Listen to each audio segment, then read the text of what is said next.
rotate? How would the day and night cycle work? Yeah, how would that happen? How would it be like different in different like? So in the flat Earth thing, it's basically that they say the sun like revolves around, goes above it. No, it's smaller, real simple. Smaller and closer. The sun just circles around the North Pole and moves between the tropics throughout the year. Hey, yo, Miguel, yo, Mike, man. But if it was a flat, like, plane, and the sun was rotating, like, around kind of like the edges, so like it would. No, it's circling around the North Pole in the center. If like, well, that's what he said. If it circles around like that, then if it was flat though, all of the areas would still be able to get sunlight because it's flat. No. Okay. Well, no, there's attenuation of light through the atoms. Light doesn't travel forever, right? If you look in live stream voice text, there's sort of a small representation India's just posted, right? Yeah, it circles over the equator, and you can only see so far in both in the sky and on the ground. We have something called perspective, where things get angularly smaller in the distance, and that's what forms the horizon. Yeah, even if the horizon. She's wondering why the whole surface isn't lit. Yeah, I know. Yeah, so, the attenuation of light through the air. Like, if you shine a candle or a flashlight, it's only going to go so far. Well, yeah, I understand that. Like someone actually messaged. That's due to proximity. That's due to proximity as well. Yeah, why isn't the bottom of the ocean lit? Yeah, right. I understand. So someone actually messaged me a good point. So they said, "So I'll show you. Can I light an entire room pointing a flashlight at the floor?" No, it localizes as a hotspot, which that makes sense. But that's not what we're talking about, though. We're talking about remember we were talking about No, but why you can't see forever. We're saying that the light, the air itself absorbs light, and there's actually formulas for this. It's called Laplace's extinction theorem. You can actually observe it with the sun, right? So when the sun's on the horizon, it's 23,000 times less bright than it is at noon, and that's because it has to travel through more air. Yeah, that makes sense. And there's also a common misconception that 50% of the Earth is illuminated at any one time. That's not even true in the Helios in the Globe model. It's way more than that. Yeah. Way more. It's something like 67%. I can show you a diagram. So they have that makes sense to me. I get that, but adding on there's civil twilight, there's nautical twilight, and there's what they call astronomical twilight. So the Earth is lit up. You don't directly see the sun, but your area is still illuminated before it is completely. Yeah. Only a small portion of the Earth is completely dark. Yeah, I get that. One second. Before you start talking about, so what he's talking about is that before the sun even comes into where you're living, right? The light. This is what we're saying about the actual atmosphere itself trapping the air, the atmosphere trapping the air. So what we see is we actually see different gases, right? Excited with different colors. We see blue skies, we see green, we see different colors based on the proximity of the sun to those gases, right? When the sun leaves where you're at, right, your local area, when the sun leaves that area, what do you see? You see red skies, orange skies, right? This is the same thing, the light is still attenuating through that piece of atmo, but at the end of the day it gets charged up because it's proximity, depending on what light spectrum. They tell us that the red comes from light scattering out of visible range, or it's the last color you see before it scatters out of the visible range. It makes sense because infrared obviously is like the longer light spectrum, like the longest one of the light spectrum. Yeah, I get that. That part of that makes sense. I'm not arguing with that part, but so okay, just because I don't want to get anything wrong. I want to make sure that this is what you're saying. So. The Earth would circle around like almost so like okay. The Earth doesn't move. No, sorry, the sun above the surface of the Earth. Not the Earth. So okay, imagining it was like flat. It would be like somewhat circle shaped. I'm assuming not a perfect circle, but somewhat. So the sun would circle around kind of like the border, and then it would only have sunlight on certain spots. So equator. Yeah. So in that like sense, how would how would we see like sunset? Like how does that work? Quite simply. Perspective, the sun just goes out of view. It disappears into the vanishing. Cut off of the earth. Right. Do you see forever? Do you see forever? No. You just can't see it anymore. So things, as they get further away from you due to your angle, right, to them, right? So let's take, for instance, when you do see the horizon itself, apparently we see boats go over the horizon, right? Apparently. This isn't true. This doesn't occur, right? You know, you can take a camera, you can take a telescope, anything, and bring them back into view, right? You can increase your focal range to the thing that's just disappeared, and you will bring it back into view. So this is the same thing that happens with the sun, for instance, right? So also we've got to remember, we do not understand the nature of the sun. It seems to appear to be that as the sun goes away from us, so does the light source of the sun. It seems to stop shining on us so brightly, right? Well, that makes sense because it's not directly above us. So there's also a relationship here that the distance to the actual atmo that we're looking through, also the light is not attenuating through it as much as it was before. So therefore, while we're looking, yes, through more atmo to see the sun at that angle, our angle to it is more acute, right? So obviously it starts to stoop down into the horizon, much like lamps at the side of a roadside. Yeah, the lamps will appear to stoop down into the horizontal line. They will appear to converge inwardly, right? Like a V-type shape. You know, you can see this anywhere. You can go to the train tracks. You can see the train tracks appear to converge inwardly, right? And they will appear to form a horizon if they go on for long enough. If you look out and look for long enough, you will see a horizon that's built up of train tracks. Again, the same reason, like, this is the issue. This is all to do with light and all to do with the attenuation. It's like when you're observing the International Space Station, why doesn't that always disappear at the horizon? Why does it disappear up in the air? Similar reason. Doesn't have as much light or atmo to look at it through. At that point, you're looking at it through too much, so you can see it, and then all of a sudden it goes through a portion that has way too much because its angle to you is now more at a sort of 45-degree angle where you're looking through and then revert in a sort of very steep angle to see these things. Dude, that's way too much info, bro. She's not. That's overcomplicating the situation. I don't care, mate. I really don't care. It's just overcomplicated. I'm not asking for your opinions, Fraud, on every fucking thing that I say. Did you understand that? Yeah, I understood the majority of it. I mean, obviously there are a few like aspects here and there that are a little confusing, but yeah, for the most part, I understood what he was saying. He gave a good description. Like when the sun is setting for someone, it's rising for someone else. So that means it's at least 4,000 to 5,000 miles away. So you know what I'm saying? So you cannot bring it back into focus with a telescope or type of optics unless you elevate yourself somehow to an unmentionable height. So it's just so far away that you just can't resolve it anymore. You see what I'm saying? So it's like when you're getting sunset, someone else is getting sunrise. Simple.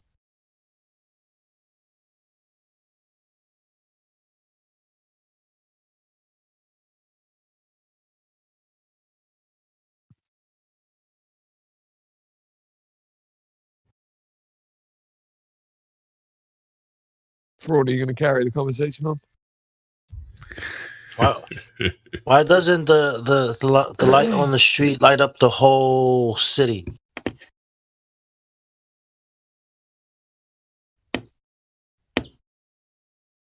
Well, I'm going to throw my 2 cents in. This is a problem with just people being taught the gold model in the first place, right? Is they often teach it from you as if you are outside of everything looking in, right? So you're outside of the solar system looking at it. You're outside of the Earth looking at it. You know, they tell you, oh, the sun sets around the curve of a ball, and they show that, like, you know, you're outside of the Earth.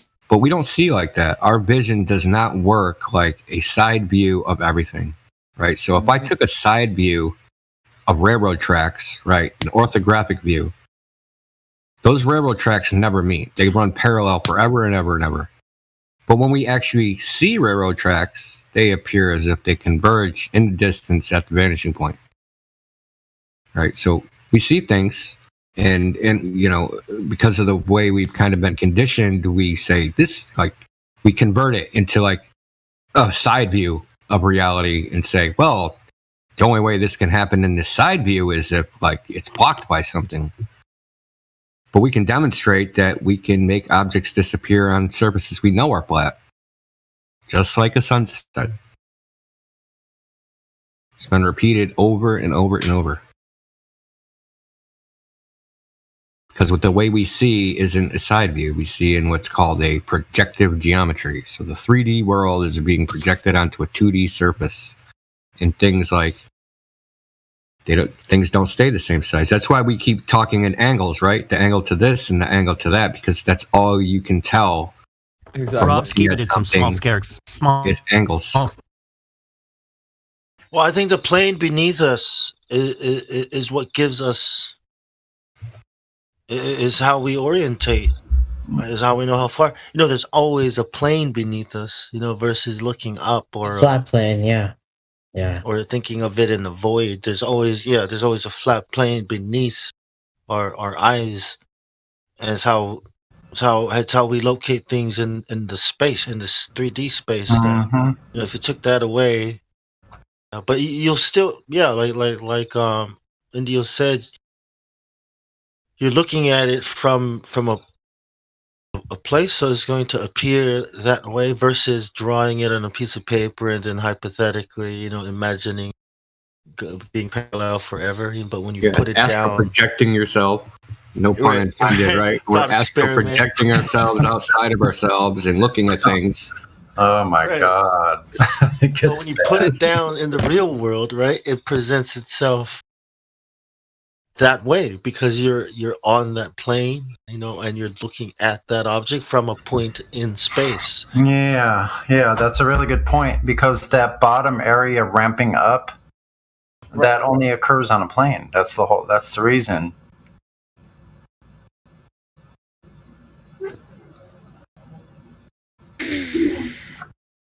So do straight lines exist if the Earth is a ball though? Because what's the correlation? That was a joke. Okay. How? So funny. Well, what is level? Well, what does level mean if you're on a ball? If you're on the ball looking at the ocean, what does level mean? Does it mean straight? Also kind of like the middle. Yeah, like straight. If you're looking like straight down, it's not straight forward. Yeah. Well, that's what I mean. It's not straight because if you're on a ball and you say the ocean is level, you're saying level is a curved line around a sphere. Mm-hmm. Okay. So where's the curve? Because we don't measure it. It's not measurable. Which is why the joke is funny, right? Have you ever known a straight line? Because every time you drew it, it's still curving. Yep, Iran is going to curve Israel. That's what I heard. They're going to curve Tel Aviv. What are 90 degrees? They said that they were going to curve. You level Tel Aviv, and like that actually means they're curving it. But we're actually giving it more curvature. Yeah. Yeah, exactly. This is like a smaller radius in that spot.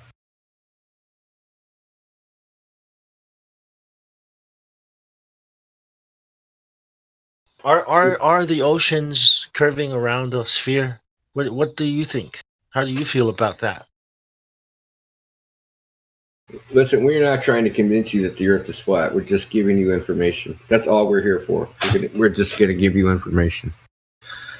That's it. Like the ultimate test is like the only way you can actually prove something to somebody is to demonstrate it. And since like we're not at your house, we can't demonstrate it to you. So you're gonna have to demonstrate it to yourself. Well, you don't have to. You can keep, living in a delusion if you want. But if you went out and did tests, we're not gonna come to your house either. Just to let you know. Certainly not. I'm too busy. I don't know what's mom cooking for dinner. Maybe. well, I am a little hungry. I'm starving actually. Yeah, I'll crack a like and cook it. Hello everyone. Allow me to share with you this example or call it story. Wait, is that Pagus again? No, it's Yeah, this is me. Oh, hey, man. It's called Muri. Pagus, you're meant to say it is I. You're meant to say it is I. Well, let him talk, man. Like, let's see if he can talk for, without being for interrupted. 30 seconds without. Yeah, that's what I was gonna say. Good luck on your 30 seconds. Better make it quick. Or run. I'm starting now. Thank you. So basically, imagine you have a tourist, right, going somewhere. Let's say Spain, and there's the tour guiding them through the city, and they arrive at a building, right? That building is like the tour start to explain about this building was built because it's a disco or nightclub or day club. You can pretty much replace it with anything you want in your head, but anything but the exact real reason why that building was built. So the tourist doesn't get the idea why that building has been built, right, and who is behind it. The actual building and why it's built, it's actually a worship house, right? By the Muslims, Christians, whatever you want, doesn't matter. So that tourist, because he didn't or she didn't know the exact purpose of why that building existed and who was behind it, they returned home and nothing really changed. They don't really know anything about it, but it was a cool story. So a good filler. Yeah, I asked the question and this is what he answered me. Yeah, it was a good or nice looking place or whatever. So by hiding the purpose of the building, which is here the flat Earth, they are hiding a lot on us, or about hiding a lot from everyone, because they have a plan. That can basically exactly is their plan, which is exactly the plan, but for what? When you dig it out and start researching it, why they are hiding. You start diving into so many dark places and then discover, oh, now I see. So basically, if you are asking why they are hiding the truth and why should I care, it's because of that. And you can replace the story in or replace the inputs of the stories by anything you want, and you will still end up with the same results. The answer is nihilism. You know what nihilism is? Yeah. Where nothing means anything. Yeah. It's no purpose to anything. If you'll shoot someone in the face, doesn't matter, because you're just you're just a complicated rock. Yeah. Here, take these pills. You'll be better. Call me in the morning, or not. Or you're just an accident. That this place is just an accident. It's just a coincidence. Water turned to fire, or fire turned to water, and then that turned to a lizard, and then it turned to a monkey, and now you're here. And if all that isn't true, then it's the opposite. It's not an accident. There's purpose. You matter. Your actions matter. It's a big, big deal. Yeah, technically, Nikes are a product of evolution. Technically, yeah. I keep saying, when is the Earth going to gain its own consciousness? When? What was the most awkward laugh Dude, yeah, what the fuck is that? What was that, man? Bro, what was that? Dude? Learn how to laugh properly, dude. Yeah. Alright. I learned how to laugh when I learned about the flat Earth. How about that? Alright, mate. But you are learning about the flat Earth right now. Take a laughing class. You should be laughing about there being no proof for the globe.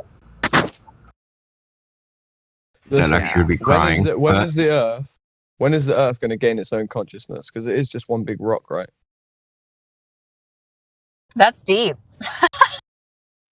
It is probably the most complicated rock, right? Exactly. I'm very confused as to why they don't know what we're talking about. Yeah, rocks turning into people. So shouldn't we see half-formed planet people out there in space? They don't know the rock reference. They don't get it. Okay, so there's this lady. She's a NASA scientist. She goes around communicating NASA science to people. She's anti-flat Earth, thinks we're all nuts.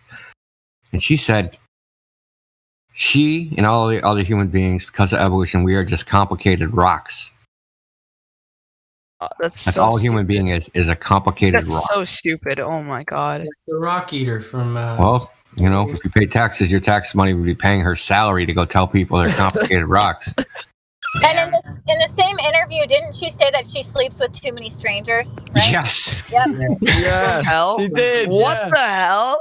And then the guy interviewing her was like, "Hey, here's my number." What?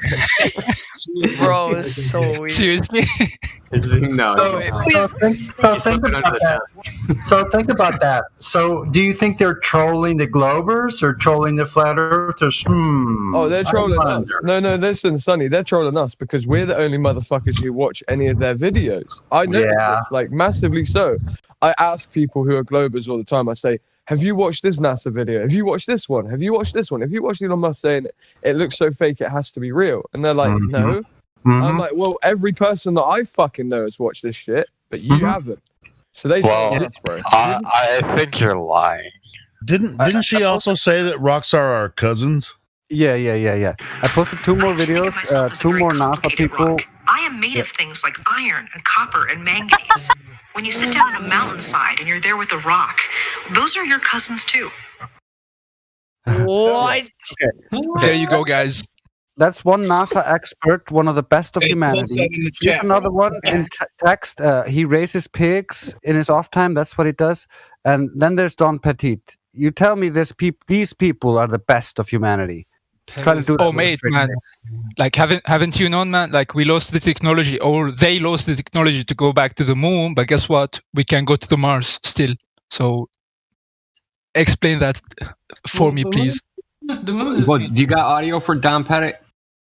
The problem is we don't have the technology to do that anymore. We used to, but we destroyed that technology, and it's a painful. Wait, isn't there a rule no copyrighted like audio inside the like server? Wait, isn't that a rule? why would you this is interrupt fair me? use. This is fair use. Yeah. This is fair use. Yeah. Play it again. Go ahead, Gratian Bear. The problem is we don't have the technology to do that anymore. We used to, but we destroyed that technology, and it's a painful process to build it back again. He just sounds dumb. Listen, he invoked emotion. He invoked pain. He said it's a painful process. He invoked pain as a reason as to why we can't get the technology back. It's painful. This is going to be painful. Yeah, play the one I just posted. Does someone have the clip where they're on the spaceship and he literally says they take astronaut shit and turn it into coffee? Does someone have that one? I love that one. That's my favorite one of all time. Whoever's playing the audio, play the one I just posted in live stream voice text. The ISS emergency procedure. Chug a chug chug. Chug a chug chug, then we drink it. I'm doing it. Don't worry, India. I got it. All right, cool. Yeah, it sounds better with the bot. But what happens if you get a leak on that? Then you have a leak. Shit kills me. You have a leak, and what you would do is lose air. Yeah, you would probably seal the whole cupola off. Honestly, I'm just gonna have to kind of, disagree. There's probably a plan. I don't know. Disagree. These are your experts. Disagree with what? Replacing. I'm gonna have to disagree with the experts. Everyone shut up. Everyone shut up. Literally, wait there. I'll start it again since people were interrupting. This is from a guy that has been to space before. So Don Pettit has been on more shuttle launches than any other person, or he's been to ISS more than any other person. Yep. Right, we're playing it again. So what happens if you get a leak on that? Then you have a leak. You just have a leak, and what you would do is lose air. Yeah, you would probably seal the whole cupola off, and then there's probably a plan. I don't know off the top of my head, but there's probably a plan for replacing the mechanism. Might require space. No, they got protocols on submarines more in depth than that. Look, he doesn't even know what the emergency procedure is. He was a mission commander on 2 of his missions, and he was the mechanic, like the person that fixes stuff. And he doesn't even know like what is supposed to be fixed and how to fix it. Yeah. He doesn't know the procedure for the security risk. He said probably. Potential seal burst. Probably there is a procedure. Probabilistically. Probable. That's try to apply it to someone who's a submariner, right? So they have a leak in the submarine and water flooding in. So what do? Well, you go check up with the procedure, right? First, you don't have any logic about what to do, right? Nothing. So yeah, we keep waiting for the water probably one. Cool, Murray. Yeah. They have procedures for people that drive buses. Okay, more complicated than what he just described. I know. Oh, you get a flat tire, you do this, or the engine dies, you do that. Like, if someone crashes into the side of your vehicle, you press this switch here, and it uses the hydraulics to overload all of the pressure on the front doors so that people can't get in. They literally have these in the UK anyway. I know that much. Didn't they once they got a hole and they plugged the hole with their finger on the ISS?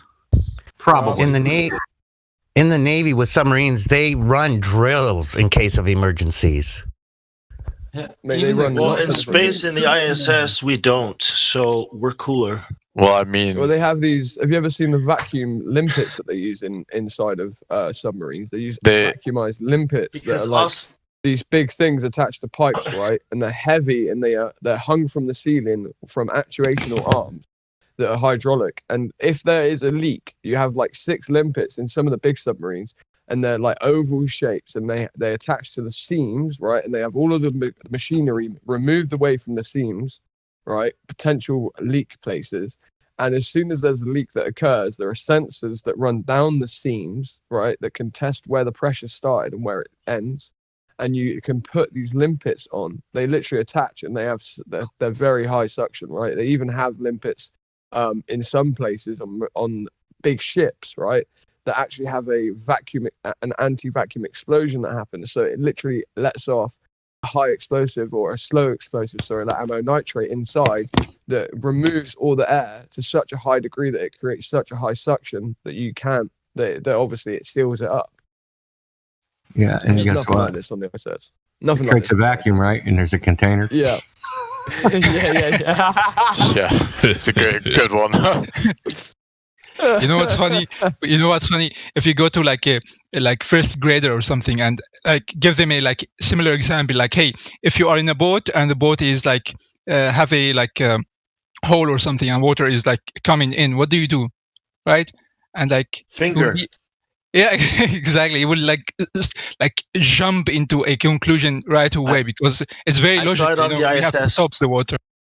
Yeah, but for that guy, which is the yeah, but for that guy, Don Petit, which is like should be one of the like best NASA guys. It's like when you have a leak, I don't know. It's like he needs to say it.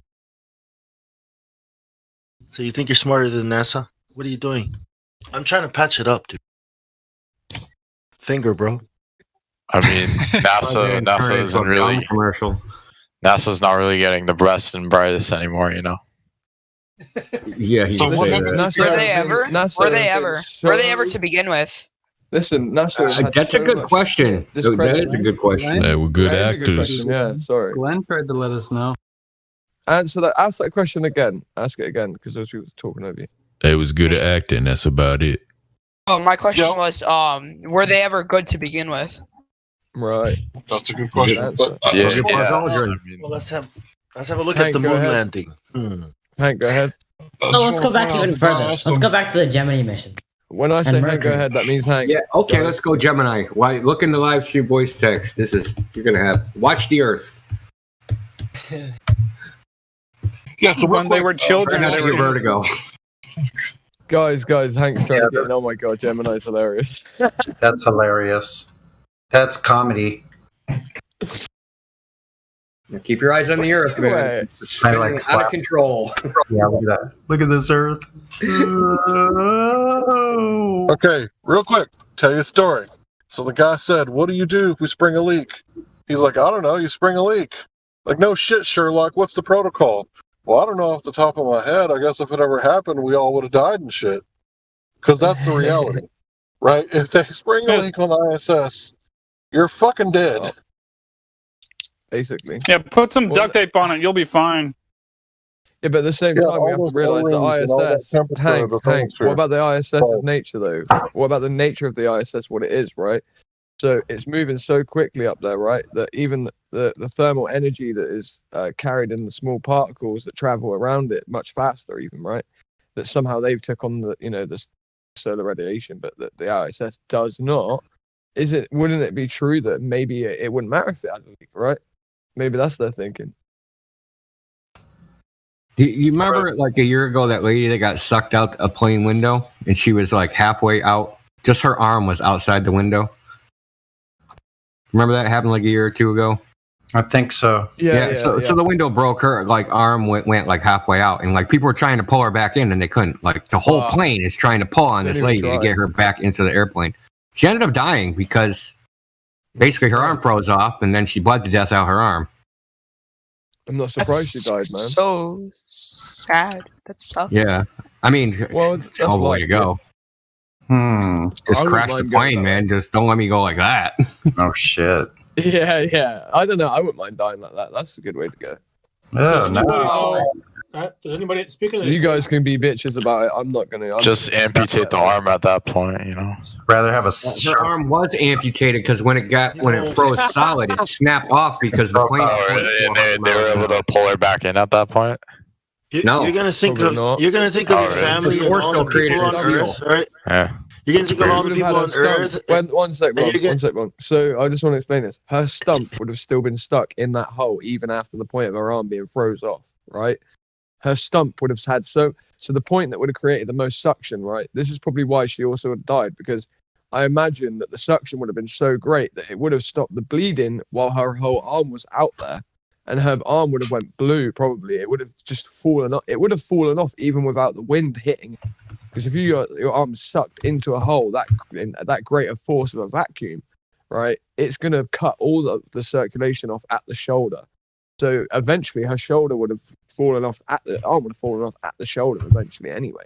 Well, wouldn't it have just ripped the whole ship out? You guys, if it was that strong. Like, wouldn't the leak just bam, rip everything out? No one knows. You'd have to go look up the article. I mean, I just posted it. That's never happened. I have looked at the article.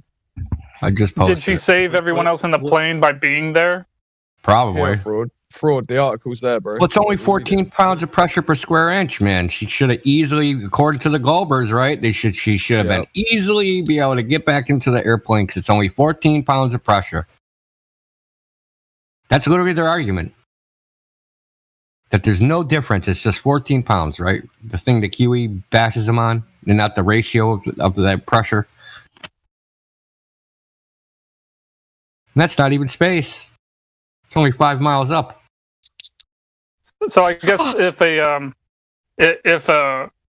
a leak were to start on the ISS, do they just take the intern and throw him towards the hole? No, let me tell you what happens. So basically, because those like microscopic like projectiles hitting the ISS. So what happens due to the force and to the pressure inside the ISS, right? So it self-seals. Why? Because the internal pressure is so high, right, compared to the like nothing outside. So it just like bend the metal into closing the hole. There you go, easy. No, the poop coffee, like in between, when it's in between poop and coffee, it actually will form a sealant, and you just like use a putty knife and just put it on the hole. Just no problem. Yeah, that's how they make Flex Seal, Yeah, Flex Seal. Oh, Jesus Christ. Dude, like at least the ISS would be believable. At least if they had like double layers with a seal, like a sealing material inside or liquid or something high tech, right? Yeah, they can't even explain how they cool it off. Okay, a thermos. How does a thermos work, right? You got a double container, right? But in between the containers is a vacuum, so heat doesn't go across the vacuum. So you got the ISS. It's floating in a vacuum. The sun is heating it up. How does it dissipate heat?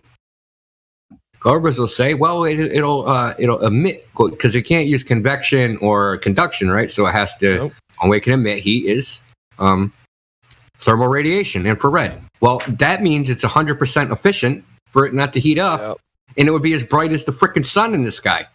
Exactly, bro. It would have to be so bright for this to be the case, right? And the issue of this is, like, I hate this. When people try and straw man the idea when we say that the space existing next to a pressurized system like Earth is a second law of thermodynamics violation. I've said this a few times recently. They keep strawmanning the idea of that. I hear it all the time, and flat earthers who aren't as well versed as other flat earthers will get caught up in this, and they'll say that has nothing to do with the second or third thermodynamics. That is to do with thermal heat. And I'm just like, oh, for fuck's sake. Okay, what about thermos then? Why is it that there's a vacated zone between the wall of the thermos and the container of the thermos? Why is that? Maybe because gases are what heat travel through. That's the medium in which they travel through, right? It's that simple. Like, they're directly relational, right? Heat excites gas particles. This is under Gay-Lussac's gas laws. Cold, right? Convection, cooling makes gas particles less excited, makes them lower pressure, right? You can have more gas in one room than another room, but one room be higher pressure than the other room based on temperature differential. When they equilibralize, this is the second law of thermodynamics, right? The entropy will increase. That thermal heat, those gases will seek to equilibralize in with the cold room. If you have an airlock between them, heat one side up, cool one side down. You open that airlock, you're going to have a rapid onset of equilibralization. It's that simple. They're directly relational. Heat and gas pressure, guys. Don't let anyone strawman you with that shit. Yeah, you can witness this when it's wintertime, right? And you open up the door, right? You can see it every single time. Right? You're letting all the hot air out, right? So the hot air just spills outside.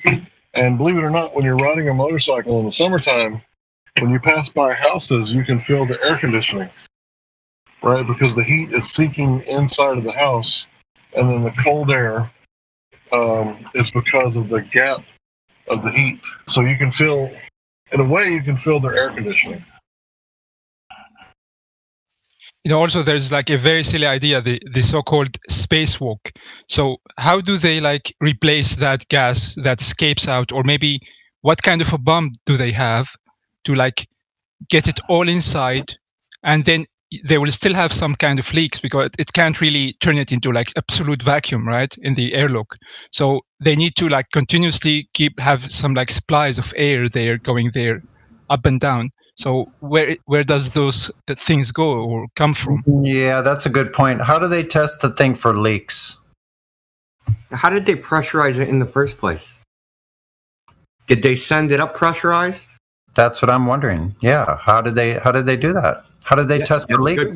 They would have to pressurize it down here in some way to figure out where the leaks are, and they're not going to do it with water.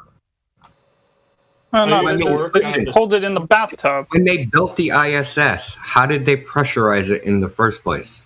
Well, I can because they sent out modules, right? And those modules didn't have doors on them. Yes, it did. Oh, they did. Yeah, so the little tubes that separate one tube from the other had doors on them, even though they don't have doors now. So they sent it up pressurized, took the door off, and somehow the gas didn't leak out, and then they attached another module onto it. I used to work in the processing facility when the space station program was in full swing. Mm-hmm. I was a security guy, so I got to see a lot of stuff. Over in what used to be called the Operations and Checkout Building. If you remember the movie Armageddon, the scene where they're walking into, walking out of like these big doors.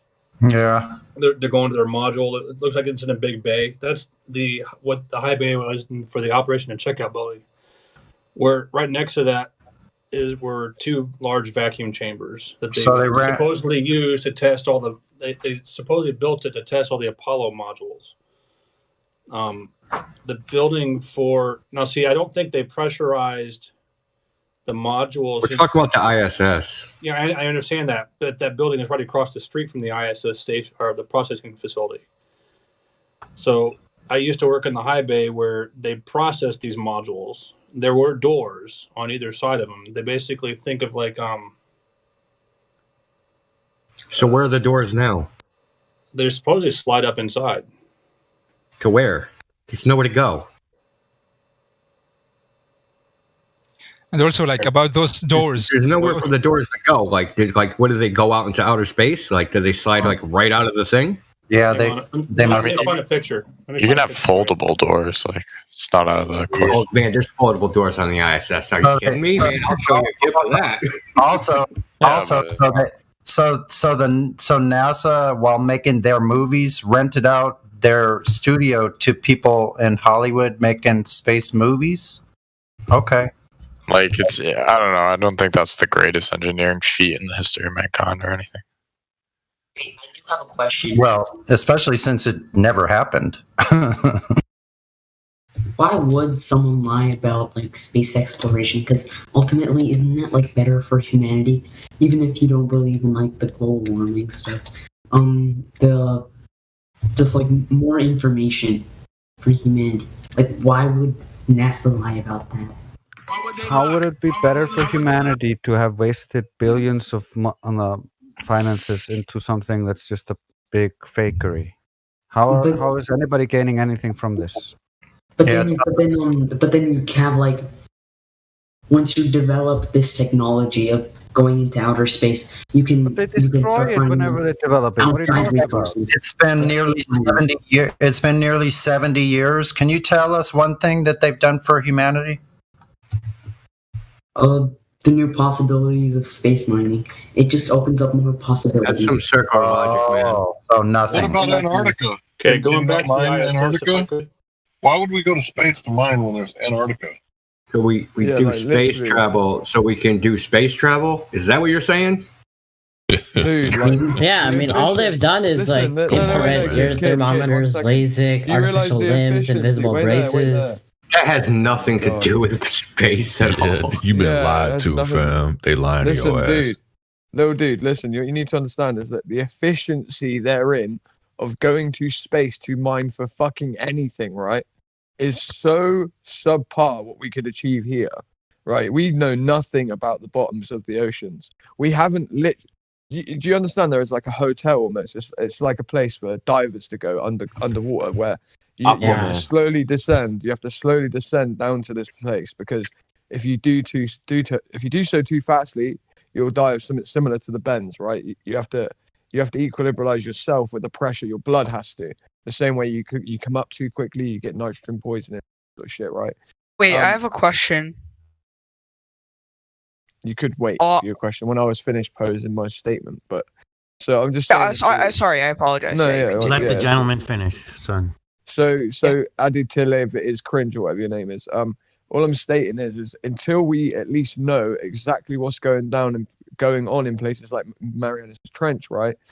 Until we understand what's going on down there, and it's viable. Bear in mind, it's viable for us to mine down there. If we put the energy into it, if we was to put 60 million a day into looking into this stuff, we would do something like NASA, for instance, just to shut us flat earthers up for once.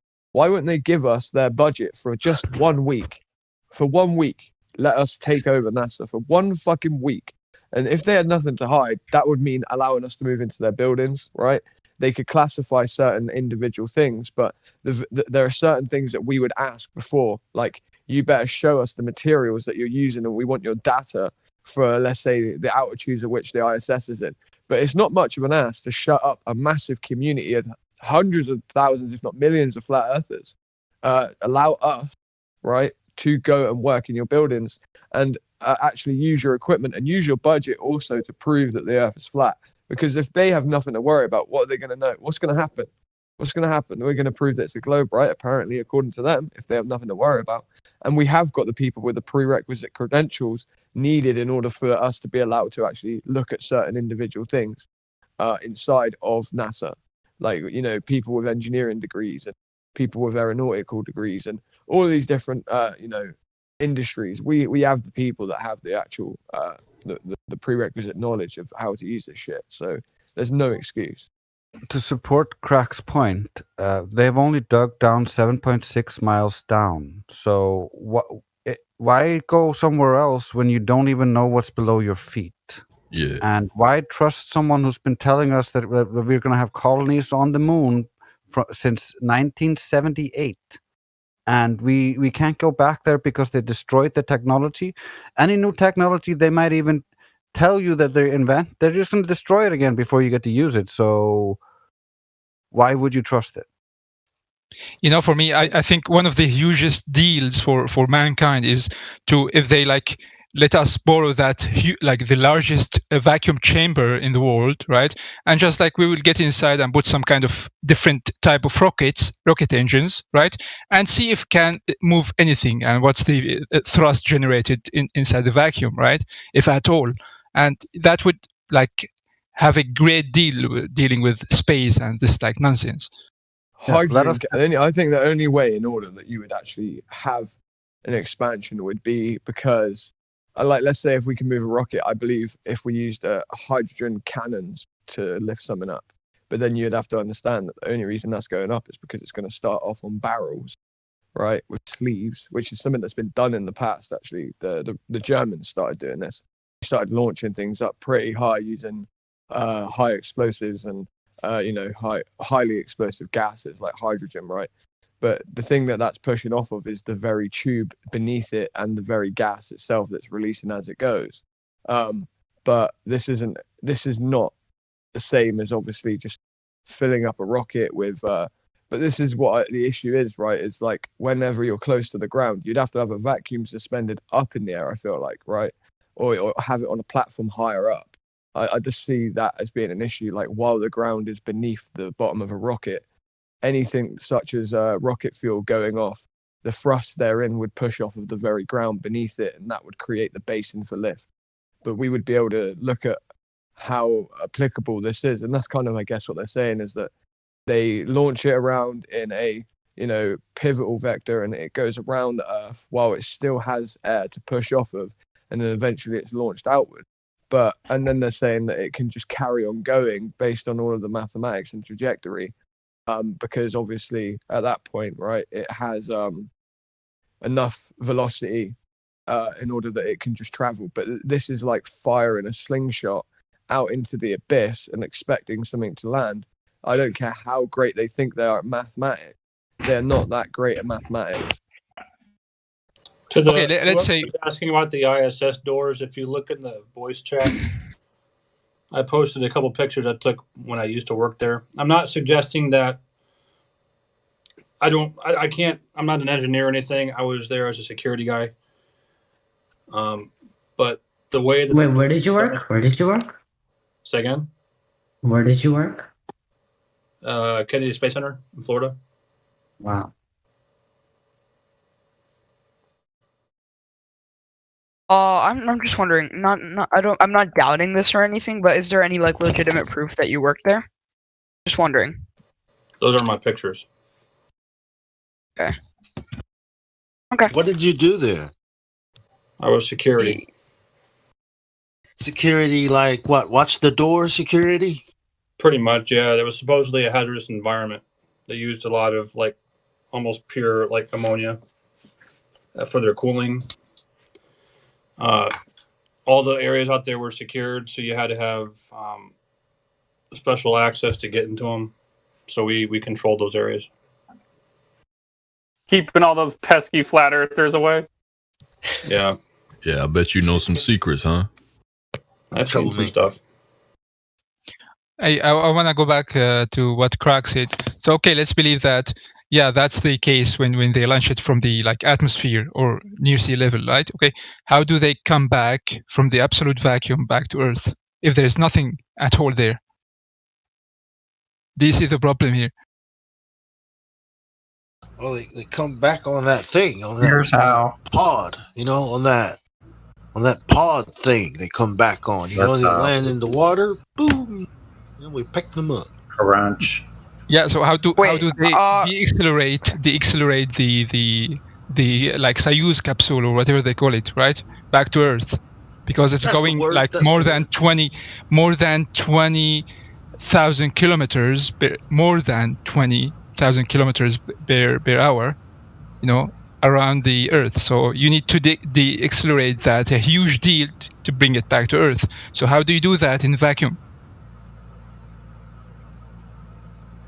We got this big heat shield in front of the capsule. Kinda, Then we got these parachutes that come out. You just gotta believe hard enough, and then it'll slow down. On its way down, yeah, that's how we do it. Yeah, It's they kinda do it like how on you- over the ocean, so nobody gets hurt. It's kind of like how you survive the Van Allen radiation belt. All you gotta do is just like not believe when you're going through it, and then you can be fine. Well, we were just passengers, and maybe there was, maybe there wasn't. I'm fine. I'm fine. Next question. That's how they answer it, right? No, I think Maybe there what was, Sonny maybe wanted there to wasn't. say. I think Go ahead, Indio. You want to say something? Yeah, I was going to say that his reaction is total horse crap about the Van Allen radiation belts. Total utter garbage, because they had press conferences with Van Allen on before the Apollo program, when they were trying to get money for it or whatever. They were basically saying, we don't know if we can do it or space travel is feasible because of the Van Allen radiation belts are deadly and they'll kill everybody.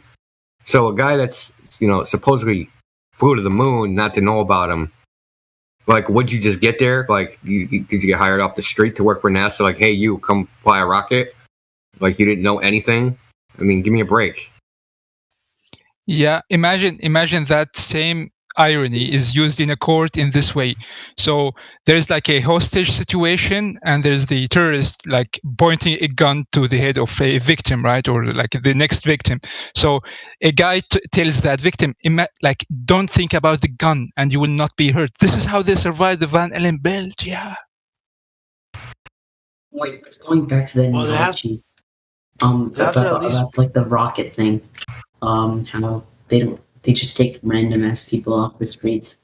Don't they take like trained professionals like pilots and stuff? Yes. That's the They point. have to be pilots, and they have to be Freemasons, at least, be able to keep a secret. And professional I'm actors. serious. I know you're serious. And good swimmers. They got to be scuba certified. Like Freemason, that kind of covers a lot of other requirements. That is an actual certification. I don't know if they have to get it, but You got to be like a SWAT team member on steroids. Does Don Pettit look like a SWAT team member on steroids, bro? No, man. I think even the like dumbest SWAT member of the in the US is more smarter than that idiot. Look, the criminals that SWAT arrest are smarter than him. I mean, you kidding me? Yeah, because you know why? Why I said that? Because the SWAT team reaction is insanely fast. Those people like lightning fast, right? So that idiot, when he was like, "What happens if you have a leak?" Well, you have a leak. That is dumb, Numpty didn't even know what to say about what. There's a plan, but you don't know what it is. What do? Get a little Dutch boy over there to put his finger in the leak? I wouldn't let him carry my empty beer bottles to the beer store to return. Y'all call that a numpty, huh? Yeah.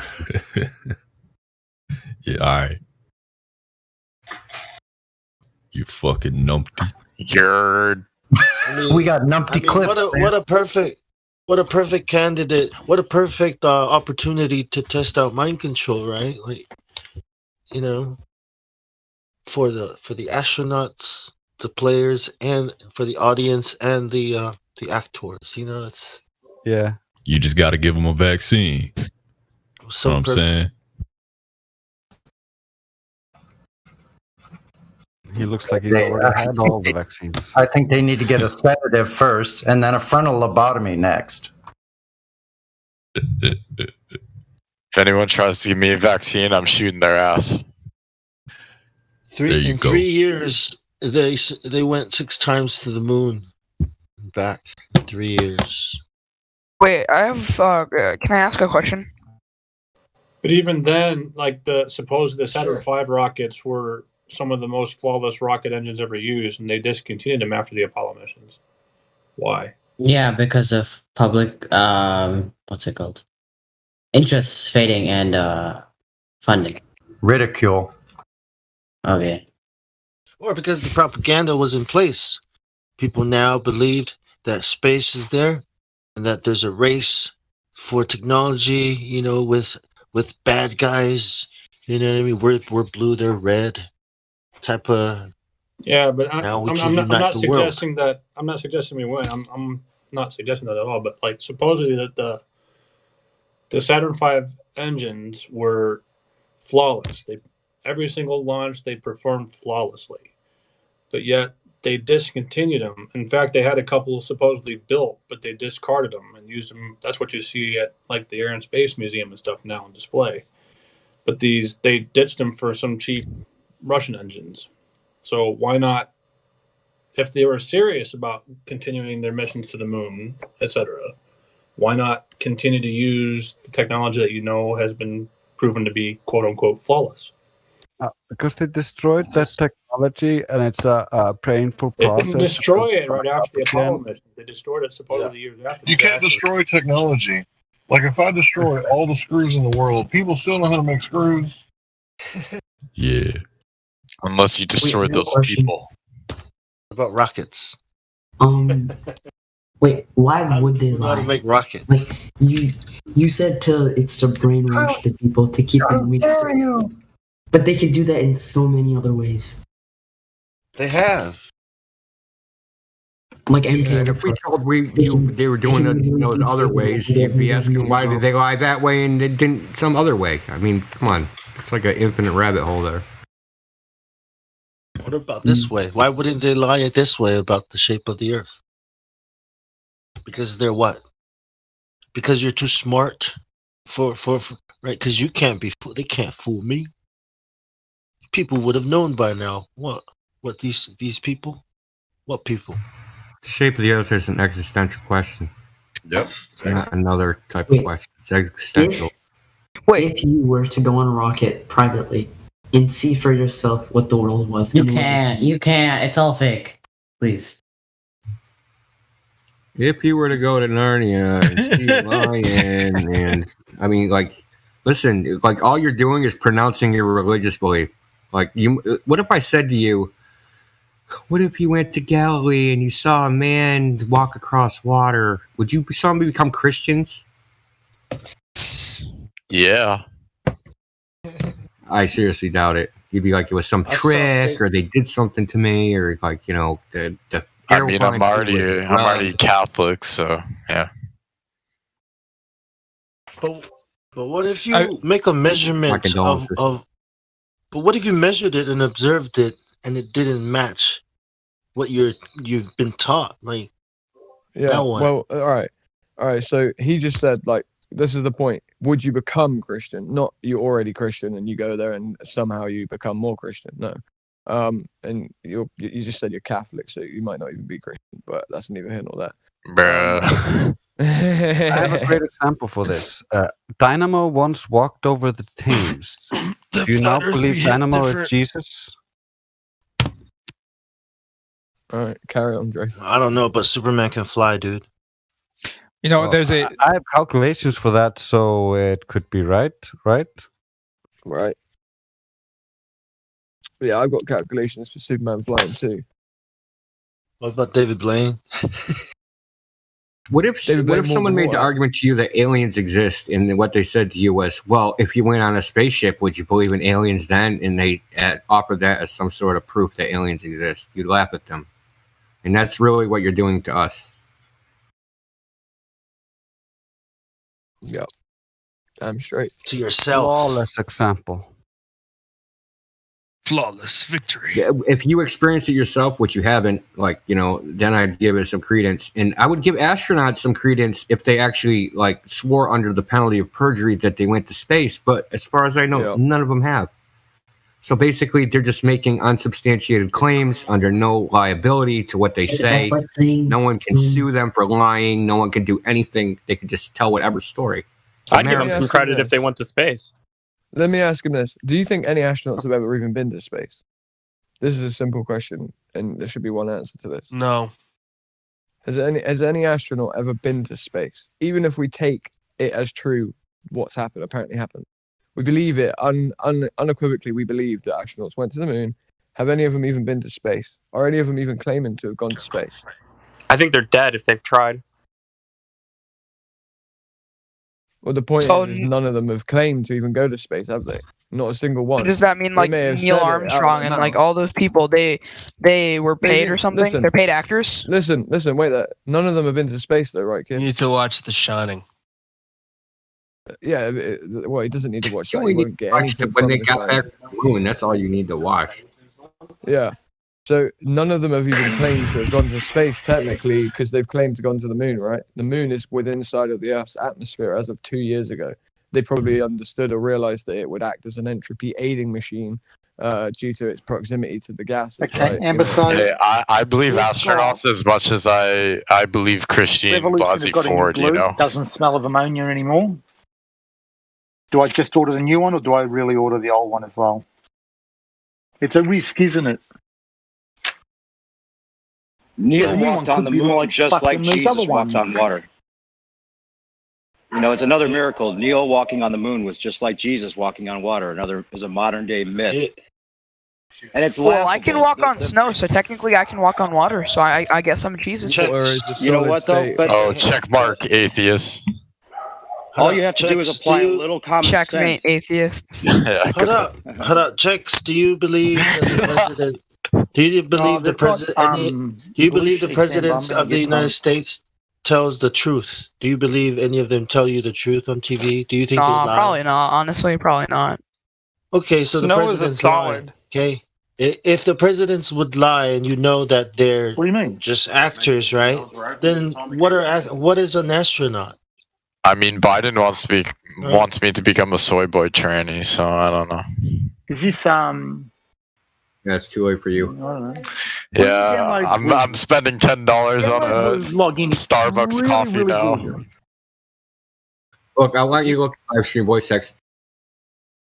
If you could make up a story that was so good that eventually you could ask for $60 million After a finish this day order, for I it want to get it done. without ever actually having to Finish spend this it on what you revolution say. order Wouldn't you today. do that?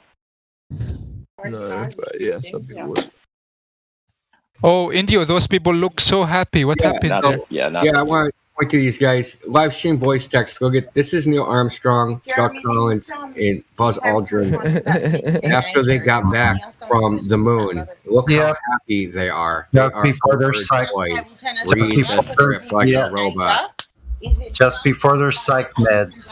Oh my God, guys, why do you keep talking over Indio for some reason? I'm sorry. I apologize. Sorry, and it's okay. We didn't. Yeah, well, Indio, I say And that's the way it happened. those people are so insanely happy to the degree that they are speechless and emotionless. You know.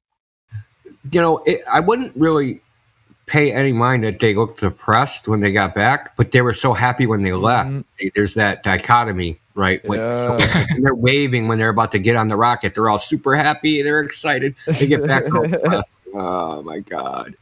I gotta lie to the whole world. It was like for a the next long 50 haul years. slug. Yeah. Yeah. Well, for me, what happened is they didn't go there, and maybe there is a creator, and the sky is a dome, and impenetrable, and so on and so forth. Well, I think they got flown to a different location and were told what to say next.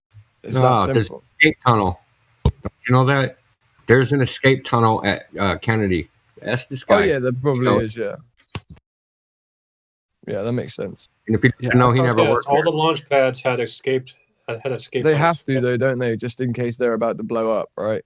Yeah, I they would saw say that would be the reasoning behind why they exist. These escape Well, they can just tunnels. hang out there too. There's like a whole chamber down there. Like they can sit down there, smoke cigarettes, drink some shots. Like while Lazy everything is boys. burning on top, they can hang out. Yeah, caviar and strippers. Yeah, strippers. Are you happier on your way to Disneyland or after you leave Disneyland? Nice. Nice, yeah. I don't know. It depends. What's am I taking? That's the best globe proof I know of so far. Wait, but isn't Epcot a globe? What? No, Epcot's flat. Like the actual, you're talking about the amusement park in Disney? Yeah. did a new update. It's still some Dude, what are you shit. talking about? That's like a Can flat. you please slide? It's actually flat. 764. What the fuck? Oh. Have you ever been there? Okay, so Yeah. You walk around it. That's where the test park roller coaster is. Yeah, I've ridden that in the space one. With the space one that you go into outer space and you feel the Has anyone ever G-force thought? really. Space Mountain. No, Has anyone there's ever like a thought space about in there. making a mile square like of Six paper Flags? mache?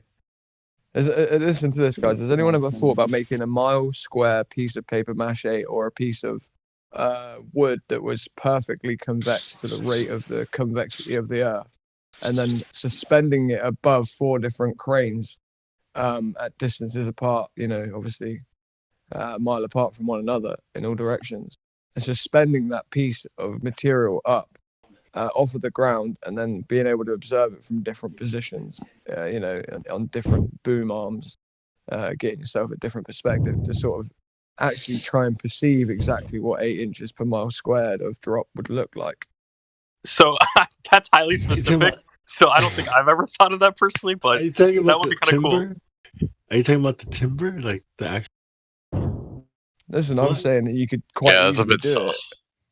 It's a bit easy to do, though. Believe it or not, it You know, wasn't that hard to do. like we in the timber industry, right? I don't think like any bend or curving on the timber is like, you know, like not, you know, it's out considered good. It So wouldn't I have to don't be made know. out of timber, though, right? You could make this out of paper mache, for fuck's sake, in between the Paper- timber frame. You could quite easily devise a way of doing this, like, but just so you can What about the actually tension? visually What if- see what a mile of the Earth's water should look like. You know, you what if should you be just- able to. What if we just get a really big area and make a hill that's actually conforms to the 8 inches per mile square? All right, Amber. Or just take the length of the horizon and show what it should look like if there was any curvature. Well, what you would do with this piece, right, is With- like to you scale. would get it. If you had this piece of material that was exactly to scale of the drop rate, you should be able to go out to sea anywhere and place it on the sea, and it should disappear if you're a mile away with your eye at level with the sea. Pretty much, it should It should touch disappear. the sea. It should It touch should it touch the somewhere. sea in every position. It should touch the sea everywhere. There shouldn't be a single Where it pocket curves. underneath it, because it's completely conforming to the convexity Yeah. of the so-called globe. And then shoot a laser next to it and see if it does the same thing. Or the alternative hypothesis would be the ground is not curved, so it doesn't conform to the curve of your No, you thing, can edit products. and you would see a distance between the flat plane and your curved object. That's too easy. I think that's way too simple. And Couldn't we just use like a weather balloon? can we make it a little bit more complicated? Make it a bit more sciencey, you know, mystical. Well, if you had like a 25-mile stretch of what the curvature should look like just with the straight horizon line, and then you took out just the center 5 feet, you know, out of that 25 feet, you would still see the curvature. So you wouldn't have to make it that big. Yeah, but can we just See, couldn't we just use a weather balloon? You From gotta that? add some sticks and some shadows and some pendulums to that. we already know they Yeah, treat that's what I'm 600 talking nautical about. miles as flat. So Stick an American flag on it. People will love it. Maybe some smoke, like a smoke machine, you know, give it some refraction, you know, like mix them fog. up. I don't know. I guess you couldn't Well, use the right. balloon because the curvature of the lens that you capture would maybe. Well, let show, MDO like, come up with the math to make it all work, you know, like bazam. Right. Like maybe Damn. invert the lens so it wouldn't curve, so it'd be straight. Yeah, possibly. That would be an idea. I don't even know how much weather balloons cost, though. That might be expensive. there should be a ride that you could take that mimics the spin of the Earth, and it's just like 1/10 of what they say, and see how sick you get. There is. No, or maybe imagine about like Tilt the creating. world. Sorry, go ahead. You can Well- do a 10th of the speed of the Earth's rotation in a car. Wouldn't we already be on a Sure ride it if they is. really said we were going as fast as the Earth was moving? To be fair, They already made the ride. It's called the Cup Ride. You'd probably be shaken to bits. be flying. Hey, I'm in Asia right now. What's up? Oh, I'm in America. What up? I don't know how that would work. One of the I think one of the good ways to see if there's actual curvature or not, to you know how that idiot with his hyperloop. So imagine you have a 10 kilometers of pipes, and you establish a near vacuum inside, and then you have a laser and see, and of course by engineering we can 100% make sure that those are straight, completely straight, the entire way. So you shine a laser from the center of the beginning and see where it lands on the end, and any curvature should be apparent in the path of the laser or where it lands, and also by the pipes actually bending, so it won't hit the center of the end at all if there's a curvature. Well, when they test those long distance lasers, they have to calibrate them, and they never use curvature to calibrate. I'm not listening to Elon Musk.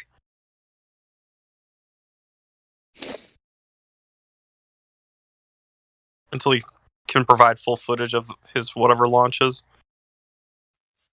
Not only that, that idiot, what he's trying to achieve with his Starship and making them to go back to land on Earth has been achieved by NASA I think 20 years ago or something, which is insane. Why are you trying again to reinvent the wheel? I mean, I don't know. He's the hot topic right now, unfortunately. Everyone loves him. He's gonna change the world. My God. Well, I think it looks so ridiculous and impossible. So you guys Yeah, think he's that gonna- this big company, a big space company, that's worth billions of dollars is a fraud? He's going to change the world like how a James Bond villain would. You're talking about a company that I want someone to say it. Say No, it. you're talking about a It's car fraud. company. Hey, A car Playboy. company. Playboy. Who said company? I can tell his hair is Pharmaceutical private companies and the like would never commit fraud, right? Well, Who said it was company? Was that you, Playboy, or was that Water Cup? It is a company. Really? Why is it part of the executive branch of the U.S. government then, bro? It's not. You can't invest into the government. I own private. I own regulated D shares. It's part of the executive branch. You're ignorant. Well, So I the own government it. is a business, right? The government is a business. The world is a business, right? The U.S. pay is a stupid corporation. fees for it too. I know that. I know that rover on Mars has changed my life in no way whatsoever. That's for real. Agreed. Yeah. So you guys think it's a fraud? What? Yeah. Government? We know it is. What? Do you disagree? I mean, I have money in it. So if you want to tell me it's a fraud, Oh yeah, you have money in You look at the Context or fundamentals something. of its It's private. freaking dude. Yeah, look at the it is fundamentals of private. the freaking car I got it company, through. dude. I got it through Fraud. Micro Ventures. Yeah, The so money may be good, but the evidence is laughable, bro. It's just laughable. It's not even, Yeah. even close to being like. You're literally investing in hype. Not even Like, close. Okay, hold It's up. laughable. If you didn't have any money in it, would it change the way you think about government? If I didn't have any money in it, I'd probably care less. But I'm in a flat Earth server, so you guys don't believe in it. I want to know why. I'm on to If it hear was that. real, if it was real, there'd be no question. If it was real, we would tell all you. know it's real. it's all just government subsidies, you know. Not even close to real. It's Wait, where does the government get the money from? The taxpayers, and they print. Right. So the government is basically living off of welfare, right? Yep. They just tax Where do us. They take where our do they money. get the loan?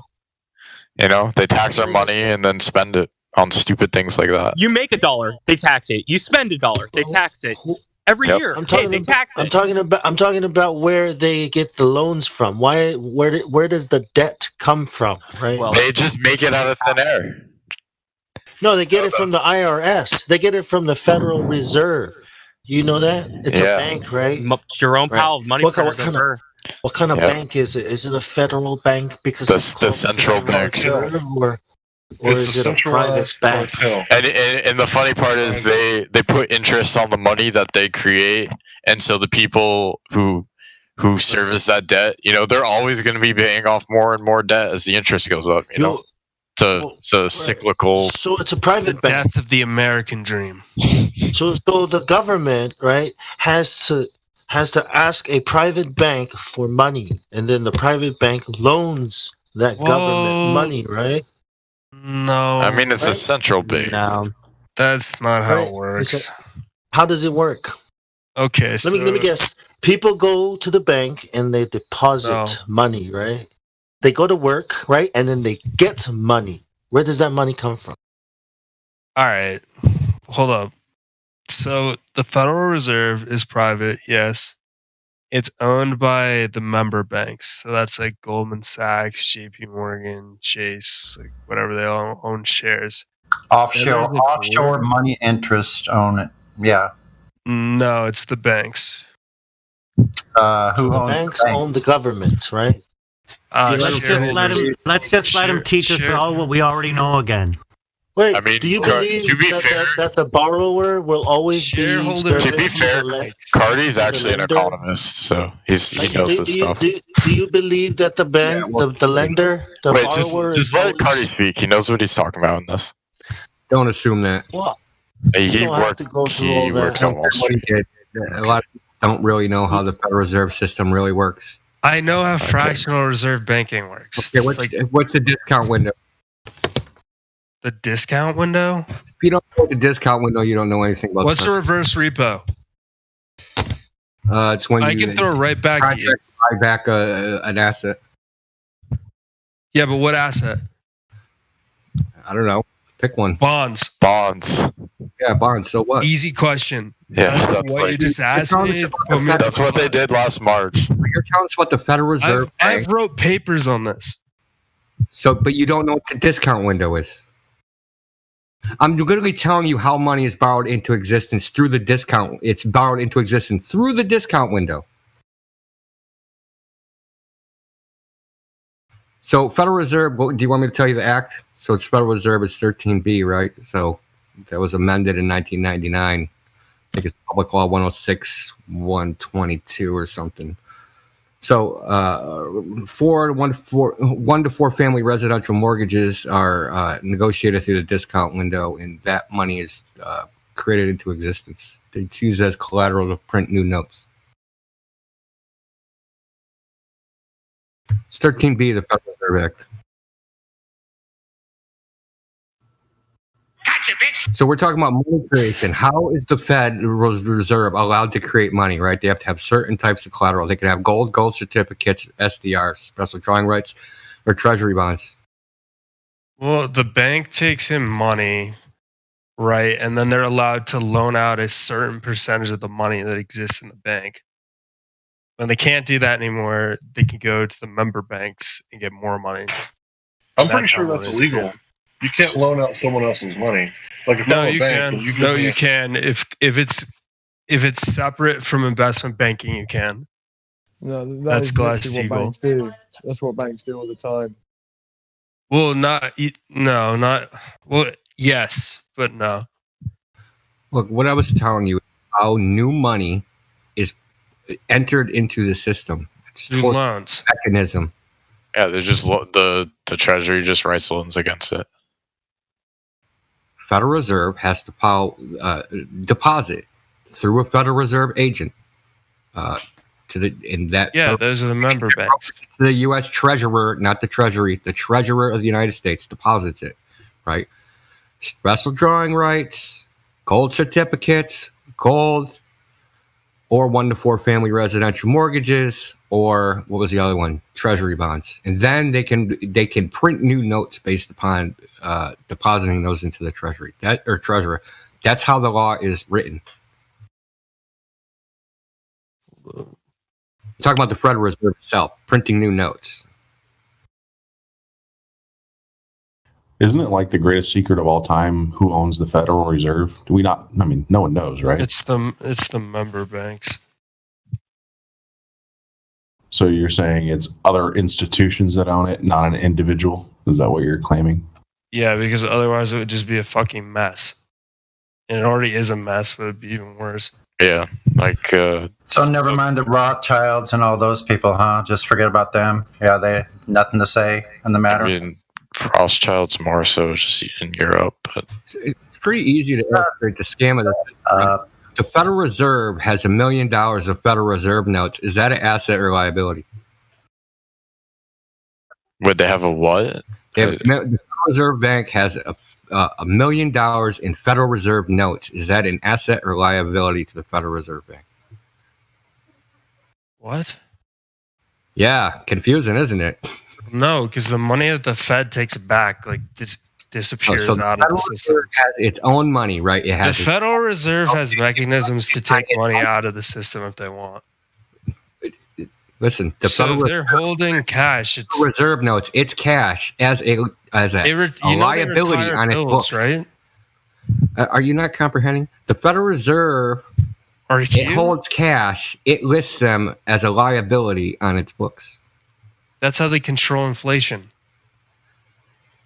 Yeah, Cardi's correct on this one. It's a liability on their books. You get that? So the dollar is devalued. The Federal Reserve, if the Federal Reserve has Federal Reserve notes, it actually owes money. Unlike you have money. So a Federal Reserve note is a liability to the Federal Reserve. Every single one printed, they owe money. Technically, they're supposed to pay in lawful money at either. They don't owe money. The member banks owe money because they lend from the Federal Reserve. And that's the for-profit part of the Federal Reserve that people like to complain about. Do you know where the Federal Reserve Center is? You know where the headquarters are?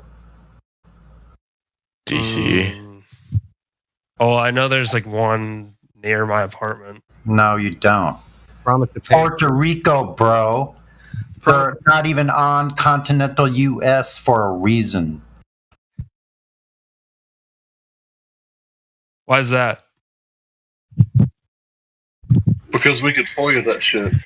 We have right here. Do your own research, man. You know nothing about what you're talking about. You just made that statement. If I make a statement, I'll back it up. You can't just say that to me. I know nothing. Go look it up. So listen, and I'm gonna hit you on the financial crisis, right? So something you don't know, that they were giving out all these loans. So what was happening is, tell me why you think the member banks own the Federal Reserve.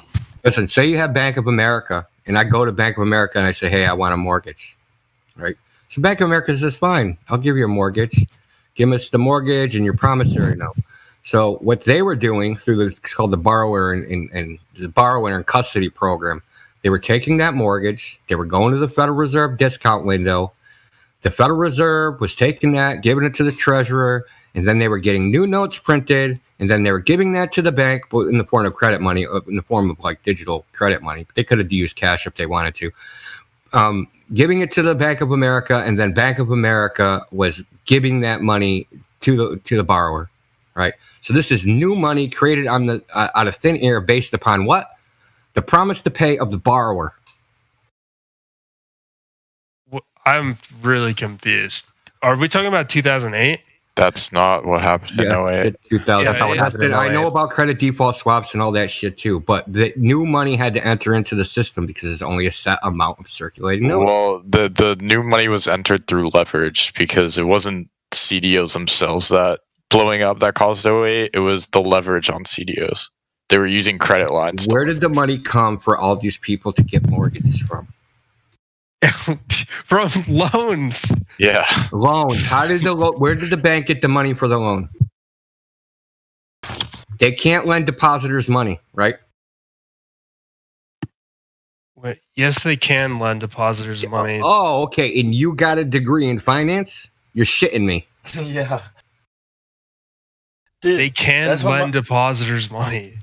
Banks cannot lend depositors money, dude. You are on drugs if you think that. Like, seriously. I don't know. I didn't write loans when I worked at a bank, but we can get a guy in here who does write loans. No assets come from the bank to give the loans out. No, they come from the Federal Reserve.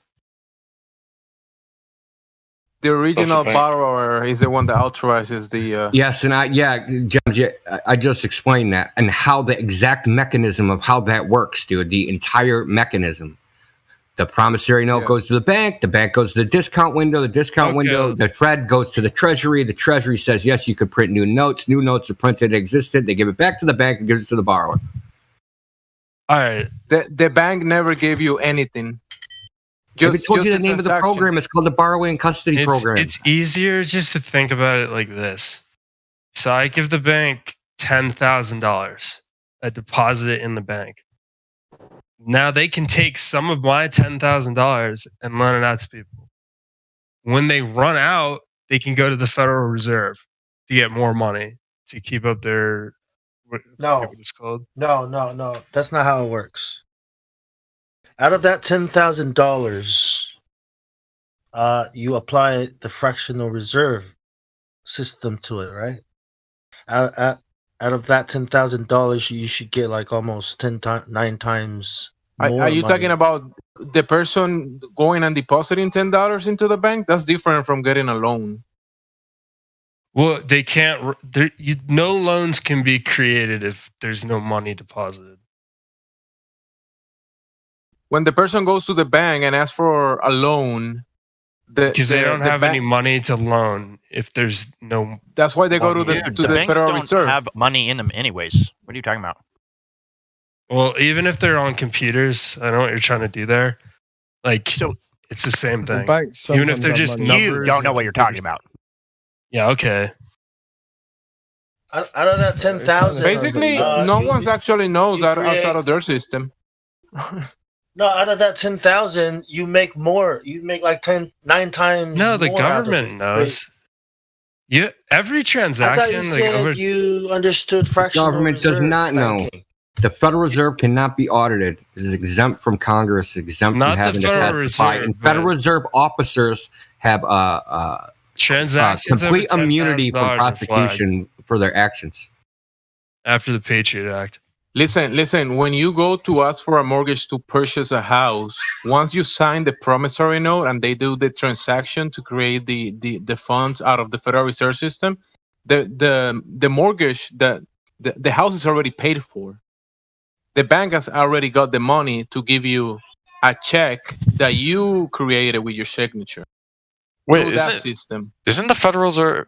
I'm pretty sure the Federal Reserve is audited.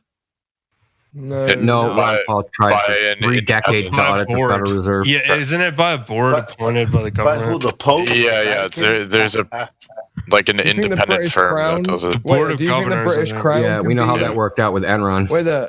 Do you think the British Crown You can't can be audited? Okay.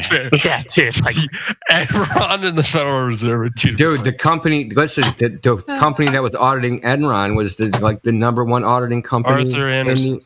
Arthur Anderson. At that time, they were the most reputable auditor in the country. And they're not any longer. I mean, sure, but They don't exist anymore. They're yeah. gone. Okay. The weird thing is a lot of those guys are auditing Tesla now. Yeah, like no joke. Wait, you can't say that. You can't say because that company no longer exists. Therefore, what does that mean?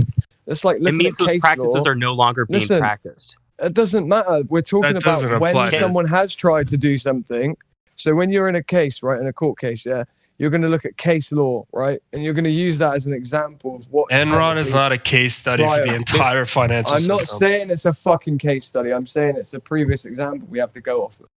So it's not. It's an wrong to example bring for it up. one It's an example that auditors can be duped. That's all in this example. I don't even know if the Fed has to use Villain's GAAP talking accounting to in the you. first place. No, don't rumpus the room. Villain was talking to the gentleman. Let him finish. I'm just saying that it's just an example. India's just said that clearly. It's just an example that they can be duped. Yeah, exactly. That's all I'm trying to say. No, it's perfect right now. It's perfect. Can we? The point. Well, let me ask you this: like, what's the difference between the Federal Reserve's promissory note and one I make? Nothing. That Absolutely nothing. That the one backed by the Federal Reserve is also de facto. The difference is you have faith in one and not in the other. But legally, they're equivalent. No. Yeah, they're both promissory notes. They're legally equivalent, and that's what a discount window does. You take the promissory note of one. You take a promissory note of one issuer and exchange it at discount with the promissory note of another issuer. Yeah, that's why it it's has a called monetary discount. value. You take a loss, like a couple points, maybe a half a point or something. Yeah, but Indio dollars aren't backed by anything. Yeah, they are. They're backed by my promise to pay. That's what you don't get. That's what promises to pay are based. Faith. There's no money, dude. There's no lawful money. Nothing is backed by anything. What are the Federal Reserve notes It's backed by faith.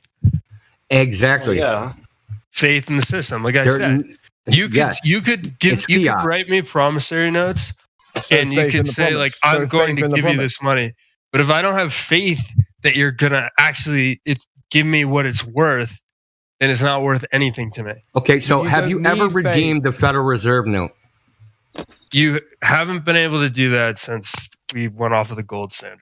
Well, legally, you're supposed to be able to. So you can't redeem a Federal Reserve note at the Federal Reserve. Listen, you can't redeem a Federal Reserve note at the Federal Reserve Bank, and you're not going to be able to redeem for money, for lawful money, or specie coin or anything like that. It's for gold, silver, or anything, because of HR 192. You also can't do that with me, right? You can't force me to pay money. You can't force them to pay you lawful money. So what's the difference? Yeah, but I mean... The difference is the collective delusion of the people spending the money. That's it. The collective delusion. We all believe that this particular piece of paper is worth more than that particular piece of paper, so we use that piece of paper and not this one. Plus, there's the added benefit that the federal government accepts it in the payment of taxes, but it doesn't say that that's the only method of payment of taxes, because if you look in the IRS code, it has bills of exchange, etc., and a bunch of other things. It basically gave the government a blank check to just spend as much as It's they not the want. government. The Federal Reserve and the government are two separate. Yeah, but the government goes to the feds, and the feds, okay, take a blank check. No, that's spend not as much how as it you works. want. It's apolitical. Although I'll admit, Trump did manage to bully Jerome Powell into doing things that he probably but done. From the audits, Congress asked Bern Bernanke who they gave. I think it was like $3 trillion, and we're talking 2007. I think it was, and they asked the Federal Reserve, mention the people that you gave this money to, like $3 trillion, and they said we don't have to tell you. What? They didn't just so give that's so much for an audit, huh? But can we at least agree that the governments and NASA presidents, that they are capable How of did we lying? get here from SpaceX? That they are capable of lying to us SpaceX about is a fraud, things just like the such Federal as- Reserve is a fraud. That they're capable of lying to us to things such as money, the shape of our reality. Can we agree that they have a lot of reasons to lie, and they are lying? They're not lying. They're scared. The They don't know what Federal to Reserve do. System is based on Keynesian economics, which is just spending and spending. It's not. I think this guy used to work at a savings or sperm production. bank. Now it is. It wasn't before. It's Like it's not before real 08, economics. It's fictional. It's fictional economics How can it be fictional? I mean, because they print money out of absolutely thin happened. air. It's fiction. I mean, can you? All right, if I Listen, gave, wait there. It's fictional all because right, it's an talk. agreed Go. upon value. Say, and then I can speak. Go. Wait, Right, there's a okay. term for it. Fictional. It's called global. Global. Let me just say one thing. Well, I'm not finished. If I'm I not finished gave with each person in here Wait there, dude. I $1,000, just right? asked to speak. from my I just said I bank was going to account, say something. You couldn't I go was out just and gonna buy speak. something with it. All right, rude as fuck. Well, you're all thinking about it now. Yeah, I could buy something with $1,000. Right. I So was obviously simply going to it's backed state. by something. Wait there. I was simply going to state the reason why it's classed as an imaginary thing is because, well, it's not imaginary in the sense that everyone, I'm not imagining that a lot of people have agreed upon using this as a form of trade of currency, right? But you just like, you need to understand that like the Federal Reserve is kind of in lockstep with the government in and of itself, right? So they provide. No, it's apolitical. You can say it's apolitical, but the Federal Reserve isn't lending money to Costa Rica at the same level as they are to America, right? You know, it is linked into that country. You have to understand that that currency is the standard for that country. Well, a lot of countries have their own central banks. Yeah, bro, they give money to apolitical. themselves. You're missing that important point. They can give money to themselves and to their friends, and they don't have to tell anyone. No, they cannot just give money to their friends. Yes, this is admitted in Congress. They can't be audited. Well, okay, they can do things that'll benefit their friends. Like $1.3 trillion quantitative easing. missing. You guys want to know how they fuck you? You guys want to know how they fuck you over? If you let me talk for 1 second. Literally, they do it through input. They do it through. Just let Cardi speak. inflation.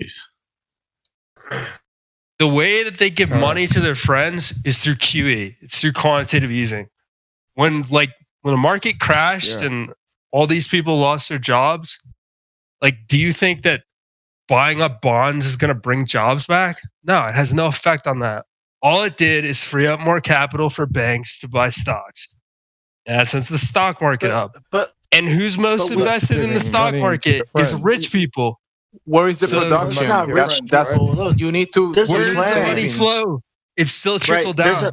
Hold up, there's a That's plan. Keynesian economics, not real economics. No, that's trickle down economics. Can I say Listen, something? dude, you're completely missing the point. 1 sec, and I'll shut up. So what you're missing the point on is you're saying, oh, they can't give money to their friends, but yet they can inculcate money into certain systems that their friends can be tipped off into knowing how to remove said money from. You can try and say that these that money. It's not direct, but it ends up. Listen, wait there. It's indirectly given, But if you have direct communications with a person that is going to indirectly receive said money, it's a form of direct. It's a form of direct economical tips that they were able manipulation to use. of the markets. Right. Let me just finish what I was going to say is this, right? So when we have this, listen, you have this idea of trickle down economics. Countries, you can make a lot of money from a new country, right? So a country's got a new economical system, such as like Australia. Like right now, Australia is a good country to go to if you have a bit of capital to try and make money from, because it's in the process of being a newly found economic powerhouse, right? Or so, for instance, right, you have the same sort of thing in England, right? But the opposite. So England's a terrible country to come to if you wish to make a lot of money. Why? Because our economics have already been thrusted and throttled out to such an extent that you're sort of very hard for you to buy into this sort of high tier market that we're currently in, right? That's why England had a economic revolution not that long ago in terms of actually becoming the most black market economical place there is. So banks were moving money to offshore accounts for people without asking questions. Lots of shit was going on here, so that there were actually the ability for anybody to make any money because they'd already throttled out all of the means in which you can make money. But this idea of trickle down economics is something that's a little bit fallacious, because what happens it doesn't when somebody... work. You don't have to tell me that. Well, no, I'm not saying it just doesn't work. I'm saying it like no, this, it doesn't. Right, which is that. Well, listen, I know that doesn't need to be said, so I'm going to just simply state it like this. This is why it doesn't work as well.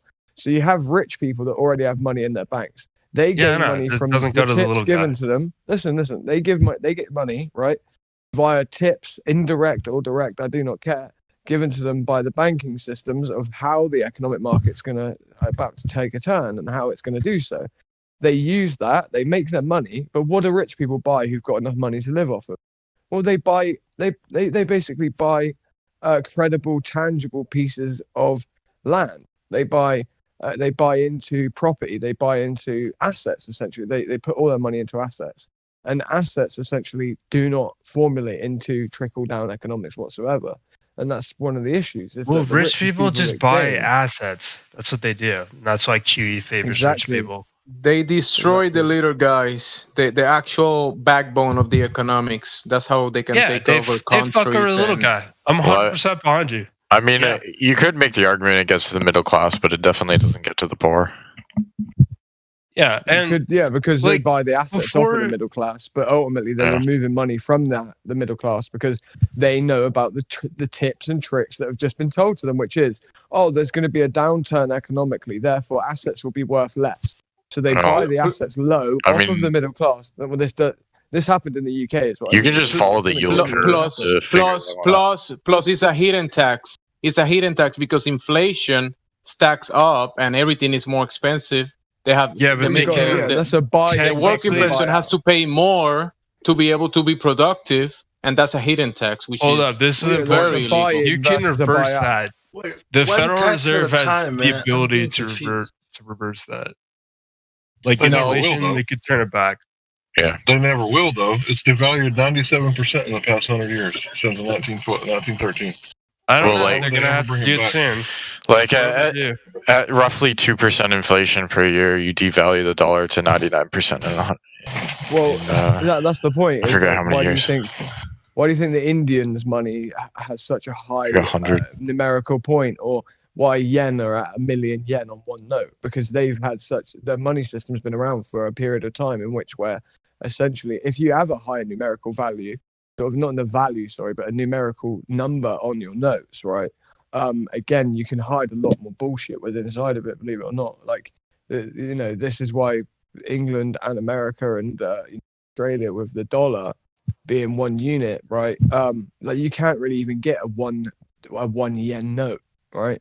You can't buy a singular unit or note in most of the countries that have got the most fucked up, hidden, diabolical economics. Like if you go to some of these Asian countries, they legitimately don't just have buy-ins and buyouts. They've got like midterm buy-ins and buyouts, and they've got inflation at the same time. They've got a buy-in and a buyout happening at the same time. So they rob you at the beginning of the month, take half the money out of your bank account, and then they pay off the rest of the loans that they've need to pay off for the economy not to crash by stipulating taxes at a higher rate toward you in a sort of like strange directive that also has a formula that changes over time as well, where you don't just where essentially they're paying off the actual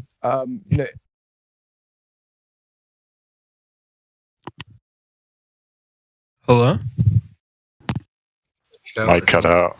I think he cut out. Well, I just want to make, because someone here said that like the money is like imaginary, right? And there's no value.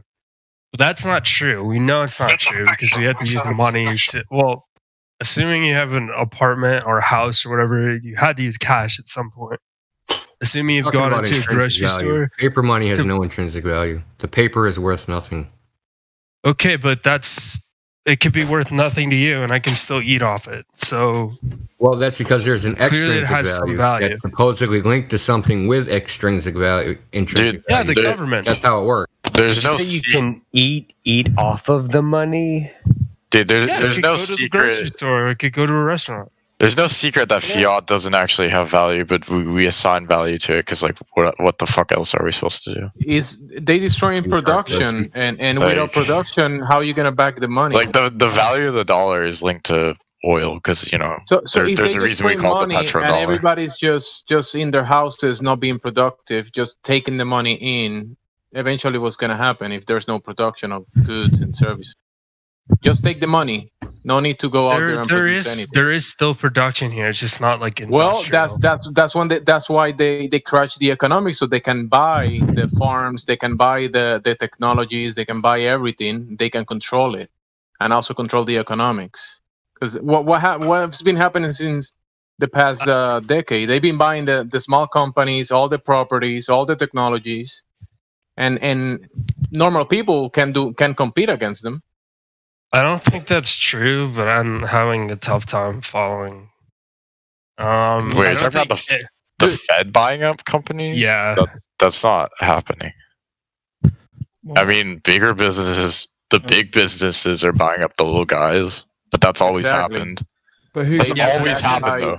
If by the you're Fed. against Who owns the that, money? that's anti-capitalist. and Yeah, that's the core just of capitalism. that's just a natural evolution of capitalism. Like, it's not when you use natural disaster in order to actually what? like You sort of don't. propagate Like, no this one stuff. People have done this. This Or this fake happened in Thailand. disasters. how do you Listen, think this you happened get in Thailand. the who's the oil guy? I'm tired. Whatever happened to flat There's Earth? plenty of oil, guys. Yeah, trying to get back to flat Earth. Yeah, economics work on a flat Earth. Yeah, I was going to say something like. Hey, how's my mic sound, Kiwi? I think you need to turn up the quality. Oh, Rockefeller. How's mine, Skewy? John D. Rockefeller. Sounds Mexican. Yeah. Oil. Yeah, how do you think Rockefeller got to where he is? Or where he was? Bought up all his competition. Forming monopoly. He had a deal with the trains so he could afford to keep the price of oil low enough that any No, competitor... he worked his back. wouldn't He sell. worked really hard and earned everything. Okay. Yeah. I was... Why It's even the French interrupt it? Revolution. It's kind of a sick story. Because we're going back to flat Earth. Okay. All right. You didn't get the memo, Playboy. This idea, this idea that banks and Federal Reserve is apolitical is kind of a stupid point. Like, and You could I'll just argue say it's that. not right now, but, Well, but Flat Earth. you could it's argue, supposed to be. listen, you could argue that, but- Flat Earth. Yeah, we should stop talking about this because I'll be the one that gets talking muted, about- not you. Stop talking about snake oil salesman. Get back to flat Earth. Yeah, this guy okay. probably just worked at a sperm bank. Yeah. Dude, come on, flat Earth. You got me there. Shape of the Earth. His bonus was all Because you can drink. Napoleon Bonaparte wouldn't get with the program. And it's flat. So, do you have any questions about flat Earth, Yeah. Cardi? Yeah, what do they care about hiding?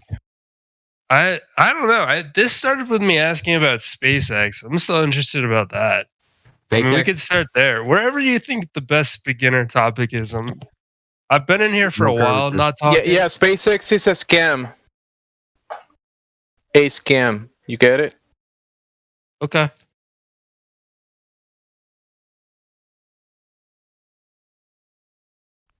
Cardi, do you know how to measure things? The best place to start is the fact that images from places like SpaceX and NASA and JAXA and every other clown agency, first of all, they go to a place that can't exist and send us pictures. And then if you test the pictures for accuracy, that's not what we experience in reality. What's your guys' opinion on Elon? He's a snake oil salesman, never saw a government grant he didn't like. I mean, a lot of his money. He's doing a job. So He's there in a It's not position. direct subsidies like we were going to end up back in economics. I don't want to go there.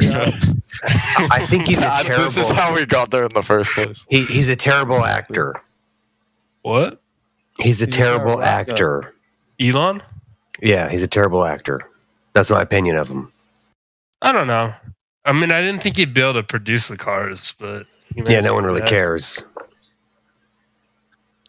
I don't know. They are kind of cool. No, I do know. No one really cares about Elon Musk, especially here. All right, He's a so joke. all right, he's a joke. But Stop talking about him. Don't bring him up again, ever. It's a media creation. He's All like right, I don't want the to get entrepreneur version of the Kardashians.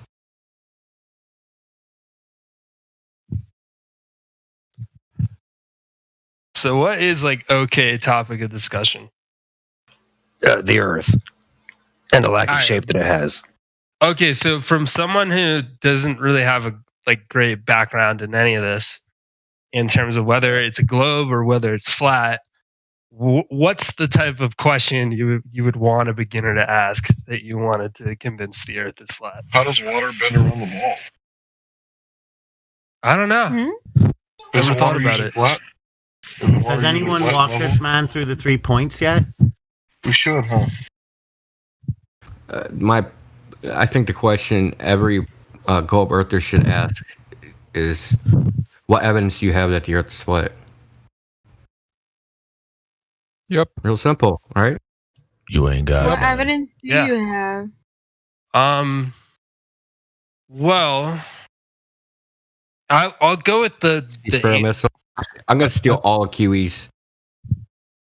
I'm gonna go with the ancient one, right? I guess if I go to the ocean and I see a ship sailing away, I would expect at some point that it appears to go down into the water, and that would explain curve. That's yes, it. that But I would don't be a know. naive observation. I never questioned it. But Have you you don't ever see that observed all the time. You only see that on rare occasions. So apparently the Earth's only a ball sporadically or something. India, has he been taken through the Black Swan yet? He ain't ready for no black swan. Yeah, I'm gonna be honest. I'm probably not. I'm still. I still want to know why. So sometimes even I can see the ship disappear. Okay, so we can demonstrate this on known flat surfaces. The probable answer is something called total internal reflection. There's a thin surface layer where light cannot escape from it. I know that's a super technical physicsy definition, but it's also a combination of the angular resolution of the eye, the angle that you're viewing something at. So imagine like if you had an infinite checkerboard, right? And like, do you think that you could see the squares visually forever? Or at some point, you're going to be at such a shallow angle to that surface, you're not going to see squares anymore? Yeah, that makes sense actually. So with distance, objects appear smaller, but you also are trying to differentiate that object from the surface, right? You're trying like, okay, is this the ground or is this the ship? But when you're far away, it's you can't differentiate. And where the critical angle is, that it's called the angular resolution limit. Where that limit is at whatever distance it is, so say at 3.25 miles, you would not be able to resolve 6 feet of a boat. It's just not resolvable. So if I took a light at the bottom of the boat and I stuck one 6 feet above it, that would actually look like one light, and you would not be able to resolve the space in between. And to you, it would just appear as if there was a light sitting on the water. So what happens if you know there's two lights, right? And the boat sails off, and then it gets to a certain distance, and you see one light. What is the inference? What happened to the second light? You don't think, oh, I can't see that. You say, hey, that other light went over the curve of the Earth, right? It's being hidden by an obstruction. Yeah. So you can demonstrate this like if you obviously you know what a car is, right? You got two headlights of a car. Now, if you're looking at a car, right, and say you're in the Utah Salt Flats, and you're right in front of the car, and that car starts backing up, and it's backing up and backing up and backing up. Eventually, those two headlights that you saw separate are eventually going to look as if they're one light. Right? Yeah. I mean, I live It's in like Utah, railroad tracks. They look like two tracks. Eventually, they come to a point, right? Yeah. Okay, this is the same thing. Eventually, those lights will come to a point, and like you can't differentiate one light from another because of the Rayleigh criterion and the angular resolution limit of any optic. So it doesn't matter. You can get a bigger optic, and yeah, it won't disappear at that point, like for your eye, but it'll disappear at some farther away point where it becomes like one, or two lights become one. Have you performed this? It's easy to perform. You could do it yourself right now. Well, no, seriously, just take take two lights, man, and just start walking away from them. Back up until they become one light. Shit. Wow. Okay. But we're thinking about like the analogies I just gave you are horizontal, right? Now you got to think of it in the vertical. Yeah. Now you have a vertical object. So an object is actually, we see it as one object, but it's actually composed of individual points of light, right? So according to, modern physics, each, light strikes it, and then, the light is absorbed and then re-emitted, and then it reaches your eye. But every atom is doing that. Every atom on the surface of an object. So they're all just a little bunch of individual points of light, like pixels on a screen, but you can't see the pixels, right? Why can't you see the pixels? Why can't you see individual atoms? They're too small. Because it's too small, and you have a limit. Like, it's the smallest angle that is separated between 2 points. So we know what that limit is, and it's completely dependent on the diameter of the lens. So we know that for like an 8mm lens, like is in your eyeball, that limit is 0.02 degrees. Which, listen, this is where it gets freaky. So the angular resolution, like with that angular resolution, 0.02 degrees, where the surface of of a flat Earth would disappear is 3.24 miles away. That's when your line of sight is at a 0.02 degree angle to the surface. So here's the coincidence part. Do you know where they say the horizon is with a radius of 3,959 miles? 3.25 miles. What a coincidence, right? That's the optics of the human eye just happen to match where they say the horizon is of the globe. It's just a cosmic coincidence. Oh, so you wouldn't even be able to determine visually if that was really occurring for like the angular refraction. Yeah, you can't. That's the point. Like, you don't have enough resolving power. Well, that makes sense. So you can but you can test this, right? This test: can you get an object to disappear on a known flat surface on a smaller scale? And yes, you can. It's been done multiple times. It's been done on like 400-foot lakes, 500-foot lakes, 600-foot lakes, basketball courts, soccer fields, football fields. Yeah, I saw Life is Short do a really good demonstration of this, where he used an iPhone camera, which has a really small aperture, and then a bigger camera with I don't think it was a P900, but it was a bigger camera with a good zoom, and he could not see the light on the small iPhone camera over the flat surface, but he could pick it up on the bigger camera, even though they were at the same height. Yeah, because one lens was larger than the other, just like the model predicts. The model predicts that a larger lens, you'll be able to resolve more. So when he used from the same height off it was a hospital floor or something. I've seen it too. So it was like a hospital floor. All right. Well, when he switched, but basically he took the exact same image. He put a light all the way at the end of a long hallway. He used two different cameras at the same height. One had a larger diameter lens than the other one. And one image showed no light and the other image showed the light, which conforms perfectly to the, what we know about optics. all right. Okay. Because I was always wondered about that. I guess, I've been here for a while. I don't usually talk. But usually your first argument is to prove that it's a globe. And I'm stuck there and I don't even know how I would. So can I sum up what he just said real fast? Basically, they hijacked perspective and how the eyes work. Yep. And you can even see it when you go and look at the curve calculators. They don't account for things actually getting smaller with distance, which is perspective.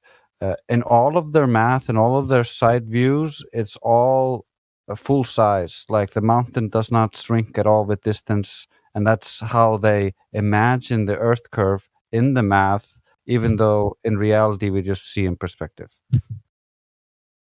Yeah, I get. I mean, you guys are throwing a lot of new terms at me. I'm gonna be honest, but I get the general idea. It's like the eye can only see. I think India said to the 0.2 or whatever, and we can tell if a ship was going under the curve until 3 something, right? So yeah, that's not even a reliable miles test. is where the horizon will appear to be. Okay. For a No, that 6 foot makes man, sense. generally. So this is a generalization. This is not always observed because sometimes there's anomalies like the Black Swan where you can see a horizon 10 miles away from 1 foot. All right, that makes sense. Well, with the Black Swan, though, what you're going to have to assert for this to be true, because we have observations where the horizon front of said oil rig, is what we're going to have to assert is that through an optical effect, right? Yeah, if you need to, what Bino's just posted is that you should listen back to what's being said here, so you can sort of hear it again, listen to what we've just spoke to you again at a different time. But anyway, so with the Black Swan, what people are having to assert, right, is that the horizon itself, okay, is being moved further back than on other days by refraction, being pushed back at the same time as the actual rigs in a V-like shape pattern. And that they're being refracted up over the curve. So what we have now is a form of refraction that no one can explain. We have a form of stooping or looming or whatever you want to call it, right, on one day, or we have this idea of terrestrial refraction, removing an actual terrestrial place backwards, while we in the same field of reference have two things being almost like loomed up over the horizon to our eye. This is just something that's impossible. It's not an effect that we see. Nah, I'm gonna be honest. You lost me. Well, think of it this way, right? I understood what India said. But like, well, that's the point. I'd have to do some reading on this. I'll watch the recording back, and I'll do some reading on it. Listen, think of it like this way, very, very, very, very quickly. Right? Think of it like this. So, on a normal day, right? Okay, on the Black Swan image, okay, like, I'll post it for you a sec. I'm not going to go through the whole thing. It's pretty simple. Yeah, India's a better teacher for sure. So in the Black Swan image, right, what's posted there, what we have is on one day, right, the horizon could be in front of said platforms, right? So for that horizon to be in front, that means that those two things are buried behind the horizon, correct? Yeah. Right. So, but in this observation, what people are going to have to assert, right, if this is a cause or effect because of an optical phenomenon like refraction, right, for this to happen under the globe model, right, it's not just that refraction is causing this to happen. It would also you would have to have effects of refraction that would explain how we can have a horizon that's no longer in front of these things, right? Because apparently it's still in front on their model. It's still in front because it's physical Earth curve. But refraction is causing the sagittal or the blocking part of the Earth's curve that's in front of these platforms, right? It's causing it to be pushed backwards. This geographical location is being pushed behind the oil rigs, but apparently it's still there. So the effect of it being pushed behind it is optical, right? But at the same time, that would also mean that these things have to be corrected, i.e. the refraction is having to pull the bit that we can't see because of the geographic limitations of what we're seeing. There's Earth curve in front of it. There would then have to be a form of refraction that's able to pull up the light, right, from the bottom of the oil rig so that we can see the bottom part at the same time as us being able to see the horizon behind them.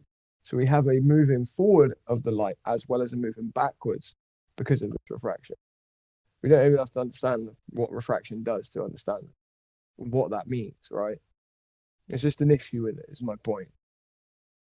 Yeah, so these shouldn't be level. What's up, everyone? What's up? How's everyone doing today? Fantastic. They're all good. Great, thank you. Hope you're good too. But yeah, but you sort of half understand my point, is that Better than yesterday, and tomorrow's looking promising.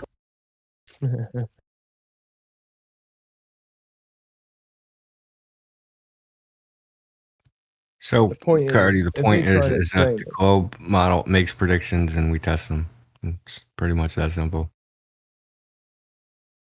All right, that makes sense. I mean, isn't that what you're supposed to do? Yeah, it's science. No. Not quite science. Science-ish. Did I say a bad word? No, that's not It's not science. No? Doesn't make predictions.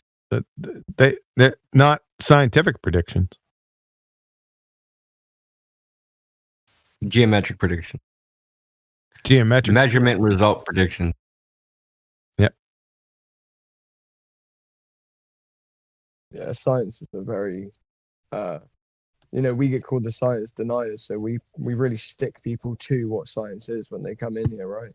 You can assert that one field is scientific, you can assert that this field is scientific, that this thing is scientific. We're going to tell you that it's not, because we're the ones who get called the science deniers, and that seems to be actually more of a valid criticism of most individuals in the world. In fact, that they apply this word science to nearly every individual little thing that they can look at that seems anything to do with testing or measuring or whatever it is. And science directly is relational to experimentation.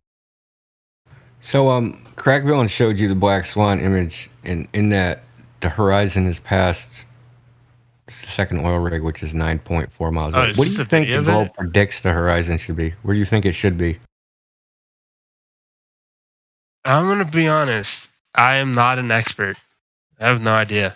Okay, well, it's only supposed to be 1.25, or is it 1.223? Or maybe I'm thinking of M16 rounds. Yeah, it's only supposed to be like a mile, 1.25 miles away from the camera, but you can see it's farther than 10 miles. So that's testing the prediction. Prediction is 1.25 miles, but what was actually observed is it has to be further than 10 because that oil rig, the farthest one, is 9.6 or something.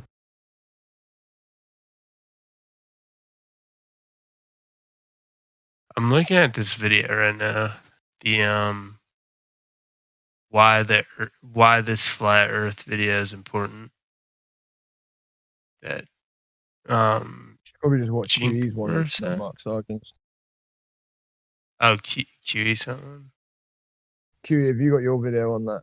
On the Black Swan. You saw the guy. Who came Yeah, I got it. Yeah, you only have to watch like first minute. Nah, I think it's 2 minutes and 10 seconds. Hold on a second. Yeah, I'm just not trying to make him watch a Mark Sargent. Just 1 second.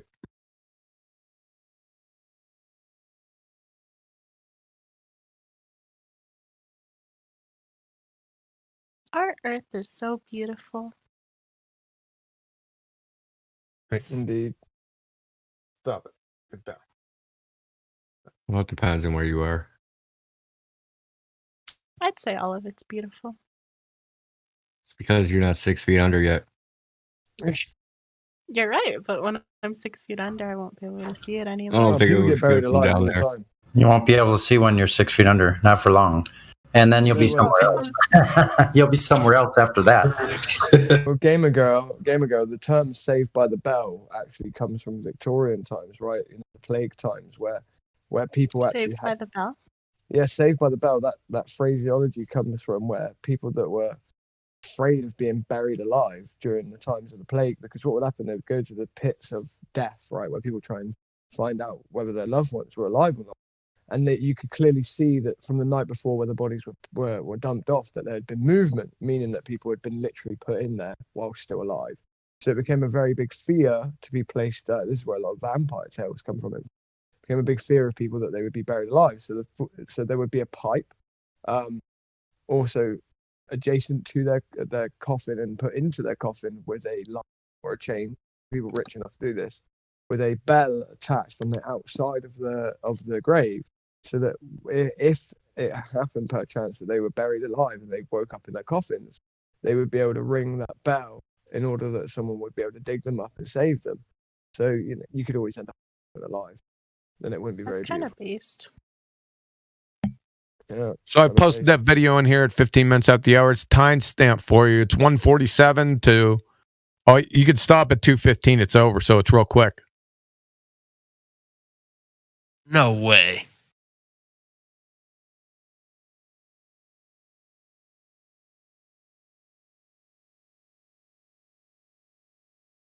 Oh yeah. Nah, I don't. This is too crazy.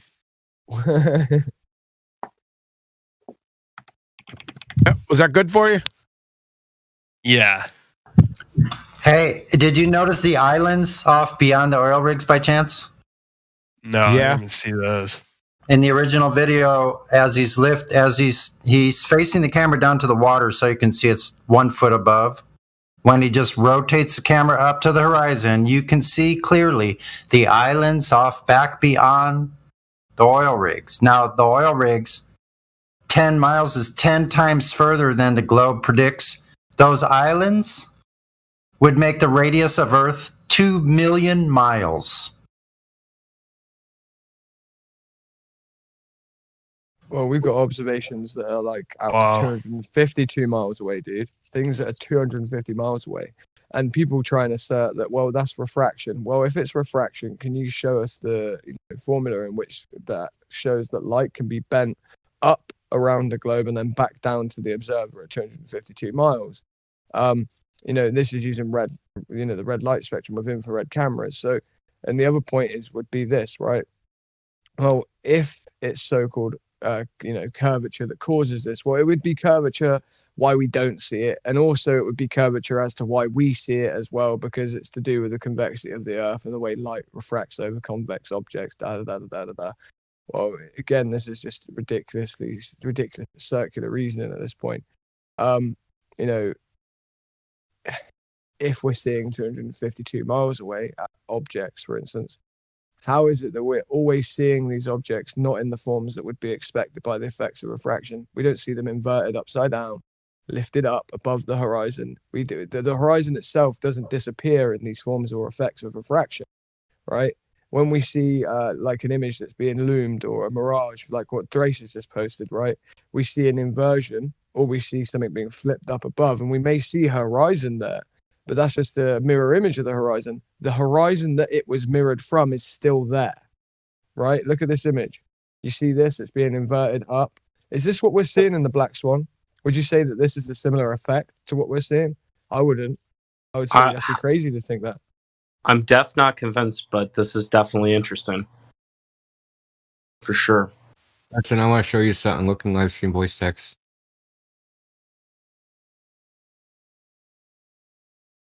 I'm gonna be honest. So this was done in Google Maps. Do you see the inner circle? Yeah. The inner circle is where the horizon is supposed to be. The outer circle, the furthest one. Wait, are you talking about the horizon is actually observed at?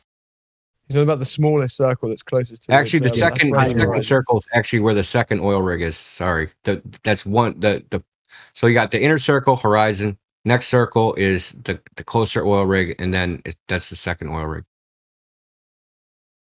So do you think this is what the goal predicts? The goal predicts the horizon's at that inner circle.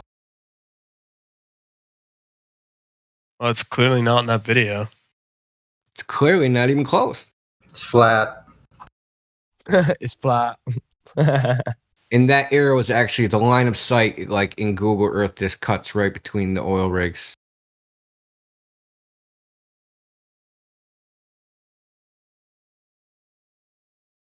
Wow. You literally riding on eggshells. Are you serious?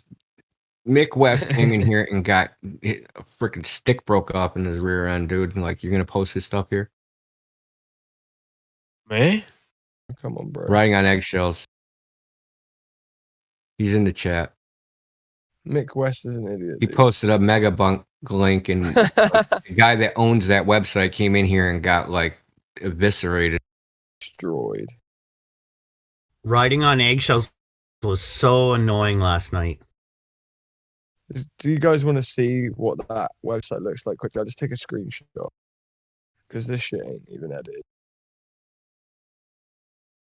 Like, just look at this crap. Put a Mick West numpty clip up.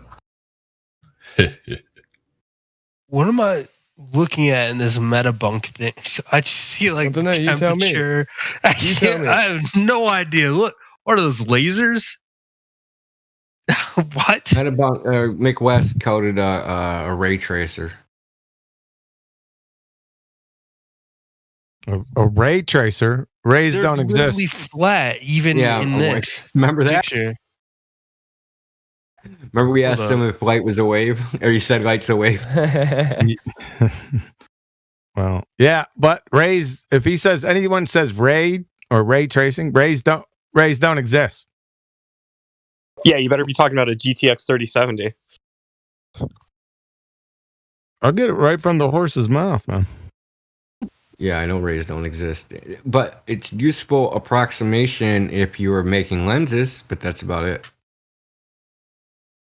It works good enough on like very small scales with lenses, as long as the lenses aren't too far apart. Otherwise, you get something called Fresnel distance, where you get overlap from the interference pattern, and they don't work no more. Doesn't approximate anything.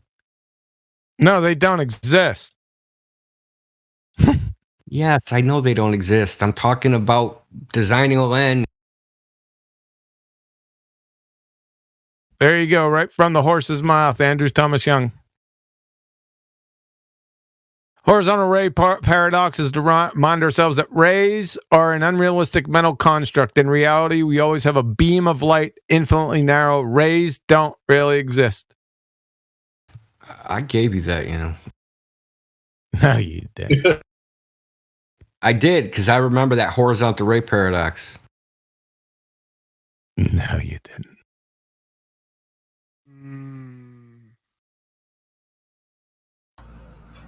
He's like, no, you didn't. I'm just continuing to get my mind blown. You couldn't have. Because in the mathematics, if you do the ray tracing, you cannot cross eye level. A ray from that's underneath it can't cross up above eye level and come down, and vice versa, because it's called a singularity exists at that altitude. So if you had a 6-foot high coordinate, no light can exist at that 6-foot high. So no ray can cross it. That's why it's paradox. Got another good one from him. He's just chock full of them. Let's check this one. Pardon my public service announcements. Let's see. Calculating atmospheric refraction from Andrew Thomas Young. So he has a paper called Calculating Atmospheric Refraction. The whole discussion above deals with, this is what he says, all the discussion above deals with plane surfaces. Then he goes, but the Earth isn't flat. To deal with refraction in a curved atmosphere, we have to introduce geometrical considerations, which have been put on a separate page. So I did a little summary. It's part of my flair. Number one, the subject matter expert describes refraction. That's the title of the article, by the way. Entirely in the context of a flat Earth. Number two, then the subject matter expert, then at the conclusion of the article, pivots to calculating atmospheric, contradiction in terms, atmosphere, refraction, and then declares, but the Earth isn't flat. His justification is a begging the question fallacy, contradiction in terms, and a gas law violating curved atmosphere. Number three, the quintessential characteristic or tenet of gases, that is atmo, is they don't curve. They don't have inherent shape. From Phys Libre or Chem Libre text, like liquids, gases have no definite shape. So this is all just a carnival tent, back and forth, train wreck. It's all, you need a contradictionary when you're reading his stuff. Yeah. Dude, my lawyer's going to have a field day with your lawyer. Dude, we've spoke about this, QE. That's India's word. No, it's not. It's mine. Witnesses say otherwise, dude. No. This is bullshit. They're biased. Cease and desist. I like the way you said that. That's too funny. Are there any more pictures like the platforms like that? I'm going to be honest, that kind of blew my mind. Yeah, there's plenty. Do you want to see an observation that you can't see, that you're not supposed to be able to see? Yeah. All right, sweet. All right, we'll do this. I got a website with like 100. Yeah, you do.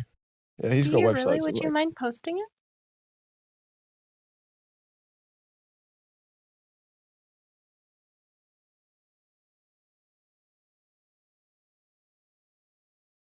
Even this image, I don't know.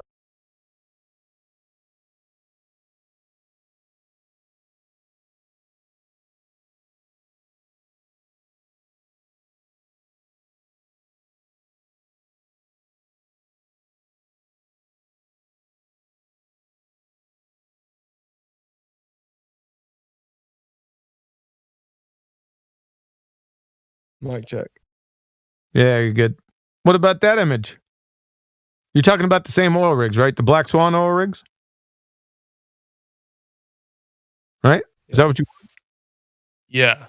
Yep. There's another picture taken 4 days after the Black Swan. Well, that's not the same. It's the same oil rigs at the same camera height. Same location. Same location, yeah. Yeah. Guess what that is? Is it photoshopped? It's a black swan. No. You want to know why? Yeah. That's why.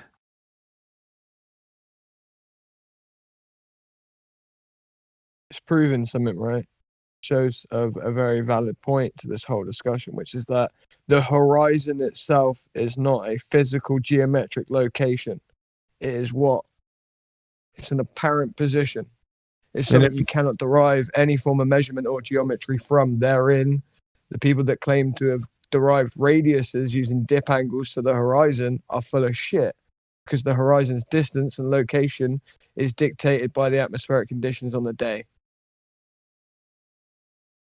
That sums up both photos, by the way, at 28 minutes after the hour.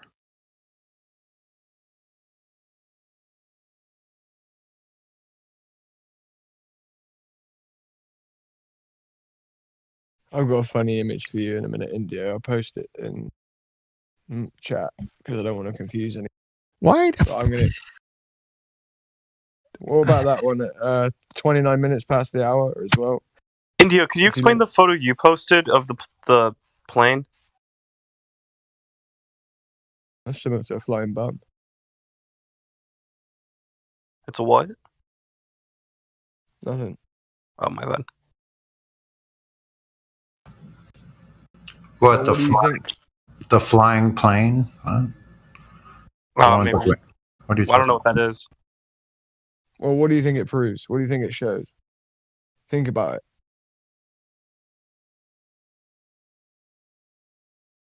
The wings are parallel to the horizon? Probably not, dude, but...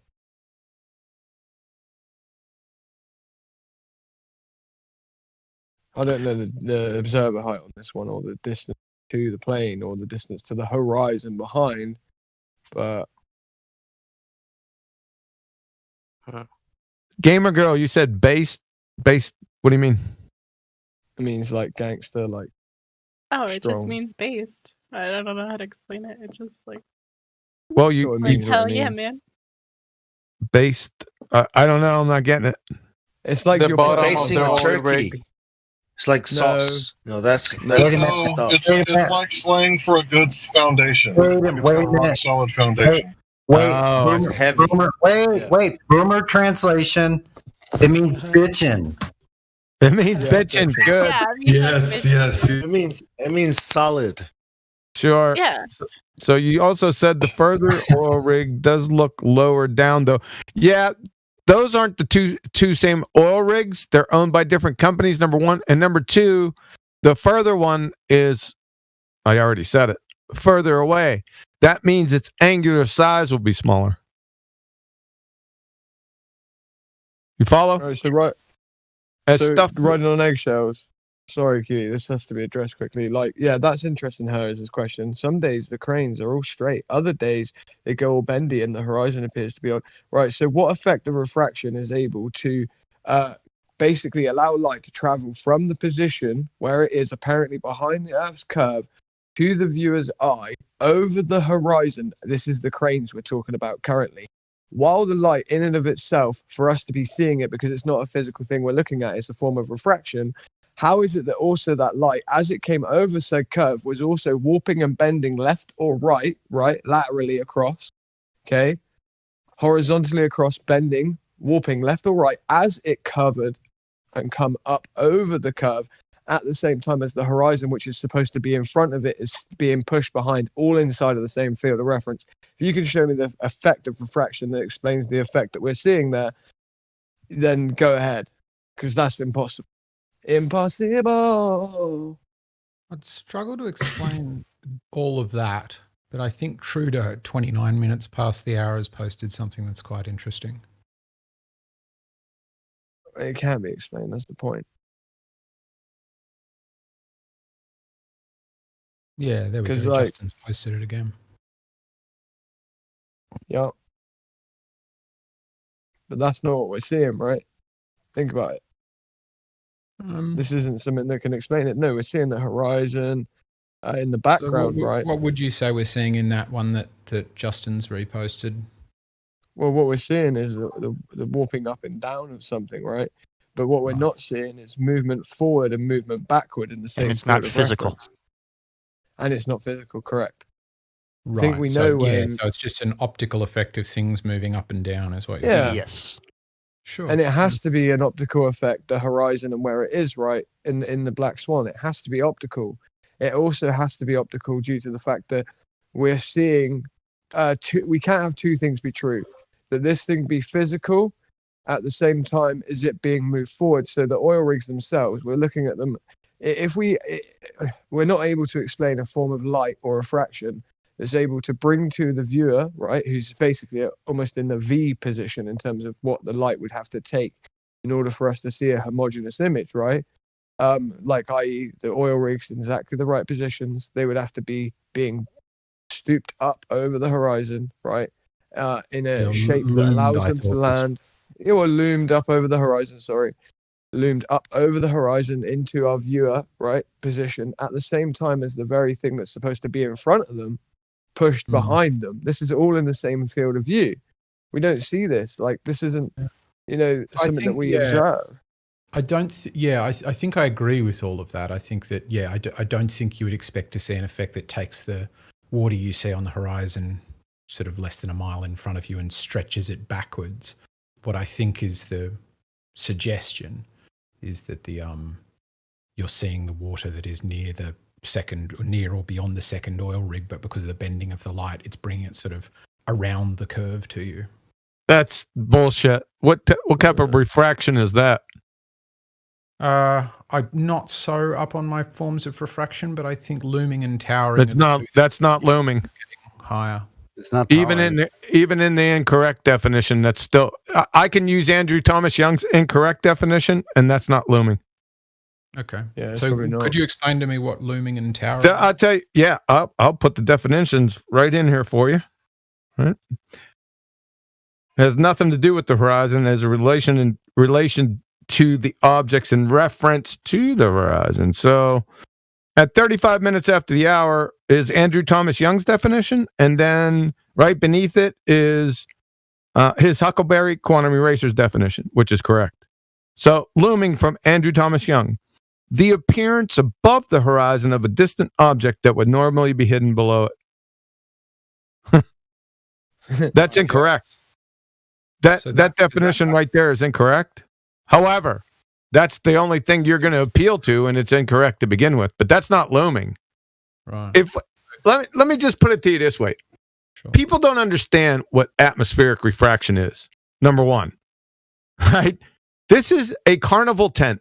If the ballers are correct and they refraction, then it would render all the world's militaries utterly useless, impotent.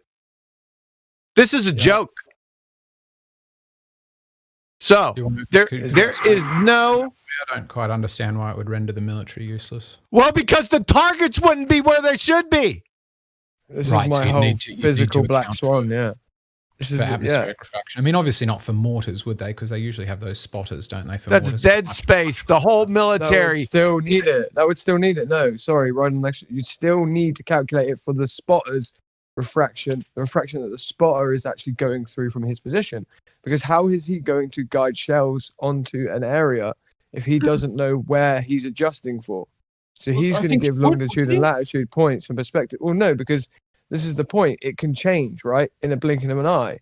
Like, so if we're in a valley, for instance, right, and now the pressure changes, right, therefore we have, let's say, some form of entropy with gases, right, as a cloud comes over, it gets cooler over there, and we have a quick form of quick change, entropy occurs, right? The pressure changes. So from his position, the last numbers that he gave over, they can't be used as a form of scale because it could change. So now you could end up hitting blue because you didn't have the calculations for refraction in from the beginning, right? So now he looks at the object again, and now there's less refraction than before, whatever that means. And he gives over the numbers. They're going off of the frame of reference from before of what they were doing in terms of, like, this was the subset of where we were aiming. Now he gives new data in place, not understanding the form of refraction that's affecting what he's seeing. And guess what? You hit the wrong place. So because it's quite easy to understand. I get what you're saying. That you're seeing where it lands from the beginning. Do you know that but all Go of ahead, this is Elijah. hocus pocus, right? Like, refraction and all of this. Get down.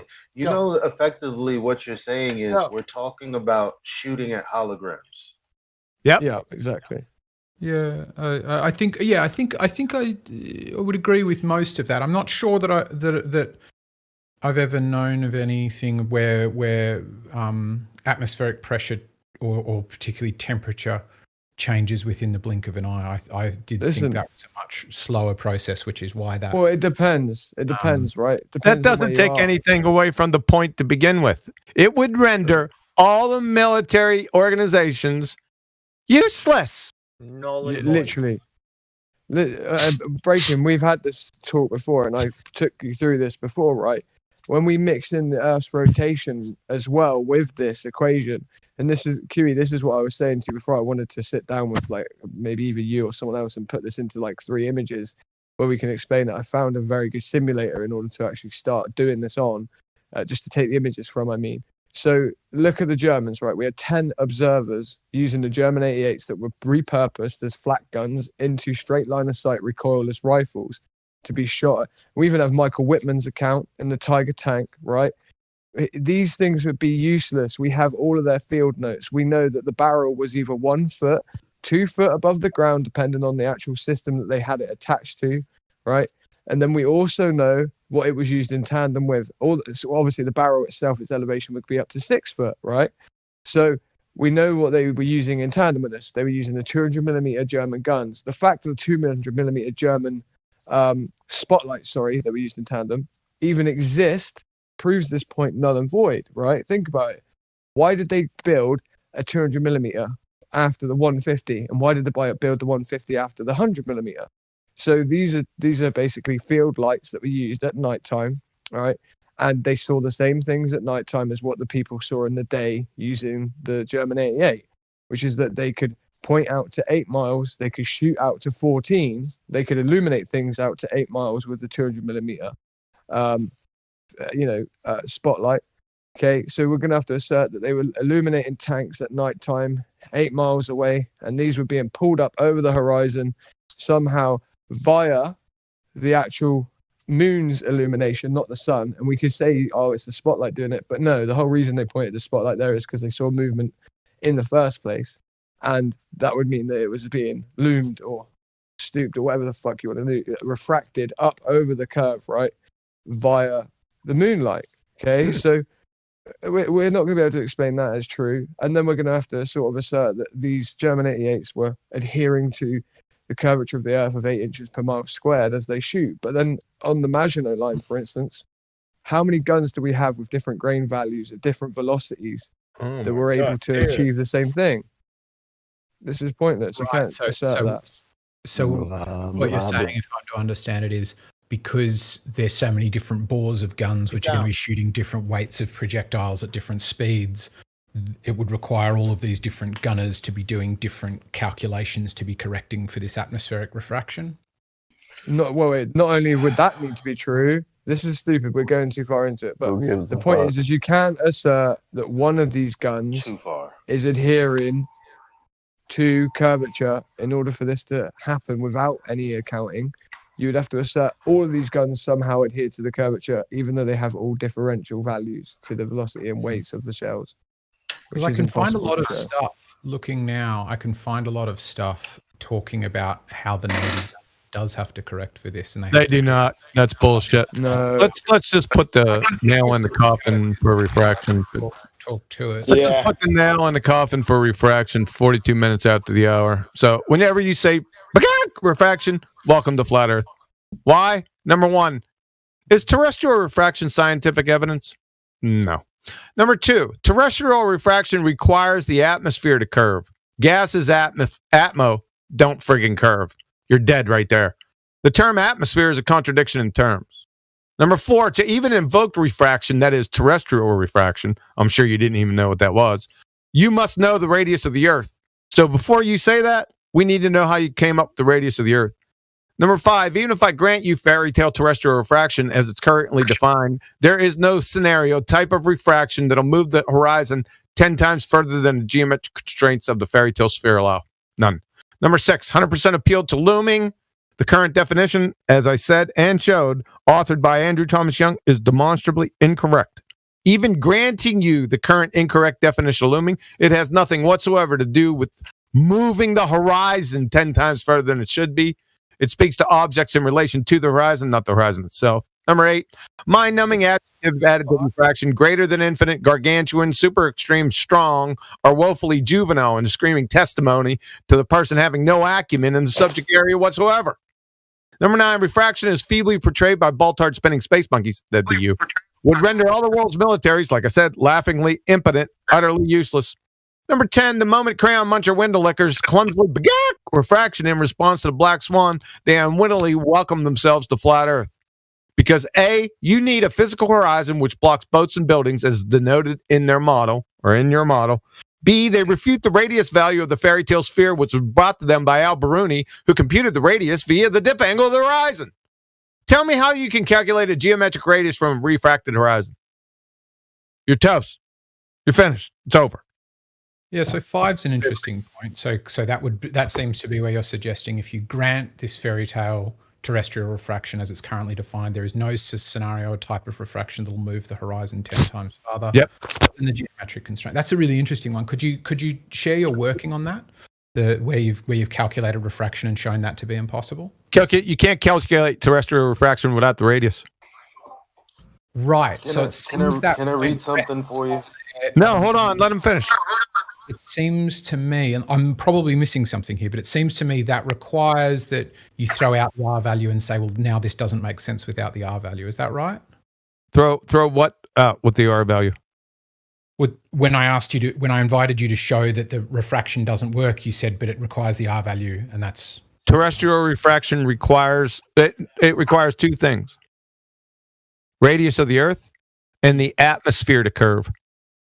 Yeah, relative density and pressures with temperatures and gases and stuff, right? So, but it seems gases to curve. Gases to curve, right? Yep, and that's what it requires. Because there's no curve, therefore there's no refraction. Is that right? Exactly. And gases don't curve. It seems like it's kind of using the conclusion to prove. No, but gases don't curve. You know why? No, I think you're going to convolute this with the curvature of the Earth itself. Like even the thing of like gases have no intermolecular bonds, right? So if there was a curved surface underneath said gases and they had intermolecular bonds, they would then homogenize to the shape of the curvature underneath them, right? Yeah, but they don't have any intermolecular bonds, so therefore we cannot show that a form of the atmo itself is curving. Therefore, for light to go through it, to attenuate through it, and then start to refract and curve around. We don't see this. This is an antecedent thing that would be needed in order for said thing to occur. You need two things, right? Right. So if I'm understanding what you're saying is because gas is in excited state, so there's no intramolecular bonds. There's no bonds between the atoms. It doesn't conform to the shape of its container, or it does. Hold on a second. I'll be back in a moment. Right, so the point is this: they still might conform to a container in terms of the shape, but that is not the same thing, is it? Right? That would be saying it's tantamount to saying that you put your hand inside of a cup, and because your skin was flabby, it conformed to this outside of the container, right? Cool, but that doesn't mean that's two things doing the same thing, right? But that in your hand has got intermolecular bonds, but they're doing the same thing. Well, seems that this 0.5. Yeah, check this out.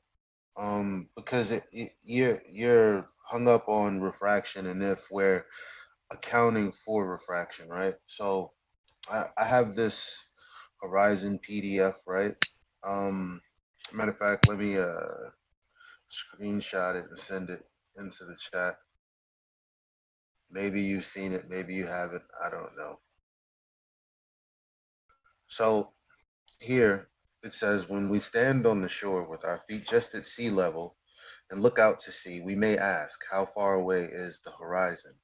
We start by making the simplifying assumption that the Earth is a sphere with a radius. then the line from our eye to the horizon is tangent straight to a circle of radius representing the Earth as shown. And it shows the diagram. You should be looking along in the voice text. So my question to you is, they're telling us where the horizon is based on the radius of the Earth. Where in here does it say that you also need to account for the atmosphere and the temperature and all of this to tell you how far away that the geometric restraints are? I've got him on mute at the moment because he was talking and that, and I wanted to say to him that yesterday I said to him that if he comes he was just asking. The moderator's asking him a question, Jin. So okay, just to chip in your own shit. Can you unmute him, please? Okay, well, no, it's okay. I've unmuted him. So now we've lost Elijah's point. No, didn't lose Elijah's point. Go ahead, riding on eggshells. Hang on, why am I deafened now? That's what I'm trying to get at. Now I'm server deafened. So we've lost his point. So yeah, I think Elijah's point's absolutely valid. I think it's a really good. Really good. What? Jen, what are you doing? Nothing. Okay. Go ahead. I think Elijah's points are absolutely valid. It sounds like that is just describing where you would expect to find a geometric horizon, assuming a ball with no refraction, and it's not there. If you look at that black swan, it's not in the right space. I think I would absolutely agree with that. And I wouldn't be able to answer Why would they be telling people that this is how you figure out the distance to the horizon? You know what I mean? Because Hello, KRL. Please don't eat chips. Not only that, but you have you guys telling us that this is the thing that blocks boats and buildings and etc. because it's at a specific distance, blocking things, right? Yeah. Not only that, but you have this this video where these people went out to some lake and they sent a boat with a flag on it, and the guy clearly says at 444 in that video, and I could post that for you if you want, before all of this Black Swan conversation is being had, right? So the guy says the horizon is going to be obstructing things at the 3 mile mark based on the height of the eye of the camera. And so then they go on to be happy about the fact that the flags are disappearing, but the horizon is behind that boat. But the point is, they explain that the horizon is at this specific place because that's what the math says. Where was this horizon talk? I mean, where was this refraction talk then? Like, where are you pulling information to say that that's it's a valid like question. some sort of argument? It's just, it sounds like you're presenting what somebody else is saying and then asking me to explain their reasoning. That's why I was curious about, from that thing you posted, if that was something to do with mathematics, that I could understand them just going, well, here's how you deal with right-angled triangles and tangents and circles. And so they're just going to sort of, for the sake of simplicity, for a maths question, do that. Whereas, yeah, I think it would be very questionable if it was somebody talking about, launching shells over the horizon for a military application. There, I absolutely would expect them to do that. And yeah, so the basic answer I'm getting to is just wild postulation and saying I don't know why they don't include it. But the point that I was asking about QE's thing is, it seems that that 0.5 is saying if you grant terrestrial refraction, there is no way it can move 10 times farther. And then the way that you show that it cannot move 10 times farther is saying that there is no R value. Is that right? No, not only the R value. I was going back to saying that the different types of refraction, even if I grant you looming, it doesn't do it for you. Right. In what way does it not do it for me? Because number one, it's an incorrect definition. That's one way, because stuff doesn't raise up. The horizon doesn't raise up in the air and loom above the horizon. That doesn't make any sense. It's non sequitur.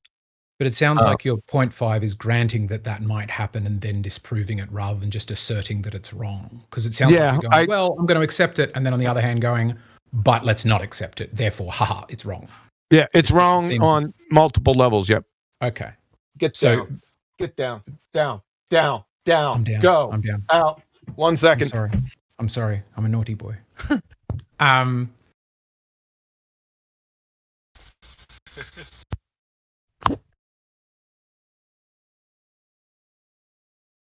The other issue. All right, I'm back. Go ahead. Can I say something? Yeah, oh, sorry. No, I don't want to interrupt his train of thought here. Go ahead. Go ahead. Me? No, riding on eggshells. Let's finish up this point. Oh yeah. Yeah. Okay. The point I'm trying to understand is in what way that 0.5 makes sense, because it sounds like when you're saying I'm granting atmospheric refraction and then proving that it doesn't work by accepting it, but then your way to disprove it or show that it doesn't work doesn't involve accepting. Well, let's go ahead and read it. Even if I grant you fairy tale terrestrial refraction, which I will not, but even if I do, as it's currently defined, I'm not done yet. There is no scenario or type of refraction that'll move the horizon 10 times further than it should be. Well, it's pretty cut and dry, isn't it? I believe I can understand the words and all the points. I was just asking, in what way did you show that? Because what I imagined you were going to share, or the way I would do that if I were you, I guess is how I'd put it, is I would get the calculations for refraction and show that even using the R value that I disagree with, I can show how it doesn't calculate to be able to show that. That's what that point. Why would I need to do that? Because that's what 0.5 sounds like it's saying to me. No, it's not, man. You're okay. Well, so what is 0.5 saying then? It might be. I just told you, you fucking clown. If you can't understand that, go back to primary school. You need to bring the proof anyway. You have the burden of proof. So you're asking us for what you need to be. The fucking fairy tale terrestrial refraction. Go ahead and calculate terrestrial. What type? Let me ask you a question. Give me the types of terrestrial refraction. And why am I back feeding? I don't even know. One's got the channel on. Ganja Rambo. No, it's going through Jen's mic. They got the channel on as well. The 24/7 YouTube. Yeah, Jen did. What the heck are you even talking about here, dude? It's how could I put it a different way? If I were to say I'm showing that the calculation of my taxes is wrong. Oh, get the fuck out of here. Give me the different types of refraction. It's not about I don't know them. I think is probably the simplest question. I've heard of looming, towering, stooping. I've heard of, I think there's, what have I given 3? I think there's 5 in total, isn't there? Mirages. Inferior and superior, yeah. No, not too tight. Just mirages is one category. Then looming, towering, sinking, stretching, right? Sure. How does that relate to moving the horizon 10 times further than it should be? That's what I'm asking you. Yeah, that's the question. Yeah, that's what I just said. There isn't a type of refraction that'll move the horizon. You following it now? See how that goes? Except that looming one seems like it covered it. The looming, yeah. The incorrect definition of looming. Yeah. What makes it incorrect? The looming has. Oh my God! It has things that are in relation to the horizon, right? So not the horizon itself. Objects.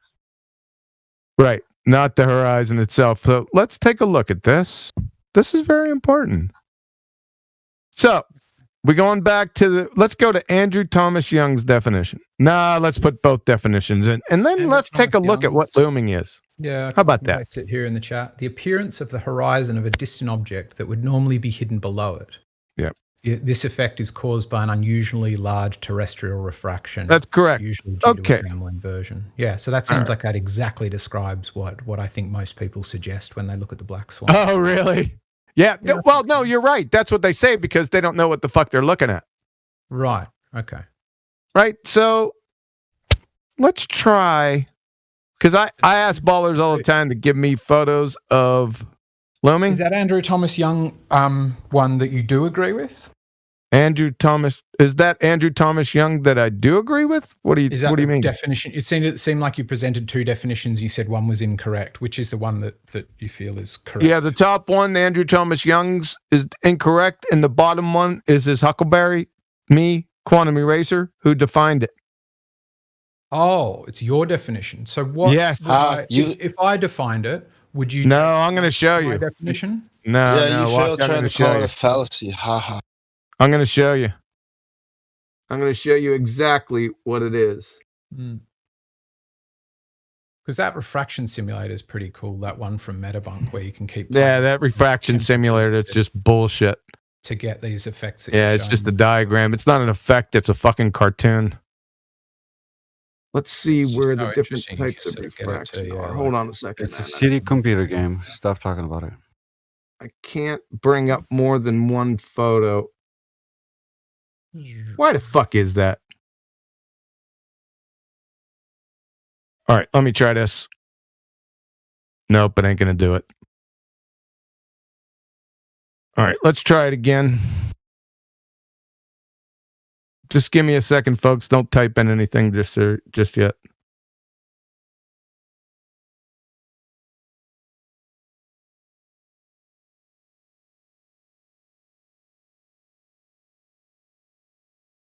Certainly think the point you made before, Elijah, is really valid because I, aside from seeing those like wibbly cars when I go out, Huey, you can select all of the pictures and then copy and then paste. No, I can't. It won't let me do it. Okay, so let's. I'm good now, folks. You can put anything you want in there. All right, so let's take a look at this. These are typical photographs of looming. Okay, let's take a look at the poster child. It's right above Mick West's rendition. You ever seen this sailboat out here? At 59? Or are they all at 59? Yeah. I think I've seen most of those before. Right. So, let's see. Let's see who's right here. My definition says looming is nothing more than an optical illusion produced by the sky being inferior mirage underneath objects, giving the appearance of said objects floating above a false horizon. Let's go down to Mick West's photo because it's the same photograph. He color contrasted it. I can see the actual horizon in the other photo just with off-center vision, but we'll use Mick West.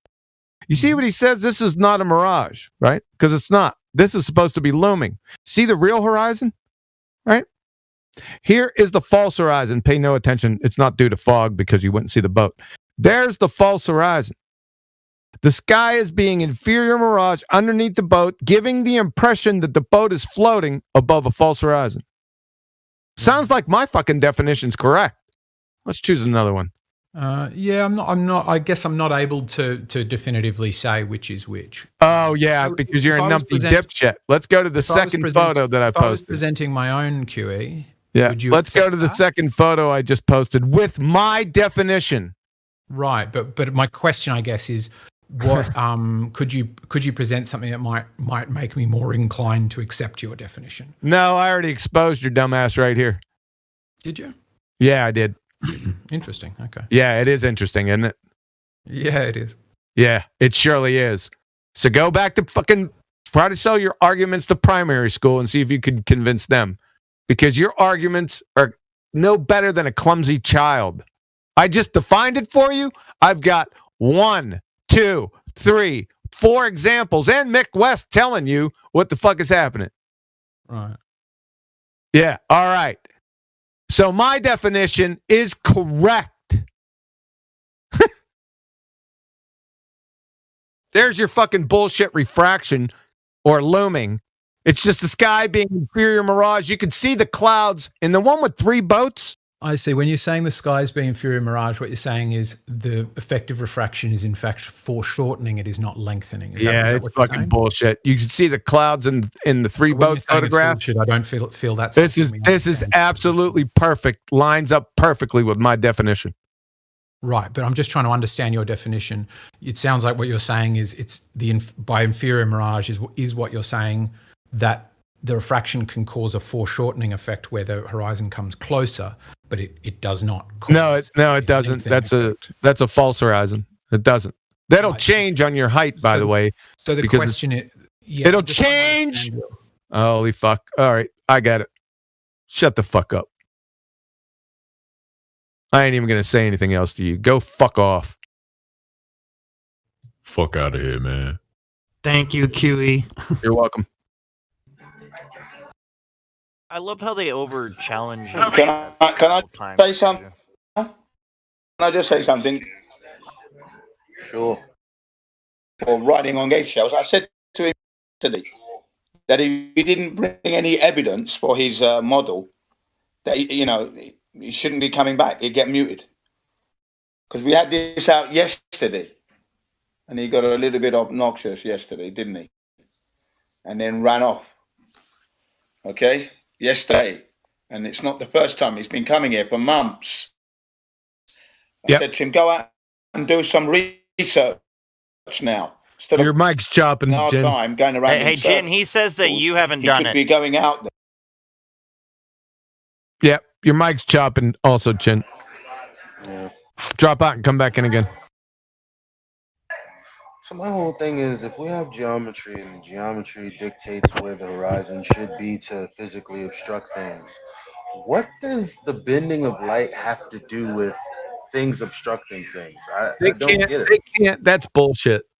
All that's bullshit. They're little bending. They're not. All this refraction is a carnival tent. They don't even know what it is. They can't. You got the subject matter expert that can't even define it. You got problems in Shangri-La, brother.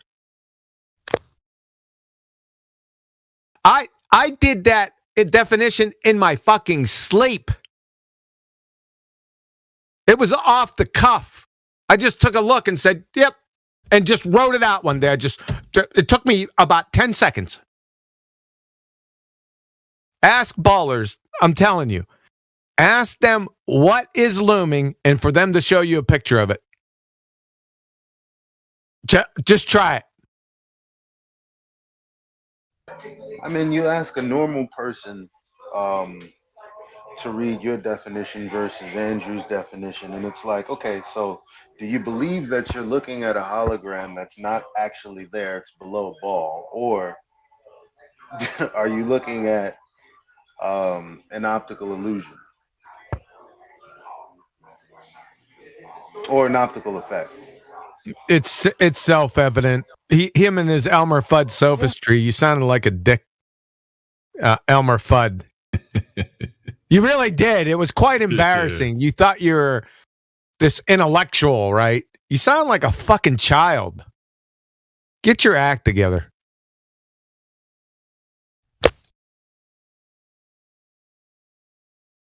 So all this refraction is just bullshit. They need, in fact, I'm giving them more than I should. As soon as you refraction, welcome to Flat Earth. It's over. Excuse me. Can I add something? Sure. I found a paper, and I think it's like one of those like government papers. And it says on here, what is it, like chapter 2? Validity of flat Earth assumption for atmospheric calculations, and it talks about like missiles and stuff. I don't know. I thought it was interesting because you know how they're always saying like the flat Earth is not real, but in their paperworks when they're talking about missiles and science and math, they're using flat Earth. You know, of course they are because the Earth's flat. Yeah, they have to use flat Earth. That's the only way.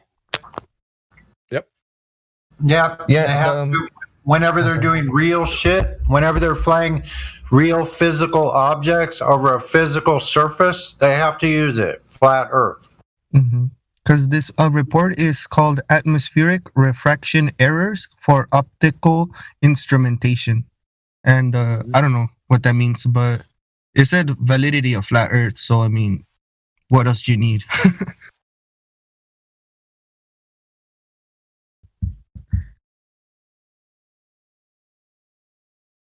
And hello. Share that document in the VC. It's from 1953. Also, Send it to me, Jamesy. Yeah, I'm gonna go ahead and quote Mitty. The swan is black, so nice try. Yep, we correct wrong definitions. We just don't make them off the cuff, Elmer Fudd Sophist. And I showed you in spades exactly what I meant. So go piss off.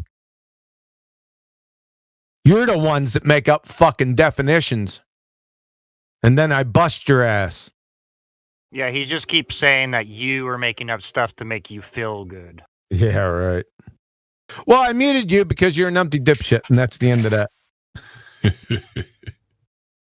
And everyone knows that that's in here. You don't have to explain yourself, Quantum.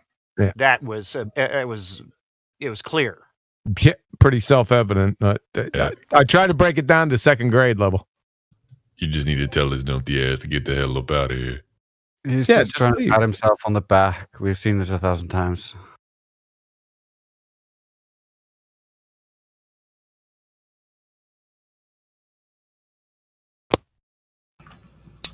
I don't know what you would have to do to make yourself feel good about living on a globe that you have no proof of. yeah, I mean, even the government says it's flat, so I don't know what they still believe in, that the world's globe. Well, listen, this is the actual main issue right now, is this, right? So QE's saying he's given a definition. He's calling into question said definition, right? Well, the point is the definition is derived from the observation, right? The definition itself is either incorrect or correct based on what we're seeing in said observation. He isn't deriving the definition out of thin air. Well, in fact, actually, the definition is derived out of thin air, but thin air mixed with light. Therefore, refraction, we see an effect therein of refraction in said observation. The observation is either better defined by the previous definition asserted by the person Andrew Thomas Young, which is incorrect, or we take the exact description therein of what we are seeing, said effect in observation by Huckleberry. It seems that Huckleberry's definition therein of the observation seems to be more correct in form of what we're seeing or observing. Therefore, this definition is more accurate. Took it out of thin air, but not took it out of thin air. Can we talk about some of the ballers' definitions? Dog bones are clocked, straight lines are curved. I mean, space-time is in between the donut. Oh, yeah. Hole in the donut. The hypothesis of a shoe is there is the shoe.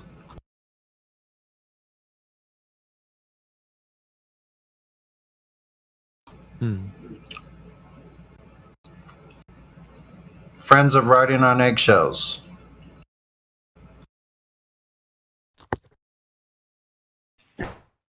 Yeah, the shortest line between point A and point B is a curved straight line, right? Isn't that the shortest distance? A curved straight line? A curved straight line. Not all straight. Curved straight line. Straight. Curved straight line. Level is curved. For Jesus Christ.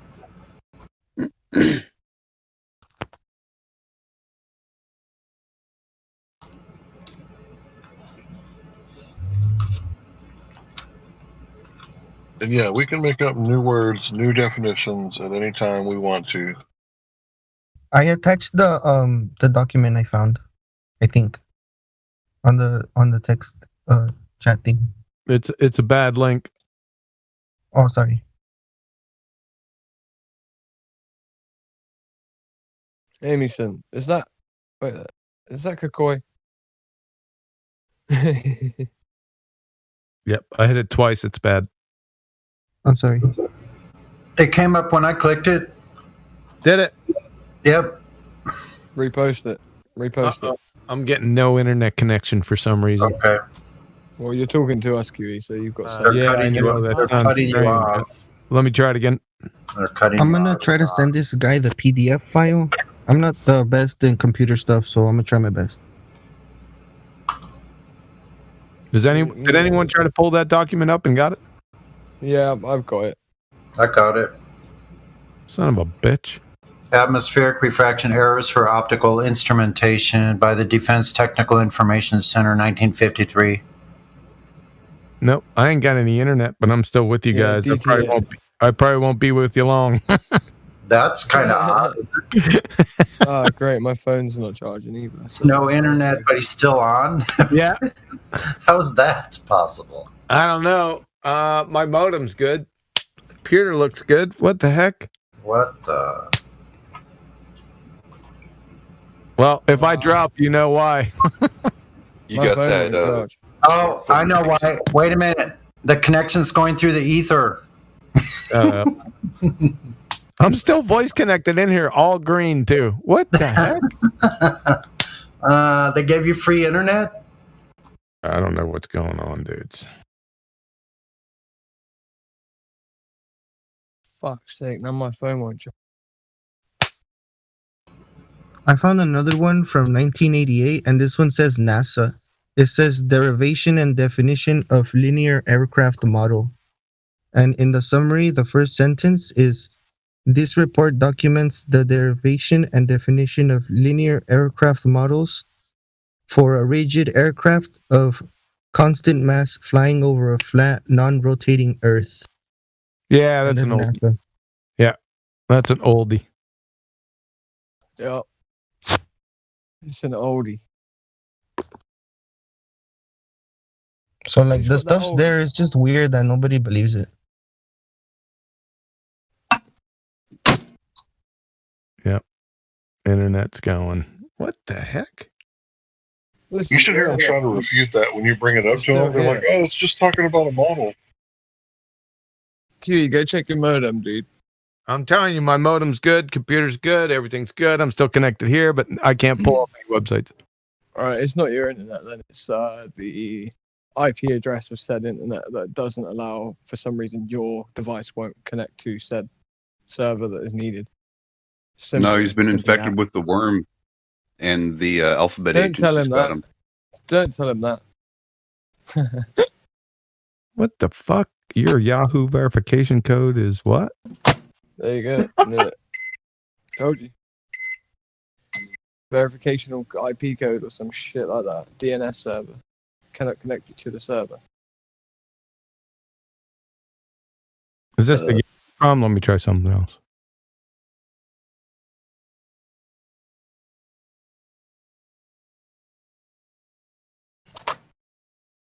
Cause yeah, like that other guy was saying, I mean, yeah, they lie to us about it, but when they want to make their instruments, they gotta use like real logic. I'm pretty sure they just don't tell us. Well, they listen. They assume a flat plane, a flat non-rotating Earth, whenever they use the calculations in order for, let's talk about the Exocet missile for a second, right? So when they were calculating and deriving the data strips they needed for, and I say data strips because they did need them. In fact, they went out and did telemetry data directly for this using infrared from different aircraft at different altitudes, and they did so in order that they could get the correct read for at the altitude to which the Exocet missile would fly at. The Exocet missile can be used to attack ships.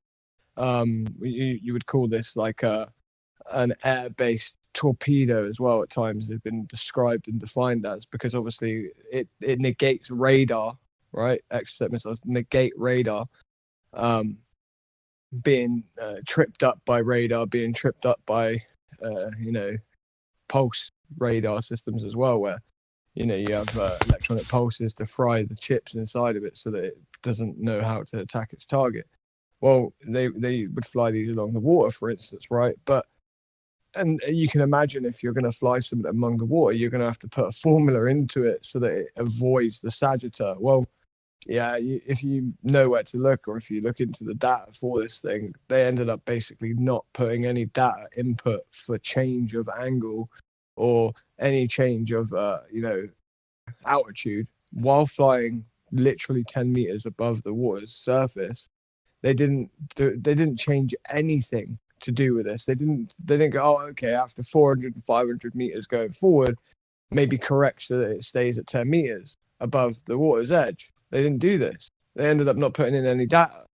And then it was explained to them by scientists that, oh, you don't need to because it's all relative in terms of distance to the actual shore, or should I say the water's edge. Why is it relative? Oh, because of gravity. Gravity explains why they don't have to do this. And this is where people say, well, the Air Force are lying to you. The Air Force are thus lying to you because they would have to lie about the nature of gravity itself or the nature of the way the curvature works. Well, no, they don't, because these people have got enough things on their mind, right?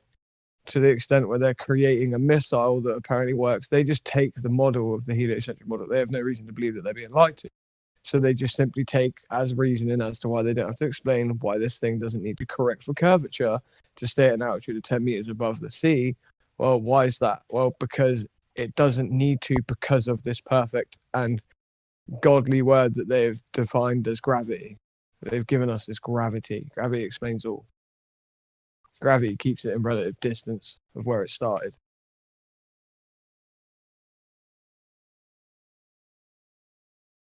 Yeah, that's how they lied to us. They always use like a small lie. They give us like a bunch of truths and one little lie. Just find that quite telling that, gravity is the reason why Exocet missiles don't crash into the sea. It's why, the Earth itself is kept at the perfect relation of distance to the moon that we're able to experience eclipses. The Earth is kept where it is and not slingshotting out of the orbit of the sun itself because of gravity. We've got vectors up the yin yang based on this term gravity. Brilliant. It's gravity doesn't pull the Exocet missile into the water. The Exocet missile doesn't have to account for the Earth's curve, changing its altitude at 10 meters away from the surface of the sea. But somehow we're supposed to believe that gravity keeps the moon in lockstep and not allow it to fling off. But for some reason, gravity is also the reason why the Exocet missile doesn't crash into the water. That is convoluted to hell. You can't say that, gravity doesn't. The gravity would make it so that the Exocet missile itself would have to account for the curvature exponentially more than if gravity didn't exist. Think about it. Because now it has a vector that pulls it towards the surface of the sea. How is this something they can even assert? The gravity is the reason why it doesn't have to account? No, gravity would be why it would need to. It's ludicrous, bro. Coriolis effect as well. Yeah, it's like these. They're I don't know how to say it in English, but it's the mil usos, like the 1,000 uses. Like it does everything. Yeah, I know what you're trying to say. It fixes everything. Multi-purpose. Yeah. Gravity knows what to do. Like just brings everything in. Yeah, for real. Like it's a magical selective. It's like the Batman belt. It's the answer to all the hard questions, right? Anything that they don't know the answer to, they just say gravity. And then when gravity doesn't work, well, it must be the dark matter, right? Yeah. It's gravity as well. Nebulas. Nebula. Further and further, and larger and larger, and darker and darker. Darker and darker. And darker? Gamma rays. Gamma pandas. Gamma panda rays. Oh, sorry. I was gonna say that when I was little, I remember watching like on History Channel, they were talking about galaxies, and one of them apparently looked like the head of an ant, and I was like, no way, that's amazing. But now that I'm older, I think back, I'm like, wow, they really like they have no shame with the lies. They're telling us there's a galaxy that looks like an ant's face. Like, what the heck? Oh, that's nothing. They have a horse head nebula. They are.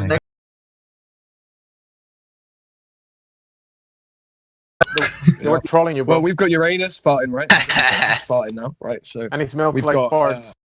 What planet? Yeah, it also smells like farts, right? Because of the gas that's released. We also have planets that rain diamonds.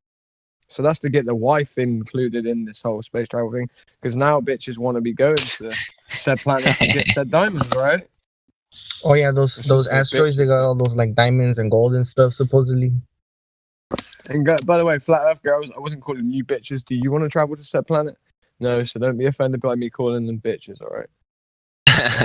That's just the globe wives that are bitches, not you girls. Shout out to the flat lady. No, I wasn't calling you flat-chested. No, I wasn't. One thing I was thinking is maybe they're going to lie about, because they did the moon landing thing lie already, but they're going to lie about the Mars travel and set up like some fake Mars colony in like some desert probably and say, oh, we're on Mars, check it out. They already did that. Listen, they already did it, right? Where they told people they would be going to Mars. Robots. Well, no, well, kind of. They kind of already done it, right? So, good point. So Rovers. Well, listen to this, right? So what did they do? They created a desert colony and said to people, you're going to have to live as how you would have to live on Mars, right? Do any of you remember this? Anybody else? Yeah. Yeah, they created that whole sort of weird fucking idea already, right? It's like, well, listen, you go and live in these sort of like weird domes, these aerodome things, right? And then you'll have the experience of what it would be like to live on Mars. They've already done that. They've already they've already set up the legwork, and that's how, if they lie about it next, that's why we're idiots for believing the lie, because they've already shown that they can provide an example of another really silly thing. I thought it was kind of funny, like to lie to us even more is, what if one day they just say, oh, we're not even on Earth. Earth is on another galaxy somewhere. We just discovered we're on this other planet. Earth's over there. Well, they're going to say it's a refractive index thing, right? Where the Earth has been refracted to be where we're stood. You know, if we were really on the Earth, right, you know, it would have already gained its own consciousness because of evolution. A different timeline. Yeah, paradox. Yeah, but what's it like living in Narnia though? Can they calculate that? Oh yeah, or do they need? Easy. Or do Oh they need yeah, to they send a can. drone? Narnia is where unicorns fart cotton candy and shit gold bricks. Yeah, but where can I go? Is there a drawer that can? Well, see, last night they were trying to argue toilet. They were trying to argue that time dilation is not time travel. That's what they were trying to argue last night. And I showed them like the Russian cosmonaut who has the record for traveling through time the most, right? Because he was on the ISS going faster. And it said that after whatever his record was for being up there, like nearly 1,000 days, it said that it was 0.02 seconds of time travel. And I said, why do you got to reset the clocks every 8 minutes? If after nearly 3 years, I think is what it was, 0.02 seconds worth of time travel. So you got that wrong. And of course, they were completely stumped. Another one for the contradictionary. Time dilation. Adding physical attributes to something And then conceptual.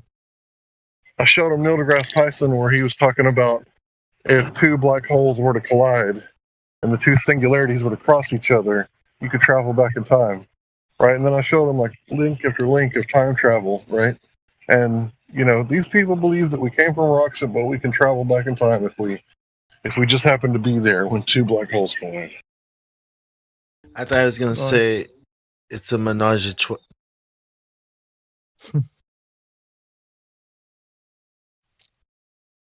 Mike check. I kind of started off sounding like a dirty joke riddle or something.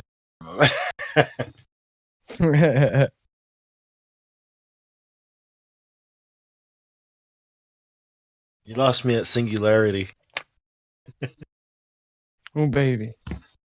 Oh baby, baby. You had me at singularity, Bone. You had me.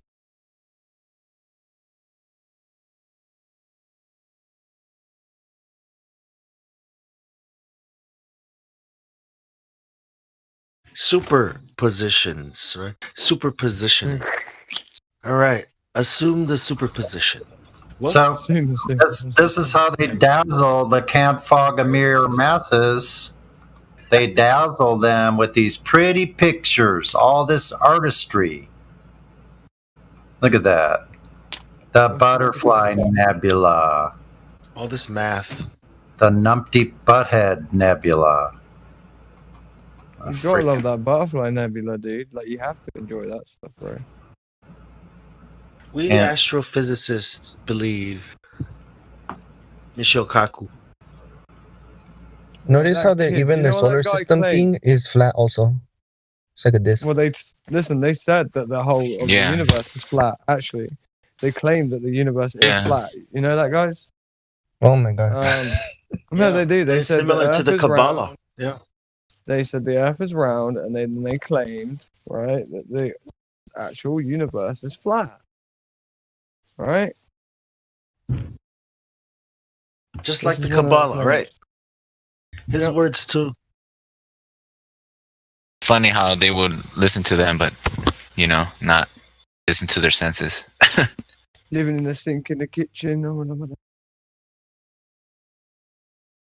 Hoping my two personalities can work it out. Heart in the dark, mate. You can really go to start if we start, mate.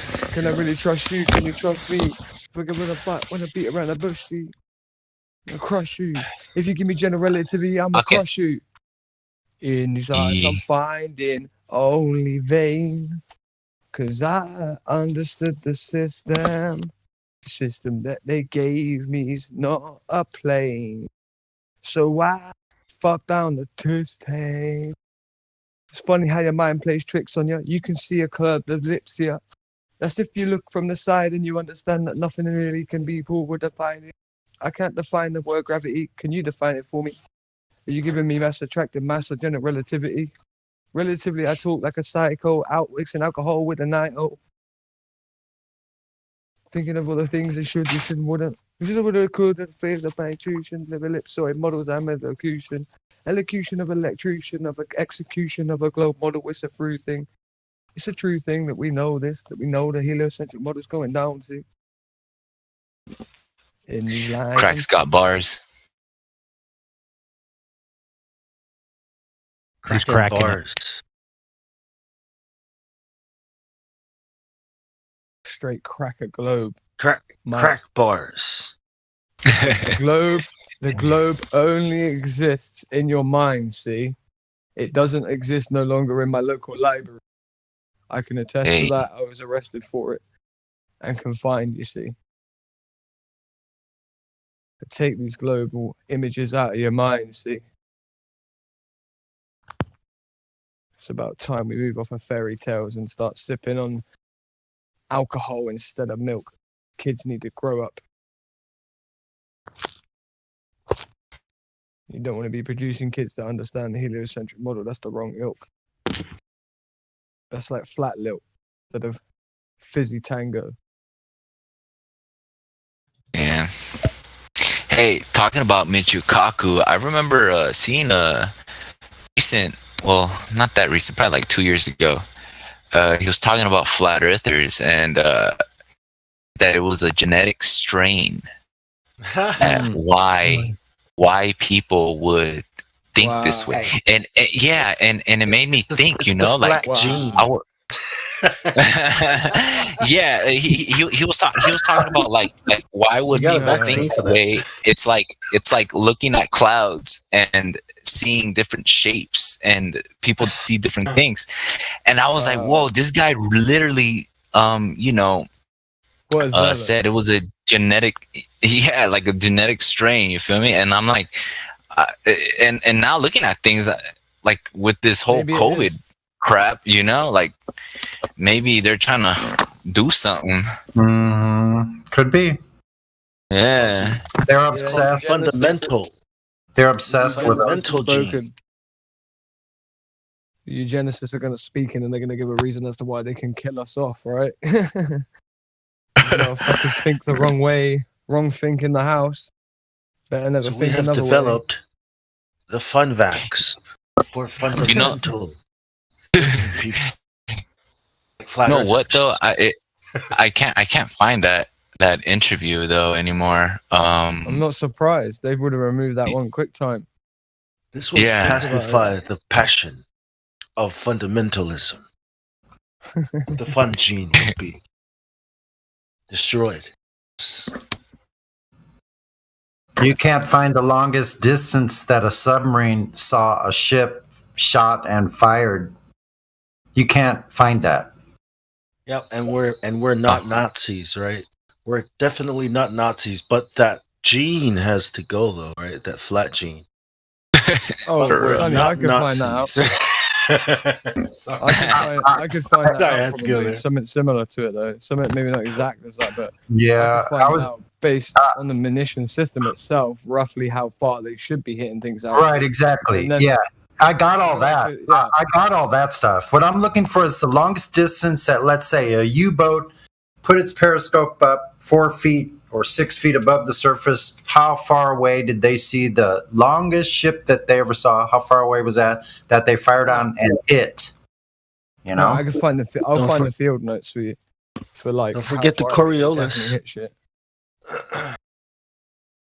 Coriolis and curvature, like both of them have to. Bro, Coriolis is like the hardest one for me to get. Took me a while to get it, honestly. So what about curvature? Do you get that? Yeah, of course. I am Cornholio. I need TP for my bunghole. The Coriolis is the Earth spinning supposedly, right? Yeah, it's I know like what a ball is. Apparent deviation based on it as well. It's like spinning a ball. I mean, yeah, I can spin a basketball on my finger. Yeah, I get that.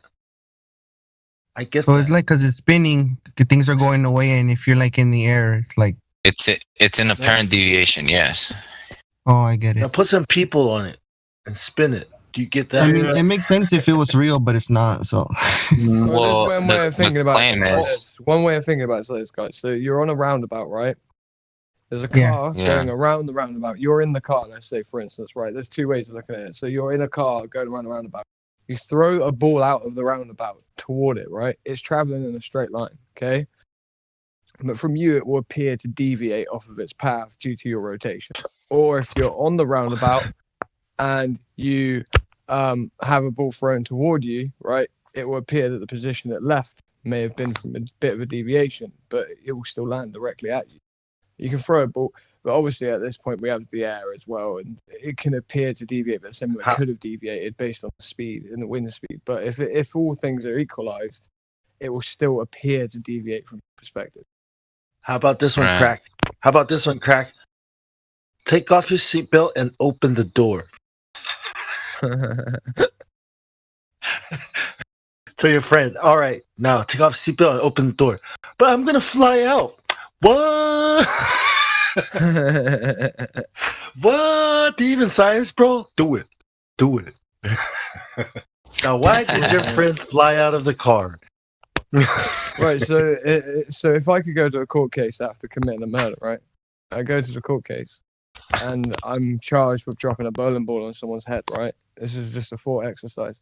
If you can get the judge to agree that the reason why things fall is gravity, so the cause of the effect we see is gravity, right? So things fall, gravity. Get him to assert that first, logically, in front of the jury, and then sort of get him to assert that Coriolis also exists. So therefore, the person didn't die because of me dropping the ball. It was the cause of the thing falling, which would be gravity. And then the Earth failed to rotate their head out of the way. Now pretend your car is a ball, right? And you're on it. You're on a seat strapped down to the ball, and the ball is spinning and going around the roundabout. Well, but I don't think you could feel it. I don't think your ear could feel that little bit of a movement.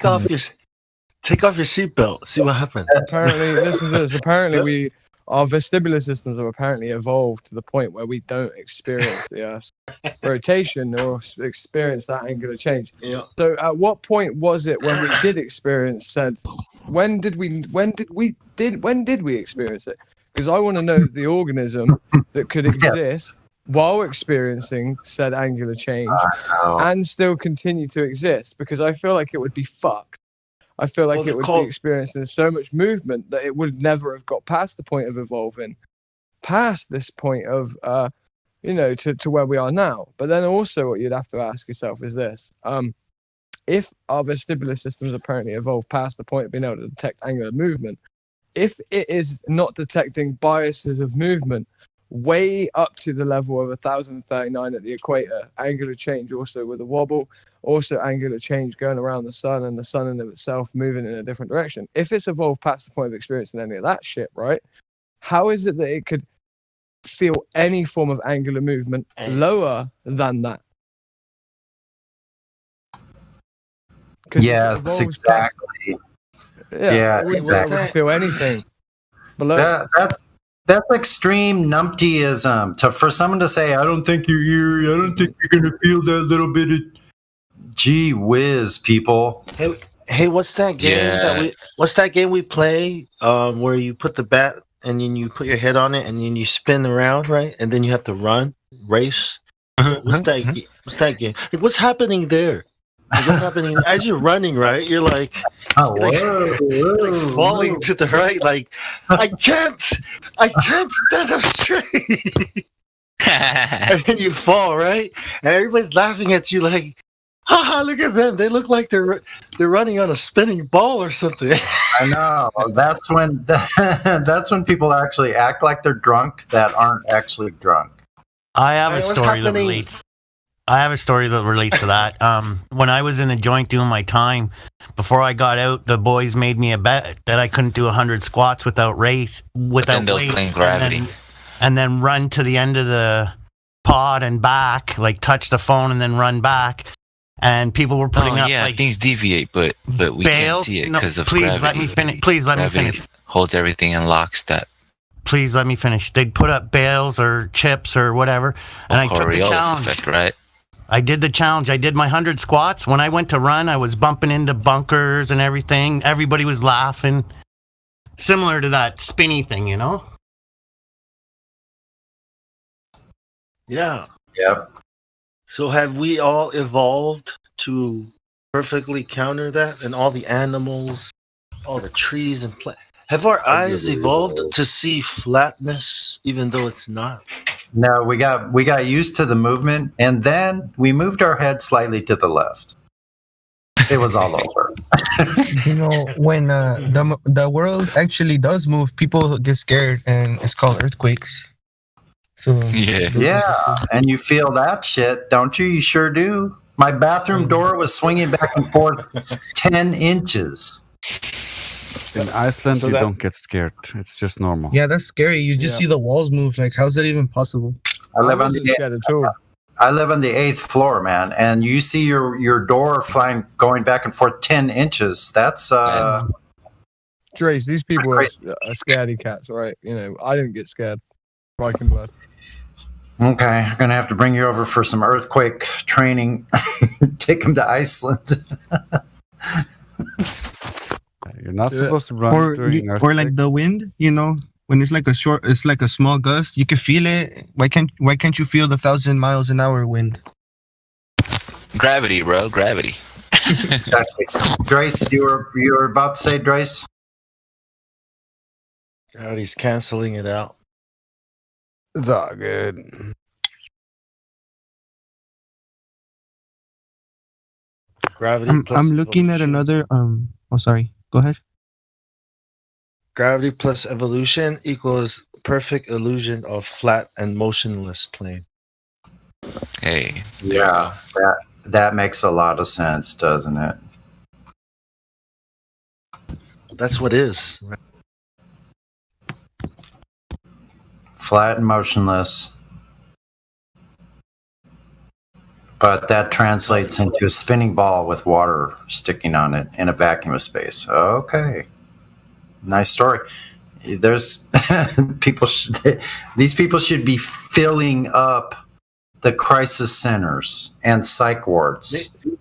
Meanwhile, in Indonesia, people are living on a turtle, right, with a serpent surrounding it. And that's a cooler story, bro. That's fascinating. Flat Earth. That's facts, bro. Stupid. But even the turtle, even being on the back of a turtle is more realistic. Yeah, I can handle that. It really I can is. handle that. Then the globe. But this whole flat Earth thing, nah, man. Like, what do you think I am? Stupid? I just posted a picture. This is the only instance I've ever seen of a natural Coriolis effect or circular motion appearing due to Earth motion. Wow. But it's actually earthquake. That's crazy, Oh, though. wow. Do you That's think a that's lot. Coriolis? No, I call it Foucault's gondola, but because I it's missed the that. only natural case of circular motion caused by the Earth, because Foucault's pendulum it certainly doesn't. Are there people on that car? That would have been one hell of a ride, man. You don't want to be on a gondola during an earthquake. That's not a good place. Oh dang, heck no. And now for something useful. Actually, it could be very safe to be on a gondola. If it's a high security rated gondola, it could be safe. Yeah, as long as it doesn't come off that little bitty wire. Even if it doesn't, you're getting banged on the walls on the inside. Like, yeah, they're just holding on for dear life. Yeah, you've got to be strapped in. Yeah, you've got to be strapped in like a ride. Yeah, you're right. Yeah, haven't you ever taken a raw egg and shooken it up and then cracked it? I've been on some gondolas and some don't have seats, and so, it could be real bad. I've been in gondolas as well, mate, and they don't have seatbelt. Keep you. You're right. What's that? What's a gondola? Dang. Oh, No, man. I've been on City one. buses don't have seatbelts. Never mind. I was on one that was pretty steep. They just had railings that you could hold onto a railing, but that's it. I've only been in one gondola. I've been in one gondola in my life that had seatbelts, and they wouldn't have. Well, that's the gondola I would have wanted to be in then. I think they've resigned to the fact that, you know, if something goes that wrong that you're going to need to use said seatbelt, you're probably already fucked.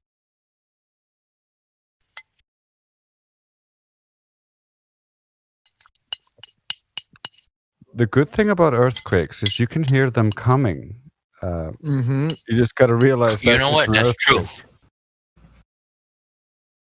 Yeah, but you know what? Sometimes I think I hear them coming, but it's not. It's probably a truck or some traffic or something. Yeah, I know. But, oh well. Or it's like two earthquakes, like a shock, and then you wait a little bit, and then there's the real earthquake. I actually I prophesized 2 earthquakes in the UK, and we hadn't had them in like hundreds of years, and I knew that we were going to have one. And people can say I'm lying on this, but like I could provide you like 10 different people. I may even be able to provide you a Facebook post that shows that me saying we're going to have an earthquake in the next 2.5 weeks. I said it's to about 1,000 people, in fact. And then after the earthquake happened, everyone was like, shit, you actually did say that we were about to have an earthquake, right? And then after that one happened, I was like, right, in about 4 weeks' time, we're going to have another one. And we had another one. Ask me how I know. I'm not going to tell you. I don't know how I knew. I just knew we were going to have. There generally are small. There generally are small earthquakes before the bigger ones and small earthquakes afterwards. So if you feel a small earthquake, be ready for a bigger one. Yeah, but I didn't feel a small one or anything like that. Like either. It's really weird. I could just tell we were going to have one. I don't think this is like a profit type situation. I feel like this is just me recognizing patterns beyond sort of a lot of the other people that were around me. I was recognizing patterns of weather, and you know, I was really sort of looking into certain things at the time as well that make sense as to why I sort of ended up coming to this opinion that we were going to experience earthquakes.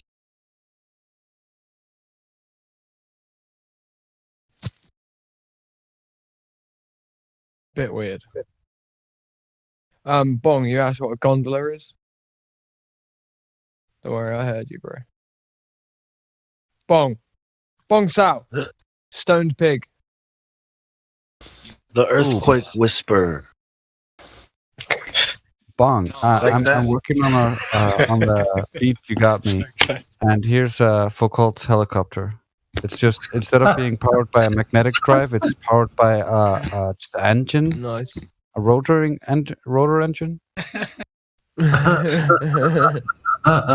Bong did actually ask though. Bong, you asked what a gondola is. Above that helicopter, that's a gondola. A gondola is something that carries you on a wire up and down mountains, right? Yeah. All right, just making sure you knew. 'Cause That's I heard cool, you yeah. slip it in.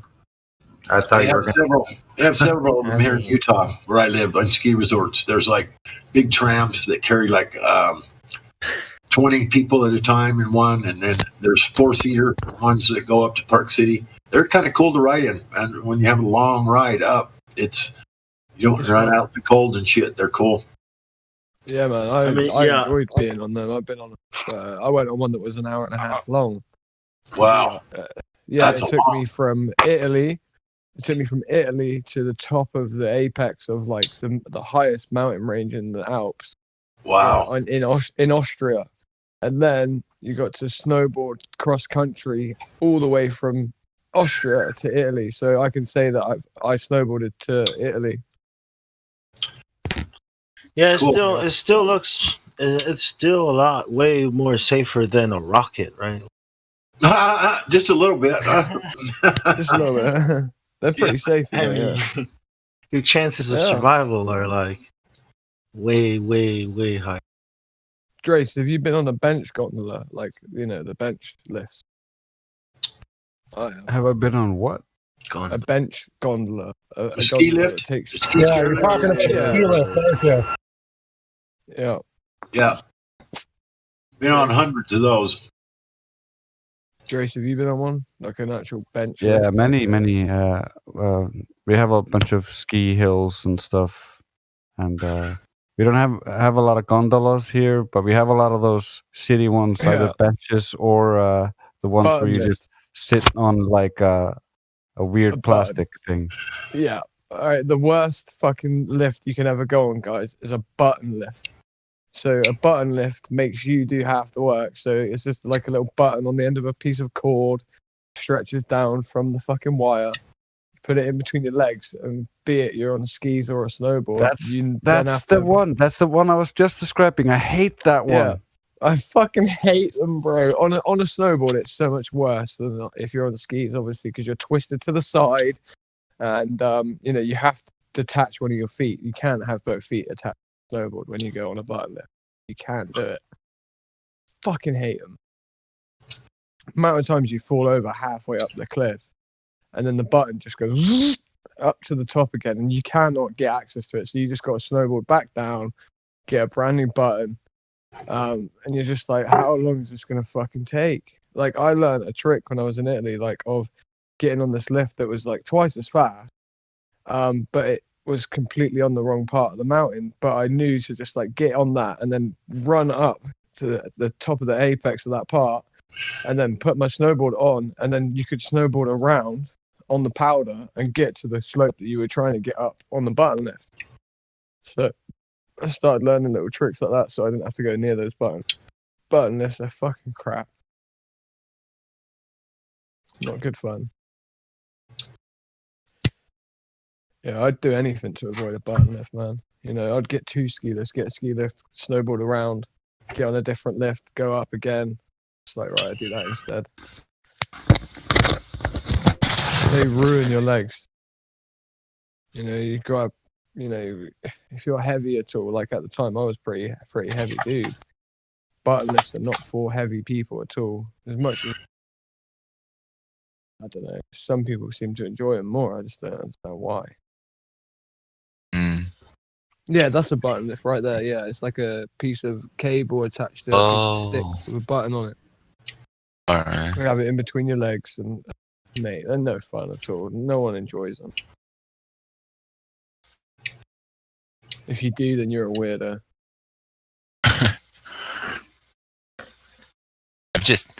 Most thing I've done is zip lining.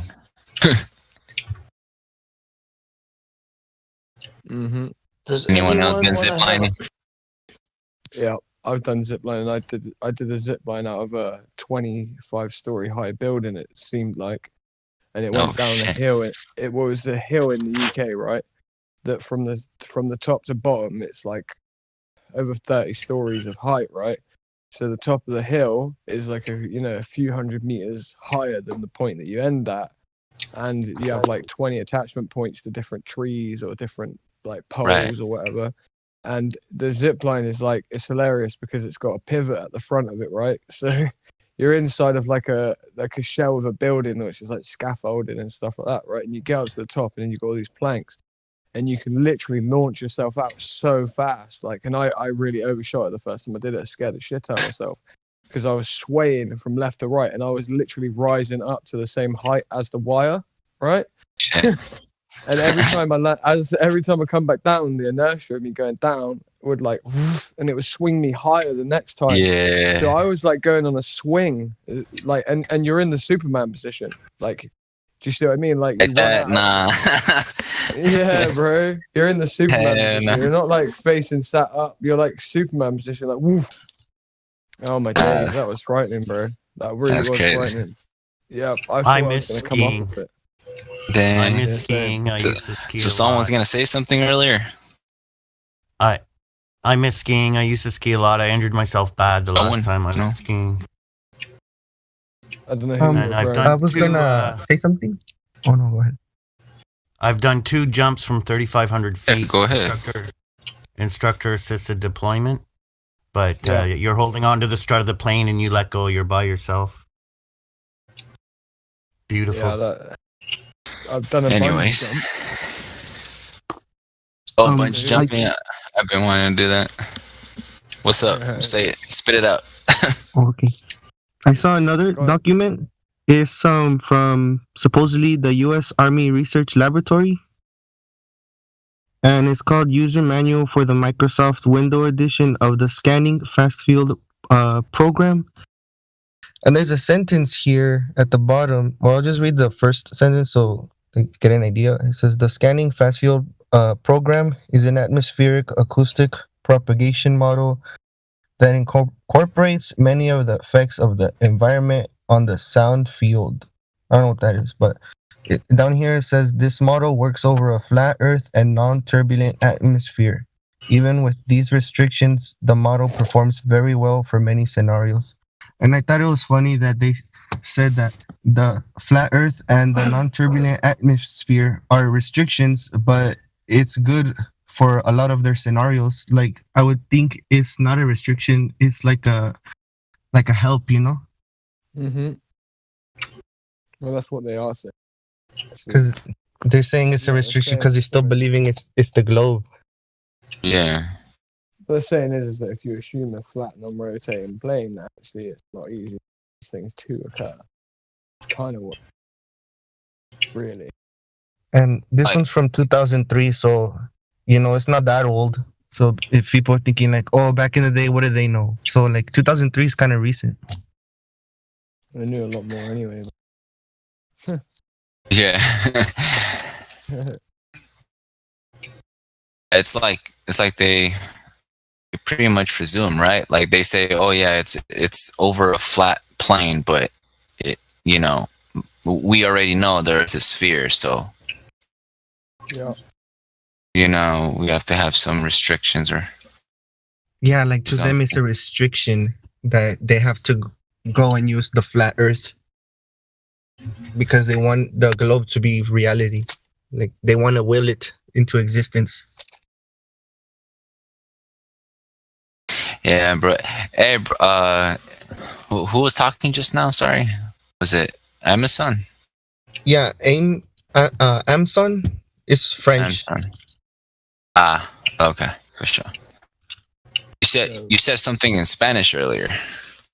Yeah, I said mil usos. That means 1,000 uses. I was talking about gravity because it's like a handyman. It does everything. That's funny. Yeah, dude. Are you like do you speak Spanish? Is that your native? Yeah, I speak Spanish and English. someone said that I was faking my accent, but I mean that's just how I talk. I don't know. Yeah, I've heard that before, bro. Yeah, I'm gonna have my first debate in Spanish with the channel called Puta Tierra Plana. Have you heard of him? No, you're not global. Oh, I just found this Discord thing yesterday. I'm kind of new to a lot of this stuff. I just found the flat Earth things last year. Crack, you're barely coming in, bro. I can barely hear you. That's alright. It's cool. Hello. You good? I'm Emson.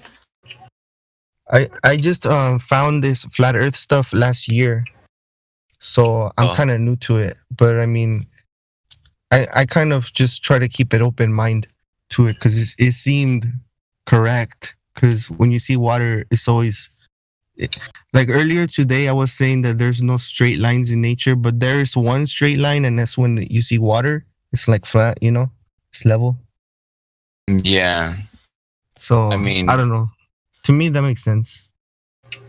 I mean, like over 70% of supposed planet is water, and water curves on the planet, but all we see is just leveled, flat horizons. The only time when I see it sideways or curving is like a waterfall or something, you know, and it's going down. Yeah, pretty much. And when they were doing the verification, I was saying like when they make buildings, they use like a balancing thing, this little stick, like a ruler to make sure everything's straight. And inside they have this little water stuff with like a little air bubble. So I mean, they're using water to make sure everything's straight. Like I don't know. Right. They try to make everything as leveled as possible, right? Like yeah, everything has to be as straight as possible, but everything supposedly has curvature. Yeah, that's what they assume, right? I mean, at a certain distance, there should be curvature drop. But I mean, I don't know. I'm here in California. I've been up and down this place, and it just goes straight. It's right by the water. You see the ocean. It's straight. Oh, you in Cali? Me too, right? Yeah. Southern or what? No, I am in the Bay Area. And I don't know. I've been climbed up the hills, like the mountains, and you just see off in the distance. It just goes straight, you know. Just flat. Yeah, it's amazing to me how people, I mean, claim to see curvature. You know, they say, "Oh yeah, just go up a mountain," or I saw curvature from a plane. You know, it's like, nah, that horizon's leveled, bro. That's flat.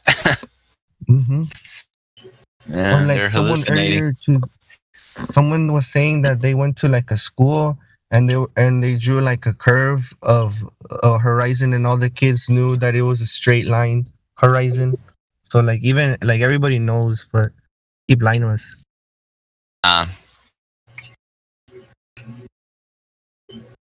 Dude, I just found like some of these like Spanish channels, and you know, I started going toe to toe with them, you know, like just commenting on their stuff, and I speak Spanish as well, and just commenting, just like, I mean, it goes for everyone, right? But like, I mean, I feel like I get more how do you say, backlash, I guess, or just more like like people that are just fanatics of the globe, like just come at me in Spanish, you know. They're like, idiota, pendejo, you know, they're saying all that stuff, and I'm just there like, hey, like, cálmense, you know, like, calm down. You know what's interesting? I've seen something that says people in Brazil, they believe that the Earth is flat. Oh yeah. I mean, there's that one page, Nur para Todos, I think. And NPT, I think it's called NPT. It's on YouTube. They're mostly like from Brazil or like Portugal. Just South America. Yeah, they're doing a lot of work as well for Flat Earth, I guess. Yeah, it's very strange that they keep showing it on TV. I remember when I was. Oh, you mean it's on TV? No, not the flat Earth, but in TV they're always showing about I'm talking about like space. They're always showing that on TV. Like it's kind of getting out of hand, I think, honestly. Has that been recently, or No, I don't really keep up with the times, but I remember when I was little, they showed us that the sun was in the middle and the planets go around it. And now I'm seeing that the sun is like spinning and it's like the planets are spiraling while the sun is moving around. Like, what the heck's going on? Oh, They're just inventing new stuff. Yeah. That's what they got to do. Yeah. They got to keep their narrative. That will be because of the flat Earth, you see. The last 6 years, they haven't been able to get rockets up quick enough. Honestly, that's why.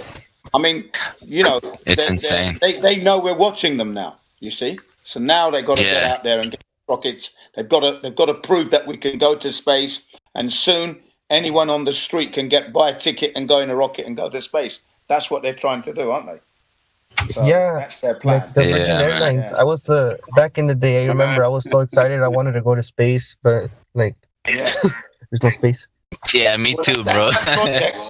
That project is still on, and not only that, because of this financial situation that's happening in America at the moment, due to this stupid situation we're in, Richard Branson's company, because no one's flying, his company was moving towards bankruptcy. So he asked the government for some money to hand out.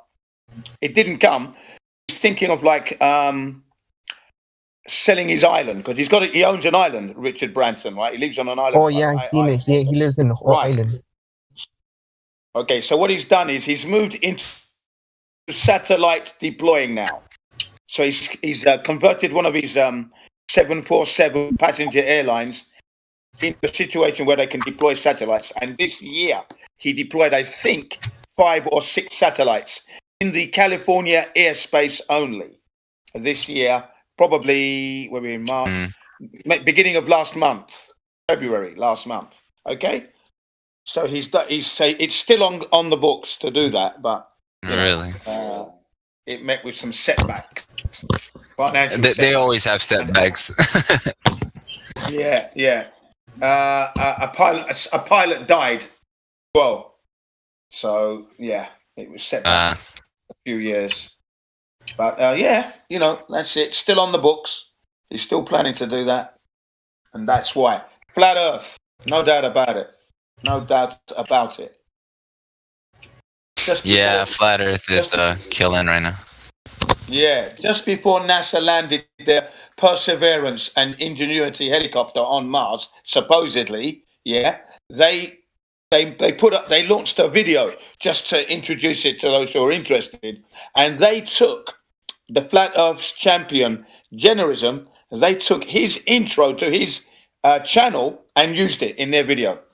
Do you know that? Because Generism was very vocal and very much hitting NASA hard and exposing where Mars was, Devon Island. So it was like, letting him know that we're watching and we don't do anything. Yeah, right. There you go. So it's definitely flat Earth. There's no doubt about it. They're panicking. I think this whole pandemic is because of flat Earth. I think they just had to back up so much. They had to backtrack so much that they had to mess up their own economy and just change the way we all live now. Well, they had to stop everything because they were losing grip. Because not only was it flat Earth revealing the secret across America, across Great Britain, across Europe, okay, and that's when the British contingent went to Europe, that definitely shook the world's foundation, I'm afraid. Because, you know, you go to Italy where you have Galileo, Copernicus and alike, yeah? They rocked the foundation in Italy. Then you have China fighting for their independence from China. Hong Kong fighting for their independence from China. Right. Then we had 1 year solid of France with their revolution, the Yellow Vests. 1 solid year, non-stop. Britain leaving Europe, British exit, okay? Right. Anti-vaccines. People who do not want to have their children vaccinated for the last 15 years had been on an increase year on year, actually going up. So they felt that they were not in control. They're losing grip, so they had to stop everything. Everything had to stop. Stop everyone. No one can fly. Yeah, they gotta do what they can to control your mind. Yeah, that's right. At the moment, there's a lot of people under mind control, so we're the lucky ones. Yeah, it's So that we're the ones that vaccine are going to shit, go out man. there and help the others. No matter what they say, you just got to tell them, you know? Explain to them, yeah, you know, just give it a thought, do some research, don't be lazy. This is what we're in, because we've been lazy, we've been complacent. We've been taking them for granted and we've allowed them to lead us to this point. Yes. I like the way you talk, man. Cheers, for man. real. Yeah. But that's the reality of the situation. You know what I mean? You know, and as I said before, we are the ambassadors of the human race now, and we should put away our divides, because that's just going to set us into another stupid turmoil. So we're all together here. It doesn't matter your color, your creed, your experiences. We have the talent to bring this forward. That's true. I've seen it. No problem. Yep. I mean, whether things get worse or better, I mean, there's definitely going to be a change, drastic change than like what we've been seeing now, you know? I believe there's going to be like, I mean, just a few days ago, they just started to let people not wear their masks in Texas and in some other states here in the U.S. Yeah, and there's already like people like, you know, throwing tantrums and, you know, just going crazy. You know, you can see the divide in people nowadays. You know, like it's so crazy to see that. Yeah, that's why for me, I carry the material on my smartphone because it's convenient. I say if you can be bothered to do the research, you're going to learn something.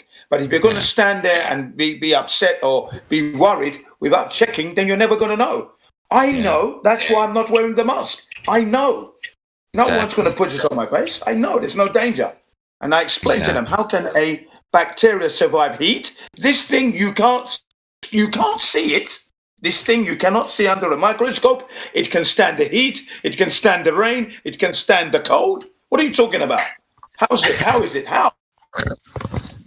And you walk out on the street. I said, you go for your run or you go to work, and somehow it's going to get into your car and get you, or you're doing your shopping and you come out the door. Suddenly you get hit. I said, it's not even in the country. This thing, okay? It's not even in the country because it does not exist. Bloody hell! You know that's what I said. Yeah. I said, but anyway, I'm not going to take no jab. I said, no, thank you very much. My life, as I've always done, haven't been sick in over 36 years. So why do I need to mess with my system? I don't know what human being thinks he can come and help me, you know? I don't know where he's going with that one. You know? The whole point of your existence is not to need the doctor. We were made special. If you look after your body, you will die gracefully and, properly, if you will, you know?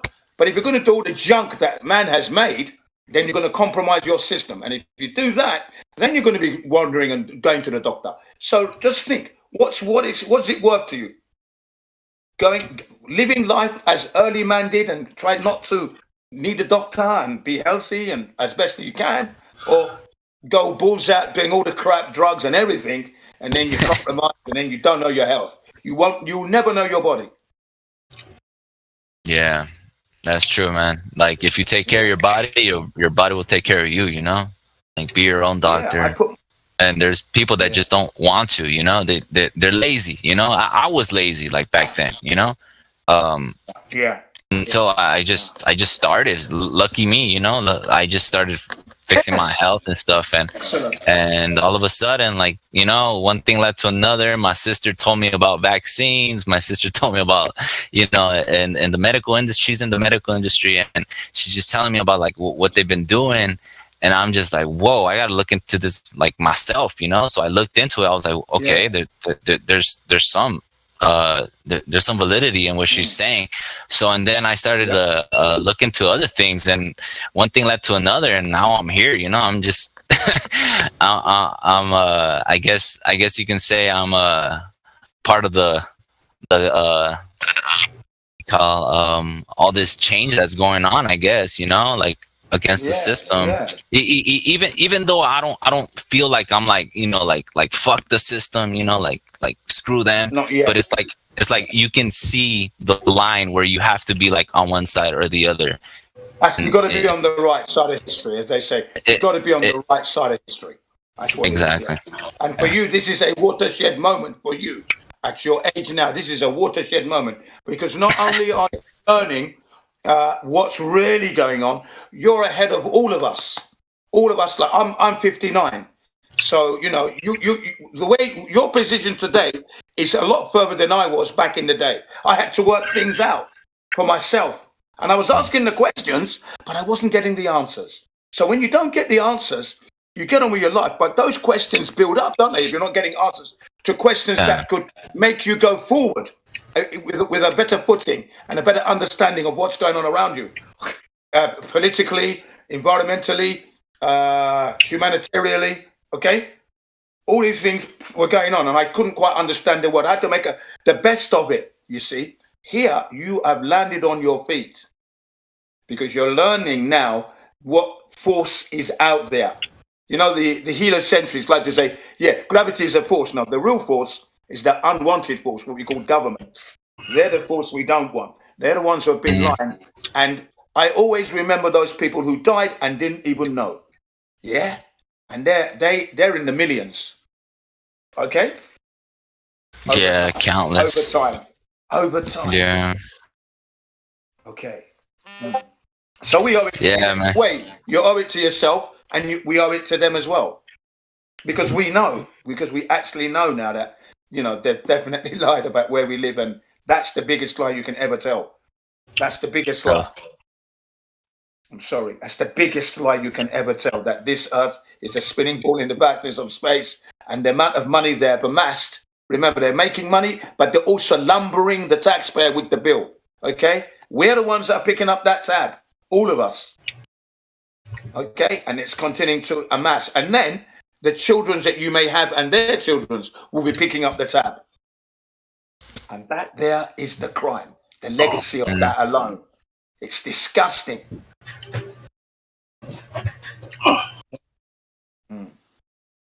So yeah, you got to know why you want to change this world. You got to know why.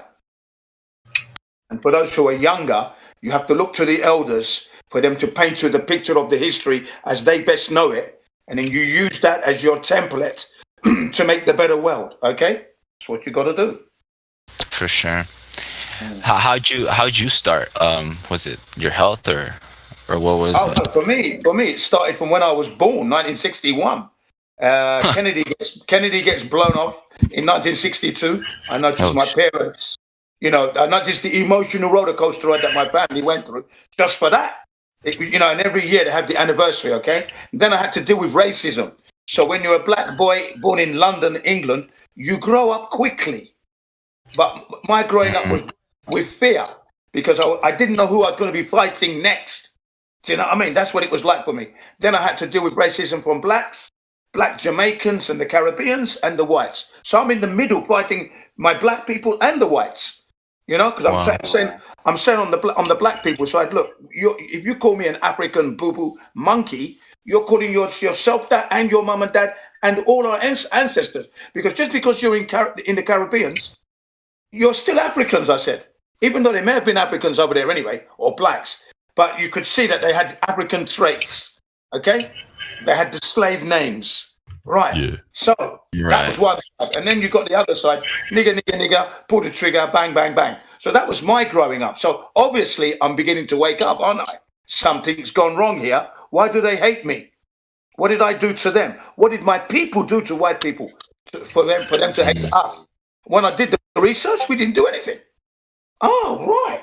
So this is unfair, I'm thinking. So that's how I woke up. And since then, I've been trying to find the truth. Go to school, you learn about the wars. They're in trenches, killing each other, blah, blah, blah, boom, boom, boom, boom. And you think, what kind of human being would want to put themselves in that situation? You're in a trench. You're walking in your own piss and shit, okay, in the war. And who are you fighting for? Wow, you had to have some kind of crazy brainwashing going on then, man.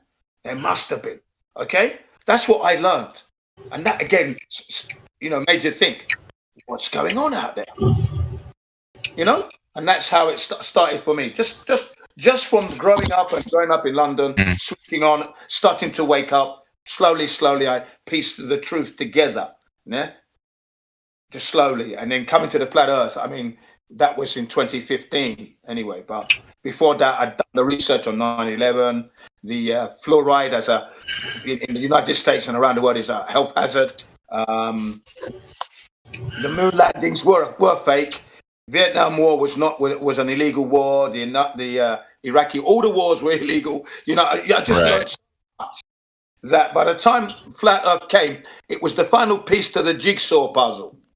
And when I said, this is what happened to me when I was watching Mark Sargent, and I was only 5 minutes into it, I had this kind of like focus. It's flat, just like that.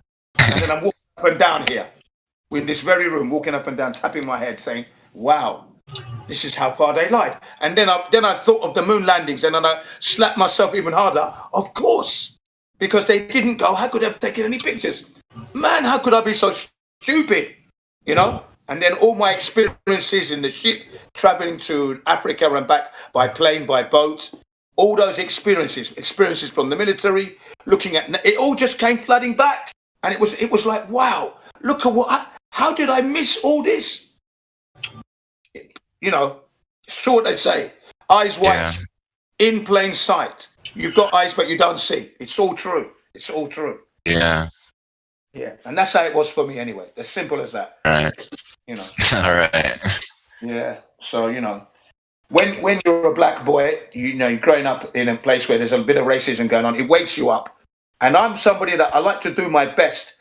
And I excelled in engineering and the woodwork crafts, metal crafts. I excelled at that. I loved that, and that's that kind of like you're showing signs of wanting to be perfect, and that's the driving force. That's your motivation. You want it to be as best as it can, even with information, knowledge. You want to know the best. That's how it is. That's why we're all here now. Yeah. You're looking for the truth. That's why you've ended up here. Simple as that. We've all got that thing in common. Okay. Some of us might have been more indoctrinated than others. Subscribed to the system and the fantasy more than others. I was always the type of guy that was on the outside looking in. Why? One, because when you're growing up in London, sometimes black people were excluded for certain things, and it worked to my benefit actually. So my health is better. Wasn't doing the drugs so much. Wasn't drinking alcohol so much. Yeah. So I was always on the outside looking in, partaking a little bit and moving out. And that served me right. Other people, full on, so their health might be damaged, more indoctrinated, because it's their system, they believed in it. Okay. Difference, yeah? And if you've got military... Yeah. Sorry, go ahead. I was just going to say, that was kind of the same for me, too. Like, I just, I just kind of stayed out of the circle of that whole bandwagon, Yeah. But I kept looking in, I mean, I associated with them and stuff. But it's like I didn't go as hard as they did, That's right. But one day it just clicked, and I was just like, oh, well, I'm gonna get away from this, and I'm gonna go to this over here, and that's how it worked out for me as well. Yeah. I mean, for example, right? This thing about getting the jab, okay? Suddenly, we had AIDS, and then after AIDS came cervical cancer in women. And you know, when I heard that, because I had a girlfriend at the time, yeah, so obviously I'm going to be concerned, okay, because concerned for my girlfriend. I'm thinking that I didn't think that was real, okay.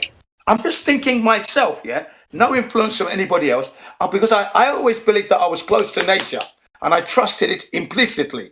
Nature doesn't do this, I said. How comes it never happened a long time ago? I'm asking the correct question. What's happening in the world now that's going to happen? That women are going to get cervical cancer? Rubbish! It's a bloody lie. Do you understand? Yeah. What's changed? What's changed? After some perverted man, some stupid idea, right? Guess what the situation is now? I'm talking back in the 80s. Now they want to vaccinate children at 9 years old. They want to vaccinate children, girls at 9, to give them the vaccine for a cancer that they may not get, and the vaccine could damage them more. And that's enough said on that. But you know, that's the kind of world we're living in. It's that messed up. It is messed up, man. Messed up, man. It's messed up. Yeah.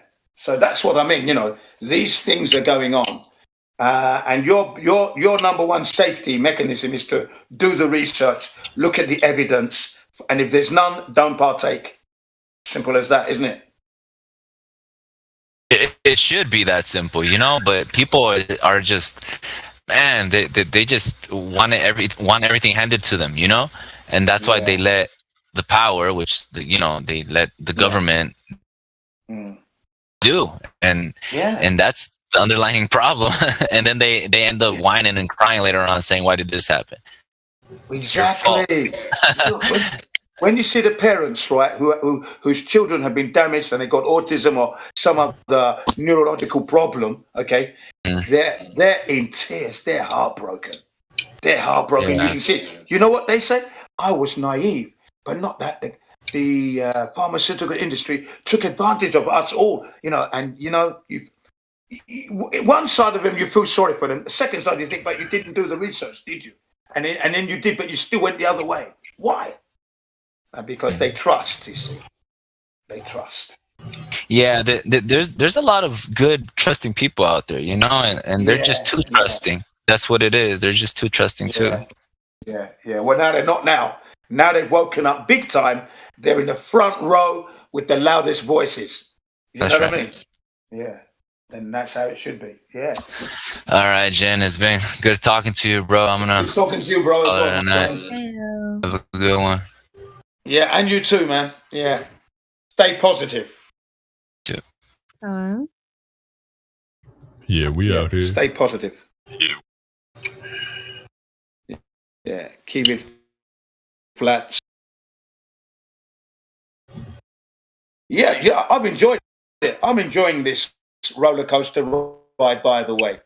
You know, it's real, and you know, it's exciting. Yeah.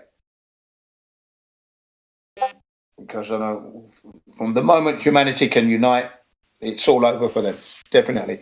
Humanity meaning with the military, because they need to wake up big time. Because, you know, who would want to be a soldier today? You're just a pawn. You get treated like crap. You go into illegal wars. You get diseased and the chemicals. You're having children with no legs here, one arm missing here, one eye, cleft lip, you know, right? And then you want to get the conversation and it's not coming, you know? And then you look back at the history of your war and you find out that it was an illegal war. And there you go. Okay. So being a soldier, these days, there's no honor in it because they're being used to abuse humanity so people can gain money. Shit, and control the human race, yeah. So a soldier today is just a fool, a mug. I'd like to say you're very well spoken, Jen, and sound very wise, and you're sharing a lot of good knowledge with everyone here. Thank you very much. I appreciate that, guys and dolls. Yeah, thank you. And I mean what I say. If we have this revolution, of course I'm going to be in the front. Of course. The veterans will go first, without a doubt. strike hard, strike accurately. Yeah, they know it. They know it. They know it. They know we're coming. They can't get this technological prison out there quick enough. They just can't. They're hurrying up. Shame. But anyway, I've taught my children, so hopefully as they get older, and I get older myself, they can see that, you know, they've got to do things where they can avoid this system as best they can. So learning, you know, normal, natural life crafts, making fire, cooking on the open fire, camping out. This is what you're going to need to be doing. And maybe it might come to that. We don't want to be part of this technological nonsense that's coming big time. Huh? I mean, they want people to have smartphones, and you pay by smartphones. What if people can't afford to buy these £2,000 bloody phones? You know? Oh, what I heard is, they're going to be giving them to you for free. That's what they're going to be giving you, these phones, when they bring in the electric currency. Can you believe this? Yeah, no, I don't want to be part of that. That's just not good. It's not living.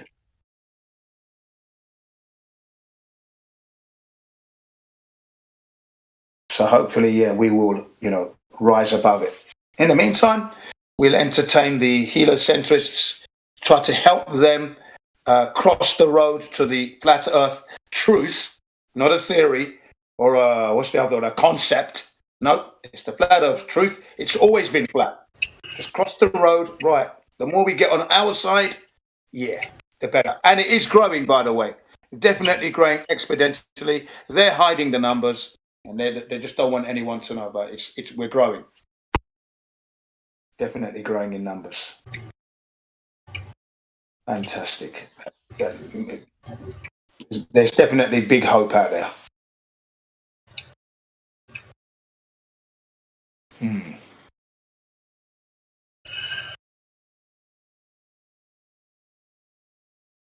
Most of us can't stop talking flat Earth anyway, so, you know, I like to talk to flat Earth wherever I go. Wherever I go.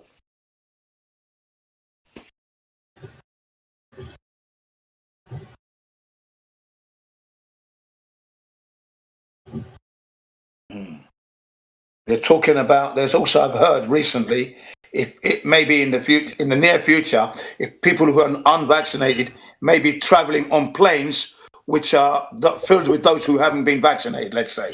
And then those who have been vaccinated fly on another plane. So they're talking about separating us. Well, that's good. I'm going to say, when I get on that plane, I'm going to say, well done, everybody. I see I'm with like-minded people who are actually intellectually intelligent, and it's nice to, let's enjoy the flight. I will say that, believe you me. Just want to make an announcement, I'd say. I'm just very glad to be amongst like-minded people who had the common sense not to receive that jab. Thank you. And then take a seat and enjoy the flight. Oh, and by the way, we are living on a flat Earth. Yeah, we'll drop that big time.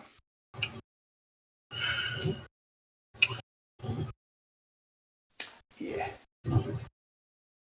Definitely on the cards.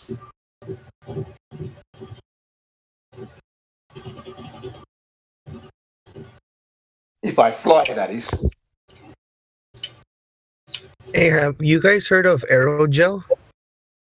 No, that's the first time. Who is he or she? It's supposed to be like a bluish kind of material that's supposed to be like really light, and it's supposed to be kind of like solid air or something. Not really. Like, let me read the description on Google. I think actually I heard somebody talking about it a couple of days back. Yeah, I've never seen this stuff. So, you can make sounds body interesting. armor out of it. Oh, that would be a great application. Yeah. I was like at the park today, and I was looking off at the distance, and it looked kind of blue, like the mountain. Like, it was like kind of blue, like at the distance. I was thinking, what if the sky is like that material, and the firmament is made of that material because it's blue? Yes. Yeah. I mean, when did you find out about this material? I've seen it like before, like science books and stuff, and like I've seen it like on, like just looking things up, basically. That's interesting. Yeah, you know, because that could be something where the firmament could be made of that. Very true.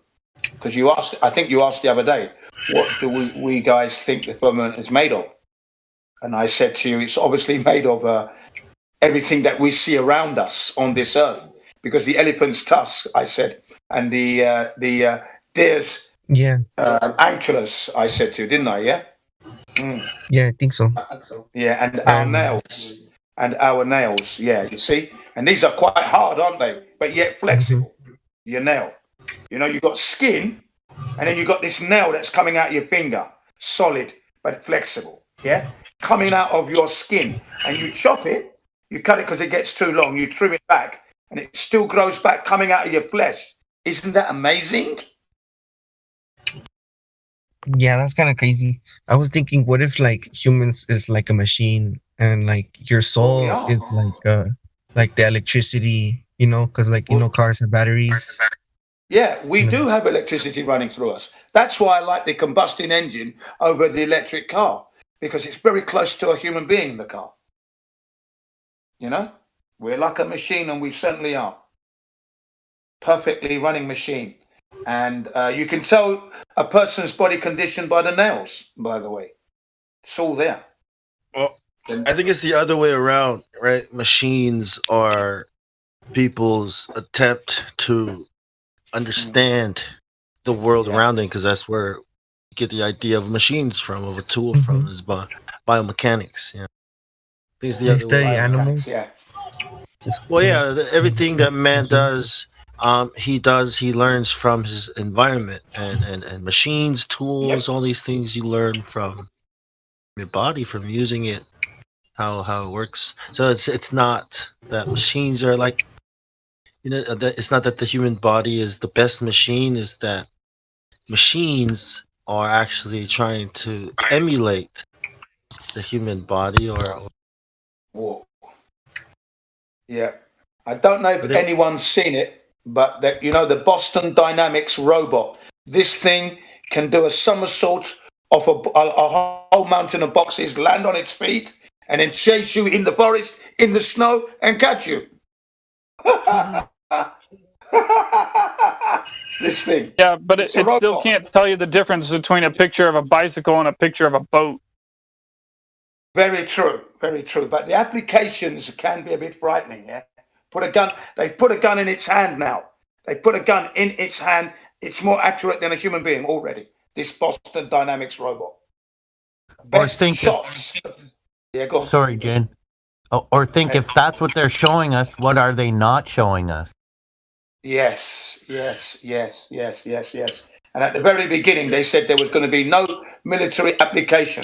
This is what they said about 6-7 years ago. But look at it now. They put a gun in its hand, and it's more accurate than a human being. It's shooting at targets and that. This thing, bloody hell, amazing. Can jump from one box to the other like a step, left, right, and it's going up, right? Then gets to the top, backward backflip, lands, and then looks at you and smiles. But can it make a good martini? That's what I want to know.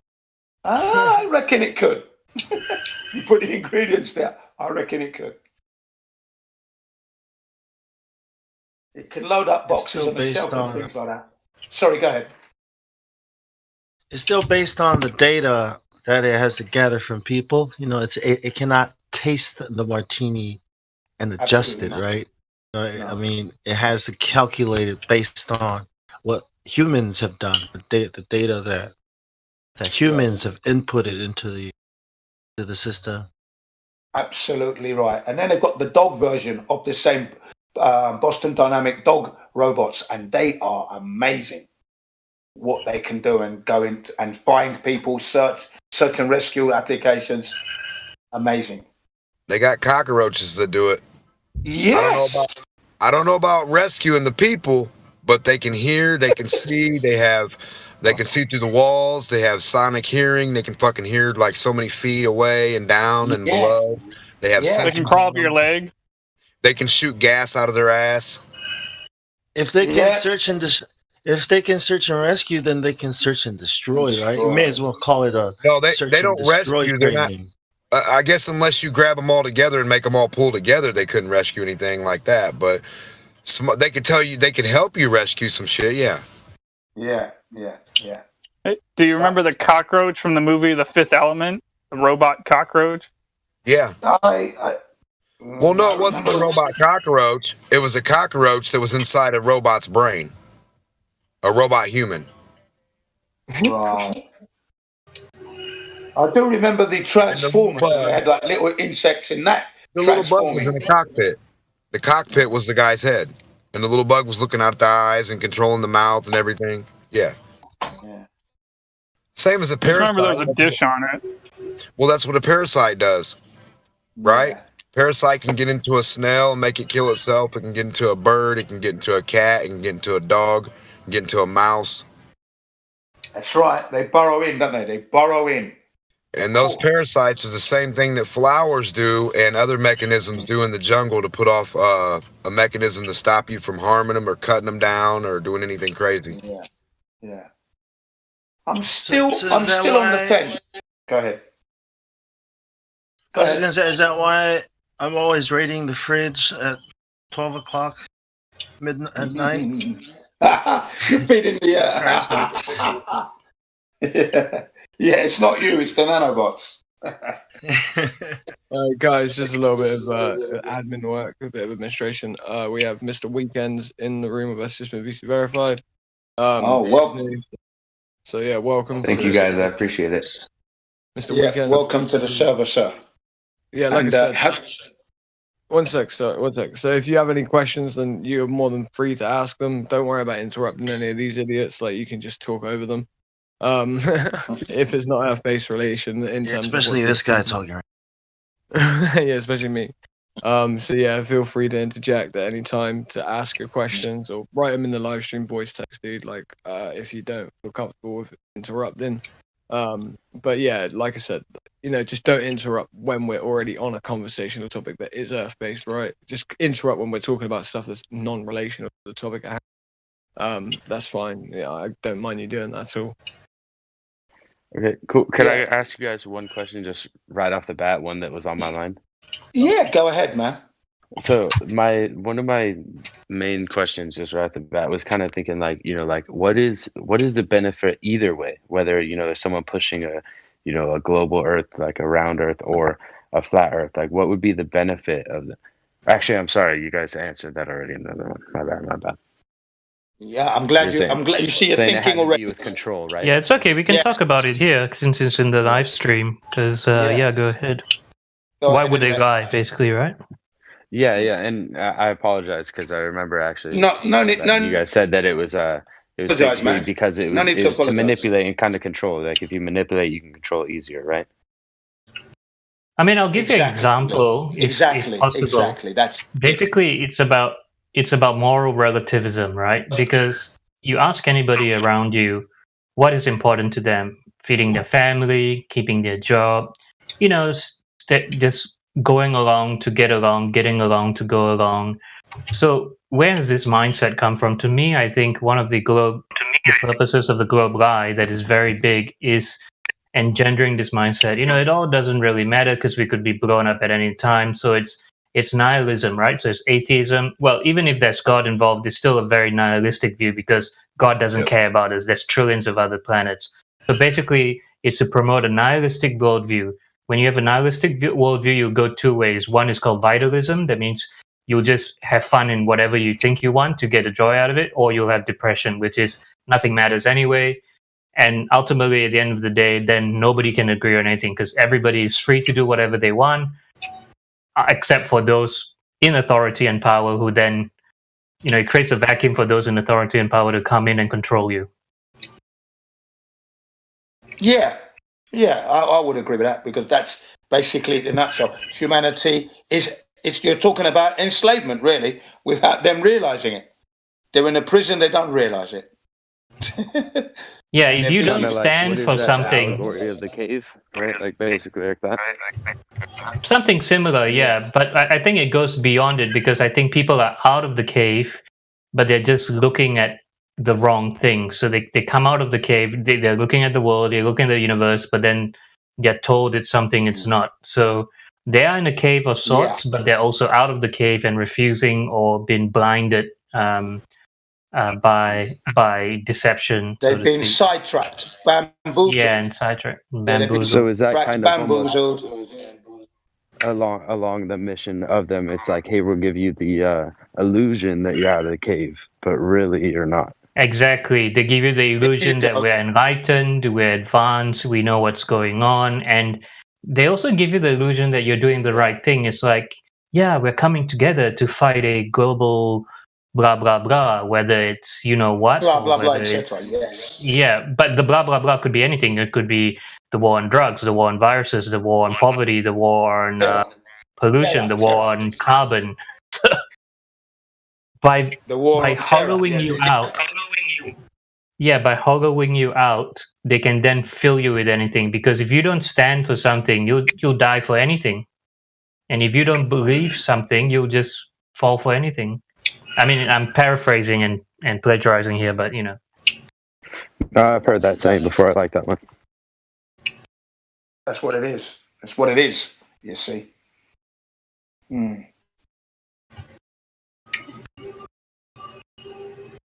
So yeah. Well, I appreciate everyone welcoming me so well and everything. You know, I appreciate that. I'm just here, like I told people in the check-in and everything. I'm just here to kind of learn and absorb. You know, so I'll ask questions when I have them, and you know, thanks.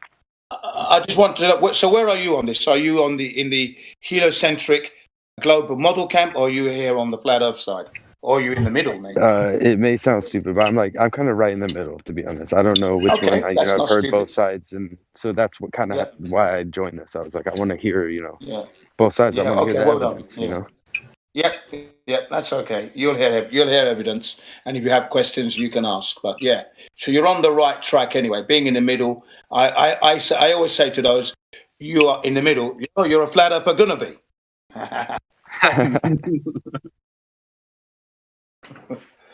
So yeah.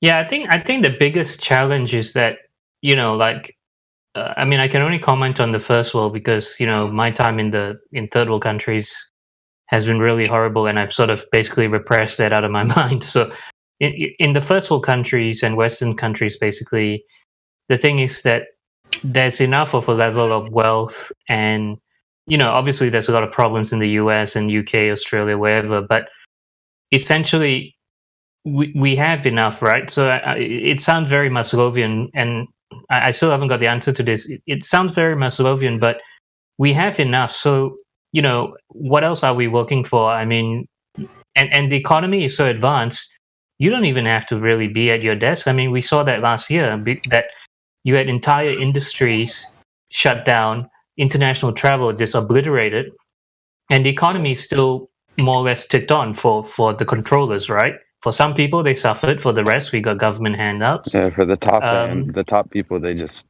thrived.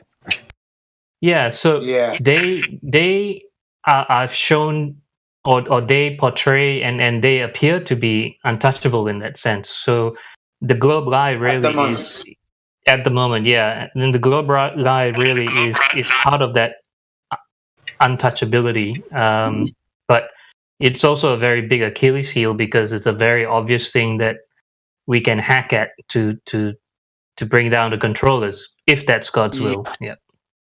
China's chugging along. It's not God's will as such. Yeah, to be quite honest, it's God's will from the moment we deviated from the gift that He gave us. Yeah, this life, this earth has been hijacked, and we are allowing this thing to carry on. So God is not going to come down and help us at all. It's not going to be God's will. It's going to be man's will here. God already made this world and this earth perfect for us. Now, what we choose to do with it is what we choose to do with it. And I agree with that part. we're not living the best we can live at all yet. We haven't begun to live. This advanced economy that you're talking about, an abomination on this creation. It devalues creation. It doesn't put value. Whatever man makes does not put value on this thing at the moment. It's devaluing. Humanity is imprisoned. We've got an economy that's making people poor. We have to pay to live on it. That's a joke. That is a massive joke.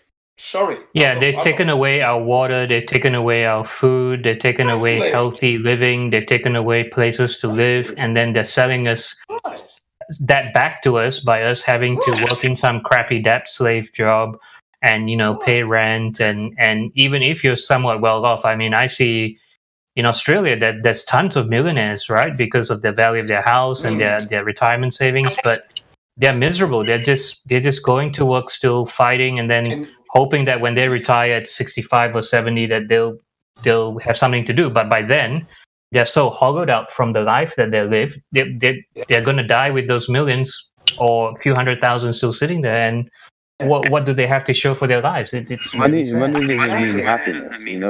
I don't know. Like in my opinion, it's like the most important thing is giving and spreading that kind of positivity and that kind of thing, and giving that to other people, because that's what's going to last. Like you said, your money doesn't last. Your money. Yeah, and that's being forgotten. And that's a great point, and that's being forgotten and being eroded in the Western world, because the controllers know that once they can destroy that in the Western world, the rest will follow. Because if you look at China, I grew up in Asia. My dad's ancestors are from India. My mom's ancestors are from China. And in Asia, Jin can also tell you about the Japanese as well. Japanese culture is very different to Chinese culture. But the point is that the Western ideologies are very different from Asian ideologies. So once they take down the West, I was working at a skydiving operation in Hawaii for a long time, and there we had a lot of Asian customers, a lot of Japanese, and they were the most respectful people I've ever met. Seriously. Yeah. They are well mannered. I'll give it that. But they do copy. And like I said, this system has come at a cost. Okay, it's come at a cost. The Western world is wasteful. Necessarily so wasteful. Okay, and the thing is wasted food. Yeah, go on. Oh, sorry, Jane. Yeah, it's wasteful, but the thing is that it's infected Asia as well, because Asia is just copying, like you said. I mean, I didn't mean to interrupt you, Jane. I just wanted to add on to that. No.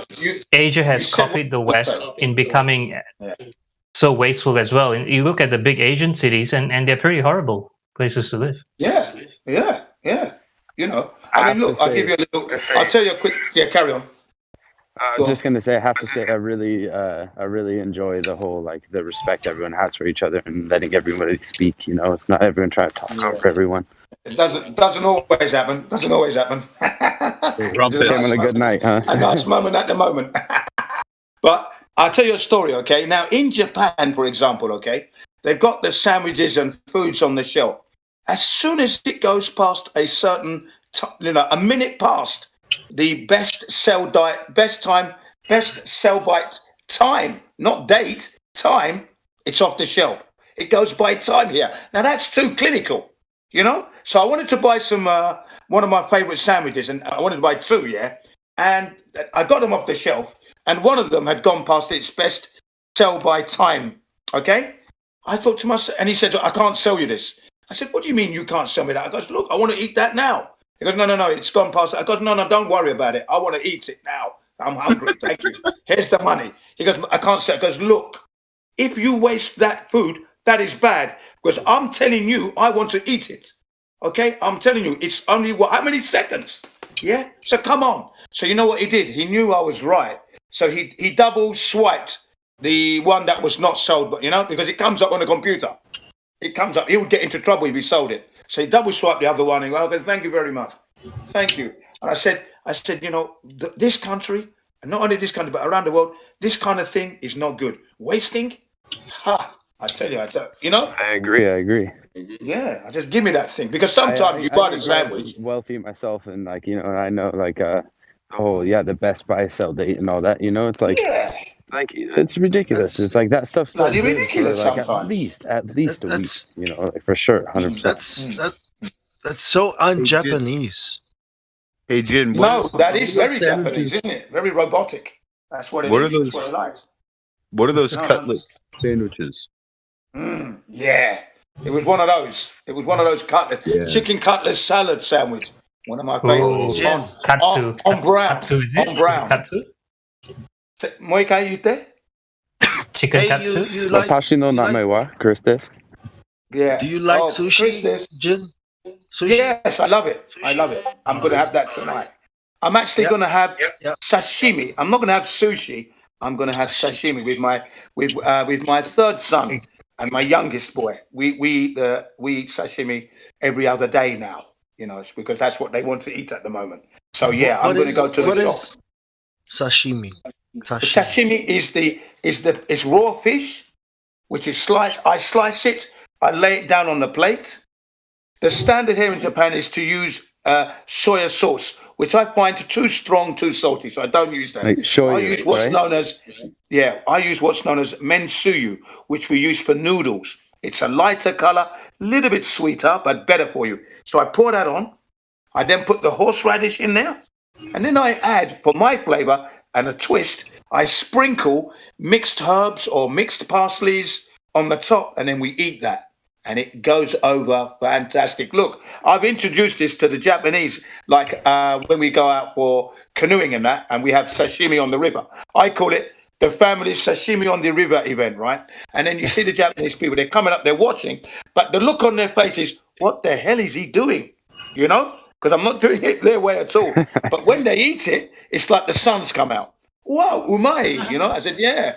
I said, we Gaijins, we foreigners, we take your food and we take it to another level, I said. We make it That's better. what I said to them. Yeah, that's what I said. Jin, can you sashimi across the river? Yes. Yeah, sashimi on the river event. I love it. So that's what we're going to have tonight. Yeah, you know. Sushi, the reason I don't like sushi so much is because I don't like the rice and the fish combination together, no. Yeah, the rice tends to make you a bit bloated. Salty and sour. Yes, it does make you a bit bloated. Yeah, I don't like that. No thanks. Yeah, I like sashimi when you don't have to eat so much rice, because otherwise you're just pounding rice and not really getting that much fish. And that's a filler, you know, rice is a filler. So It is, yeah. Now in Britain, the number one staple is like potatoes, but the other one is the sandwich, okay? So I made a sandwich here, and I call it the toasted raw salmon sandwich, toasted sashimi sandwich, okay? And what I do is, obviously I toast granary bread, and then I used mustard, no butter, mustard, lightly mustard, and then raw spinach, tomato, cucumber, raw salmon, a little bit of the herbs that I told you about, the other half of the bread, mustard, put it on top, cut, and devour. And that is my invention sounds in this absolutely country. delicious. Thanks. Yeah. That was my invention in this country.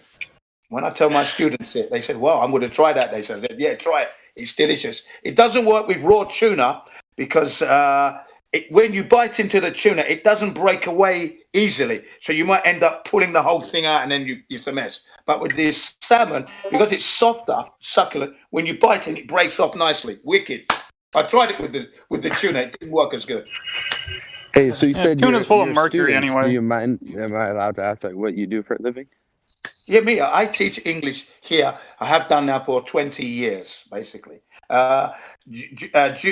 Elementary, junior high school, university, and business English.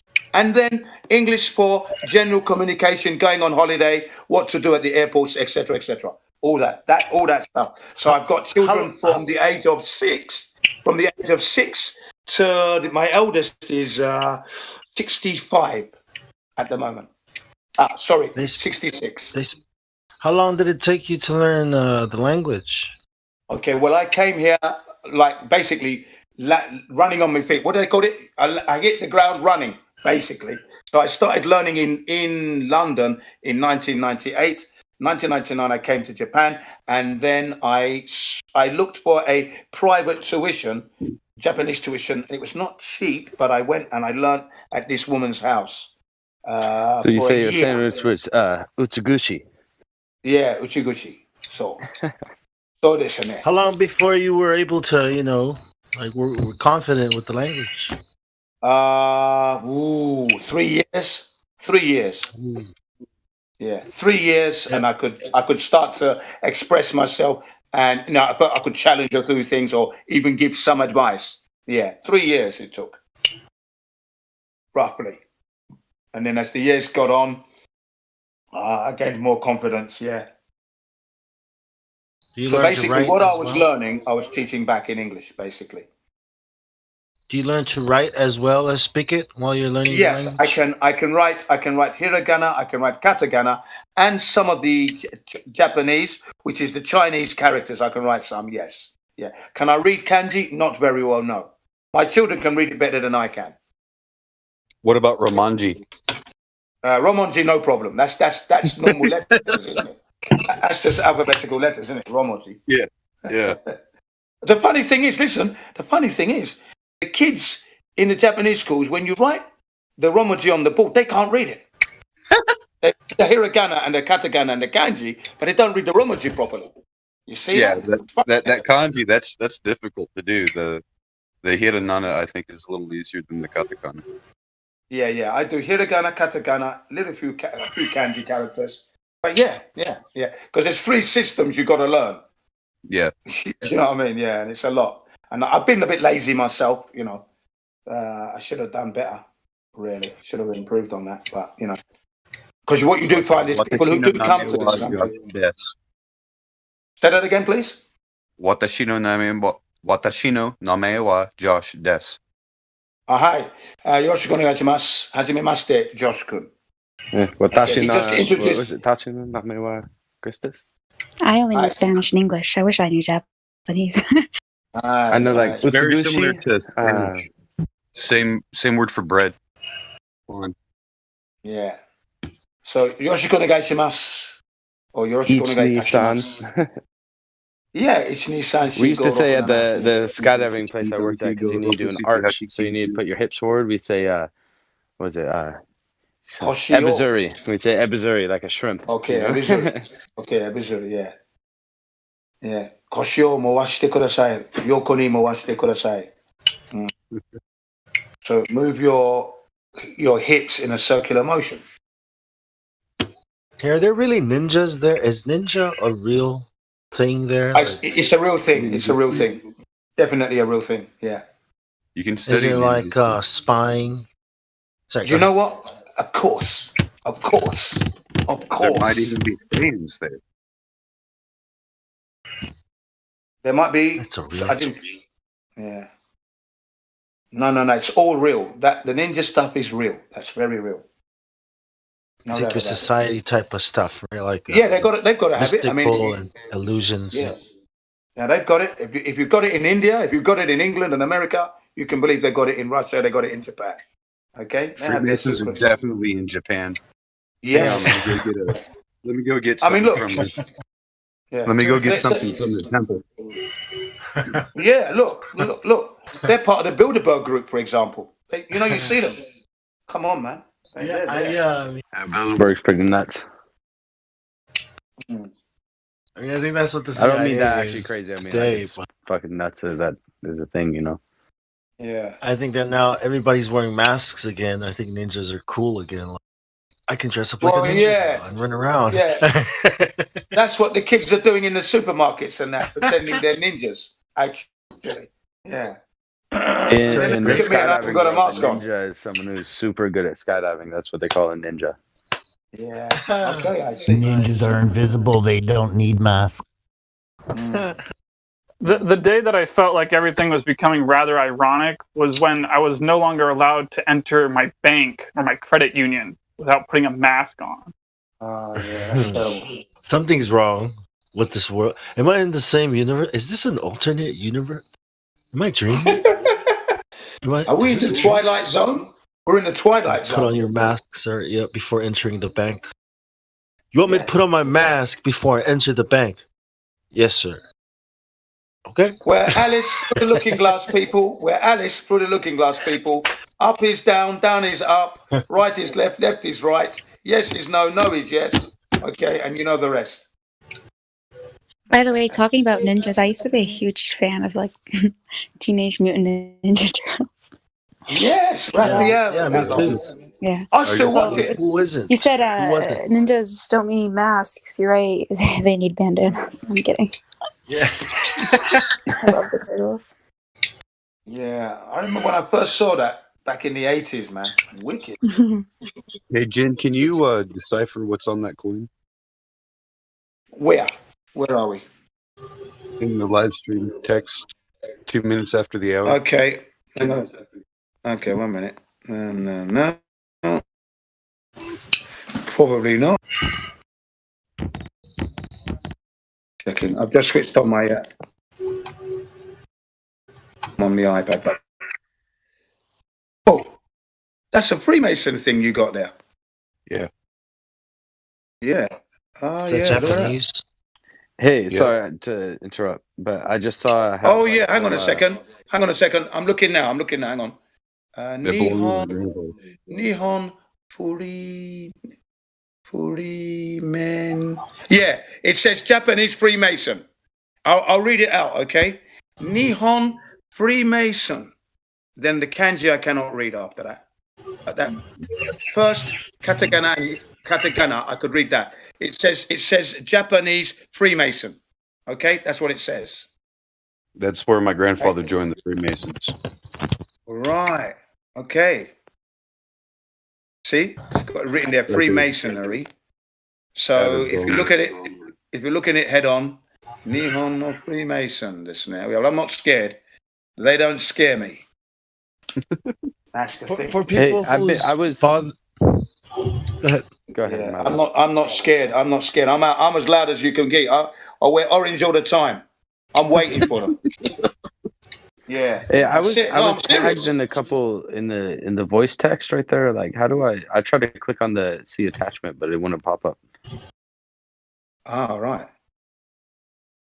We need to get a mod on that. Is Crack Villain around? Tagged me in this thing. It says see attachment. What do you think, Mr. Weekends? And I tried to click on it, but it wouldn't like scroll to the actual attachment. 1866 to 1966. Wow. Hey, Mr. Weekends, Yeah, no, I'm not are you scared. on the fence or what? Like, are you skeptical about the globe? Or are you a globe earther still? Or are you? How are you Like I feeling? told the other people, like I'm kind of in the middle. I've heard both, a little bit of both, but like that's kind of why I joined this in the first place, kind of to hear. I'm not here to troll. I'm not here to do any of that. I'm just here to kind of learn. So I want to. Yeah. Yeah. I just wanted to give you a roll to see if that'll help you look at pictures I've given you on the fence. you should be on the fence. Oh, you're the one who sent me the attachment? Yeah. What was that? Yeah. No, I said can you do the Black Swan meme from 8th or 9000? Apparently, you can't see the bot. Like in between, because like I'm in between too, so it's good. This is like a good server to get some basic information about both arguments, and so Yeah, thank you. Who was that talking? What's your name? me. Yeah. Oh, Estrella. Who? Which one?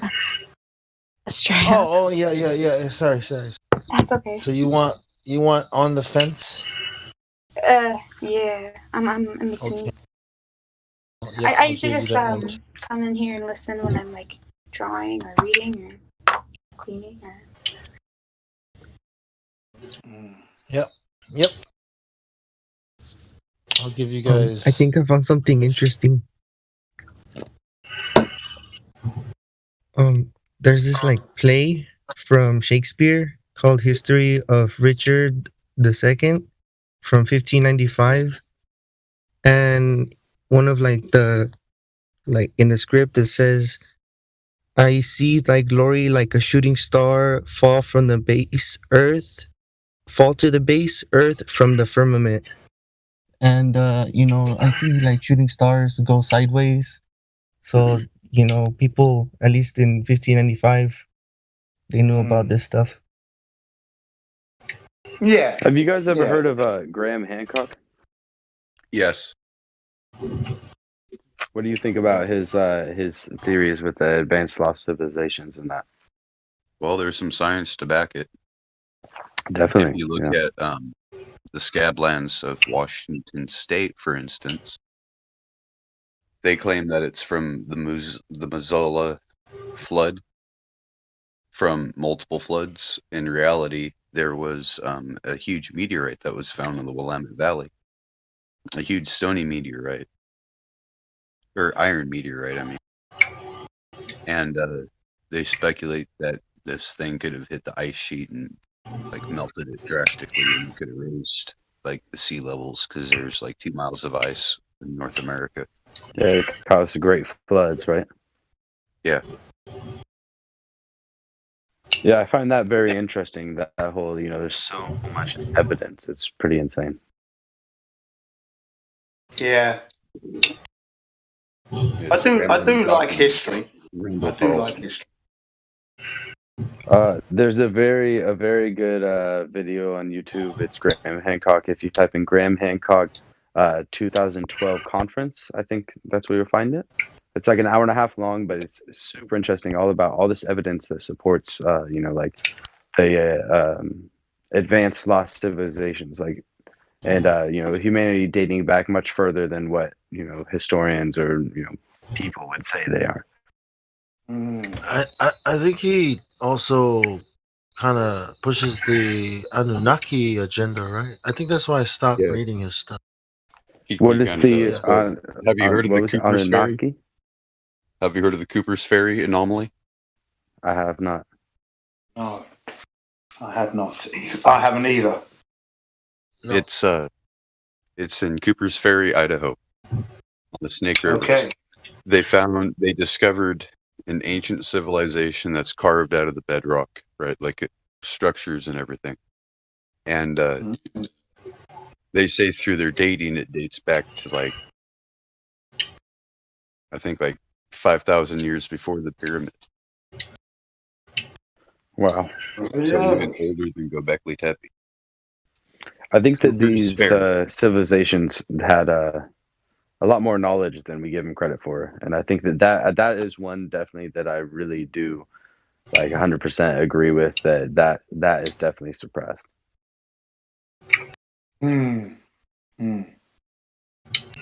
Yeah, anything that we can find out to advance our position, they're hiding, you see. Hey, well, check out. I would be very interested to hear what you have to think about. If you check out the 2012 Graham Hancock 2012 conference. I think that's what it's called on YouTube. It's like an hour and a half long. The first maybe 45, 50, an hour is about the evidence that supports this stuff. And there's a whole lot of it, man. There's maps that are ancient maps, one of the things he calls the mystery of the maps. And so what it is basically is that Antarctica wasn't discovered until 2008, till 1918 or 1818, something like that. And so they don't appear on maps. Antarctica doesn't appear on maps. Yeah, it's very late. But if you look at earlier maps, they show Antarctica in perfect detail. I think it was 1818. It definitely wasn't 1918. It was 1818 for sure.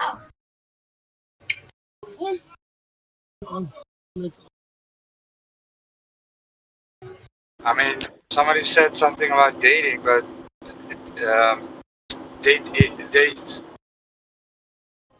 carbon dating is a bit of a flawed method. I mean, Yeah, I know.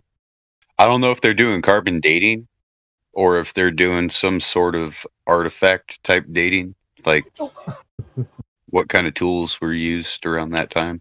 Yeah, what are they testing carbon dating on? Because it would have to be some sort of organic material. I don't know. And this thing was done by National Geographic, so these guys are done by globalists. Yeah. Yeah, one of the things he talks about is one of the points that he brings up is the Sphinx, right, in Egypt.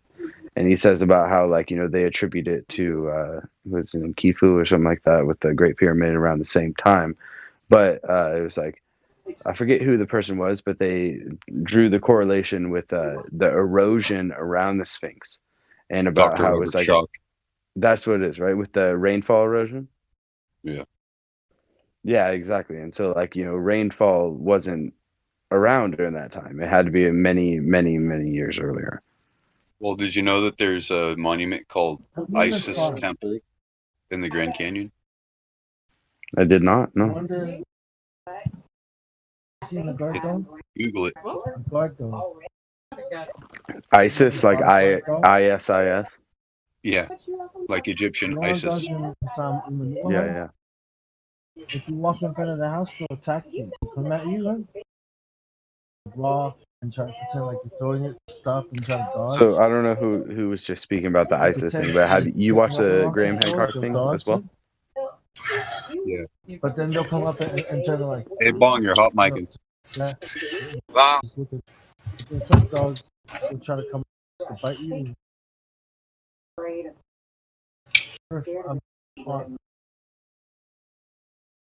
Yeah, I muted him for. Yeah, I've seen a couple things on Graham Hancock back around the 2012 conference time, and then also one of the things where the Dr. Ayahuasca didn't want to debate him, he stormed off stage. With ayahuasca, is that what you said? Dr. Ayahuasca, the Egyptologist. Oh, I don't know that one. I'll have to check it out. Oh, Zawahi Hawass. Yeah. The guy. Yeah, he stormed off stage. He goes, "I don't want to debate you," because he wanted to say, "Well, what about Göbekli Tepe?" Yeah. Gatekeeper, man. But he So what also do you guys did a think then? couple Are these people Joe Rogan things. Sorry. No, I was gonna say. So what do you think these people are like? The people who are, you know, totally on the other side, you know, the globalist side and all that. Like, are they groomed from a young age, or like how did they get to the point to where they're those people? No, they have this investment in their belief, right? So they believe it, and anything that is challenging their belief will cause them to have cognitive dissonance and storm off stage. So I'm not saying he's lying per se, but he just have this strong belief that what he's telling is the truth. Yet there's no way of proving what he's saying, right? He wasn't there. Nobody was. So claiming the pyramids are X years old, right? Just not possible. Yeah, and Graham Hancock brings that up in that talk about how, like, you know, they say that these things are this many years old, but like evidence really supports that they're like way older than what they say. We can't date them though. The thing is, we can't date them anyway because all this radioisotope dating is just nonsense. What do you guys think? I'm sorry if this is. You can tell me if this is not appropriate, but what do you guys think about, like, you know, the Great Pyramid and all that? Like, how is that built? How the hell is that built? Who knows? Like, we don't even know when can I it say is, something? what it is. Yeah. I think that the Red Sea was in California, and Egypt is actually here in United States. And the Egypt over there, those pyramids are fake pyramids that were built with construction equipment recently, like around maybe the 1800s. Because in California, I live here, and like if you go like in South California by what's it called? Yeah, they have like rocks in the desert that are very smooth, like ocean rocks. Needles, And California. there's maps of like when it was an island before, when there was like water there, and I think like the Nile was the Mississippi and stuff. Also, the Mississippi has 7 branches, like the Nile is supposed to. And the Nile over there is not that like big, but the one in California, or not California, I'm sorry, but in United States is pretty big. The Mississippi. What is that whole correlation with the Nile and the pyramids and the what is it, Orion's belt? Is that what it is? I don't know. I just know that there's like pyramids in here in the North America, and they only have those 3 big ones over there. And I'm thinking the Aztecs are the real Egyptians, and all the people here were those guys that they're talking about, and they're just like faking it over there. You know what's interesting about that too is that I can't remember which pyramid it is, but there's the thing on the pyramid that it's the one pharaoh telling the other pharaoh, and he's basically it's a hieroglyph, right? And he's saying he's showing him all the pharaohs that existed before him, right? And it goes through all the people we know, all the ones we say, and it goes to the first one where we go, this is where it began, but it doesn't end there. Is that it continues on down the line, like. And so it's like Egyptologists and these people go, oh no, these were just the fake myths. These were those. But like when you think about it, it's like, wait, what are you talking about? Like all these people were real, and all of a sudden, like, oh, we don't know about these, so we're just gonna say they're myth. It's the weekends. Have you heard of Book of Enoch? I have not. No. Oh my goodness. What is it? What do you say? Book of what? Book of Enoch. Enoth. Here, I'll post. Enoch. Let's just say history will make a little bit more sense once you at least the first one. I'm not sure if Enoch 2, but Enoch 1, and you go through all the chapters. I posted a link. Yeah, it'll blow your mind. Yeah. Link. Where do you post the link on this? In the or the text one? Yeah. And I don't know why churches don't teach it, because it explains so much. The Bible just doesn't make as much sense as it is when you actually have Book of Enoch. Hey, Roger. That's for flat Earth research all it as well. does is tag me in it, but I wrote it in my notes. It's Book of Enoch. Yeah. Okay, because right above where he tagged you is the link where I put the PDF for it. Sorry, I'm an idiot. My bad. I see now. All right. No need to apologize for lack of knowledge. Understanding that you really have no knowledge is the beginning of true wisdom.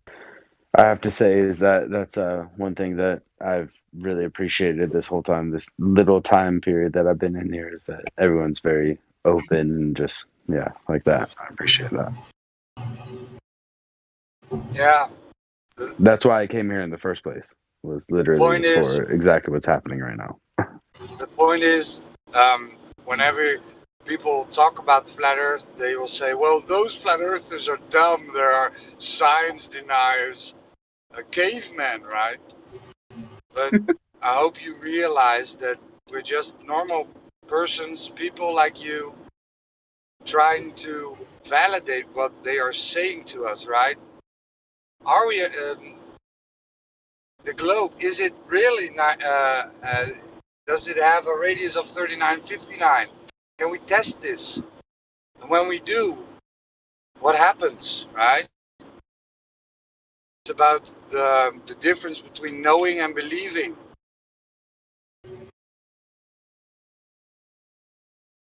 It's kind of like I was telling you. I kind of started out like wanting to debunk it and disprove it. But the more that I dug into it, the more I realized there's some validity to it. So some of us have been in the same situation you're in right now. Yeah, I'm just looking for truth, and I'm taking it from all angles. Yeah.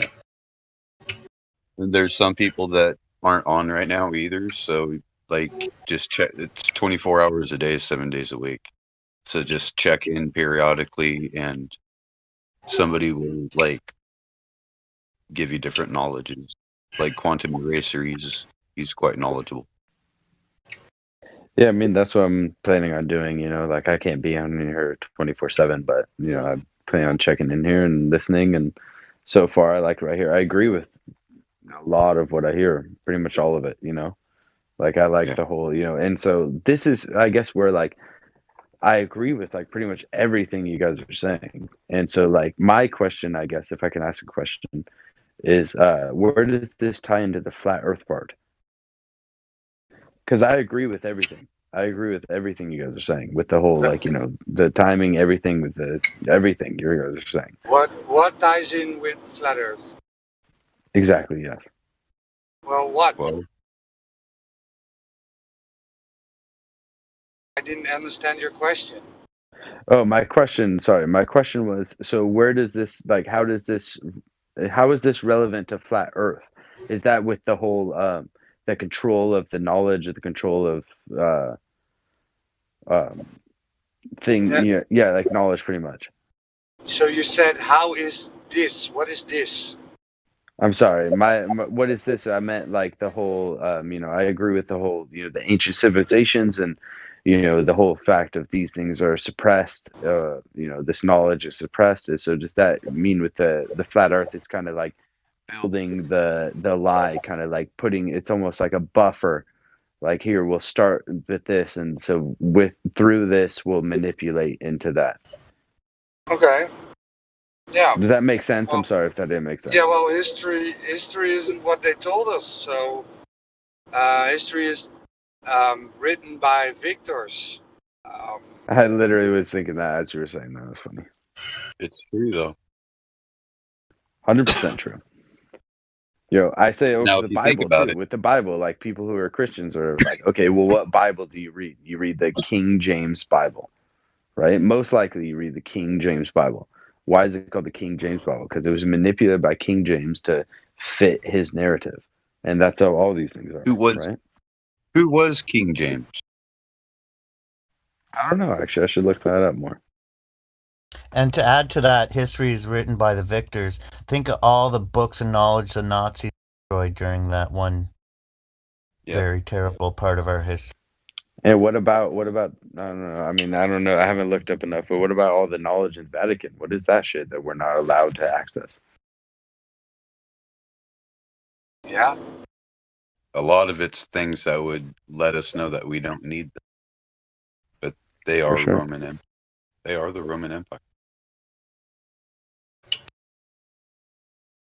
I would even go so far that because they are telling us they have this big vault of information underneath the Vatican, but is it really under the Vatican? Right?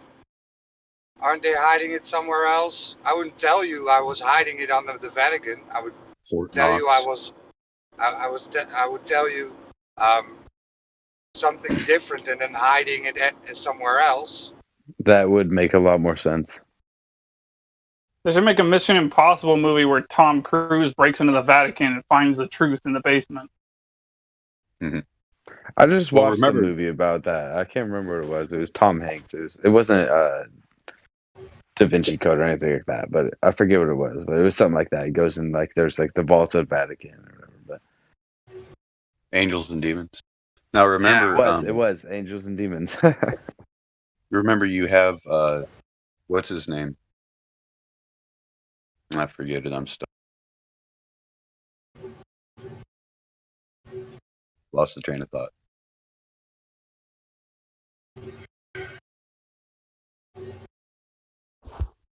It'll come back to you. So yeah, I just got to do. How can we? Sorry. Okay. Go ahead, my bad. I just said, yeah, it'll come back to you when I do a couple paces back.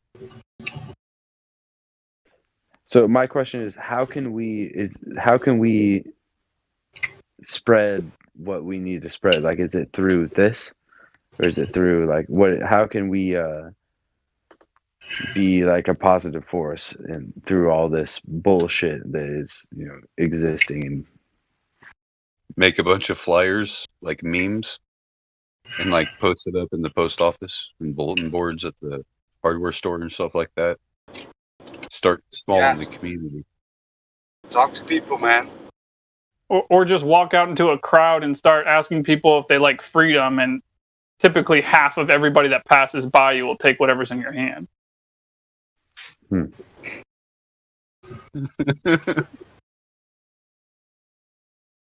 What do you recommend on these flyers then? I guess I'm gonna be completely honest, like, and that's I promise you, everyone here, that I will always be completely honest, and I'm sorry if it is.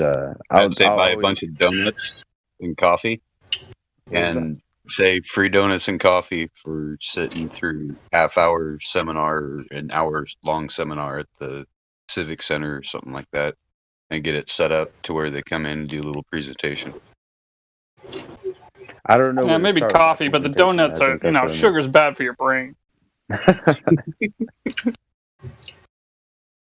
Well, I would first advise you to learn your observable reality, right? Unlearn what they have taught you and learn what observable reality is teaching you.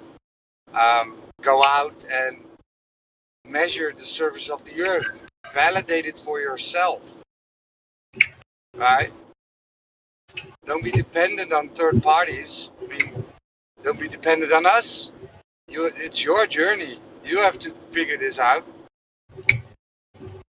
And that's exactly why I'm here. Is because of that answer. Like, yeah. You're not telling me this is what it is. Listen to this. This is exactly what it is. You're going, hey, this is what my evidence supports or what I see, and so research it for yourself. Yeah, look into it, bro. Have you guys ever heard of like Wayne Dyer? Do you guys know Wayne Dyer at all?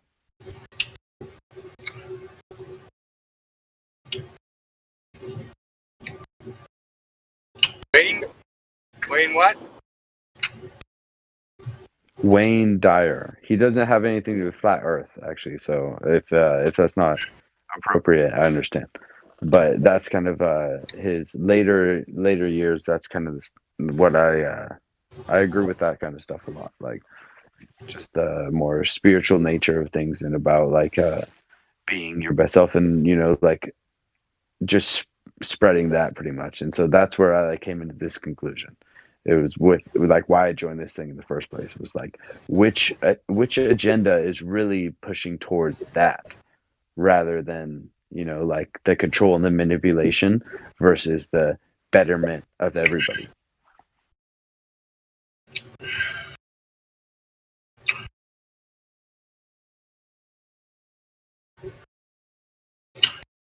That's good because I kind of get burned out on all the talk about the controllers and all that kind of stuff. I mean, it gets old. Like it's just fear porn if you just stay there.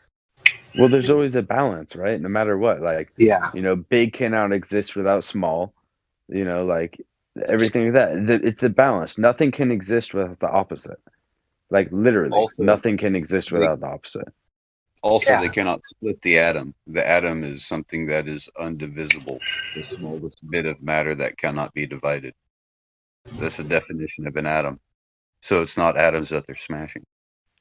You know why you should never trust an atom? Because they make up everything. Sorry, stupid joke, my bad. Yeah, that joke. I read that one yesterday.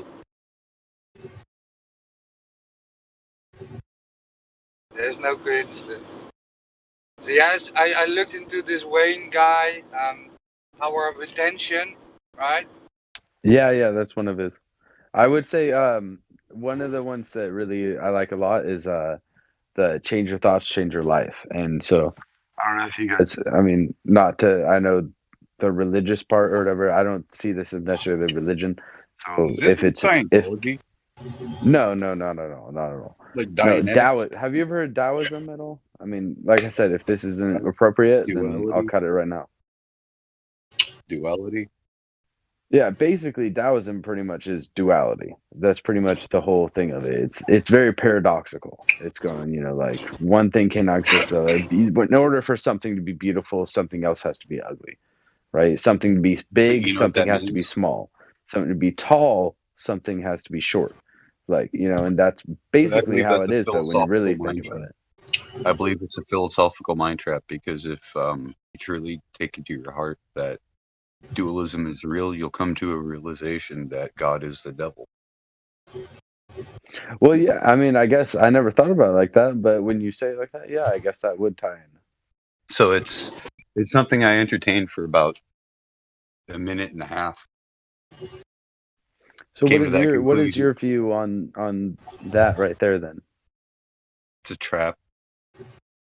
So what is the real, like, apart from the trap, if you were to break free from the trap, what would be the reality then? Well, you have to realize where curses come from, and that curses are real. Magic is very real.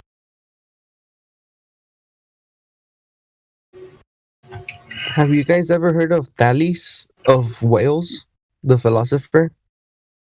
The what? He's like an old philosopher, like, you know, like Socrates and all that. Those dudes. No. Elaborate. Oh. Well, basically, he's this guy who used to believe that everything was like made of water, and I think he was onto something. I think so too. Actually, water is a huge thing. Right? What is it, like 70 to 75% of our body is water? Is that what it is? And then like 80% of our brain. What is it of the Earth as well? What percent of the Earth is water? 71. Yeah. The surface of the Earth is approximately 71% covered in water. Water lays flat and level when contained, right? Water goes to the lowest point. It's humble. That's one thing with water. It's humble. It doesn't try to reach the highest point. It seeks the low. Exactly. Yeah. And have you ever seen what's that? I forget the name of he's a Japanese scientist, but he did the thing with ice crystals and with intention and with what you put in, and it was like when you put the intention of these like positive things. You know, yeah, vaguely I remember something to do with that. Yes, but it was basically with the ice crystals. It was that like when it was the positive intentions of like you know, and obviously this goes by language and intention too, because someone can say love with meaning hate. You know, it's all relative, and you know it's all what you put into it. But basically with that intention of that positive, like, you know, building, growing, you know, loving kind of mindset, the crystals turn into these beautiful formations. Yes. And then when he went into the negative thing, whatever word you assign to it doesn't matter. But those negative, like dark, you know, not feeling good kind of things, they were very scattered. And so when you think about that has to tie into us, because we are majority water. Our brain is majority water. The Earth is majority water. That's correct. You know, and so the intention is a huge part of everything. Also, most of what we breathe is nitrogen. I'm with Bruce Lee. Water can crash. Water can flow. It takes the shape of the cup. Be like water, my friend, and flow. Be like water. Bruce Lee. Yeah, 100%. that was Bruce Lee. What does water do? Water overcomes the hardest surface. It doesn't matter. Like over time, water overcomes it. Yeah. You can be the hardest surface in the world, but you have enough time with water, like done. You're done. Right. Which is necessary for us to live. Water. That's why we need with these martial arts. Exactly. It's go ahead. It's a flow. You don't try to. It's a it's flow, not exactly. resistance. You're not trying to resist. You're not No. trying to push against, because you will lose. No. What you're trying to do is go with the flow, because with that's where you have the power. That's where water gets power. It doesn't try to resist. It just goes, and through that, it overcomes everything. That's right. That's right. That's it. That's why Bruce Lee had it, man. Be like water, my friend. Be like water. When you put water in a teapot, it becomes the pot. Be water. Yes. The unstoppable force. And that's the thing about water too. It's like when you take it into mental states or anything, what is water? Water is humble. Water stays low. It doesn't try to rise above and be the best and be the greatest. It stays low. It resides in the lowest points, but through that, it succeeds.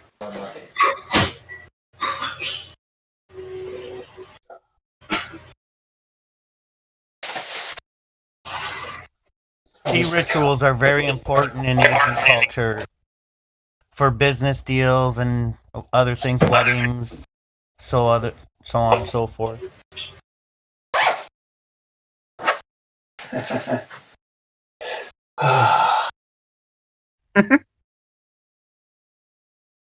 Good.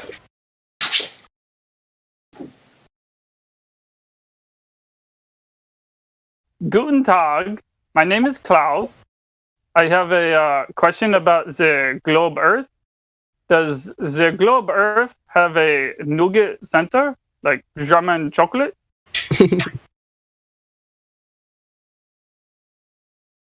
I am from Germany. I have to say I'm very happy to have stumbled upon this group, and I appreciate all of you. Thanks, man. Should we sing a song? Yes, thank you. You're welcome here at any time. Yeah, what's a good flat Earth song?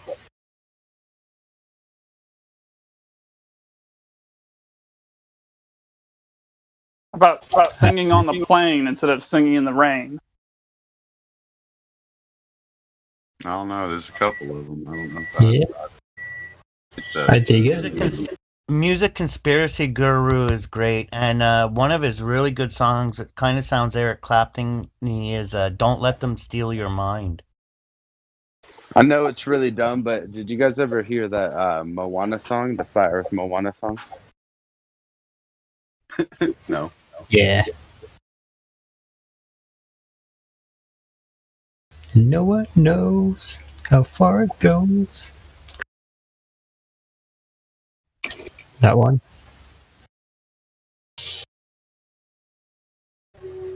Yeah, sorry, I have to do push to talk. I have it set up as push to talk, so that's why I lag it sometimes.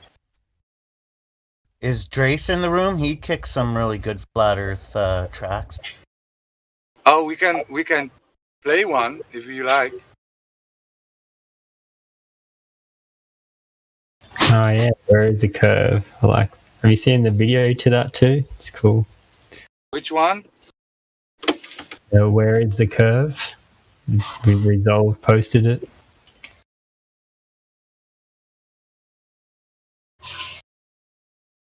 Oh, it's from Chief Crow. Yeah, he's made a few cool ones.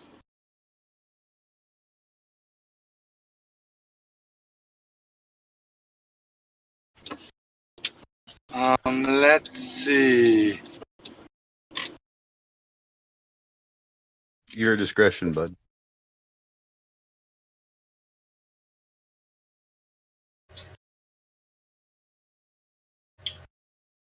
So, sorry if I'm wrong, correct me if I'm wrong, but can I ask, like, so what is everyone, what's everyone's life like here? Like, what does everyone do, like, where's everyone from? I'm from the desert. I train cats to do backflips.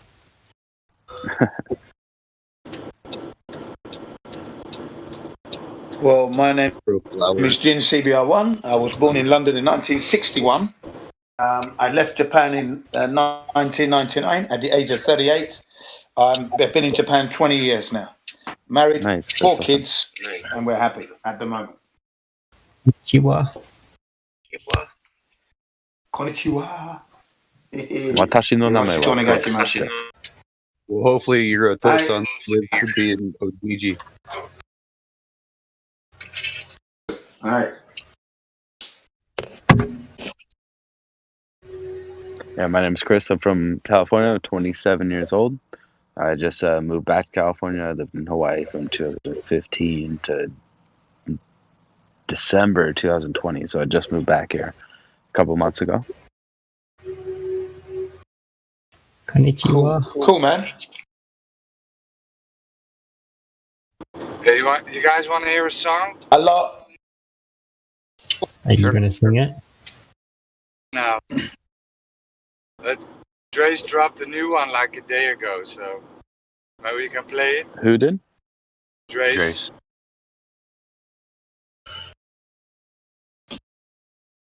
It's a gold member here. He makes tons of songs. He's really good. So it's like 2 minutes. Okay, here it goes. Drace, love, wisdom, harmony. Greetings and salutation. Thank you for your participation. We share the earth in cohabitation. It's time for some in-depth communication. Now, let me tell you the situation about the flat earth revelation. But first, some rules for preservation of your reputation. We don't accept sophistry or fallacious argumentation, faulty generalization, flawed misrepresentation, needless equivocation, endless misinterpretation, baseless affirmation, or model reification, to name a few. That's not sophistication, it's sophistry or obfuscation, the cause of mental retardation, causing the need for special education. To stop the self-annihilation before the gamma radiation leads to more humiliation. Just skip the frustration. The globe deserves no dedication. It lives on indoctrination, repeated incorrect memorization or base regurgitation of debunked theorization without substantiation. A parroting fixation, not actually education. A faulty emulation for mental domination with fallacious incantation and false information. Don't believe the visualization, accepting the globe installation through media inundation and diabolical machination. We support no such flawed imagination. We support application over theorization. Well, my friends, thank you for accepting me in this group, and I look forward to the future in this. And, I'm gonna head out for the night. Just forget the animation. Peace, bro. Cancellation. Take care, my friends. No manner of explanation can bring enough justification for this abomination. This backwards postulation of fundamental entropy violation. There would be an equalization and gas evacuation that would lead to asphyxiation and globe deflation. Regardless of the gradient summation, it is within expectation. More gas with evaporation and vaporization, less gas with condensation and precipitation. I can show you a citation, one of the many facets of creation. A solid flat earth foundation, how the globe fails examination. Have you heard of falsification or scientific verification? Do you really need elaboration? You saw a curve, a hallucination, or lens manipulation. What you see, a manifestation in your mind's eye, an interpretation through light localization of solar radiation. All light has attenuation or light limitation. It's an oscillation or perturbation subject to magnification and polarization and Mertz experimentation. That's it, a globe decimation. It just doesn't fit observation. They want you to believe in undetectable gyration with 1,000-mile-per-hour rotation. Yet we see no deviation, it's lacking validation. And mass-on-mass acceleration, an incorrect postulation, the down vector and average approximation, an assimilation of inverted flotation, a needless complication, the latest globe iteration maintained with medication or complete lack of maturation, and non-stop masturbation. But I forgive you. You're a victim of a psychological operation. Yeah, smacking in a song, man. But I forgive you because you're just a victim of a psychological operation. He's sick, man. I love it. I want to support him big time, man. I'd buy his tracks, no problem. If he had a CD in the out, I'd be paying for it.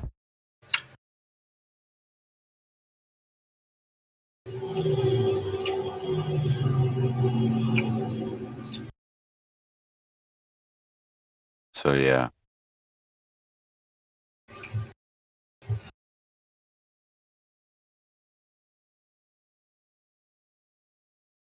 So I guess tomorrow's ladies' night, huh? Yeah. 5 p.m. EST.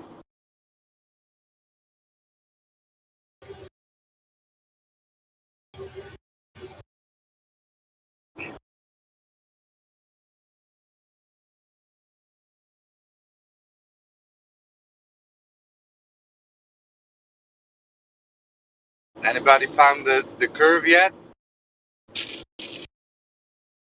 Only on this bowling ball.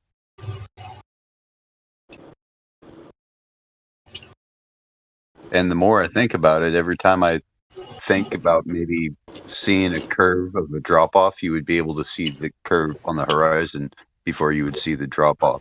You know what I mean?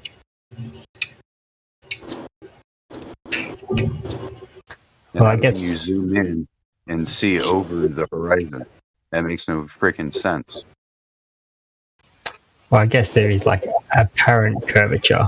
It looks like curvature, but it's not.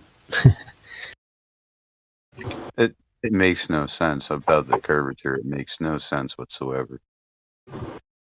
Like, if anything, it would be like hillies, because if you think about it, The Earth, like the dry land, the Earth came up out of the ocean, came up out of the waters, right?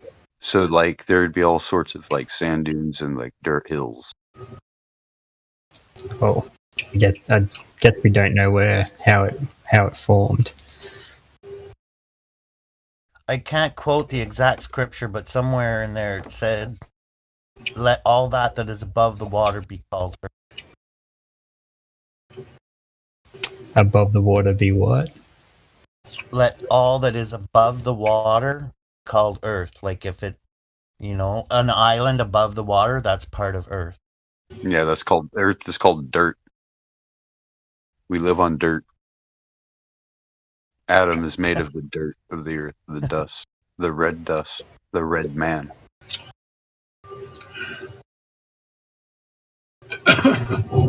So I wonder what the Hebrew Israelites think about that one. Some of them come to the conclusion of, oh, well, that means Adam was the first white man. It's like, what? Yeah, in Australia here, the originals, they depicted man coming out of the dirt. Yeah.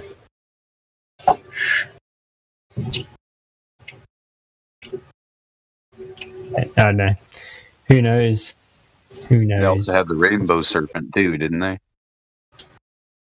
I think so. Not too sure. The rainbow serpent lives. Yeah, they got heaps of old stories and stuff. Yeah. I forgot about that. Australians say heaps. Heaps? Heaps. Oh yeah, I got heaps of it. What do you guys say? A lot? Oh, tons, a shit ton, a gang. That depends. A unit. Depends on what it is. Eggs, got a couple dozen. Beer, got a case. Nah, mate, got heaps of eggs. Heaps of beer.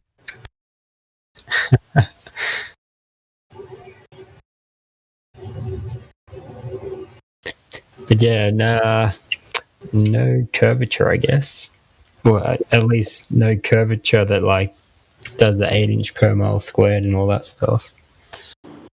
So is it true that there's no southern pole star? Like it just circles, like there's a circle of stars instead? I've been meaning to do that. I want to do a time lapse and see for myself what the stars do down here. Alright. I just need a good camera with a long exposure. Yeah. Because I don't know, can you do it on the iPhone? Or I don't think I can do it on my iPhone. Well, plus anything expensive that you get shipped down there right now is going to cost an arm and a leg. Yeah, I guess I can do time lapse. That will give me an idea of what the stars are doing.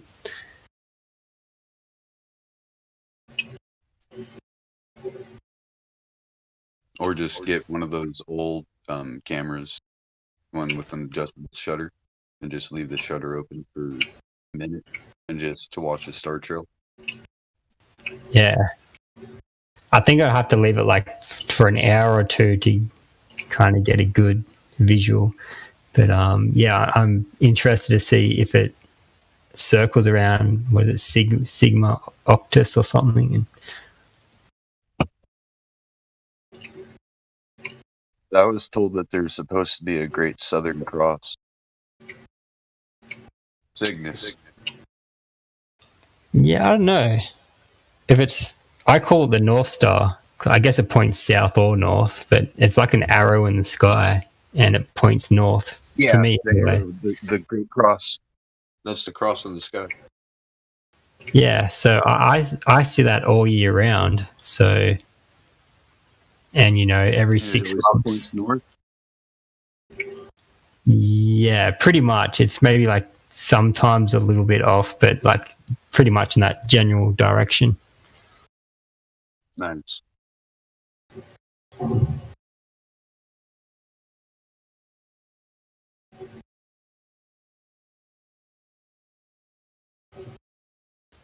Because yeah, I always look at it. It's cool. It's pretty much like the only star group I know.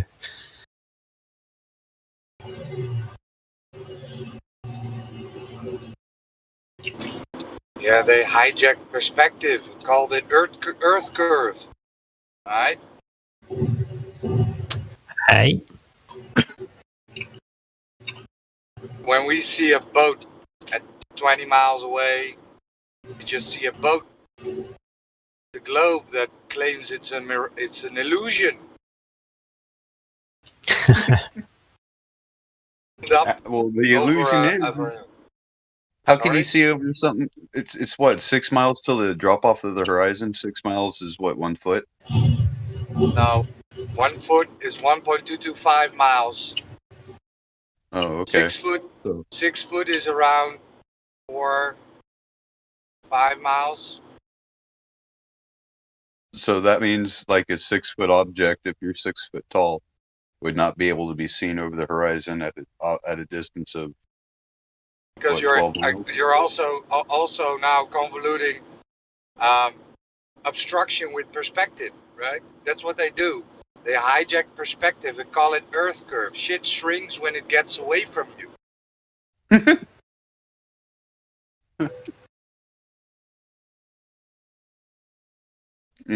But their argument makes no sense, though. It's a ball because these Freemasons said it is. Come on. The only thing they have is ridicule. Why would they lie? And pictures from space, right? Yeah. The only thing they have. No measurable, observable curvature. It just drove off the edge of the planet. Oh no.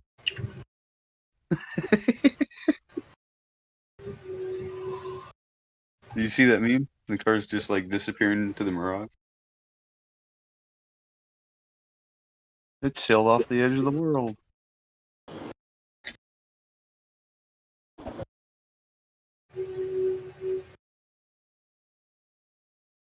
I'm gonna hit the pillow, lads. Have a good one. Yeah, you too. Good night. I know, just with the zooming in on the ships, because I just have a slight problem with that, where I think you're just magnifying what you can't see. So that photo I posted here, like I think if you zoom in on the further ship, I don't think you'll make it reappear. You're just zooming in on what you're just magnifying your perspective, kind of. If you kind of get what I'm saying.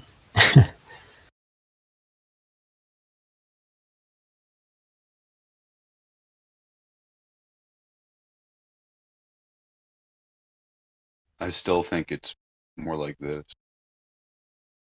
Like, regardless of any optical illusion caused by water droplets in the atmosphere, which we need to stop calling it atmosphere, because atmosphere implies that it's a sphere. Oh, that's a shape. It implies it. Gas has a shape. Gas does not have a shape. It implies that it would form to the container, which would mean that there would be, if it was a sphere, that there would be some sort of a container containing the gases. Otherwise, it would vent off, and greenhouse gases wouldn't matter, right?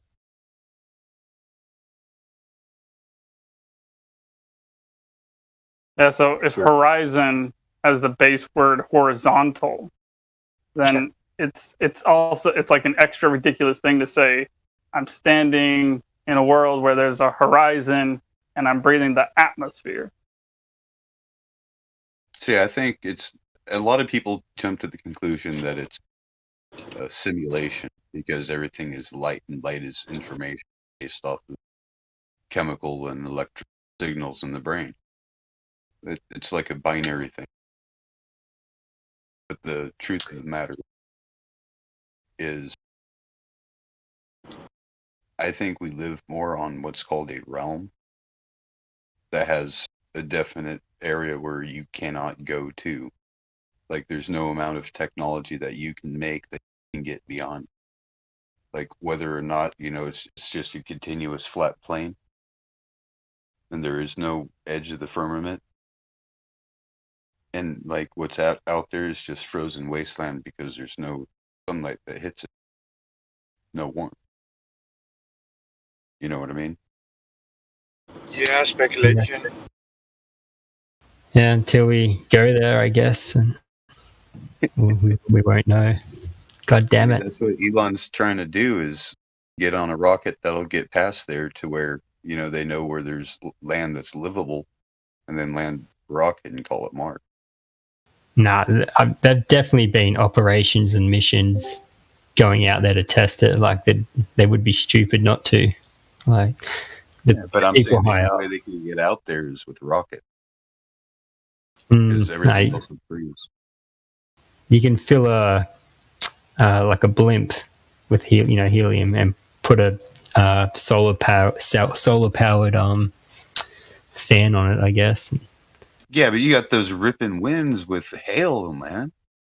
I mean, those winds are ripping. 70-mile-an-hour winds with hail. Those will tear through that envelope, that canvas. Still, you put planes onto ships and drive it over there, then the plane can go freaking 1,000 miles or whatever. Yeah, Operation High Jump, right? Yeah, but they've definitely sussed it out. Like, they would be stupid not to. What they found is, I guess anyone's guess.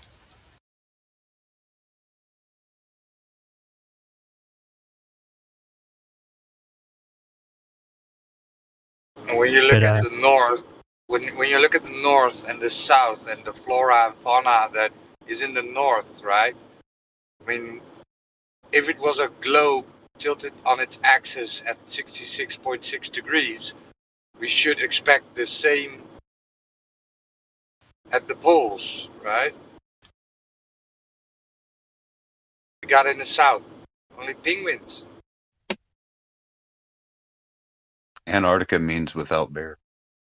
Arctic means bear.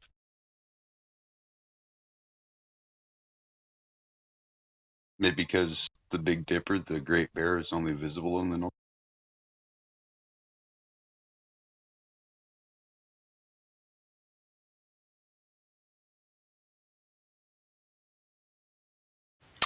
Well, what someone pointed out was, when they film the 24-hour sun in the North Pole, but when they do that, the sun goes up and down a little bit.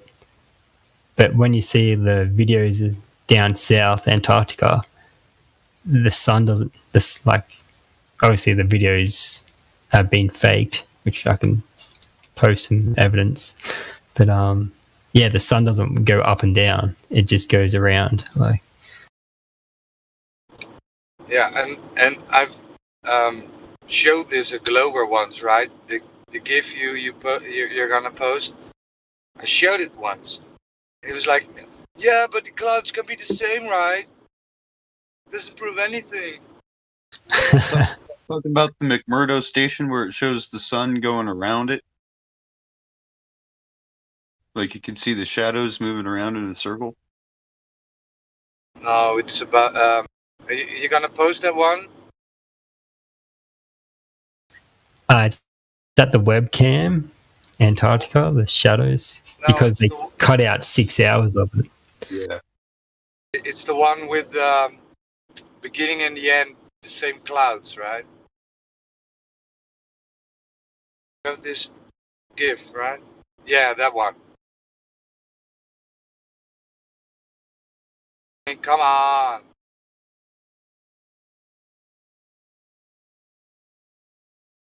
And then there's the other one with the birds. Sorry. Bird.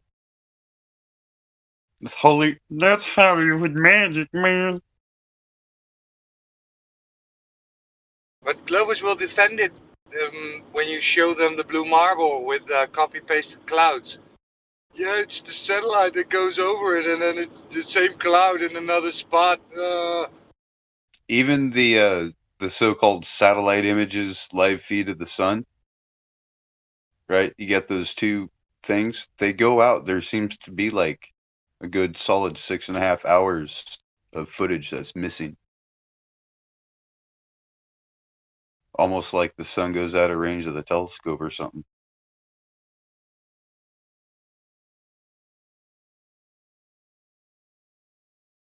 Yeah, so the bird, oh yeah, so much deception.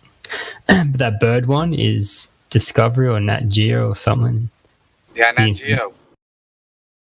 So yeah, see the helicopter setting up the top and then the helicopter rising on the bottom, and it's got the exact same shot with the birds.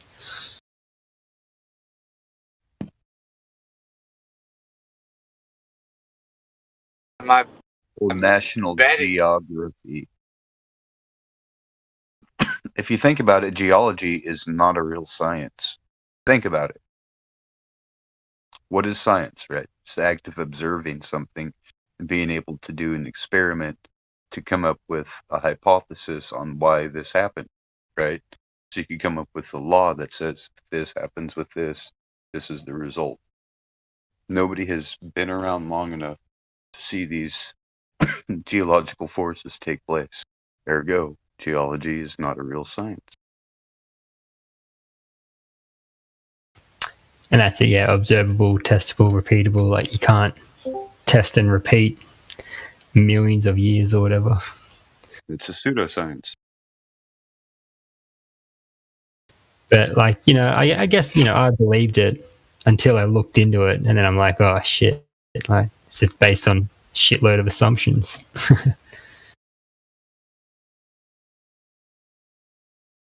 I'm betting they went out and tried and prove curvature, but they couldn't, right? They hired a helicopter and a big ass telescope, and they failed. So wasted a few days of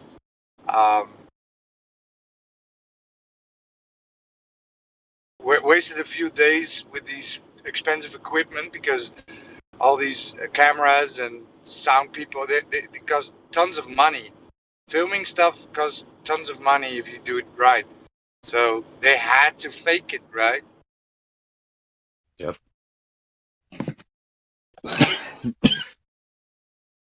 Crazy.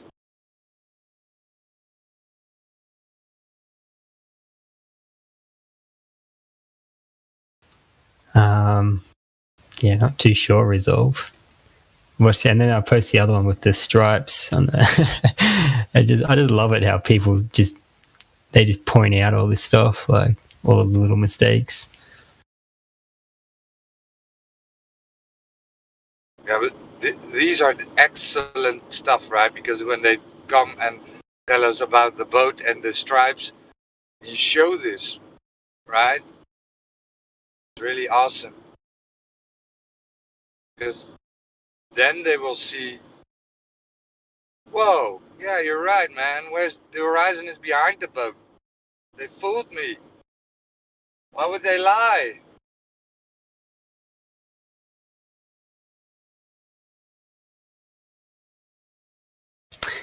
Yeah, same with the sticks and shadows. I love it because, you know, they always like, you know, do the maths. But the big assumption is that sun rays are coming in parallel, which they'll never show that.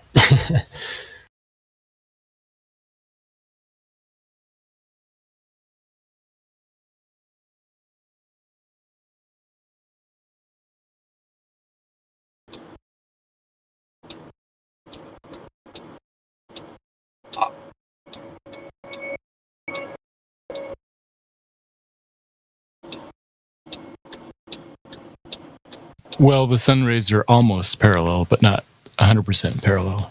Close enough, though. What's up, Matthew? Good to see you. Well, I guess parallel in what sense? Like, it's going to be some like kind of threshold. Well, the globe model says that the sun rays arriving at Earth are less than like a tenth of a degree different in directions. Maybe less than 100th of a degree even. And that's the thing. You can say that is one thing, but proving it is another. No, you're right. I'm saying what the globe model describes. Okay. But then it's like, I posted that picture right there, and it's like how it's just all in their heads. Yeah, that in that picture, the globe model would say that those red lines are all parallel, just like train tracks. If you look at train tracks that appear to be converging, same thing. Yeah, I get that. Yeah, I get you. But that it's more from with things coming towards you and going away. It's like, I guess it is up and down, but it's more or less. Where's the photo? I'll get this photo. Oops, that was a fail.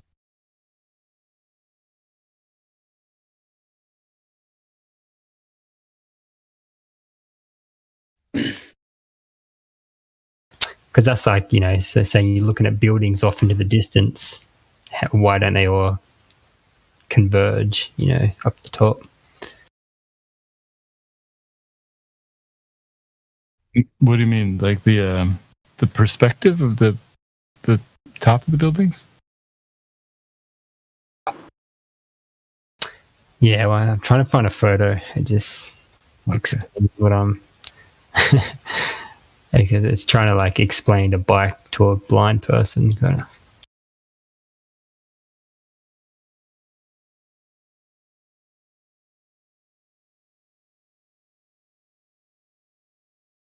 So when you're, I'm almost at my destination.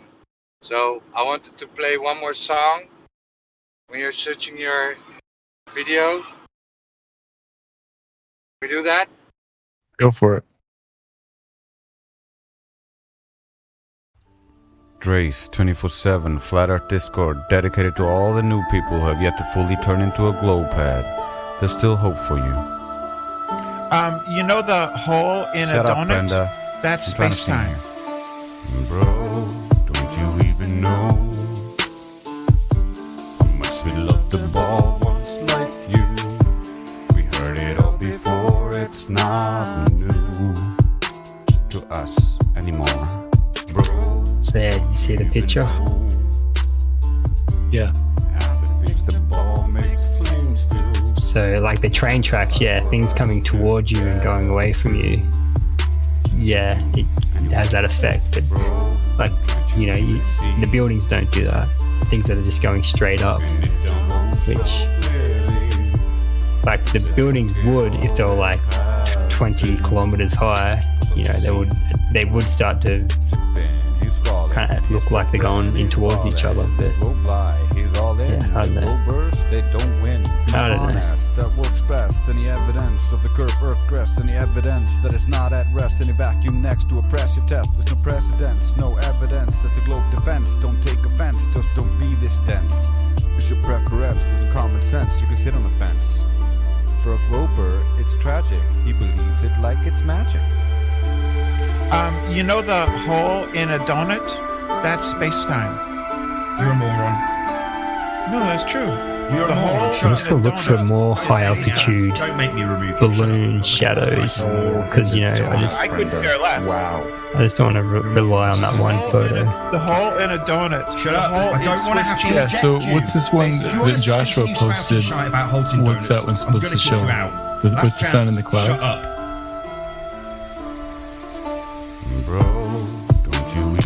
Yeah, I've heard stuff like that. The sun, there's clouds like in front and behind the sun. But the counter argument for that is it just appears that way because, the sun can push through some things and blur out other things, which kind of gives it the appearance of,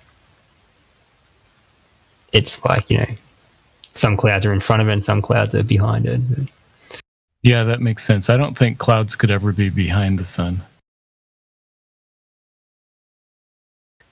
Then again, I don't know if that's what's actually happening or if it's just an illusion or.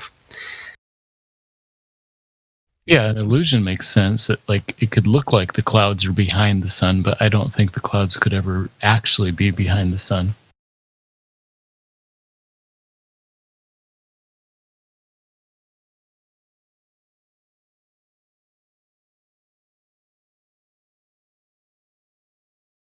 Yeah, I don't know. Just something to think about.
All right, ladies, peace out. All right, bud. Good night.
What if Neil deGrasse was right? What if it is an oblique spheroid type blob?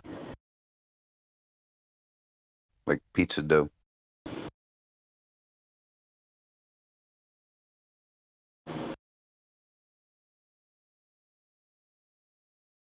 Look, I swear you can see the ice ball.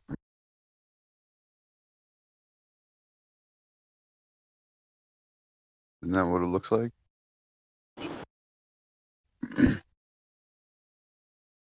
I don't know, maybe I'm crazy.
No, hi. Hi. Ja, ik ben er nu. Oké, ik dacht dat het om 8:30 was. Of 9:30, zo. Oh, nou, ik ben er zo, hoi.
Hey, ik dacht dat het om 9 uur was of 9:30. Ja, het eerste was het 9:30, omdat het een vrij vogel was.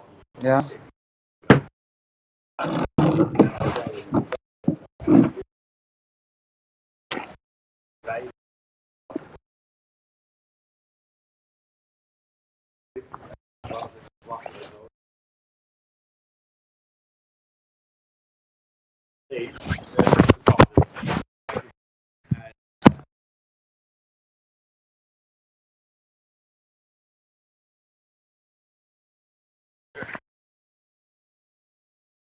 Een bakje pakken? Ja, tuurlijk. We zijn nog gewoon een beetje bouwen.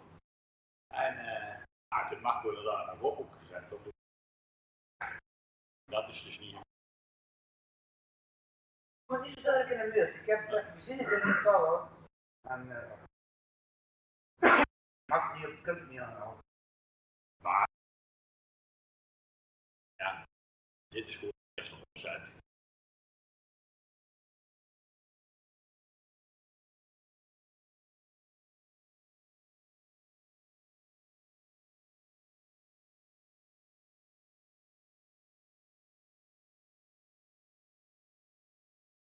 wij calculeren en projecten uitwerken al aan de verkoopkant, daar komt dus nog net niet meer.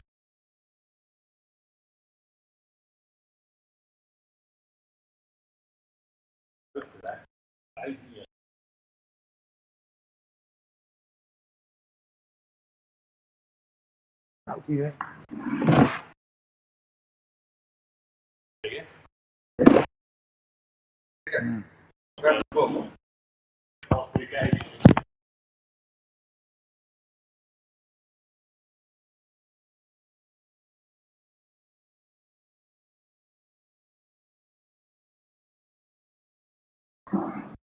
Nou, wat ook in de wandelgangen toe ging, heel veel dingen in de volgende kant kwamen managers gekomen. Maar dat kwam hier al.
Mic check, mic check. Anybody there?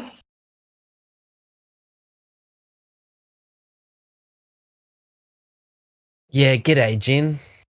Good day to you, sir. How are you?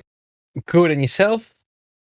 Yeah, me too. Although I'm rather dazed at the moment with what I just heard. Okay. What did you hear? A man in the US. His name is Beeple, an artist in Winkinson. His name is Beeple.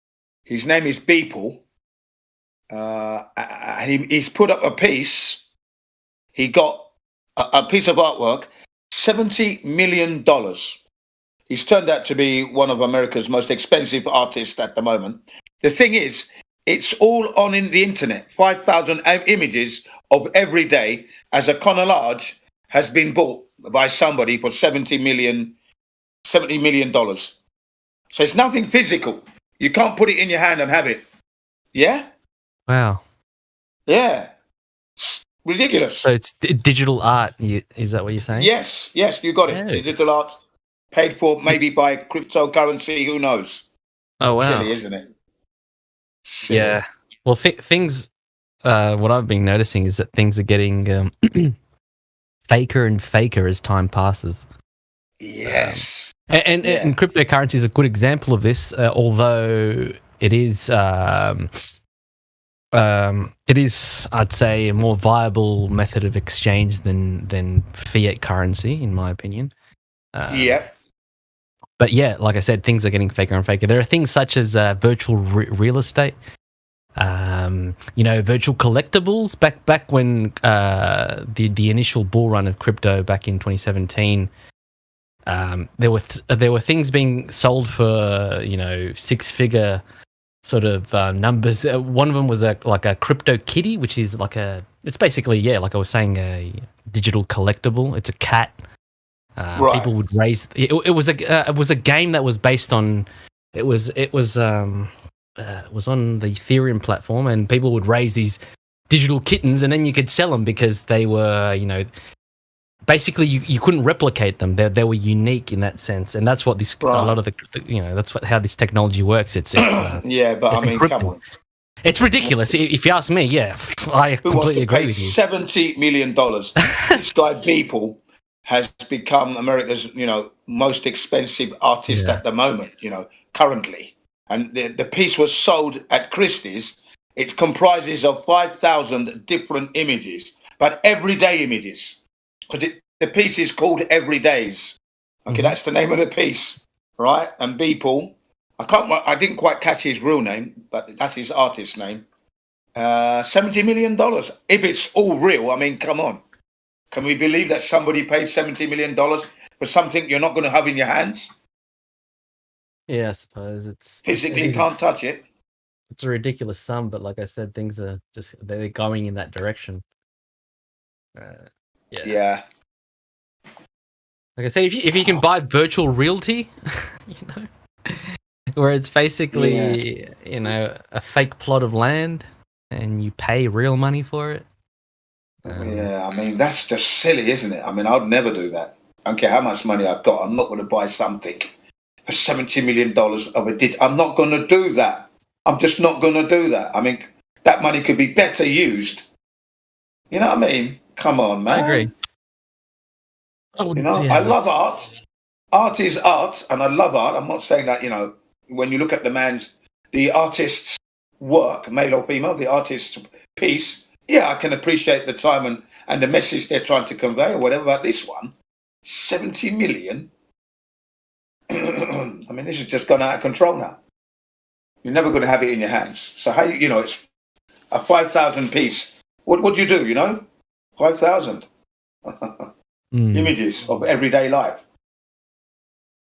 Yeah. Over 10 years. So it's a 10-year collage.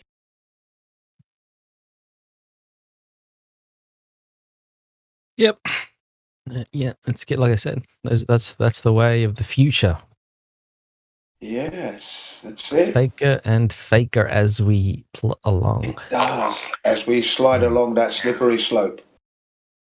Well, the thing is, digital money is nothing new. Like we've been using it for a long time now. You know, there's ones and zeros in your bank account. That's basically digital. That's right. Yeah, you're right. Yeah, It's you're fiat right in the sense that it can be printed and just created out of nothing, out of thin air. Whereas crypto, it's finite. You know, whereas for example, Bitcoin is supposedly finite. Yeah. Yeah, I mean, it's going up and down. I don't see it being anything in the future. Apparently, from the videos that I've been watching, they're saying it's going to fail, you see. There are two sides to the argument, though. Yes. And I've done a little bit of research into it, and you see there are a lot of central banks trying to come up with their own version of it. Namely, the one that I remember researching a while back was the Swedish bank, the Swedish central bank, the Riksbank. They were coming up with their own version called the e-krona. And as we know, Sweden seems to be one of those countries where they roll out a lot of these sort of New World Order, you know. Yeah, New World Order technology. Prism systems, exactly. They're the ones that sort of seem to get it first, you know. Yeah. So I actually do see. They are the China of Europe, if you will. Yeah, because maybe China's doing the same thing. You see. Yeah. You know? So I do see it being. You know, that the finance of the future, personally. Yeah. But I don't. I mean, if I was into Bitcoin now, the next time it goes up, because I've looked at the graphs over the years. Okay, and let me see if I've still got these images. Hang on, I'll send them if I've got them.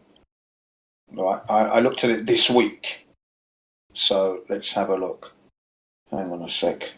They should be right close, unless I deleted them. I'm now looking in the collection. Hang on a sec, still not there yet. You know, with the mobile phone, you've got to go through so many stupid little steps just to get to your collection. Take your time. It's all good. I've got them. Okay, I'll send them. I thought I deleted, but I did not.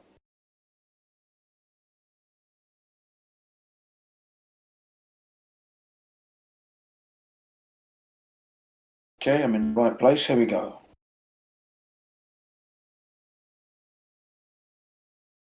Slow Wi-Fi. That's the problem now.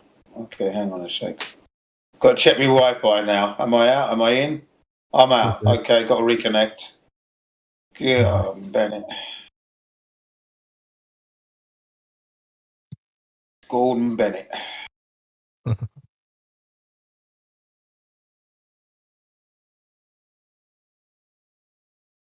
Okay, I'm now in.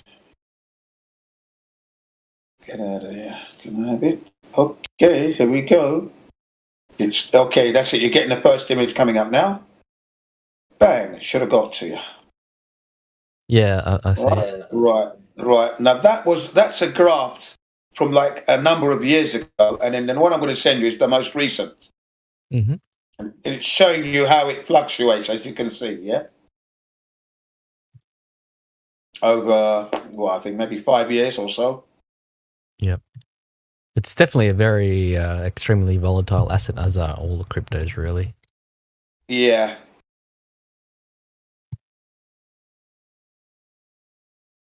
Okay, we slow down again with the bloody Wi-Fi. The stable coins, of course.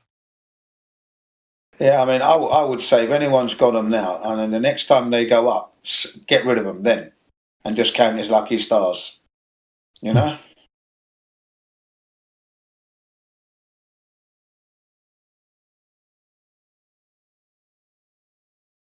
Bloody allow me to bloody unable to send or unable to share. Really, take the piss.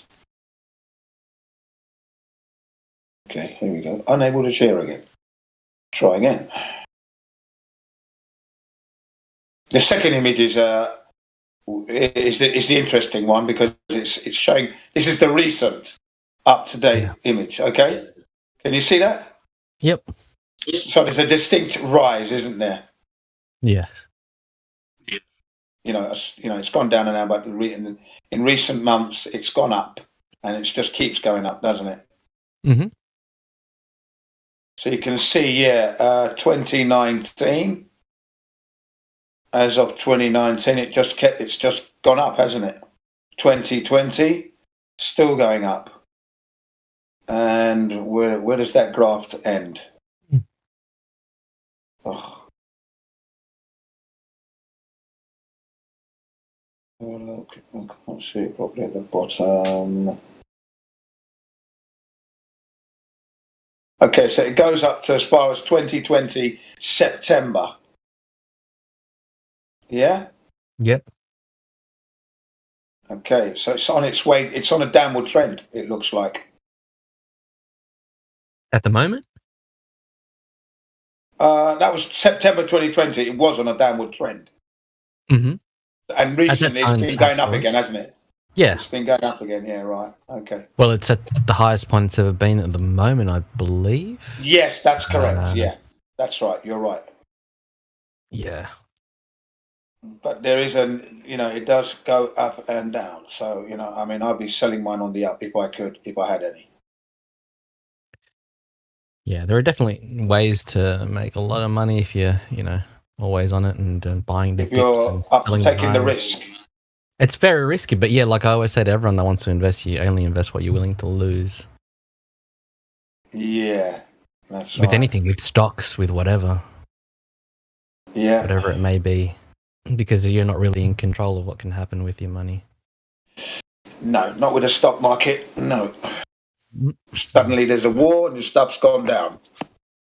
Yeah, and plus all the behind-the-scenes players that, you're never really privy to any of the information. And you think you are, people that supposedly do their research, even me included, with YouTube videos and whatever. Everyone has the 2 cents worth to put into the argument. But at the end of the day, my opinion is that the central banks and the governments are not going to relinquish control of finance. So those that think that this decentralized financial system is going to be the way of the future, to me, I don't know. I can't say yes or no because it's one of those things you don't really know about. Yeah. To me, the people in control are going to want to stay in control, and they've got the means to do so. So that's why I say, I think they are going for that technology, but they're going to bring out their own, digital currencies and going to force the population to use them because they're in control of the system. Yeah. Yeah. It is unfortunately a true statement that was there, but let's see. Yeah, we shall see, exactly.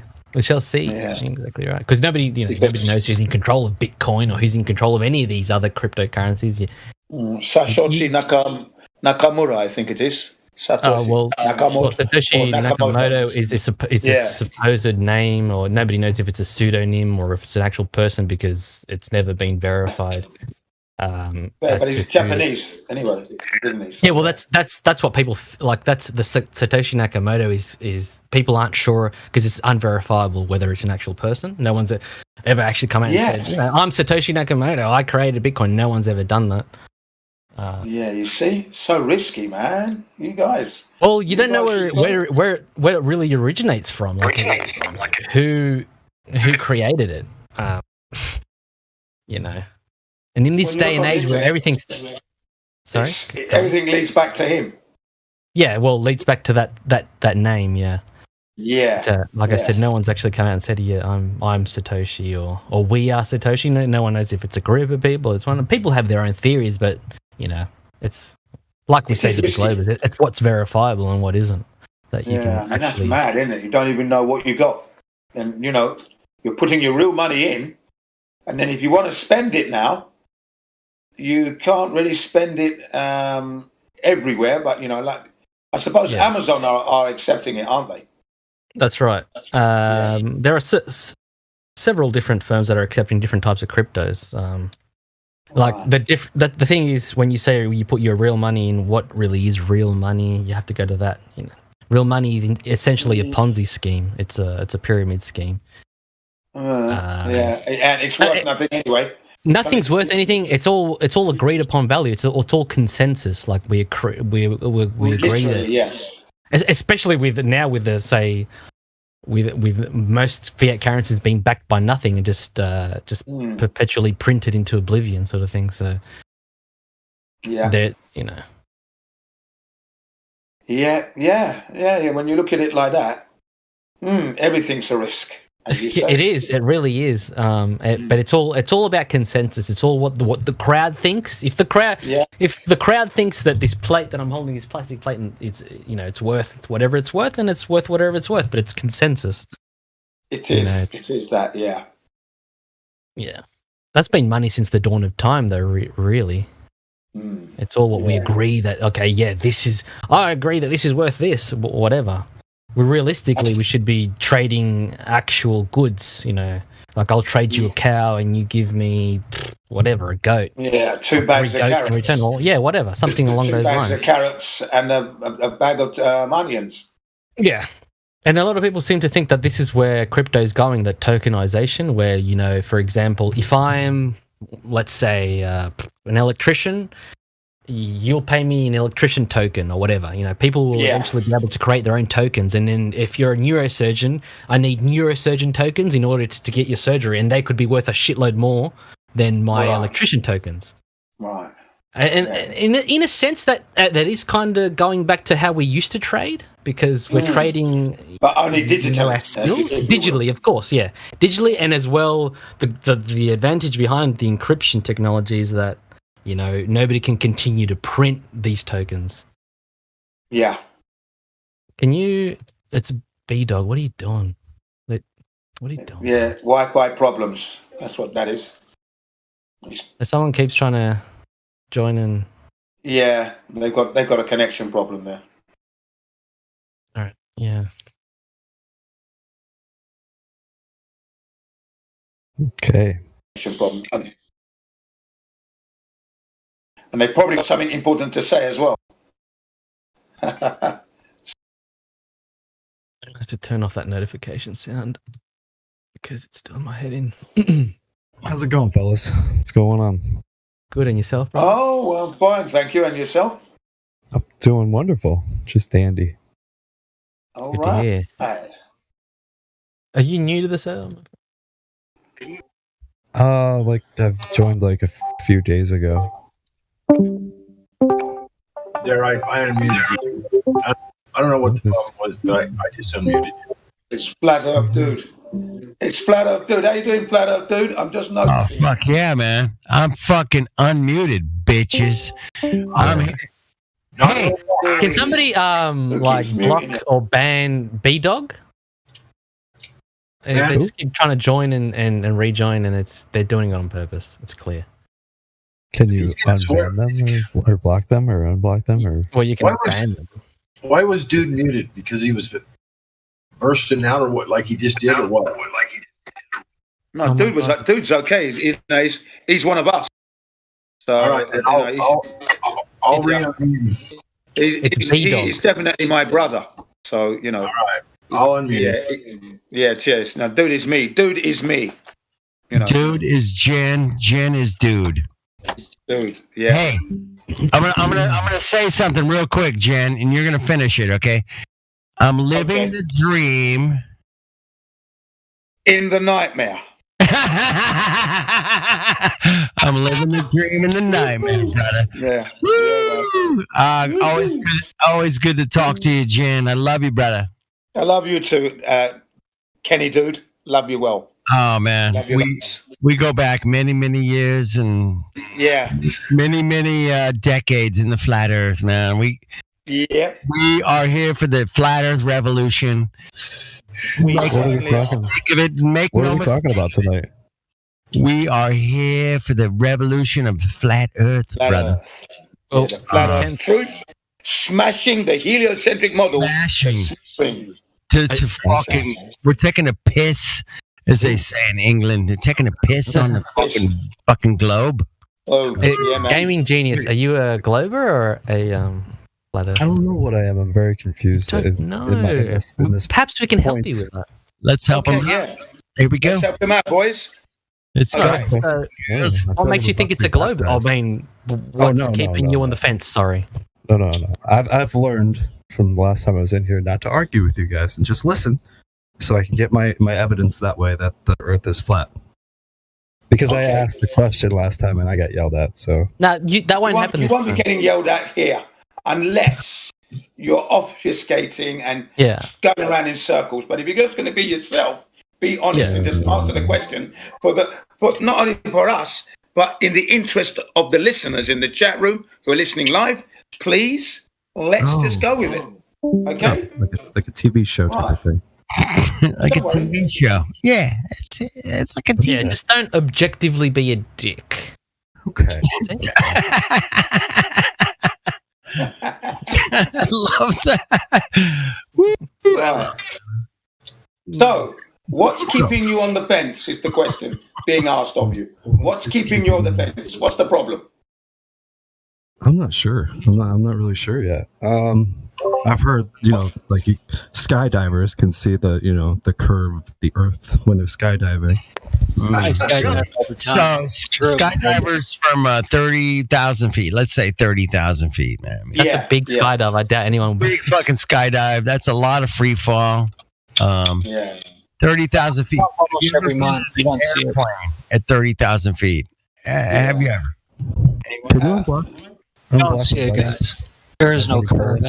I jump at 15,000 feet typically. It's not there. It's no curve. Right? Nobody jumps.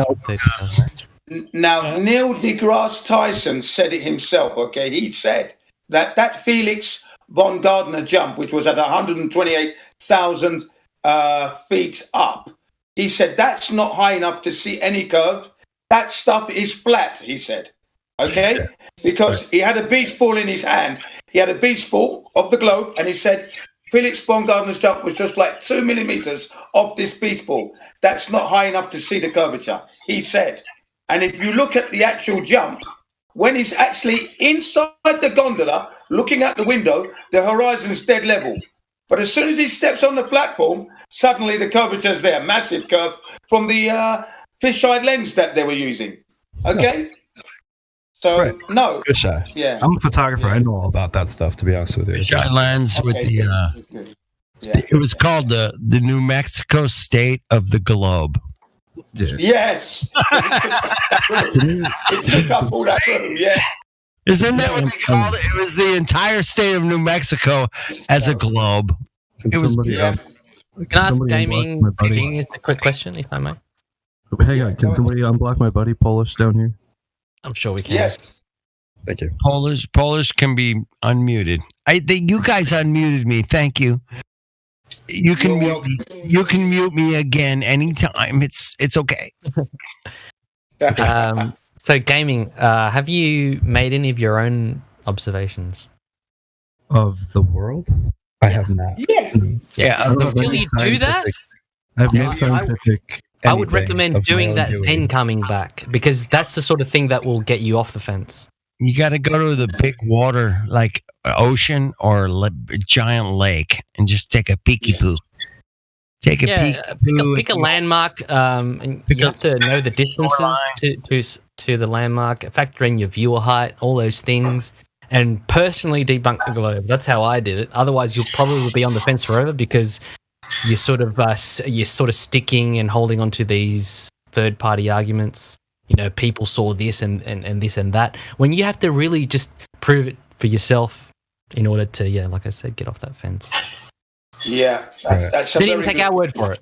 Don't even take our word for it. Like a flat Earth server. Of course, we have a horse in the race, so But then again, but we're not biased. We're not biased to it. Not at all, because we were on that side before. We were on the globe side. That's right. That's right. I mean, that's how we're raised. Everybody's raised that way. Most people. My buddy Polish is still muted. Can you unmute him? Yeah. There's a lot of muting going on here today. What's going on with the mute, man? He's unmuted, dude. He just doesn't have any roles. Maybe that's why. Yeah. Polish. Come here. Give me Polish. Right. Polish. What do you got? Anything? Polish, check. 1, 2. I think he just has to unmute himself. Polish, you gotta unmute. I'm Polish. Unmute. Unmute yourself, brother. All right. Moving on. Okay. All right. It's all good. Do you have any? Do you have access to any? Sorry. Carry on. But I've jumped to 15,000 feet monthly, and there's no curve. Yeah. Right. There you go.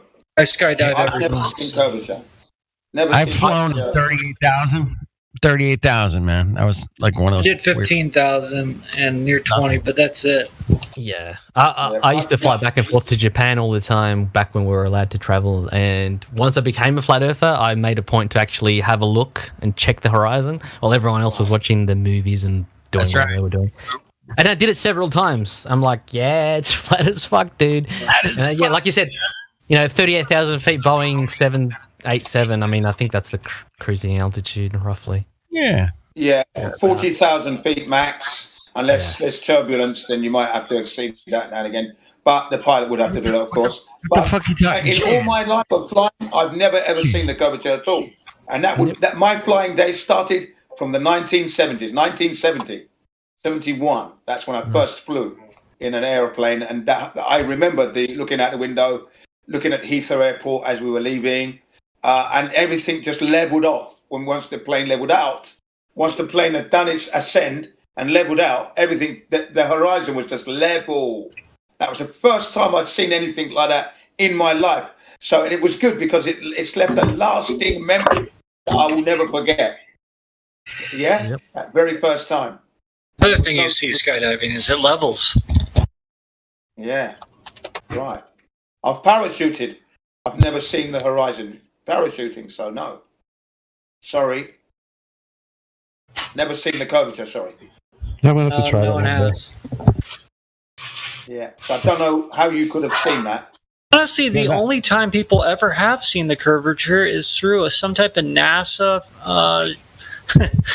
propaganda piece. Exactly. Yeah, or some kind of curve-making optical instrument of some kind. Yep, the evidence is always outsourced to an agency or an authority. No one actually can provide it for themselves. Which is what we do here. We provide our own evidence. We don't outsource anything. Yeah. So I'd like to ask you, what was your frame of mind at the time? Had you been drinking the day before, or because you're a skydiver? What was wrong? Maybe your goggles that you were wearing were creating this curvature for you. Your goggles, because you had your goggles on, did you not? I think he was talking about other skydivers, not himself. Other people. I've never done it myself. I do want to. Oh, right. Sorry. Yeah, no. You can't take their word for nothing. Have you ever traveled in an airliner, Gaming? No. Okay. Never been in a plane. That's the problem. Fair enough. I drive everywhere. So you've never flown before? You've never flown? All right. Nope. Hey, real quick, Gammy, man. What's up? Do you know the actual rotation of the Earth by chance? Do I know it? I don't know according to what you learned in school, according to the heliocentric model.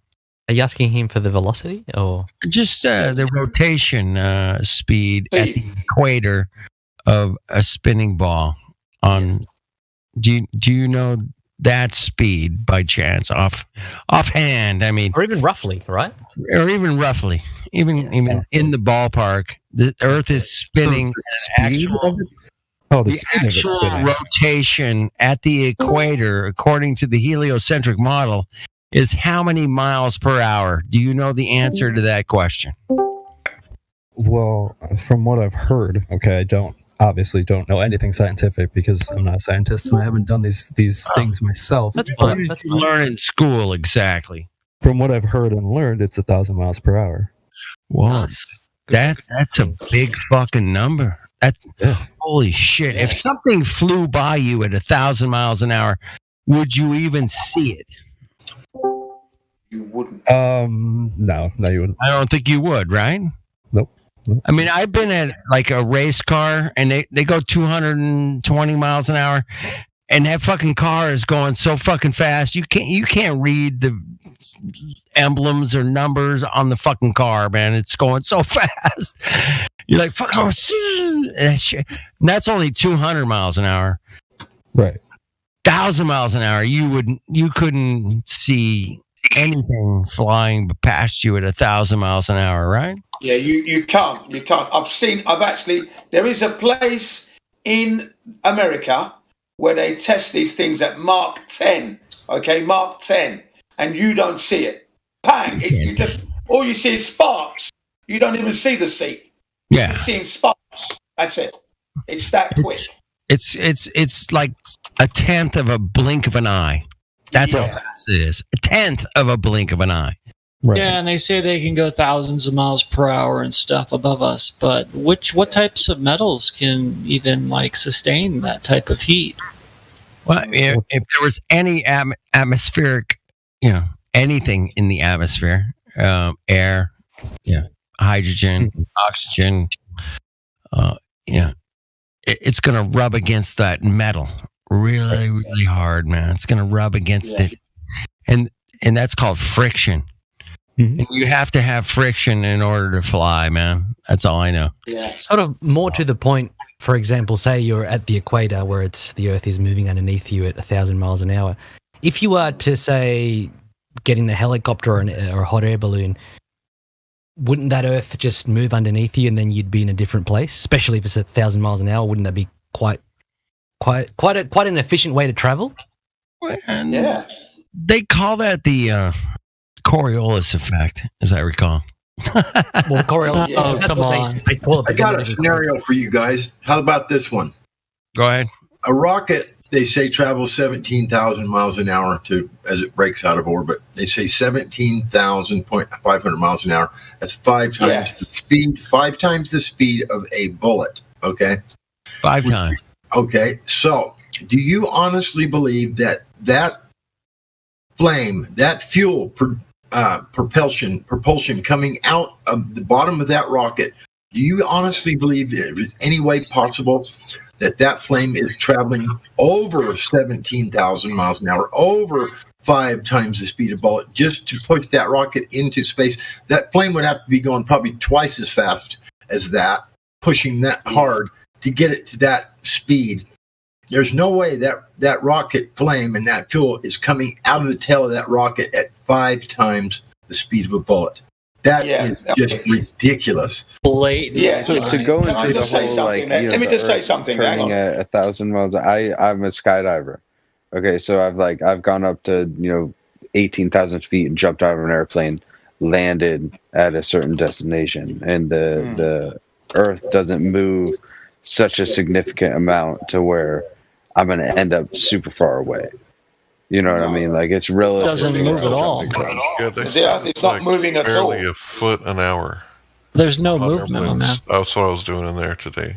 And You'd never be able to skydive if it was spinning under you that fast. You would never be able to land. Yeah. I posted And something remember last this, year, yeah. Voice 62. Might have a look. Can I get in there? Look, can I get in there?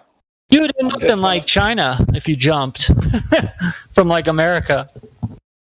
So, What are we looking for, okay. Hank? So I see what you guys are saying. I do see what you guys are saying, but in my I'm just kind of thinking about an airplane, how fast they go, and how we go with the airplane, and we just kind of hang out in the airplane like it's an Airbnb with no. The airplane's going. The 500 skydiving miles per airplane's hour. going roughly 120 miles an hour. Skydiving record, North Carolina without a parachute, 35,000 feet into a net on the ground. Yeah, that was was it something or something Atkins? Can't remember his name. Yeah, My no buddy parachute. one is like a really good friends with him. You would never be able to hit that target.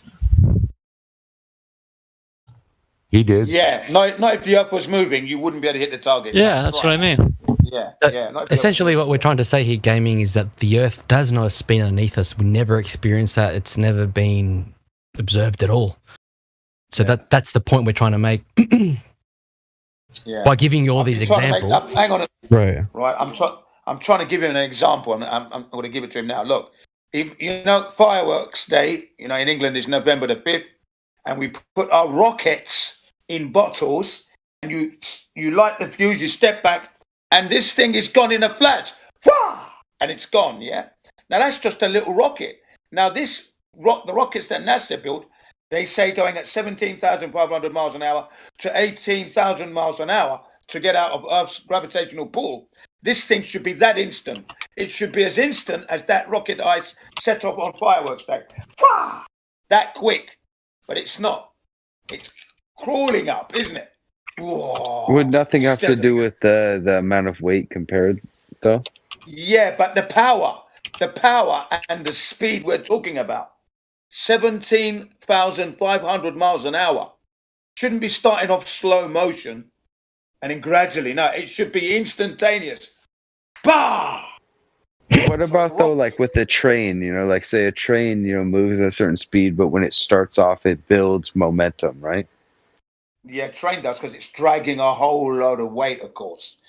So wouldn't that be the same though with like a rocket? But the fuel is supposed to be coming out at speeds of 17,500 miles an hour. That instant, that's it. The speed of sound, 23 times the speed of sound. Mach 23. That's what we're talking about here. What type of material could do that? Okay, Mach 23, man. Wow. Well, you think foil can sustain 17,000 miles per hour? He's just taking the piss. It is. Yeah, rockets. I think paper mache personally can double up as a lunar module. That's yeah, my a little personal duct tape. You know, no issues. Yeah, I get the idea of the weight. But it's the speeds they're telling us. The speeds, 17,500 miles an hour to 18. That's a ridiculous speed. Yeah. Mach 23. You don't see that. Way too slow that is for that kind of power. Way too slow. Should be more instantaneous than that. Even given the fact that it's so many tons, yeah. Still got to be giving me some. Is it 70 tons? No, it's more than that.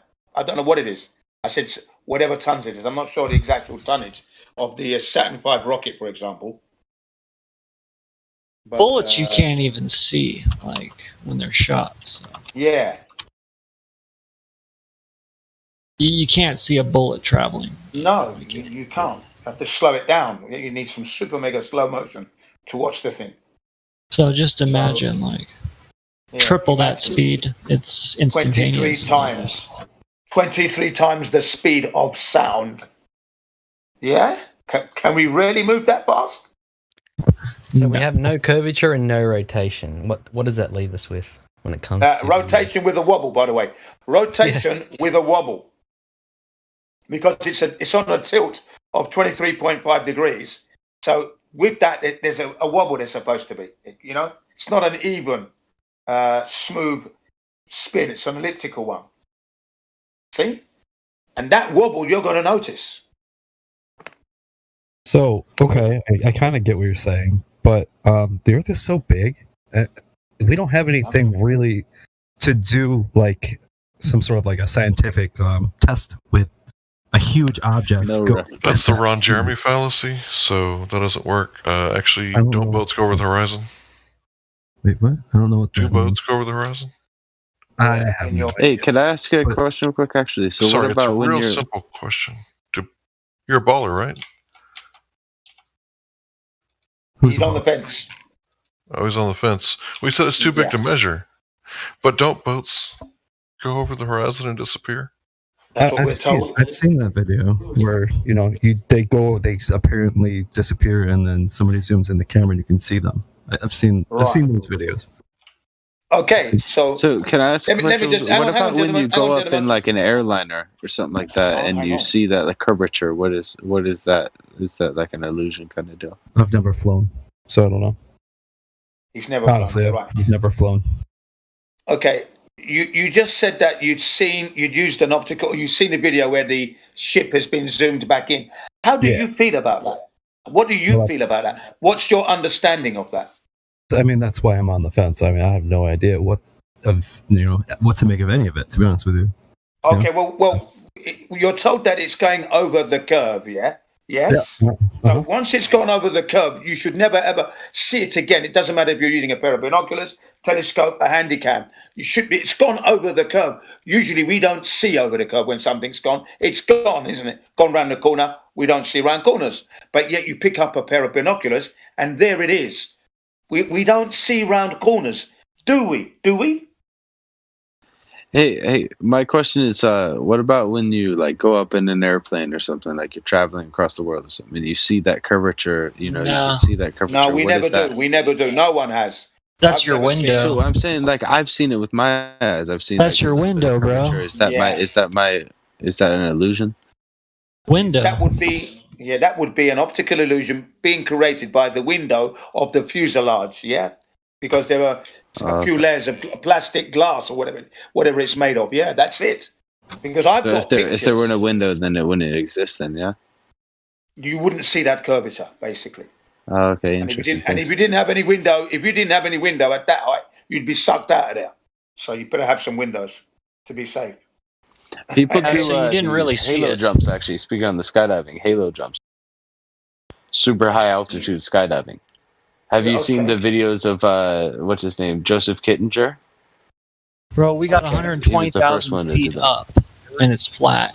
So we got a lot of footage. Like you can just watch it. Yeah, we got the Cool. one. Well, that's the what world I'm asking. record. I'm not here Guinness trying to World start any trouble. I'm just here to ask questions. You know, I'm I'm interested. just in telling you, learning. we have 120,000 feet high. Yeah, we appreciate that. We do appreciate that. That's why I'm just trying to get you to. Could you share that video actually for me, just so I can have it? Yeah, go on, Yeah. whoever, please. Yeah. Now I'm just trying. What I'm trying to do is get you to switch on. Thank you. When I asked you appreciate it. about, when I asked you about the ship being brought back, I'm asking you, and you haven't answered yet. Can we see round corners or over curbs? We can't, can we? Once something's gone over a curb, it doesn't matter what instrument you have to hand. You're not going to see that thing because it's gone over the curb. Yes or no? No. The answer is no. Right. So then when you see this video bringing back the ship that you think has gone over the curb, what does that mean to you? That means the Earth is flat. Well, exactly. It means that it hadn't gone over the curb. It's what's known as angular resolution, right? Which dictates that as an object moves away from your eyesight, let's say we take the ocean, yeah, they disappear from the bottom upwards. That is the law of nature. That is not, and it's an optical illusion in that sense, in a way. But that's what happens. Because the person's moving away from you and the actual ocean is being an obstacle. Okay? Because you're no longer able to focus on the object as it moves away from you. Okay? So the actual ocean or the ground, it's in the way. That's all it is. Angular. If you rose yourself a little bit higher, then you'd see the person. But what you're doing then is extending your angle to that person. That's what you're doing. So you can actually see it. Hello?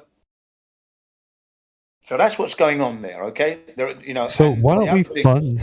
Why don't we just all make some sort of a fund and build a rocket and then send somebody up there and take real, do some real DD, some due diligence up there. You know what I mean? Yeah. Let's do it. Somebody was supposedly sent up there and was killed. You saw that little media creation? Killed him. Are we talking about Mad Mike Hughes? Are we talking? Yeah, they shot him up there and they talked about it and they said he died, right? Yeah. What? Basically telling you if you try, you're dead. It can't go that far. Oh, they can. I mean, because, the skies are owned by governments and that. So if you're going to put a rocket up, you better make sure you've announced it. Because if you haven't and it gets traced back to you, you could go to prison. Do you guys think that there's more land past Alaska? Or not Alaska, I'm sorry, Antarctica. Is it Antarctica? Really regulated. No, that's ridiculous. You guys are saying Mad Mike Hughes was never going up high enough to ever see curvature. Like there's 747s. No, he was never going up high enough. So he was never going to prove nothing. And I mean, there's rockets that go fast footage goes up till I think 200 and something thousand feet, and that's all amateur footage. Yeah, I mean, basically, Mad Mike Hughes was his own stuntman, publicity stunt, and Tim Osman from IPC wanted to hitch along a ride with Flat Earth, that's all. And he was obliging, basically. That's all that was. Some of the community members thought he was bringing us into dispute, making us look foolish. Others were saying, well, it's the publicity, whether it's negative or not. Let's get it out there. That's the argument, okay? Choose your side, basically. But I did like the guy, and I did like him with his quirky ways, But there you go. He's gone now. A quick follow up based on that. So when I go to the beach, I can look from side to side on the ocean. I see a slight curvature there. and let's say there's a boat there, and as it goes out to sea, it starts disappearing. On you the see sea, curvature on the horizontal there's horizon. a cliff. There's how a cliff. far do you think you can see in every direction? You said you saw curvature from side to side on a horizontal plane? Yeah, like if I So how far do you think you can see with your eyesight? Yeah, like with the only guy who's ever seen eyesight, I'm not looking through a lens or anything. Just I have 20/20 vision, so I have good vision. So, You're saying you're the first person on Earth that ever says that you can see curvature from side to side on on the beach. I'm just telling you what I see. This is my own experience. I'm not lying about it. Might have myopia. But that's not the point of what I want to make. I'm asking a question. Psychosis. Psychosis is where you like depart from reality because no one else sees a curve, right? Put that on the side for a second. No, we can't. You just made a claim, my friend. 1 second. So, as boats move away from the shore, they start disappearing in the horizon. On the same beach, there is a cliff. When I go up the cliff, I can see the boat. But when I go down to the beach, I can't see the boat. Why is that? Well, you can see the boat. When you climb a tree, you can see further because you're increasing your angular resolution off the ground. It's like think of a right triangle, and your height is your eyes is the right side of the triangle. When you climb a tree, you're increasing that side of that right triangle over to the point. So my eye vision is based on how tall I am or how high I am off the ground? Yes. Yeah, so if you put your eyes right on the ground, you won't be able to see as far as you can when you're standing. It's because it's based on the resolution of your iris. No, it's based on the resolution of your iris, the size of your iris. But we can zoom in and pull that boat back into view. It's the way perspective works with your eyes, man. Not with your eyes, you can't. It's the angular, the angle attack of the light that hits you and everything like that. It's a big. So it's not that big, but there's a lot of information into that. Yeah, it's a natural phenomenon, isn't it? It's a natural phenomenon. That's how it works. The simplest way to explain it is think of a picture of railroad tracks disappearing into the distance. That happens all the way around you in a circle. Yeah, exactly. I have an idea. All right. Yeah. Let's take a telescope, put it on top of like a super tall mountain, and see if we could see from one continent to another. The only problem you're going to encounter is that you're going to encounter weather, moisture, not even that, mist, dew, atmospheric pressure. Right. So there's no way because you're going to look through all that. And you can't. Yeah, not only that, I mean, in the distance, man, how when you a 6 foot person in half a mile looks like probably like a 2-inch dude. Right. The further you go, the smaller shit looks. With a telescope, though. I said with a telescope. You don't have a telescope powerful enough to do that. Yeah. We got telescopes that can see Mars. You know what I'm saying? I have a follow-up question on the height thing. It's only a shimmering blob. It's only a shimmering blob, isn't it? You can't see any of the mountains and the valleys and the ice caps. It's a shimmering blob of pink light. That's all it is. Nothing else. So I have a follow-up. How far is Mars? 125 million miles away. No. How far? How many? That's what they say. But how far is Mars? Does anybody really actually know? Exactly. That's what they say. Yeah. They tell you a distance, but you really think you can see 25 million miles away? Okay. Yeah, and it took them 300 million miles to get there with the Perseverance. I think we need to figure out a way to solve this, like once and for all, hardcore facts. You know what I'm saying? Yeah. Well, that's what we've been giving you so far, anyway. Let's beam a high-powered laser through the atmospheric stuff that gets in the way. So we'll melt that out of the way with the telescope. You know what I mean? Use the telescope, use a laser to melt all the particles that are in the atmosphere. Do we have that technology at the moment? I mean, come on. Yeah, lasers shoot through atmosphere. Yeah.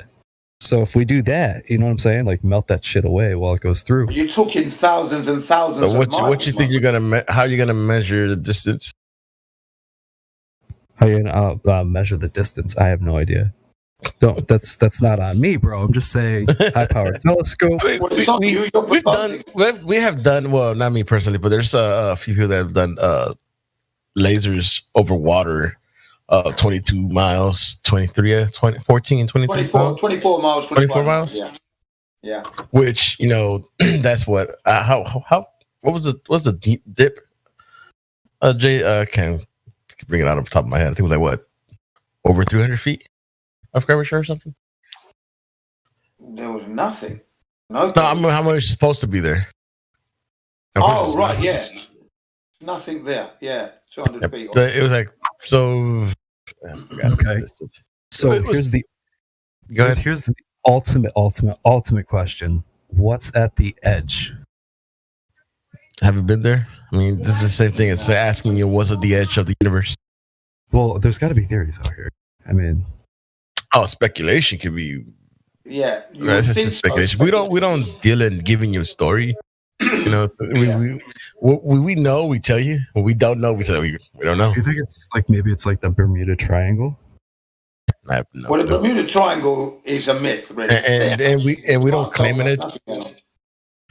We don't claim there's an edge. I mean, this is just the what Bermuda we're Triangle is where all the NASA trash goes that they dump into the ocean with their parabolic flight paths. Yeah. So again, we don't claim an edge as well, so because we don't know what's. Yeah, how would we know there's an edge? We're not allowed to go out there and check it out, anyways. That's what you can't go past the 60th Somebody parallel. with enough money has got to go do this. Is money really gonna let you get through the military? Yes. All the red tape, all that red tape you've got to get through, and if you don't, This is the longest standing treaties between countries ever. Yeah. So how much money are you going to need to take on all the countries' military? This is all the countries. Let me get there, okay? You're alone in the ocean, bro, as you go. This is dangerous stuff. You have to build a special aircraft. What's up, something that's never been built ever. You got all the money in the world. I think you're right. Like, I mean, money will get you through all of like the political shit. If you got enough of it, money will do pretty much anything there. But the real problem with reaching a so-called edge or anything like that is the environment itself, the weather conditions. Like you don't know how far away said edge could be, if it's there at all. Don't you think they have do you think they would have thought of that?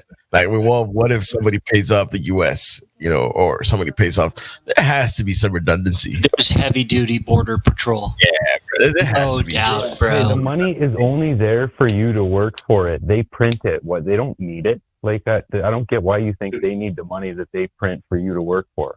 That's the funny, weird thing. The disconnect there. So I have a follow-up on the height question, guys. If I may.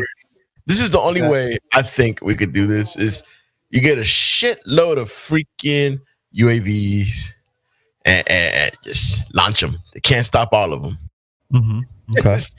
I like it. One might make it through, but he won't make it back. I mean, I guess I see what you're saying. Like, if they're really hiding something super secret that we just cannot know, then even if you grease the wheels on one or two countries, you got all the other ones like, no, they cannot go there. But but the thing is they all work together like one entity. So you just grease the wheels in the right places, and all of a sudden they're like, yeah, you can go wherever the fuck you want. I mean, wouldn't they thought about that already? I wouldn't doubt that they would have thought about that idea. I'm saying not for you and I, people who are, but if you had a background check and you weren't a flat earther and you had a shit ton of money and you had reason to, whatever, like, if you're really, really rich, I think you can do just about anything. You need $20 billion to maybe have a shot. How'd you get that number? I made it up. I mean, I'm just being honest. You got to be a billionaire. But yeah, I think millions of dollars will get you through. We're not going to crowdfund any kind of sources to like start greasing the wheels to get us there. But that'd be great. A crowdfund, grease the wheels, flat Earth. Elon Musk and Bill Gates working together to fucking do what flat earthers want. I'm trying to grease those wheels, bro. Give me $2 million. I will send shit to the north and I will send shit to the south. It's not enough. It's not going to be enough. I'm not talking about greasing people. I'm talking about I'm going to send a shitload of UAVs. Yeah, but it's still not enough. Still not enough. Bet it will be. No, not enough, man. And oh, by the way, the evidence is terrible. The vehicles you're going to need, and they're going to be neat, compact, nice little vehicles. They're not going to be going at breakneck speeds. The beauty of these vehicles, the Sherpa, is that they're very fuel efficient, very fuel efficient. Okay, so that's going to be the first thing, right? Then you're going to have to supply the food and then the fuel that you need to carry with you. So there's going to be a trailer behind that. Your 1 million is going to be used up very quickly. Yeah, that's true. But the trip down there is going to cost some money. Remember, you're not allowed to have dogs. Process, you're not allowed to have cars. Nothing on that. No. Yeah, but somebody went through the application process, and it's $2 million just to apply, and they can just completely deny you and use $2 million. So it's whoever said 20 billion is probably better, and you're probably not going to get permission because you're. I'm not talking about applying. I'm talking about stealth sub. With the 20 billion, you probably got to donate 10 billion somewhere. Maybe you get the permission. Oh, I have a question regarding the vision. If it was real money. Guys, maybe. Sorry. I've been trying to ask her for the past 10 minutes. Just give me 1 minute. Sorry, please ask it. We apologize. Carry on. Go ahead. So I was told that it's due to some kind of physics where the taller you are, the higher you go, you can see further, right? Yep. So does that mean like cats and dogs can't see but right in front of them? No, they can see in front of them, of course. But again, the higher they are, the more they're going to see. Of course. They can smell. And also, their eyes are built like ours, isn't it? They smell you out. They're definitely built differently. Like insects and things that are very low to the ground, they're practically blind. They're not. A good point. They're not blind, are they? They're not blind. They win races. They'll find you in the forest if you're lost. Come on, start thinking properly, will you? No, you guys told me the reason I'm able to see further on top of the cliff on the beach and see the entire boat or cruise liner, and where I can't see it when I'm on the level. No, but you can. This is the fact. Because I can see further. So it's based on how high I am physically. So if something is close to the ground, like let's say an insect or a small dog or cat, that means they can't see far. Yeah, because they're smaller than us. The same as your eyes. They got a whole different weird. They got a whole. What is your point, my man? My point is, where does it where can I go study the height versus sight thing? Because I haven't read that before. I wasn't taught that in school.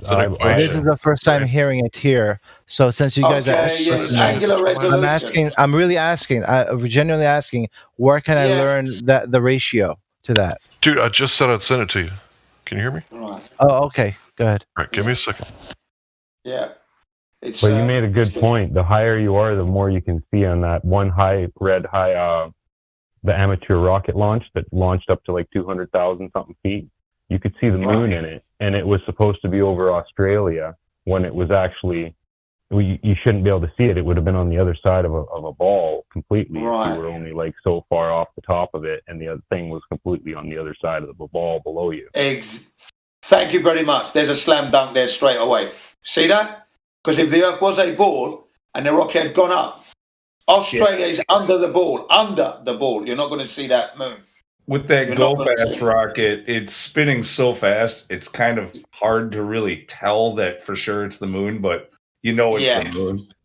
And I've heard that argument made before, and that's a really good one. I don't think is made often enough. Actually, I'm glad he said that. Who said it? You have the video for that? What you said about where Australia was? I want to see that video. I think Dearth has it up on his channel. Who asked for the horizon? I can give you another one where D Marble speaks to two people via Skype. He's in Washington State. It's noon.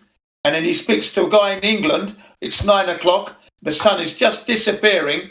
And it's 6 o'clock in Australia. And it's just arriving in Australia. But if you transfer that onto a globe, Australia's in the dark. I can give you that video. Okay? It's only 5 minutes long. That Who debunks asked the for world straight up. the horizon equation? Yeah. Couldn't get him to shut up a second ago. Now he's nowhere to be found. Kitty cat trader. Yes. Do you remember we had a conversation? I posted it in live stream for you, bud. Yeah, did you send it to me? Posted it live stream. Minutes after the hour. Voice text. By carrier pigeon. Oh, where did you post it so I can see it? Last Oh, the room is attached to this one. Just the text room just above the voice room you're in. Oh, Lou, he doesn't have VC verified, so he can't see text. Oh, is it? I didn't know. I'm sorry. Kitty cat trader. Kitty cat You trader. can send it to me directly. I'd appreciate it. Strange names they have. Kitty cat trader. Okay, Kitty cat trader. You're going to see Gin CBR1. 27 minutes past the hour. I posted a video for you. It's 6 minutes 44 seconds long. Finally, absolute flat Earth proof. Okay, it's called. And the guy involved is D Marble and a couple of dudes, one in England and one in Australia. Yeah, brilliant slam dunk that was. The sun is being. Yeah, go on. Kid, I gave you the VC verified, so that room should have opened up now, just above the VC that you're in. Okay, you said the VC verify? Live stream voice text. It's the text room in the same category, just above the Oh, VC. I see it. I see it. Okay, which one of the links is it? Just click on that first, and then can you see? Have you seen? Are you in the live stream voice text now? Yeah, I'm in the live stream voice chat. Which, well, my one would be one of the last ones on science behind the CBR height thing. message. The one just above that. The one from Hank Hill. Yeah, Hank Hill. The one from Hank Hill. Which link? The first, second, and third. All three of them. He posted all that for you. Oh, I see. Okay. What's known as a gift pact? Okay, a gift pact for you. Well, I appreciate the gift pack. I'm just trying to figure out the height thing because that's very interesting because that means if I build like a something high, then that means I can see pretty much the whole world, right? Not really. No, because whatever your eyes are going to be limited, whatever optical instrument you're going to use is going to be limited. Then you have to factor in the Earth's atmosphere. You can't see through that forever. You can't. The greater the distance, the more of the atmosphere is going to be in the way. Yeah, it's called atmospheric light extinction. There's particles in the air and stuff like that, and so like theoretically, in a perfect vacuum, light could travel forever, but there's no such thing as a perfect vacuum, even in space, if it was real. So, here on Earth, we always have the light extinction, which it can only propagate so far.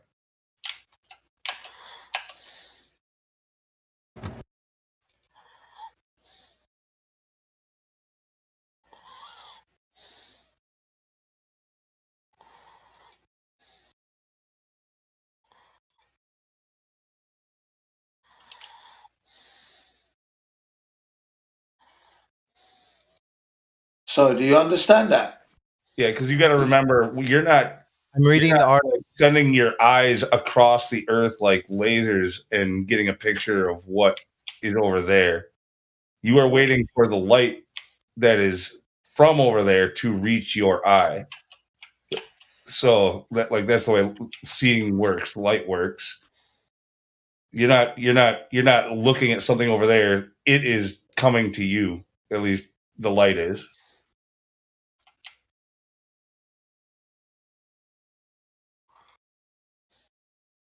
Okay, gotcha. Makes sense.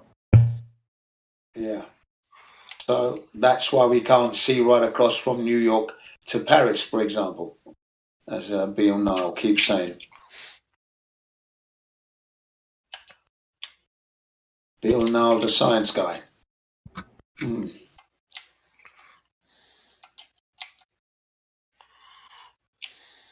Bill Nile, the lying science guy. The right name for him.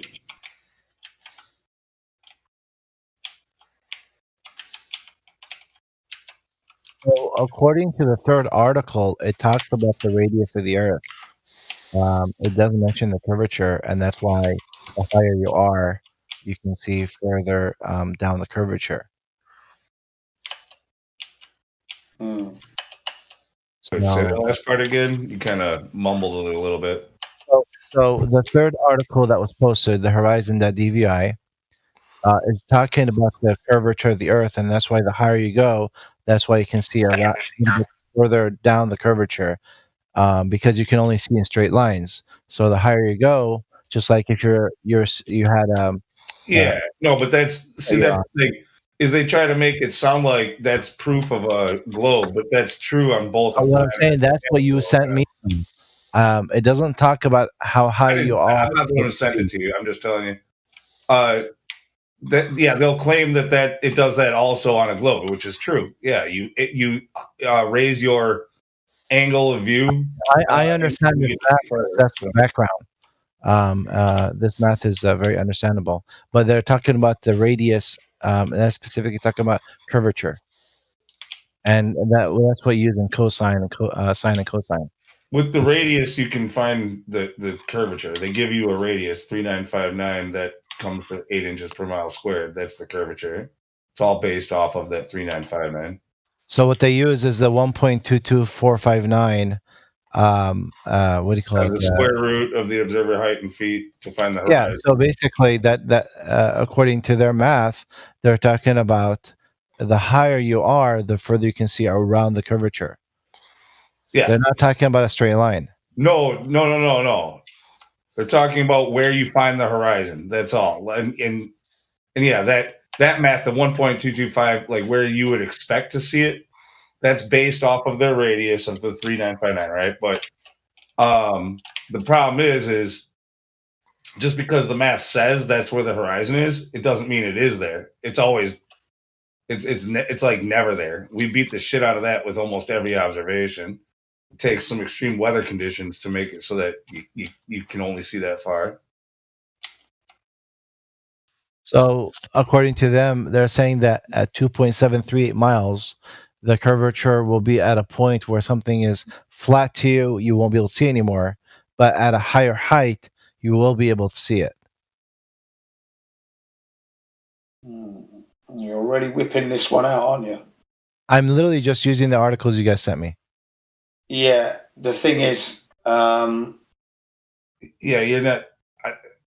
I don't know. Like, for some reason, it feels like he's using that as proof of a ball, but yeah, that's absolutely not. I didn't pull anything up myself. I said I want to learn. I really want to learn. Yeah. Well, then if you're going to learn, then just pay attention. It's not. No, the thing is, I want to my actual observation and things that look, word of mouth is great, and witnessing something is great, but if I can't have some kind of proof, it doesn't have to be like anything like crazy or scientific and all, but some kind of proof.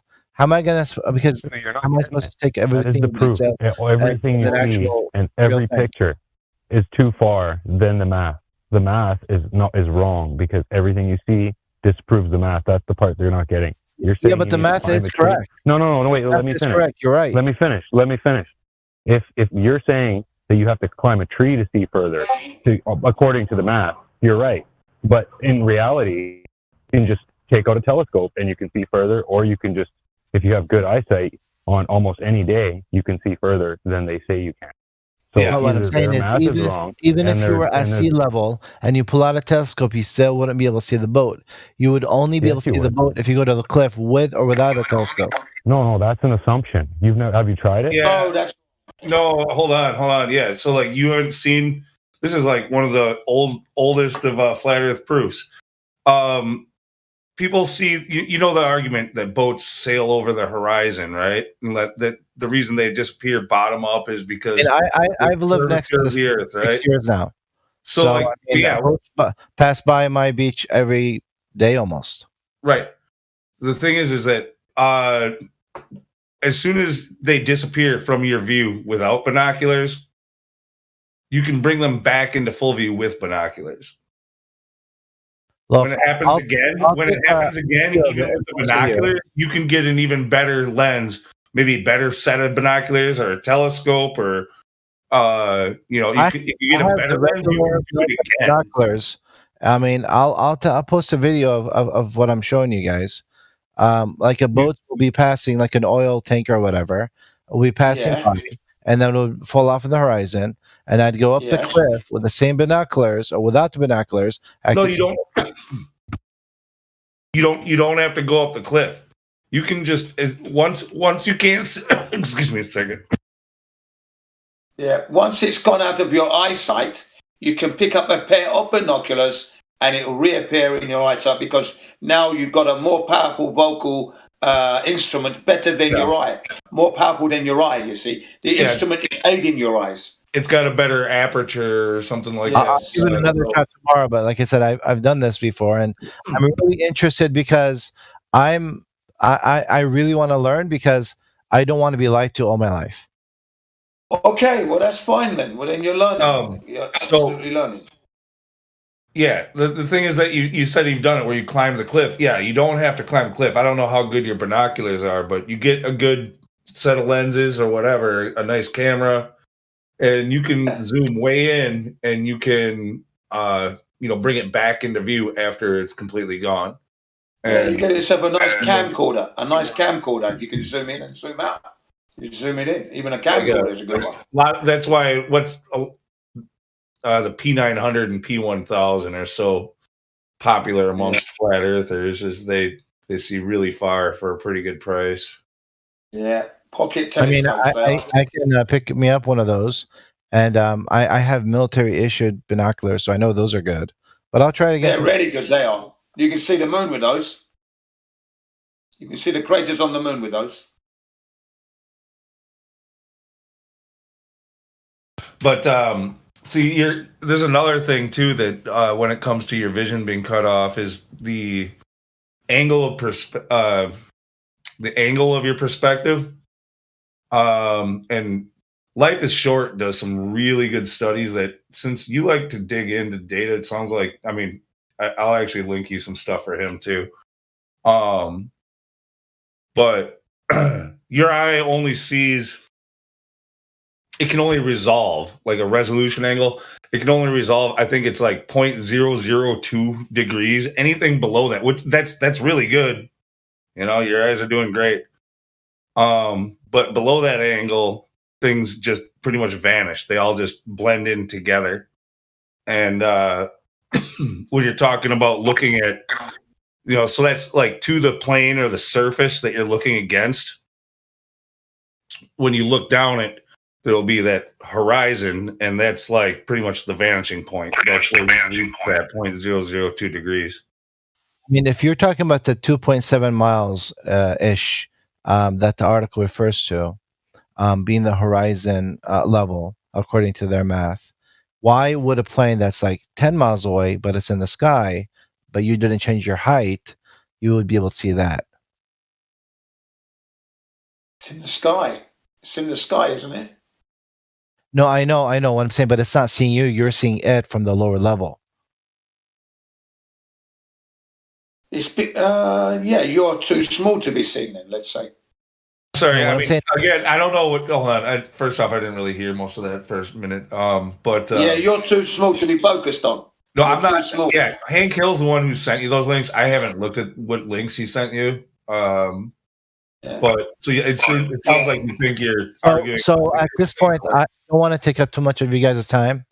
I really, really would like to read what there is out there as far as the height thing, specifically the height thing, because that is, I would want to see what the ratio is, because I'm really interested. If the article he sent me is wrong, just send me the corrected article or the corrected link.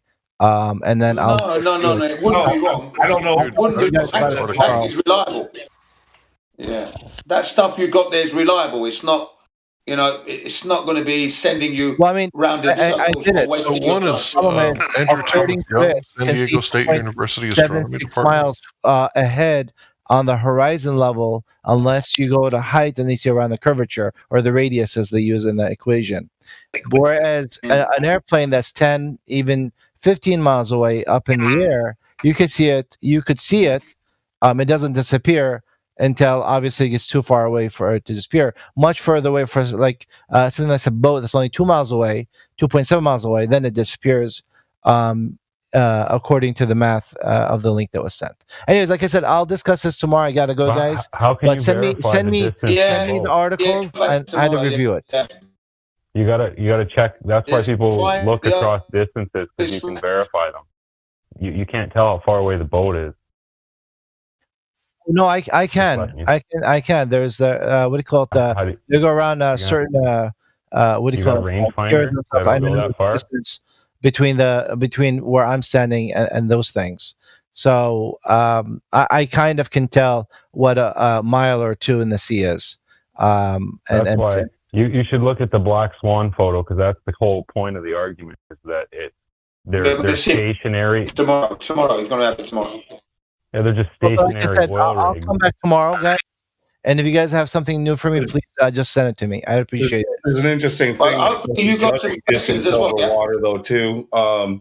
Like the first mile or two will take up like 3/4 of your view, and it gets smaller and smaller. Like you're covering more distance with less space as you're looking down it. Kind of like when you're looking at like a checkerboard. They become narrower and narrower and narrower as they go away from you. So yeah, judging distance becomes really difficult. Yeah. Once it's way I out. understand, but I know how to judge distance, at least for the first few miles. I'm not. Yeah, we all do. We all do. So do we. No, I'm not saying you don't. I'm not arguing that whatsoever. Oh, right. But what I'm saying is, like, an airplane that's, let's say, 10 miles taking off an airport that's about 11 miles away from me. I can see those airplanes, right? But as they go up in the air, but I'm not changing my height.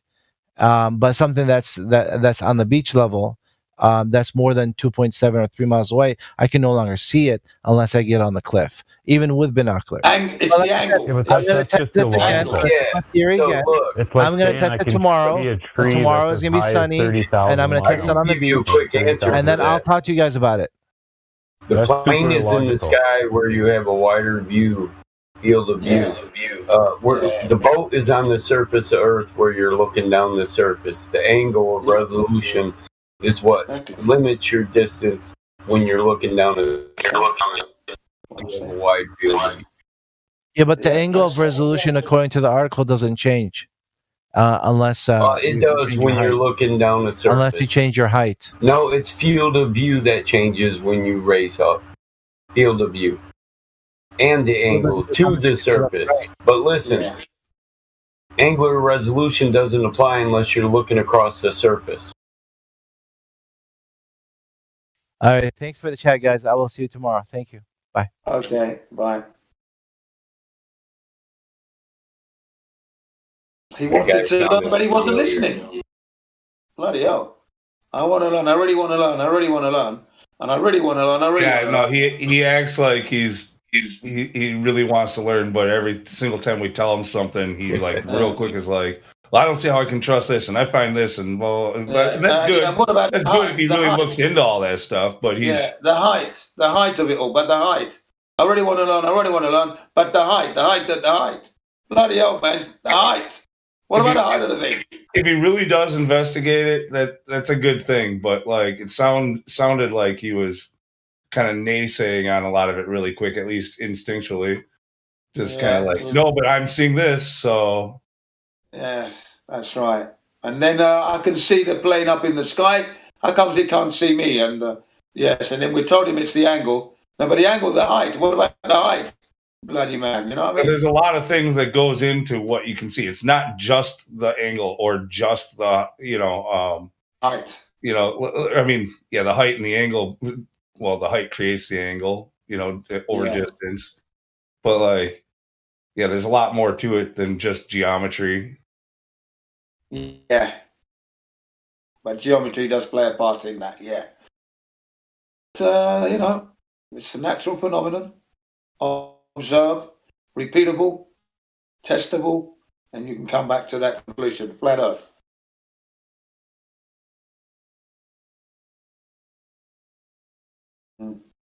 Because the argument for the heliocentric model is if you want to see further, you rise up and you can see over the curve. That's what they say. And that's what he was hanging on to. Simon Dyer, whatever his name is, Science Man. What's his name? Idiot. Simon Dan? Science Man Dan, is it?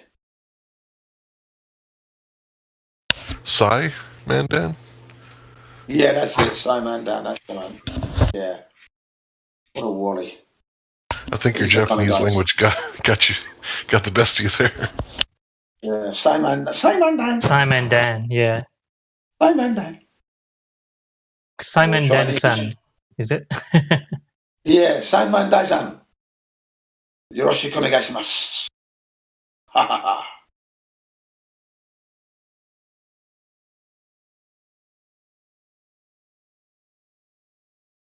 When they say that, I really want to learn, but I really want to learn. Okay, you said it 10 times. Let's see if you're learning. What did we just say to you? Cool.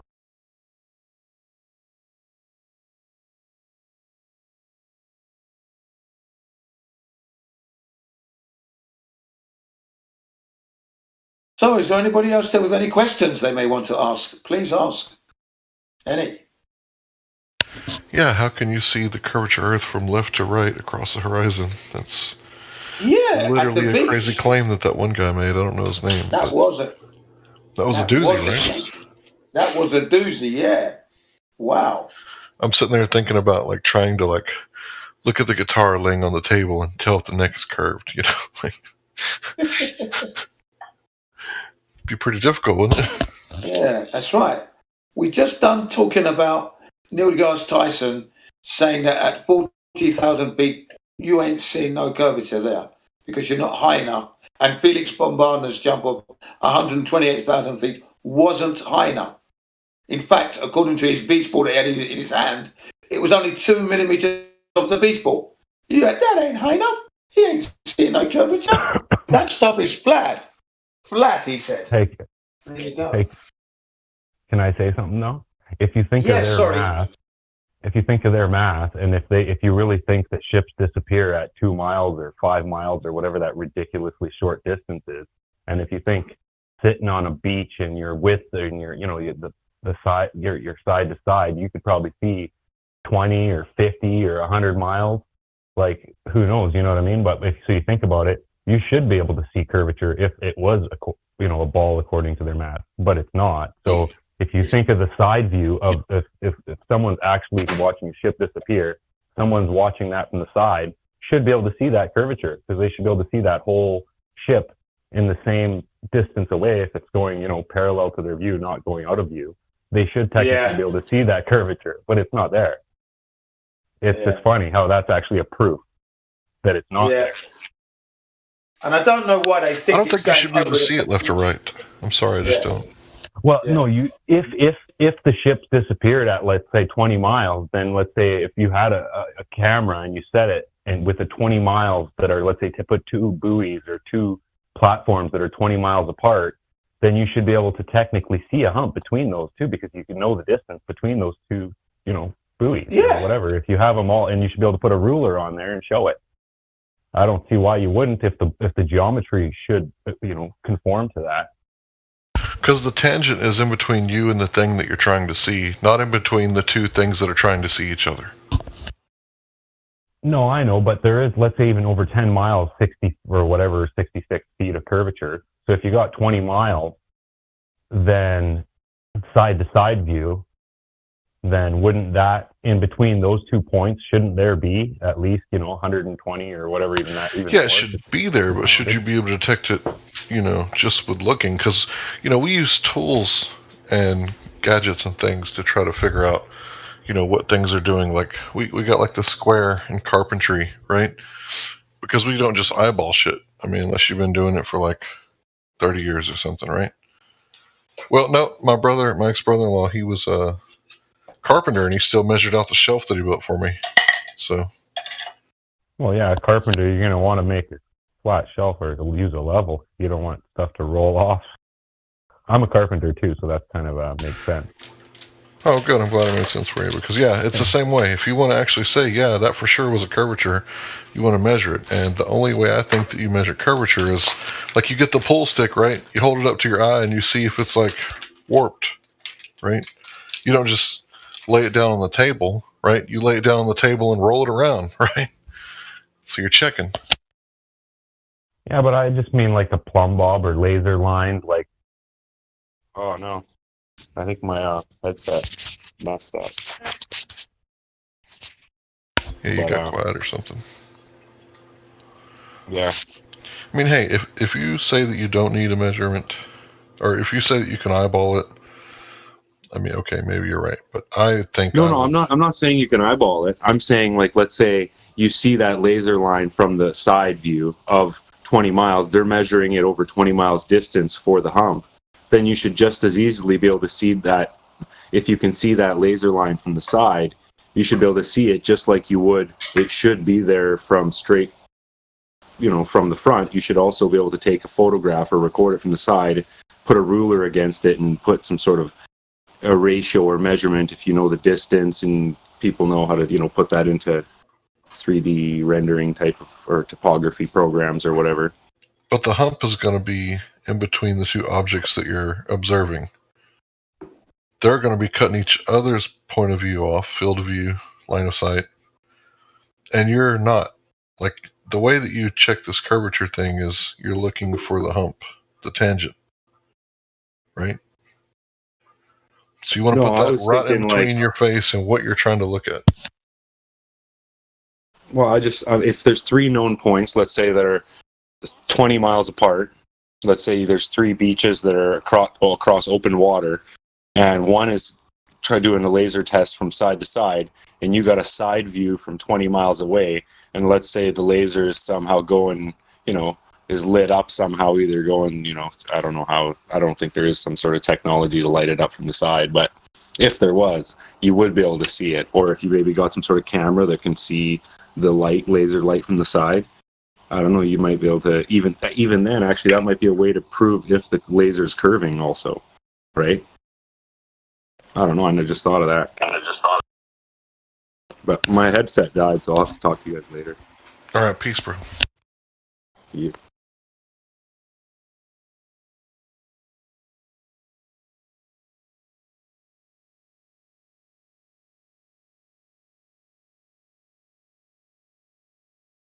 That would be an interesting way to do like a laser test, though. I was just thinking, kind of based off of what he was saying, if you could do like a triple test, like you have a laser on three different beaches on the same like bottom end of like a lake over a given distance. Yeah, maybe that 20 miles would be great.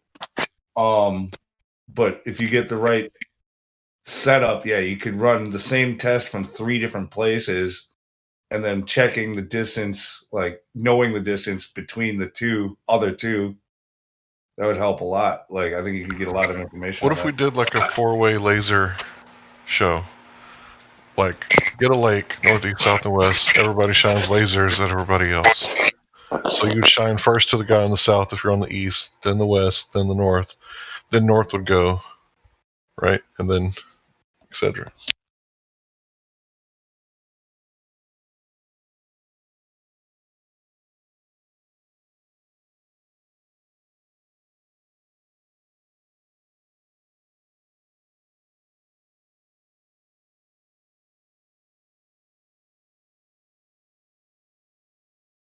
And how can they catch like a handful of photons from the moon and be like success, but then we shine lasers over lakes and they're like no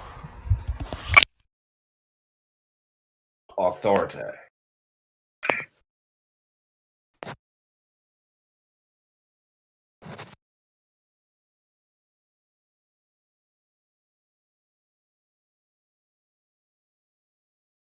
From now on, every time I go to Jim Panda's, I have to announce, "Hey, everybody! I'm a pizza guy. I deliver pizza for a living."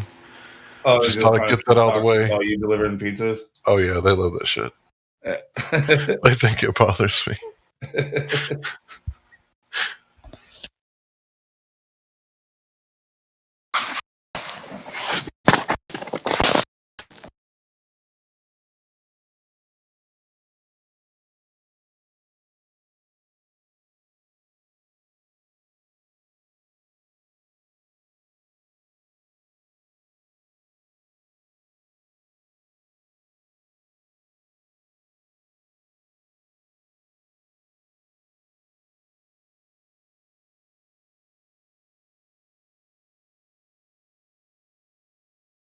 So how fast did they claim that the Earth spins under the bullet?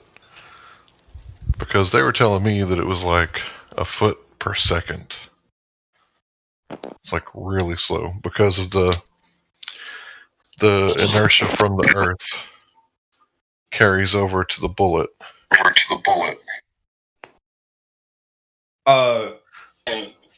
Yeah, that's actually a really good question. Like, why would it only a foot per second isn't how it works out mathematically, though, is it? Like you said, because of the inertia, right? Like it per second, it should be like a huge amount at 1,000 miles an hour. Well, what they're saying is that at the equator it's spinning at 1,038. So when it leaves that muzzle, it slows down to like 1,037 because it left the Earth with that momentum and it didn't lose it. And then I asked the question, well, if you go up like 120,000 feet, what's going to accelerate the hot air balloon to speed up to keep up with the Earth? Like a guy running on the inside of the track and the guy running on the outside of the track. For the guy on the outside of the track, he's going to have to haul ass to keep up with the guy on the inside, right? So what force speeds up the balloon to keep it, And they were like, oh, it's only like a foot per hour. Or a foot per second, sorry. I don't know, man. Sounds like a bunch of shit to me.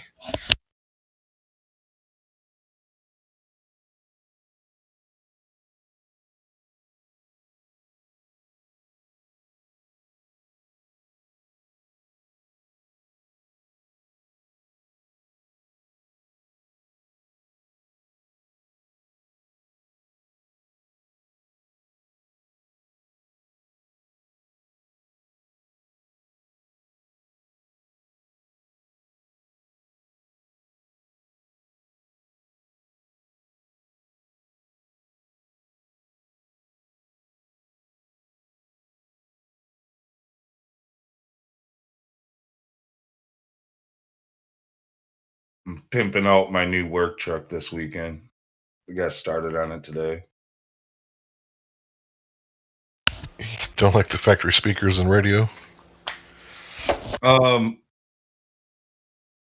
the radio's pretty good. Like it's a brand new truck. Like it's got the Bluetooth and all that, like connectivity, and sounds pretty good. And I'm just talking about like I have to put these bolt on these tie downs for the rack, for the ladder rack.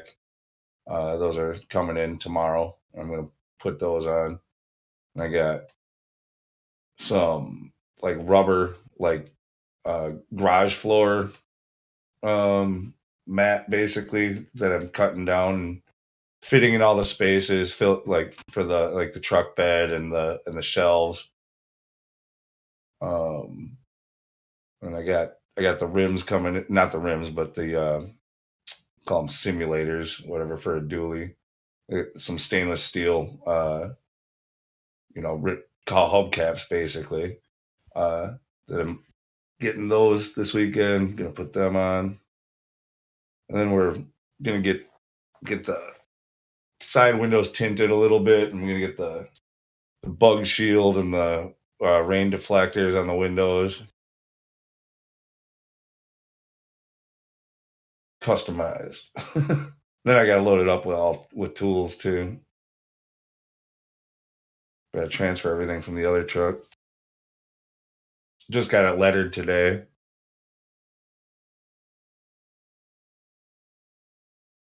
What's the letter about? No, you got all the signage on it, Oh, like for the company gotcha. name and phone number Gotcha. and all that. Yeah.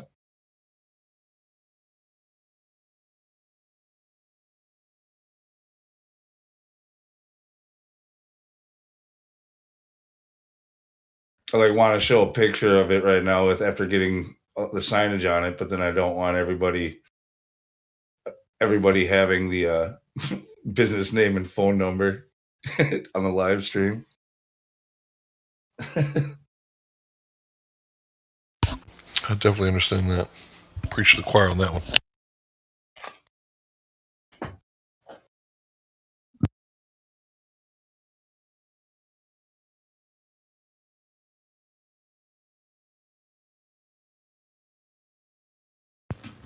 I could send a picture looking in the back of it, and I've sent the one of it before it had the signage on it too. I can do that.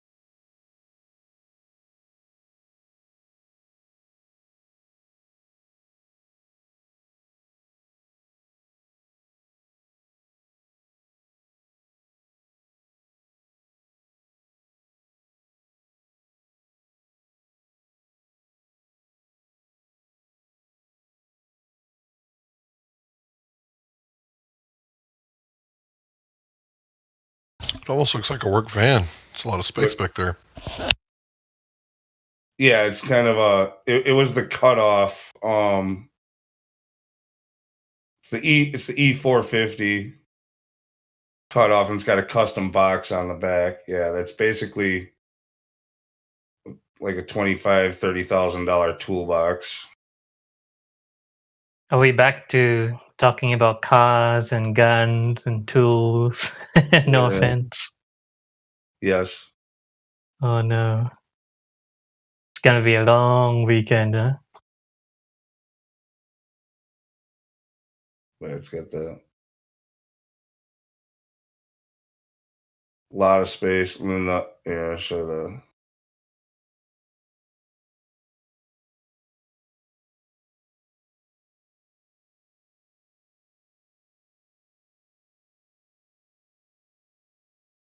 so like I said, I got stainless steel wheel covers coming for it. They're gonna look really sweet. And then it's got like a silver letter signage on the side.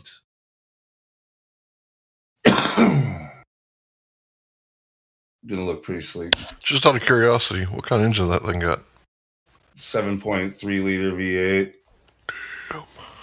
It's a big ass motherfucker. Yeah, it is.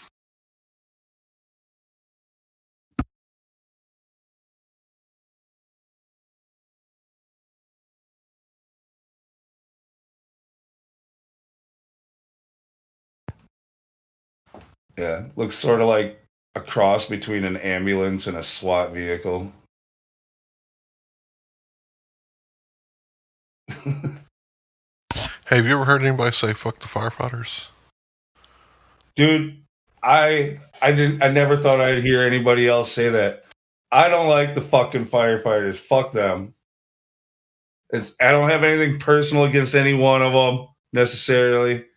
It's just ever since the whole 9/11 thing, firefighters were like propped up as heroes everywhere, and most of them are just living in areas that like get like one fire per year on average, and some bored firefighter set the fire himself. You know, they're just there to wash their trucks every day and like get more chrome finishes on their tools and all that. Like, then they go around every year with a boot asking for handouts. Everybody who's like, nah, fuck the bum. I'm going to go put my money in the fucking firefighter's boot where our taxpayer money's go and get them shiny fucking equipment to play with most of the year.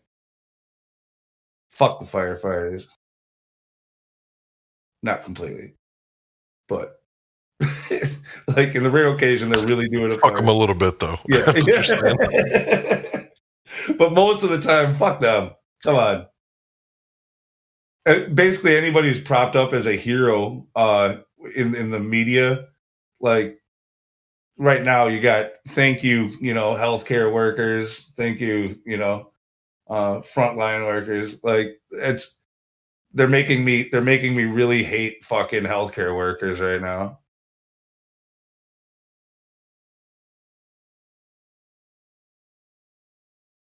That fucking Sully guy that fucking landed that plane, he was called a hero on the Hudson. Fuck that guy. Calling him a hero.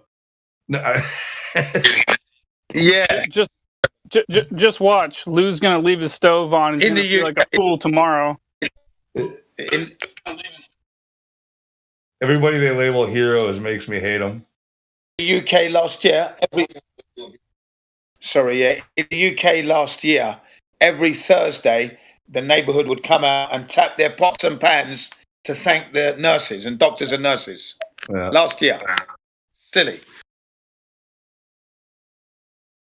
Yeah, they're banging them against their heads too. Yeah.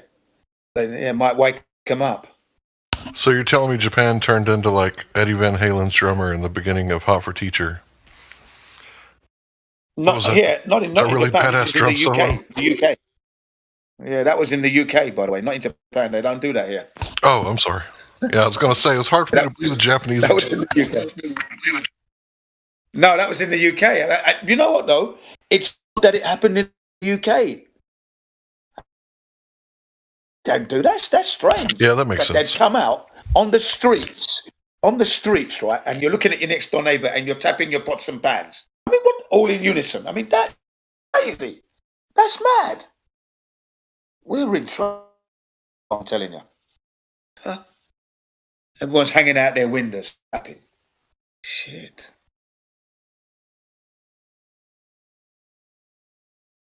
Yeah, if I had the opportunity, I'd join them, and then I'd be chanting, "The Earth is a globe. The Earth is a globe." Yeah.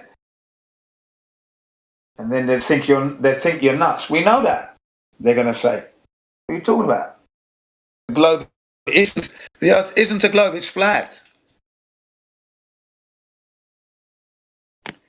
And then smash the globe in front of them. Yeah.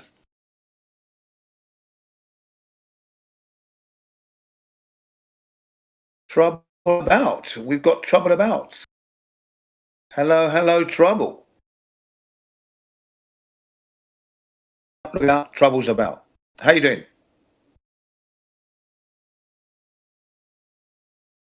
Come on, trouble. I know you're there. Stop hiding.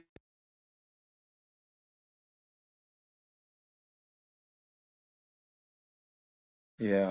Anyway, glad you've come in. You've got a lot to offer. You've got a lot to offer. Trouble about. I think she's from Australia, and she has a lot to offer this server. If it's the one I think it is, if it's the person I think it is, she's really, really good. She's really into the sun and the moon and all the path it takes. She'll blow your mind. Trouble about. Okay.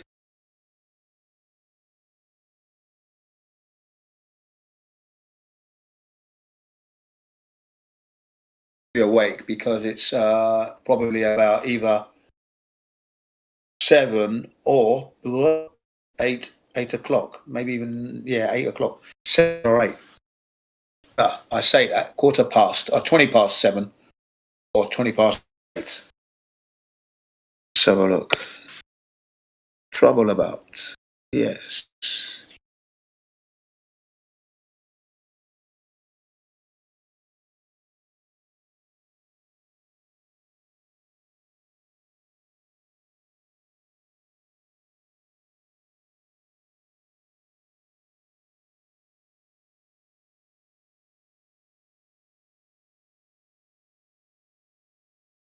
Yeah, flat earther.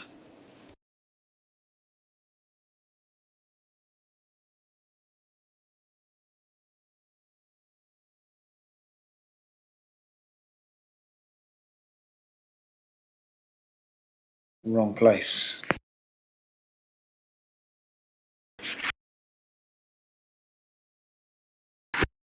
No, I'm in the wrong place.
Man, rock and roll is the devil's music.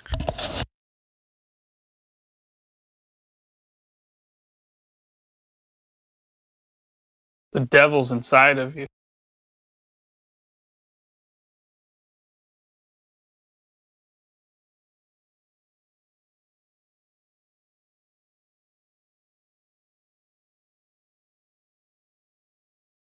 Nuh-uh, I evicted that dude.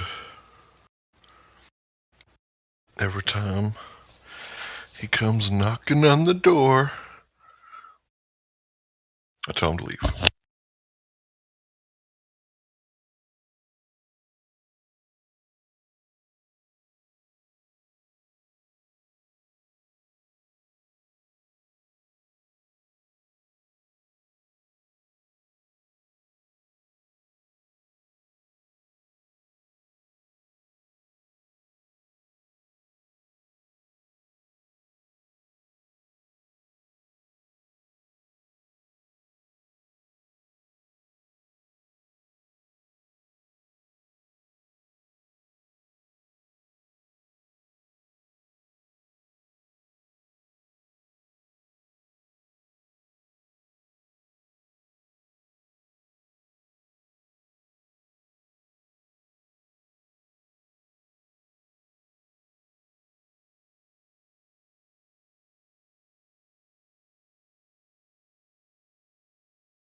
Mic check 1, 2.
Yo, Lou. Yo. What's that? Oh, fuck me, you're so loud. You're so loud, you heathen motherfucker, bro. Hello. Yes, troubled about. We got a new Made it. addition who is Effie. Yeah, hello. Lou's already embarrassed himself. No, So yeah. What do you mean? What do you mean? With a what's that? Alright, I guess he wasn't embarrassed. No, we'll do it not again. at all. Troubled about. That's my brother Lou, as you can tell. Obviously, he's crazy as fuck. I don't mind. But in all the right places, right, babe? You just ask my exes, I guess. Oh, you got that number? Have you got that numbers? Get a Well, crazy.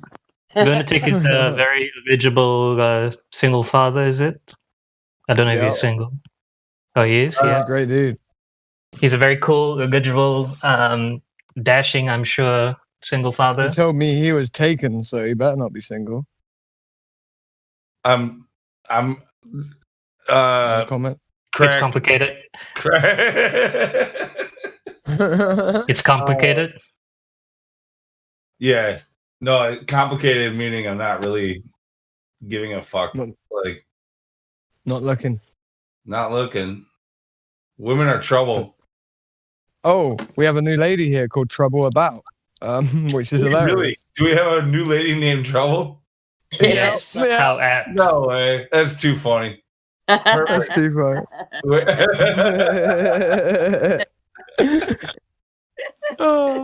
Yeah, this guy's not a prophet, just to let you know. Okay. So yeah, Trouble About. Nice to meet you. Welcome to the room. Pretty empty Thank right you. now, actually, and it's really quiet. It's usually a lot louder. Oh, that's good. I don't mind, actually. Probably a good thing. It's usually full of hours. Probably did good to get it this time. In at this time. Yeah. Well, it's quiet before everyone comes in. Who is it you said invited you? Maybe Lou will know who those people were. Well, I know Jin. Jin's been in here, but New Perspective told us to come over, and Flat Earth Dude was here earlier. I just couldn't work out how to get in here. I don't know this Flat Earth Dude. Does anyone know who that is? Anybody? No? Flat Earth Dude. I've never really. I know I've heard the name a bunch of times. I've seen him around, or I know he's got a channel, right? Like, does he have a channel? Yeah. Yeah, and he has Flat Earth Hollywood, and they used to go with Dan the Waterman. Yeah, I know. Dan the Waterman. Yeah, like I don't really follow. I don't really follow, but I'm pretty sure I've seen some of his stuff around. Yeah, you'd be nice to Trouble. She's my homegirl. Oh, there you go, New P. How you going, New P? What's up? How are you? That's all right, dude. I just popped in to say hey. I finally made it here. I'm glad to see you here. That's awesome. I'm not going to stay long, but yeah, that's cool. I was just popping in. What's up? Yes, new perspective. Yeah, we will be What's up? nice to What's up, trouble Craig? about. We'll be nice to her based on her Oh, merit. you should not check on her your channel social. out. No, of course not. But you should check her channel out. She's got some great Star Trail videos too. Oh, cool. If you would like to post that stuff, trouble about, more than welcome to. Okay, as soon as I work out how, I will. Or you, I'll do it for you. Okay. Yeah. Yeah, I've done 70 odd star trails from the southern hemisphere because there's not much. It's all of Polaris. So I thought I'd get Sigma Octantis and the celestial equator. Wait, you've got. So you Polaris found in the Star southern Trails? pole? Wait, wait. She's saying Polaris is in some of them. Are you saying that? No, I'm saying I can't see Polaris. But all the star trail, most of the star trails on YouTube are off Polaris in the northern hemisphere. So I thought I would do some of the southern hemisphere and Sigma Octantis, which is the southern pole star. Well, it's like and the more than celestial one star, equator isn't goes it? straight over my head. So all the moon and the planet go straight over my head. Like Nice, nice. Yeah. So I did the I filmed the Jupiter and Saturn conjunction, and I've done stars and all that kind of stuff. Dope. We appreciate it, man. Yeah, appreciate you sharing that stuff with us. Yeah, I think New Perspective is going to post it for us here in a sec. It's cool to posted. look at. It's posted, right? All right, cool. Yeah, there it when I is. have a There's chance our in a channel. second, I'm going to have a little look at it. For sure. Yeah, dope. Yeah, it seems like That's the cool. Southern Star Trails is a kind of a contentious point that always gets brought up They in are. debates. And it's, I mean, best I can figure is it's two rotating disks of stars that are adjacent to each other. And we have another friend that used to do a lot of really good observations, and his estimation is that he thinks there's only three stars that don't go off one direction or the other once they get to the outskirts. Like to see them separate and go 360 degrees opposite direction and then meet again at the celestial equator and go through the middle, you would have to be like out past Easter Island and get that shot in the sky. Or you could be on the other side. What would be on the other side there again? I forget what the name of it is, but it's the far other side. It's like our lands are set up so that we can never see them separate. But it seems like they're adjacent. Because I thought if Go ahead. everybody did star trails, we would be able to map the land underneath the stars. Got anything that you want? Well, And one of the that things. would make a map of where everything is. Anyway. Well, yeah, like E1 did. He did. What I was going to say is that he thinks that there's only three stars. There's three stars of Orion, and he seems to think that they disappear and don't go one direction or another, and then they reappear when the timing's right, or whatever it is, like a Pac-Man almost, where they reappear through the celestial equator. But all of these ancient sites, not only the pyramids of Giza, but there's other sites all over the world that seem to line up in that same arrangement, match with Orion's belt. And he made his map based on those calculations. So therefore, if that's correct, and that's the reason they put those monuments in that order on the land, then it would be a way of looking at the sky and seeing Orion's belt and knowing where you are on Earth, because you know where the monument is that they're over at the time. So the continents could actually be correctly mapped out if Orion's belt does match up with all of those. Yeah, because ancient Orion's sites. belt is on the celestial equator. Well, the three stars are inside the southern hemisphere, and the most furthest north of those three stars is almost right on the celestial equator. So they appear to go straight across the sky. They don't appear to curve around the two celestial poles.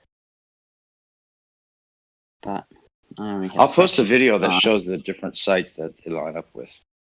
That could be a key, you know. His map does seem to work out as far as the more accurate flight path. And so it stuff like that. seems that you can see the celestial equator from both the northern and southern hemispheres, and maybe that's why they use it as like a map to get around, to navigate. That's what I'm looking for. But it doesn't line up with the equator. is the funny part. It's not the equator; it's the celestial equator. And No, the yeah, it's a beautiful thing- celestial yeah. equator. Yeah. Because the equator is the magnetic equator, isn't it? So But they would have us believe they it don't has to be match. on the. The celestial poles and the magnetic pole, they don't match up. They're slightly off.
It's funny.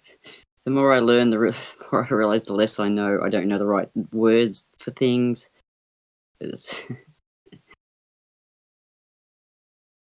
Before it was the celestial pole star. It's just I had another.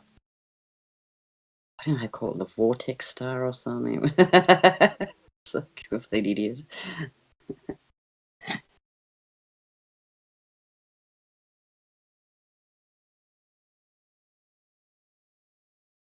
Yeah, no, you are right actually. The more you know, the more you think you know. Well, sorry, the further you go into this, and the more you realise that you don't know.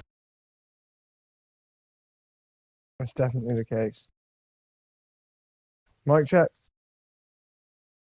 Yeah. No, that's the whole reason why you have to believe in a creator, really. Like, the more you understand how it all works and fits together, the more you know that it can't be a chance.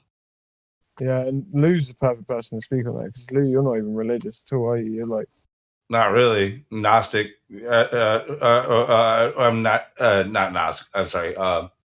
Deist. Deist, really. Agnostic, maybe, sort of deist. I don't like the Gaia channel, but I do often wonder. I mean, Earth is the common denominator, so I just wonder how much.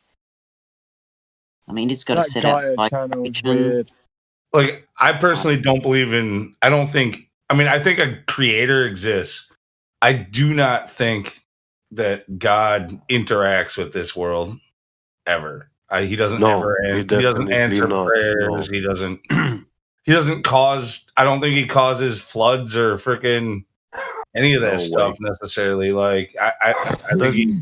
that's just the means it's weather. not God, then and that means up. it's not God. It Well, means it's no, because something if else. No. I'm saying it's created, but I picture it more of like a god who set up a 10 quadrillion fucking dominoes, and it's the best domino fucking thing you've ever seen in your life. And he knocked over the first one, and he's there watching the splendor. He's like, "Oh my god, look at this! Look what I created." Yeah, the way I see God Nice. is something like a Mercedes factory. They are building very complicated mechanical automobiles. They function, you know, But when you take it and you change the way you use it, it wasn't designed to be used like that, then you break it, you know. So Maybe, yeah. So you're saying we've broken the earth, therefore earthquake. Yeah, that would make sense to me if when we if it was refuse to, his creations has stuffed it. yeah, If there is a creator, I think that would make sense. and Yeah, I that have sort of runs in with the way I think though as well, to be honest, Lou. Yeah. Like And I see it another as thing, like a the only victim? time You know, like when someone else does this to us, it means we're victims. And Well, it fits in even with like simulation and stuff. What I was saying, crack. Like, if you were to run a simulation, you would run it with a certain set of rules. You would run it a certain way. You would run another one. You would change a slight variable to see how it reacts, and then you can isolate like what variable created what change and all that stuff. Like it feels Right. like almost like an experiment like that to me. see I'm sort of the same accord of what you just said, right, Lou? Yeah. In a way. The way I see it is like one step, I need to toke this fag a bit because it's gonna go out. That's that. You Shut got a what a up, fag? you certain trolling. I'm gonna smoke you as off with you fag in a minute. Right, no, but so No, so go enjoy your basically- ciggy. Come on. So the way Well, I see cigarettes it are is bad. like I don't condone it, but go well. Yeah, man. It's better than me killing myself, though. But no. So the way I see it is like this: God isn't interacting with the world itself necessarily, but may do it periodically based on his nature. Cannot go against his own nature. So the way that nature's laid out for me is that cannot go against his own nature, but so that would be we're given free will, so therefore he doesn't interact with what we're doing, right? But then No, but see, well, okay, go ahead. I'm not telling you your idea position. of it, so yeah. I'm not telling you your position. No, I'm I know, telling you I mine. know. I'm so- not going to tell you yours. I'm just. Yeah, it would be a bad idea. on a quantum level, if you believe in that shit, everything's so complex that they say that we don't end up having free choice because just the mathematical. You know you're exposed to certain things, and the things that you're exposed to creates who you are, and you don't have any But control. all of that stuff though is running on autopilot too, in essence, or sorry, should I say, devoid of interaction, meaning it was set on its merry way. Therefore, the way that the bird flew past my face and shatter my food, right, is tantamount to saying, well, that thing's making its own choices and its own free will. Yes, it will induce some sort of effect via myself, right? It may induce some sort of differential in the way I'm going to act next, right? Yeah, But at the same the way we act and behave is a lot like AI or machine learning. Like, there's a reason why that these machines are able to predict us because we're very predictable creatures, just like everything else. So, like, on our conscious level, as individuals, we don't understand why we're behaving in a certain way, but it's very predictable. You give a certain input, you get a certain output, and actually, I think we're not by default predictable. They are educating us, they train us, they domesticate To us be to predictable. become predictable. Yeah. So And then we set our responses. We don't even think Yeah. about it. We decide how we're going to react to something, especially after we've already experienced it the first time if we didn't react the way we wanted to. And then it just, bang, that's a reaction we get. So, I didn't think about that. But you did, obviously, because we program ourselves. yeah. you're off mute, but don't hot mic, man. Who? Who's hot micing? Neil. I haven't been on in days, so I don't know what happened. Yeah, maybe it was a hot mic thing or something like that. Just making sure. You never know. Changed my phone. That might have been it too. Neil Yeah, doesn't I mean, hot mic, right? I agree with you, Crack. Like where I said, like I don't think God creates floods and stuff. Yeah, okay.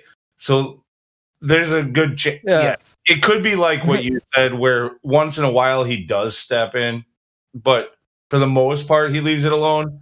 And so when you're there, like praying that you can make your bills next week, like he's not necessarily listening to that shit. He's got like right. So he's not. Let me lay that out for you. Let me lay it out for you the way I was. Well, I can before, testify that he is listening. I just wanted to say that. Yeah, so like the way I would lay that out, right, Lou, and the way I would do it without, so we can both have our ideas at the same time, right? Have our cake and eat it, as it were, right? Would be this. So he's not interacting with the things that don't wish to be interacted with, right? So he can't go against his own nature. He gave you free will. He gave I free will, right? So I look crazy right now. I'm on a headset talking about God in a supermarket. That's fucking always a good look. But so, yeah, so he's not interacting with your shit because he can't go against his nature. In my eye, this is the way I see it anyway. So if you were to suddenly change your opinion on that, which would be like, oh, okay, I'm going to allow God to interact with me as an individual, therefore I would be given over permission in order for God to intervene in said life, right? Then that's when it starts to change slightly, in my estimation and opinion. But other than that, I don't believe God's interacting with things at all, because he cannot go against his own nature, and he set it out pretty clearly, in fact, saying that I basically will allow you to have free will. I think if there would be a divine creator, he would probably set out a pattern, and it would be perfect, and everything would work.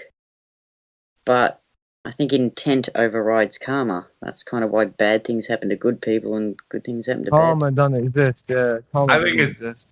Wouldn't it be boring though if everything was perfect? Craig, Maybe that's what happened too. Yeah, they say that, don't they? Craig, you mentioned the whole free will thing. I would argue. I know we all think we have free will, and it you can point to dozens of reasons why. Millions, a multitude of reasons why. Right.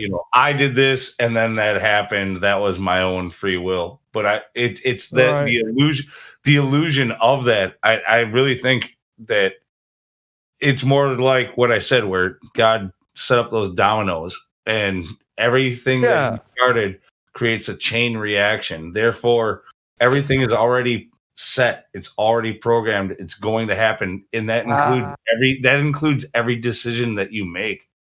But what about the placebo? That's pre-fated shit. That's what warrior cultures are based on, my friend. That's what that's essentially what would be the Viking way of looking at life. That I cannot change a single decision I make, but I feel like yourself that you've made decisions that you've changed, right? I get your point, but then that would lend credibility to the idea of an all-seeing God as well. But if God knows the outcome, that's the only way. If God already knows the outcome, which if you're going to believe, right? Like every religious text, but that's not what I believe.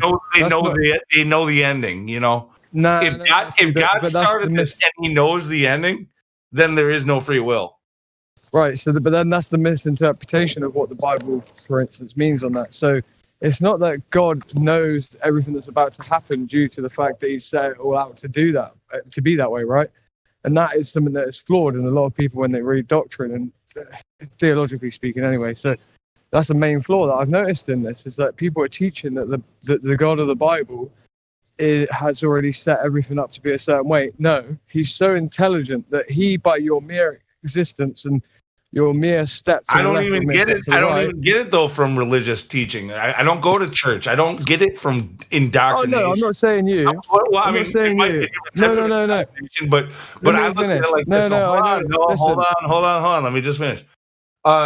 It's just that if you do, like, let's say if you're gonna go like not word for word strict on every single verse of the Bible, but if you look at the beginning and you look at the end, okay, like creation. Yeah. And the end, like all these prophecies, there's prophecies that pop up throughout the middle too, like in Daniel and stuff like that. But if all this stuff is already known and then it happens, that means that every step in between point A and point B A and C, B was already known. That's But what I was what if about it to wasn't explain. known? Wait there, 1 sec, because this is between me and Lou. 1 sec. I'll be very quick. Right. So that's what I was about to explain to you. Right. Who are the people making said things happen? The people that are making said things happen, right, are the individuals that have agreed to step on the very steps that he has set out, the creator, or they've decided to go against the creator, and therefore they're already on a trajectory that can be inculcated and changed because it's involving things that he created that are of a different nature, i.e. the things he didn't allow to have free will, i.e. angels, fallen ones, in fact, even, right?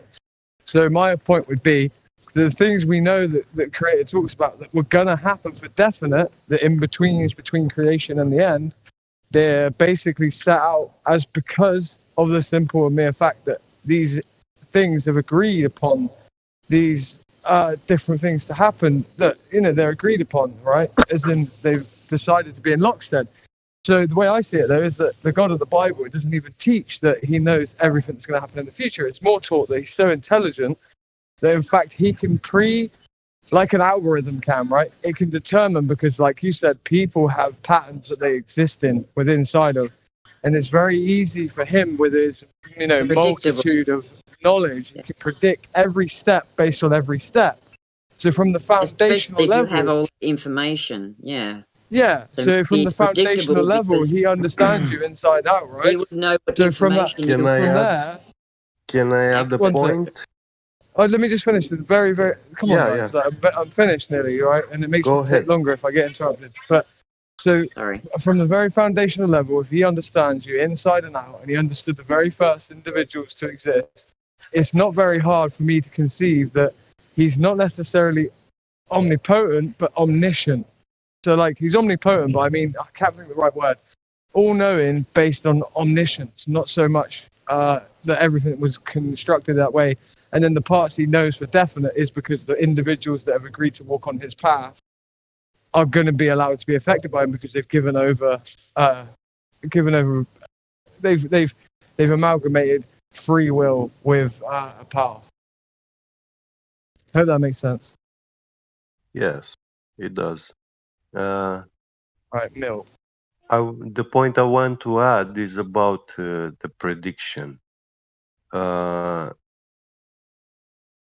I like to think of the Holy Sacrifice Son given name, his new name, which was written on a white stone, and it was given to him, to the Lamb, on the day of his second coming. This day is in the future, in our future. But for God, that day is just now, like every other days. They are all now. For us, that name does not exist, and we cannot pronounce it because it literally does not exist, because God has not spoken it yet. That's why it doesn't exist. But when the Holy Sacrifice Son will speak that name will automatically, by default, it will exist and it will have the meaning which But this is a male god. it has. Yeah. Was God ever female? Or was it always male? Sorry? God's nature doesn't need to be understood in that way, though. Male or female, I don't think. We think of God as a he, but God doesn't take a physical form, so yeah. Like God's expression of a physical form was Jesus, right? Like, but that was not his form, or it wasn't God. No. Yeah, that wasn't God, right? Wasn't his form. His or her, whatever. Like, there is no his or her. We don't even know how to even freaking. All of a sudden, this about it. This becomes the whole transgender thing. We don't even know how to categorize like something that doesn't reproduce with. No, like, I've always had a problem with God being male. Like probably because I'm a female. Yeah, of course. It probably is because you're a female. Yeah, I get a bit offended. It's like, why is he always a he? It's a good thing you noticed that instead of just sort of being like, nah, just dissuade the whole thing and push it off because I don't know why. God is an entity. God is an entity, not a physical thing, right? So like God doesn't isn't a physical shell like you and me. God doesn't have genetic organisms necessarily. Like like most likely. Well, I think the Holy Sacrifice Son is the embodiment of God into the man. So he physically came in our realm to speak with us like man to man, and give the knowledge. But his true power is the spoken word. He's not manifesting with physical strength. This is the he Hydra does have Collider. it. Yeah, he does have it, but he doesn't need it because the most powerful, the greatest superpower he has. Is I the agree with spoken that word. because Yeah. I agree with that because of the bastardization of said words into even with the Big Bang, for instance, right? Yeah. What do we see? Yeah. We see the Big Bang, and we also see the Hydra Collider sort of running in tandem with that exact same methodology, which is God spoke us into existence using acoustic sound, using. Have you seen the star in a jar? We are but dirt and ash, which would be carbon, right? And man is Also, made of clay. But me and Lou are being terrible moderators right now. I'll be honest. Like, we should get back to flat Earth soon. Like, we'll try wrap it up shortly. Sorry. I love the way the side chat goes most of the time. I do. Me and you are bad for it, ain't we? No, dude. Like, do we have any Globers here that want to defend their ball? Exactly. Let's ask. Anybody? Nah. All right. Let's go. Okay, then we're all good. Nobody.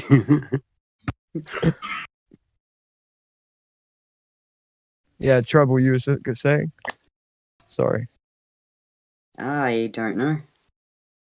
I'm sorry. You're like. It happens, doesn't it? It's like, no, I forgot those words I was about to say. Yes. What words? I wouldn't know. Oh, that's why we're doing words. Oh, there was a star in a jar. How sound creates light. In that experiment, anyway. You've seen that one, haven't you? I don't believe so. Star in a jar. It's so they put a bubble of air inside a vacuum flask of water, I think it is, and then they apply sound to it, and the bubble expands and contracts, and then expands, and then it collapses and creates a star. Like, interesting. Solar illumination. So it's almost like God said, "Let there be light," and there was, because God would be thought, move, Well, said, when there was light, sound, created light, and bang, there's the star. Yeah, sorry. Pop went the weasel. Yeah. It's a solemn luminescence. Yeah. I could probably. Did you get past? Sorry. I could grab a link. I'm just not sure how. I might have to get on my laptop. I don't know how to share stuff on my phone. Well, if you're signed into your Discord account on your laptop, right? You can post it in the DM to someone that you know on Discord, and then when you come back on your phone or whatever, you can share it straight from there. Obviously, that would be the normal thing to do. Yeah, I also did point that a couple of weeks ago about the sonoluminescence to explain the stars in the sky. They most likely are that. And even life itself, it begins in water, in a liquid. In the womb of the mother, you have this fluid, which is water, That's when it starts, life. You've got to have this bubble of air. Like when you look at the experiment, I mean, it's got a container, got water, I posted a link of the bubble of air, and somehow sound had to come in from the outside, that would be God, I'm guessing. Frequency, when we turn an amino acid into a protein, Actually, the way you accelerate that is through a form of conductive electricity or frequency, which is what we see inside of the womb as well, actually, with the amniotic fluid. Amniotic fluid being something that's very permeable to electromagnetic frequency, which is interesting. Ah. I look fucking crazy right now. I'm talking about this stuff like in the shop with a headset on. Oh, that's great.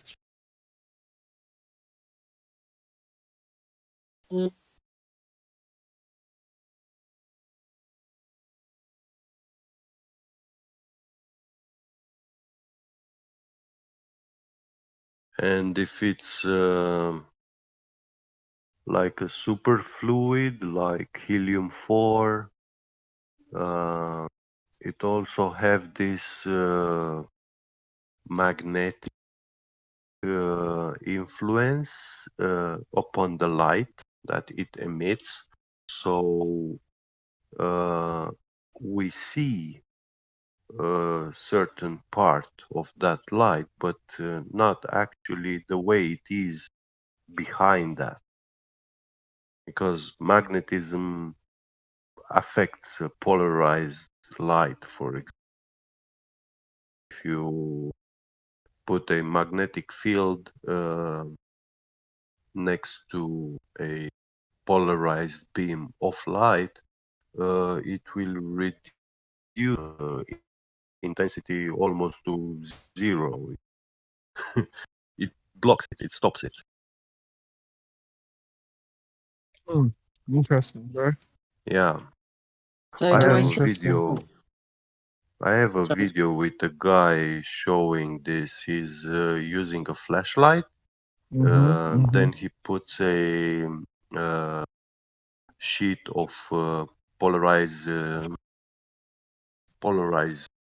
transparent, semi-transparent sheet, and then a jar with olive oil, and he sinks in this jar a coil, and when he applies electric current to that coil, you no longer see that light flashing, through the coil's hole. But the flashlight is still on, and when there is no electricity running through the coil, you can see it's shining. Yeah. You can stop light with magnetic fields. Yeah. Did you know that the speed of buddy. magnetism is the same as the speed of light? Like they say nothing's faster than the speed of light, but they don't say. Did you know that they said the speed of equals sound is quicker than light recently? Oh, really? Sorry? Yeah, they tried to say that the speed of light, that sound is faster than the speed of light, which is actually a complete straw man argument, because what they did was they got a piece of material or a piece of crystal, which is the hardest material known to man, right? Diamonds, crystals, all of these types of things, right? So why it's a straw man argument is because obviously it goes as follows, right? And you'll see the folly therein within inside of this straight away. Oh shit. 1 sec, sorry guys. I'm in a shop and okay. I went to go get bread. Yeah, I'm like, take no, your I can't find time. the brie. Where's the brie cheese, man? Give me the brie. Oh, I found it. Grab some bread. So the argument as follows is they hit the crystal, right, with sound, with a sound wave. But much like if you were to push or tap anything, right, with, you hit a piece of glass with a piece of a fork, right, the vibration is going to be instantaneous movement, right? At the end the part. kinetic energy is transmitted, yes. But because they started off this reaction with sound, right, they're certain that sound travels that quickly, but it's like because it was instantaneous. Yeah. All right, love. Can I grab one of those bags, please, this buddy? is like on a pool table.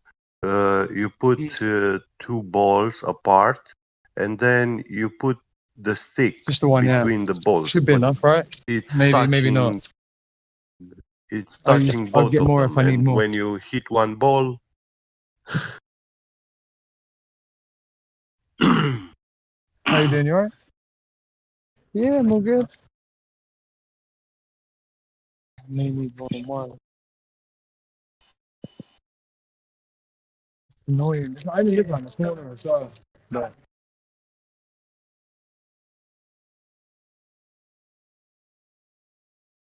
Have you seen the globe experiment of rotating sphere of water in microgravity? it should work. Actually. Should be able to. And they've got this drop of water or whatever it is, and it's spinning, and they put tea leaves in it, and the tea leaves go to the outside of the sphere, and the air goes to the middle, makes a vortex while it's spinning. And this is them trying to show that, this proves that it's a globe. Thank you. But to me, it kind of proves that if Earth was a ball in space, then the middle would be filled with air, and all the stuff inside it would be splattered up against the outside of the ball thing. How much is it? It's very cheap. Sorry, guys, I know I'm hot micing in the chat right now. I just can't unmute myself. My phone's tucked away. It's okay.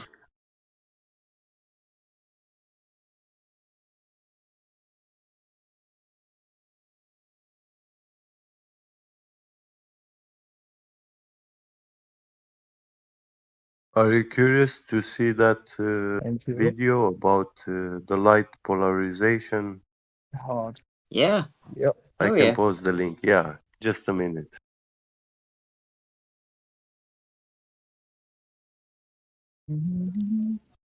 Mate, it's too hot to wear these masks on.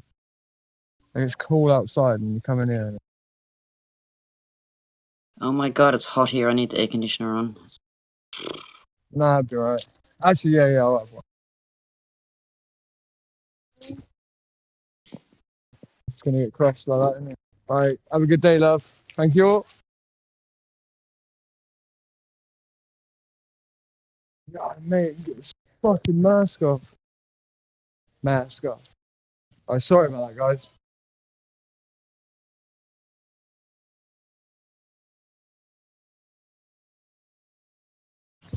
Yeah, I posted it.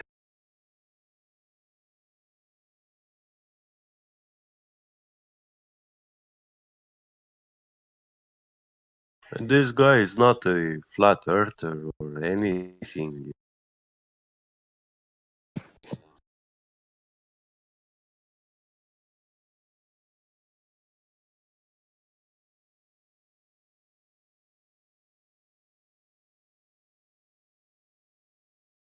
But he shows how magnetism directly affects light propagation through a medium.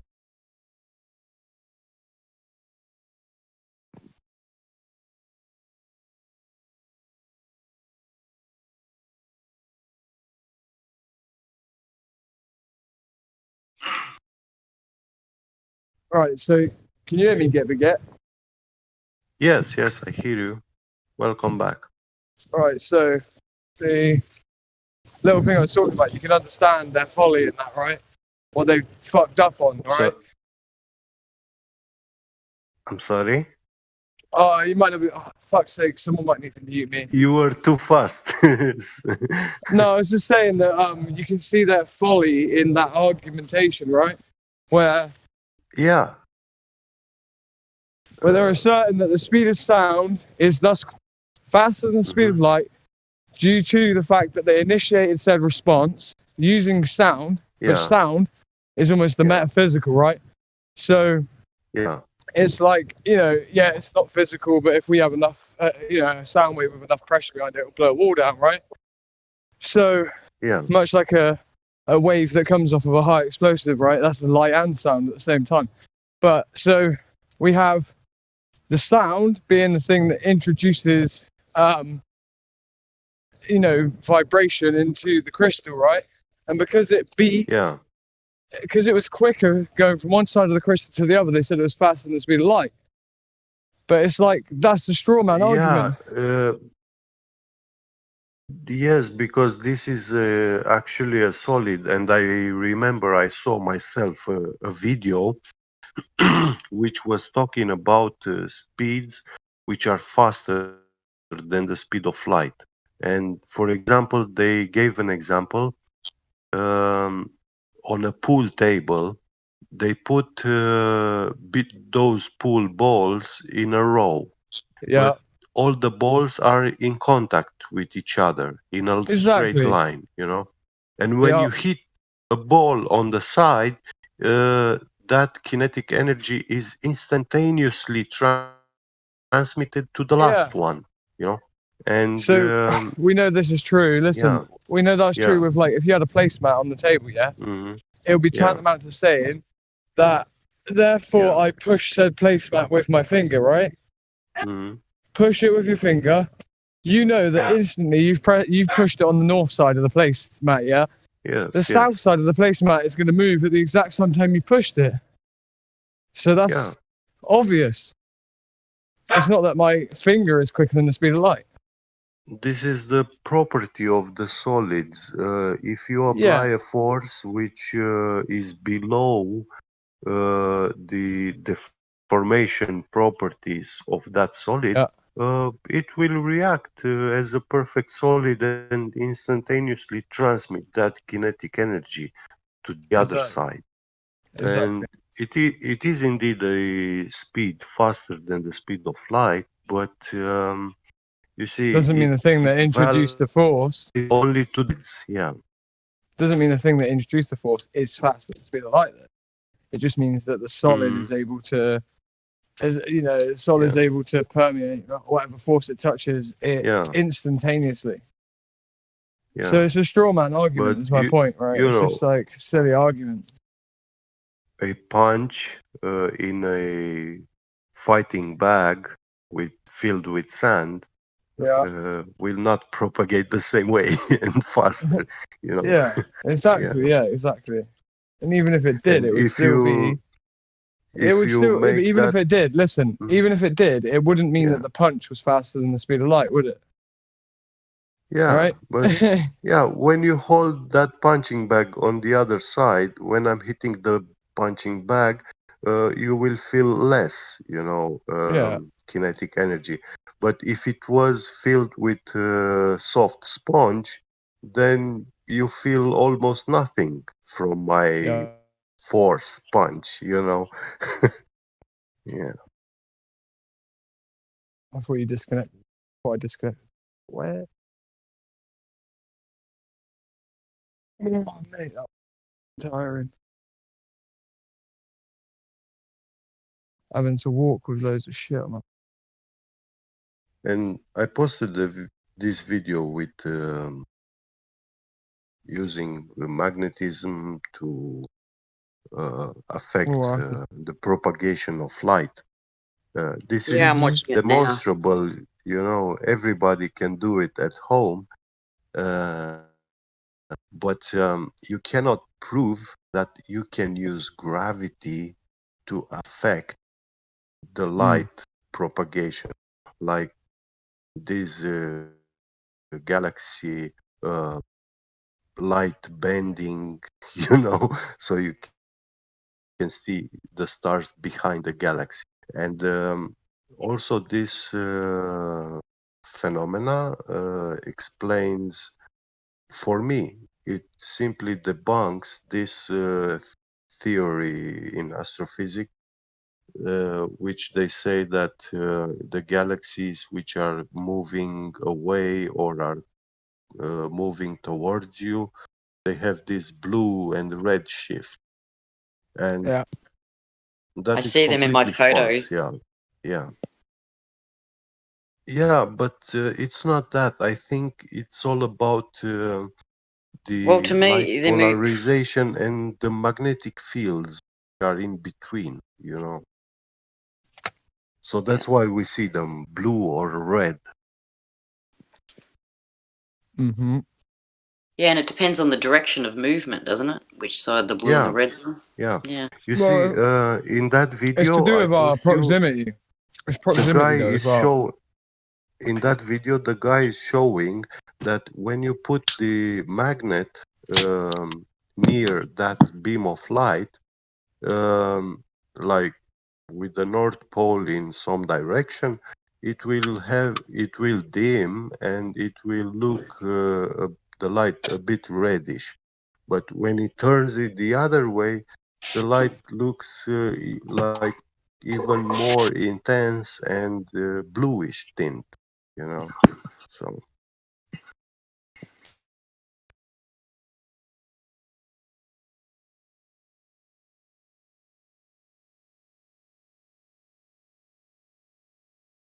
Sorry, I just keep muting because I am making noise, but every time I do it makes a tink.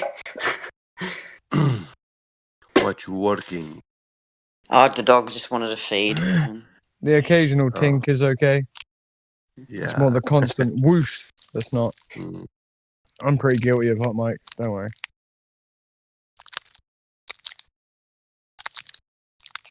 Yeah, man. Like,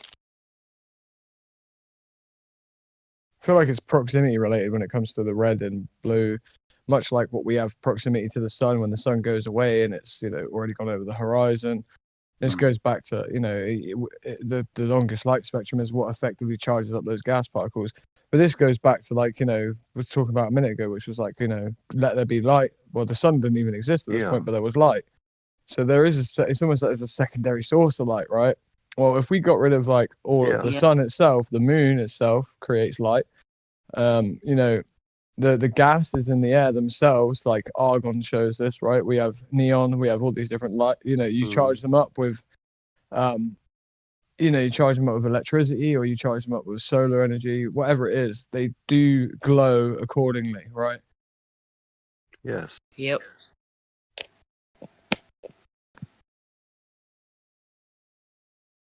I'll be right back. Well, I guess there's different kinds of light, isn't there? Sorry? There's different kinds of light. That's with a question mark. Oh, yes. There sure are. I mean, the light of the moon is very different from the light of the sun. They cannot come from the same source, because one is warm light and the other is cold. And then you got UV and all the other spectrums of light as well. Yeah. Not quite as straightforward. The more you get into it, you realize it's not as straightforward. It's quite complicated, complex. And even I looked at this laser technology. The hot lasers, they are a certain kind of technology. You build them,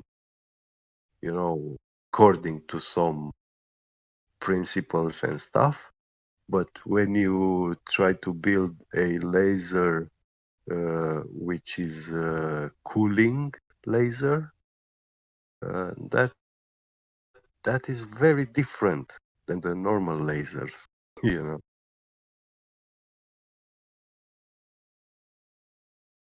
I just got a message on my screen from Discord. Did you know Discord's birthday is the 13th of March, which is like tomorrow? It's like, what? Yeah. Funny. I didn't get that. No, now it's gone. I don't know what that was.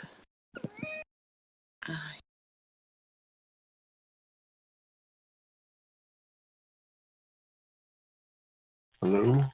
Anybody ready? It's kind of wicked saying that Discord has a birth, because it's not alive. It has a birth. Yeah, these scientists like to take life away from the stars, but they give life to these, artificial intelligence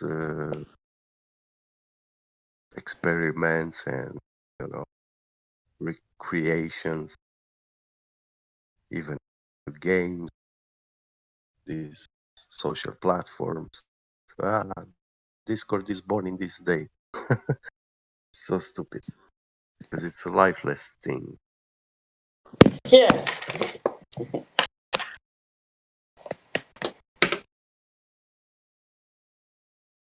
What would you call it? It's creation day, anniversary day. Yeah. Yeah, 'cause that's what an event is. It's an anniversary. No birthday for them. With this nanotechnology and stuff, I think it will be interesting to study the way life starts, like in a mother's womb, Well, that having star some in a kind jar, of it makes you wonder, were there just bubbles that's not happening everywhere? I if know you that's not do it, realistic. it's abominable to do it in a jar. Yeah. I But, will not like agree with that. they say creation is, like some different versions. It could be this big bubble that just sort of reproduces itself and slowly spreads out. And from the star and the bubble, it's like, maybe, I don't know. I'm pretty certain that it must be also a luminous effect when life begins in a mother's womb.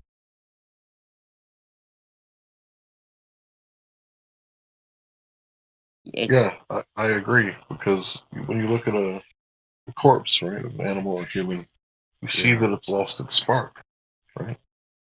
So Yeah. sperm and an egg by themselves, they don't have a spark. No. So when you say They that it's need the luminous, movement. Yeah. you're Mm-hmm. definitely the nail on the head, metaphorically, but does it actually create light, even if it's not visible by the naked eye? Does it actually illuminate, Yeah. like physically? Yeah. It's interesting, bro.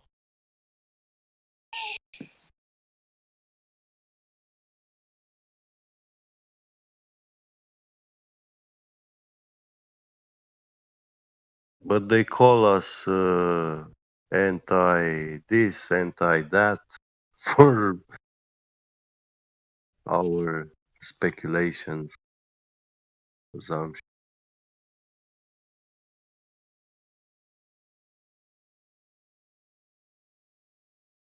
I love the way We stars only sometimes look like frequency patterns.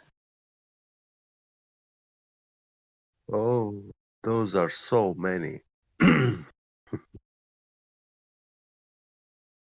And there is very complicated technology in this domain field, but most of it, the most important, is actually very, very basic. They can do mind control and stuff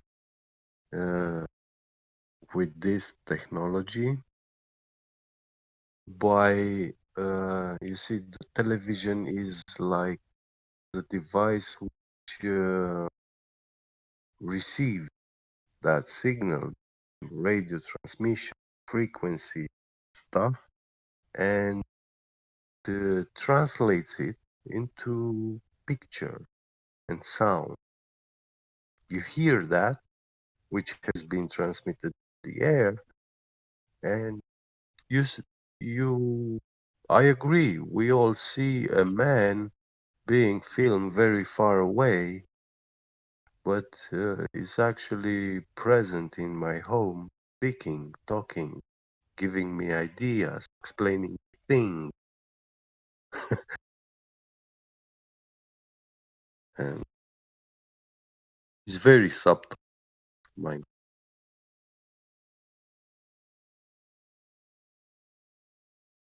Like, we don't even have to go to those kind of technologies which people say, oh, they have some antennas and they can affect your brain waves, manipulate all your thoughts just by that machine. No, they don't need to do that. They just broadcast a TV show, and when you're watching that TV show, you're being influenced exactly how they want.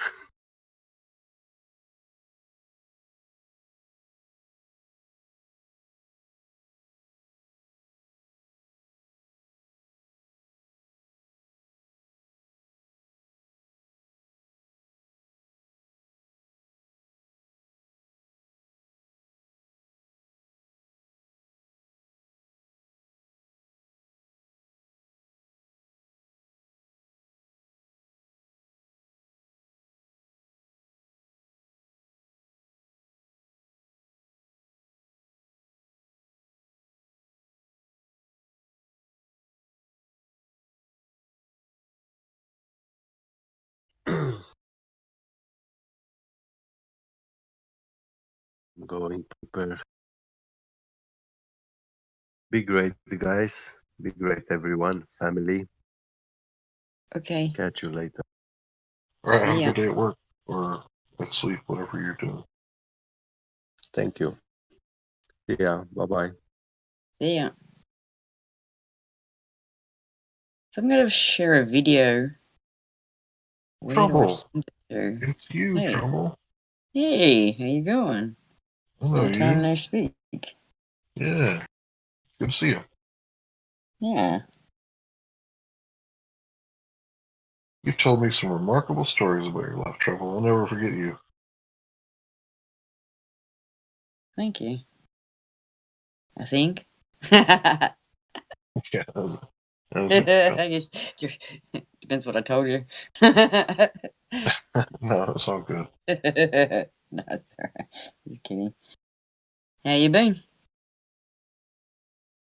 Good, man. Good.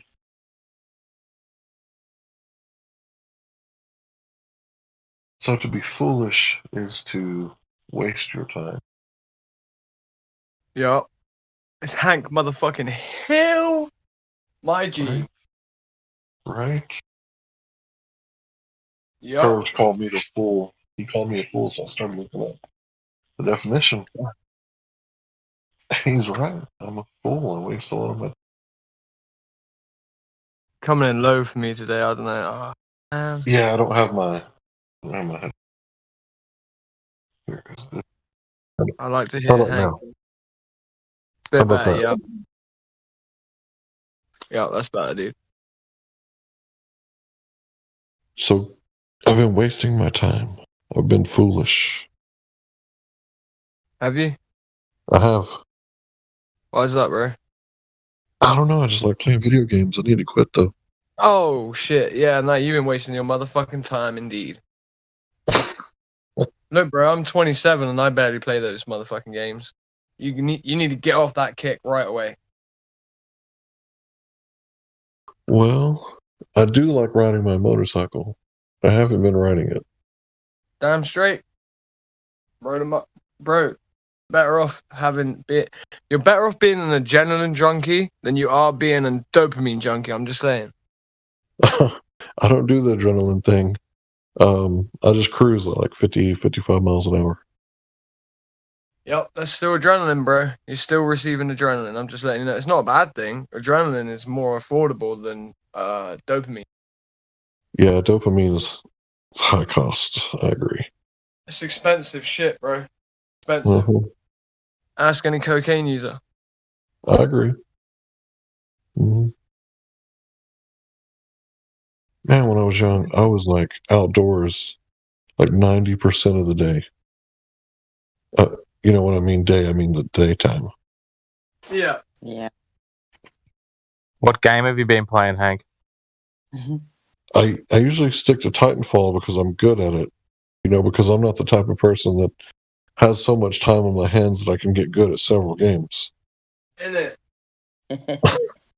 That's how I got out of gaming. They banned my favorite game. Well, not banned it, but they like they got rid of it to like develop Fortnite. There's a game called Paragon, and then I was one of the world's. I'm in the Gamers Hall of Fame for Gears of War, the first one. I was one of the best players in the world on it, if not the. Damn.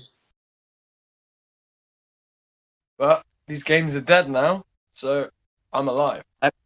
I played a game called Dragons of Atlantis, and I sucked at it. I think my troops just splattered everywhere every time. I'm addicted to a game called Texas Hold'em. What? Gambler man. I know a prostitute called Texas. Does she hold them for you, bro? It's got me by the balls. Just got to give it up. Let's be honest. What a waste of time. Yeah, maybe I should get a second job and stop playing video games. Yeah, amen to that. That way I can invest a little money. Figure out a way of living self-sufficient off-grid. Spend your time. Make allotted amounts of time that you have to try and achieve that goal. I don't have much time, do I?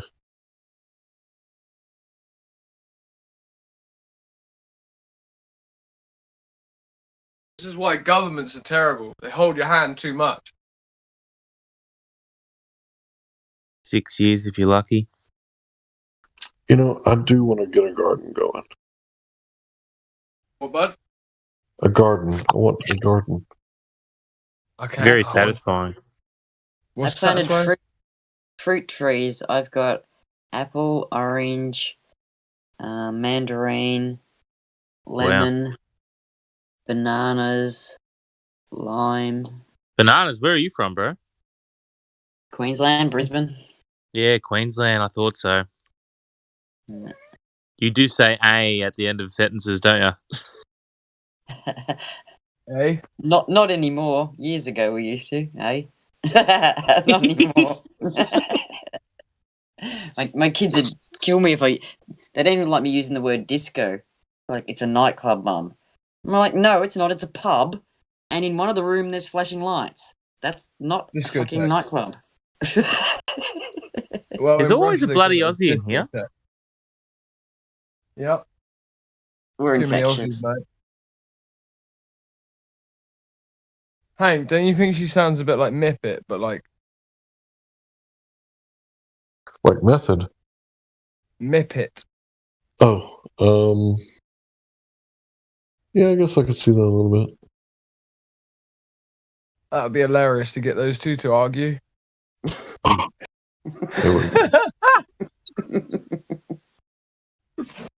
I'm trying to remember the stories that Trouble has told me about her life. That's definitely not Miffit, though, right? No, that's Trouble. I know Trouble. All right, thank fuck for that. For a minute, I thought you were just pretending to be FE and you were actually Miffit. I seem to remember she told me some stories about brain damage and overcoming. Yeah, I'm 9 years into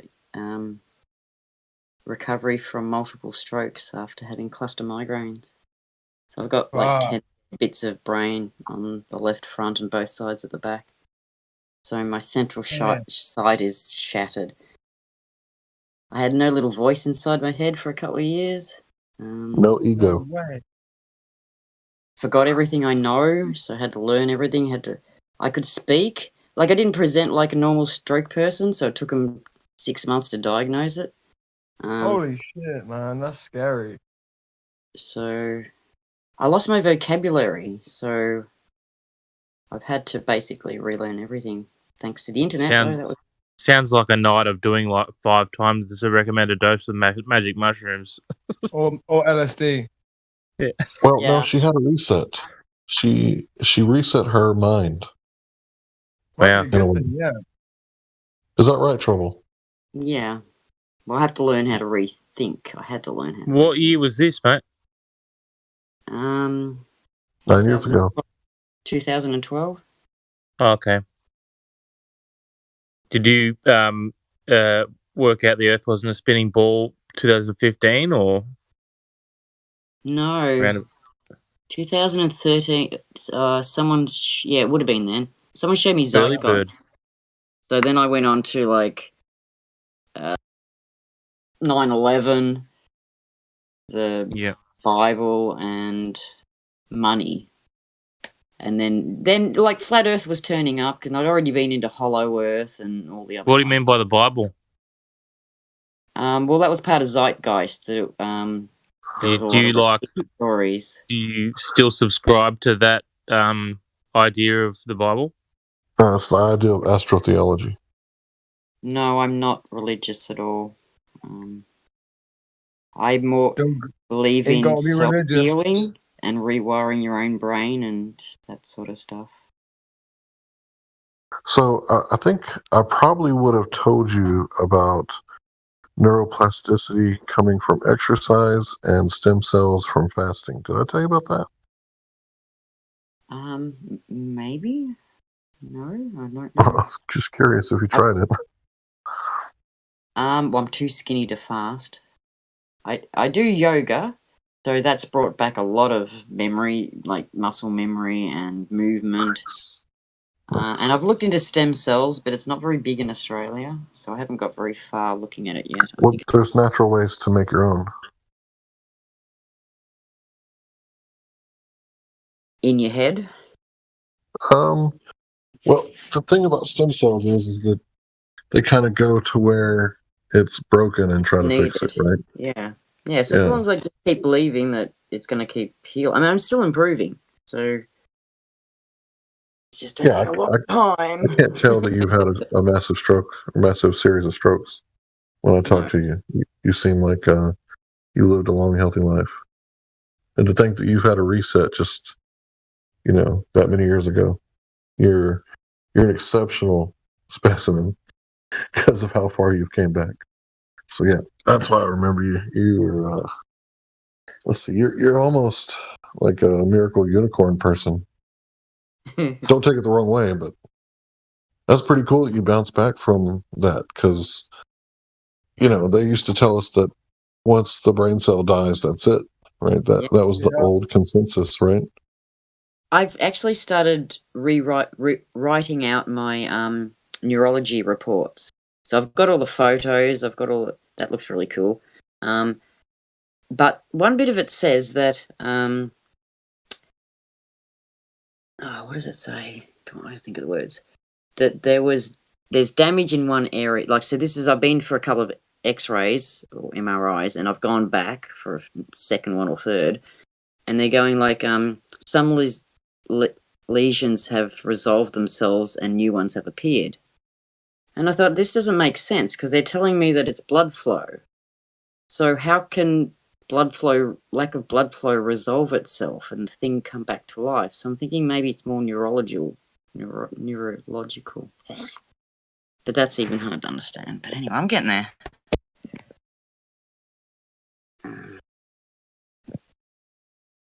Do you That's why drink? I think. Do you filter your water for fluoride? Yeah. How long have you I'm been not doing that for? How long have I had that water filter? I have no idea. A few years. But it definitely filters fluoride, not just like a general filter. Yeah, it does heavy metals, and I'm not sure about fluoride actually. Yeah, you got to get the No, it does fluoride the heavy out. I would say. metal. Yeah. For brain stuff, usually fluoride is very important. Blood circulation. Yeah, so I would say get rid of the fluoride, improve blood circulation. I think you should be all right then.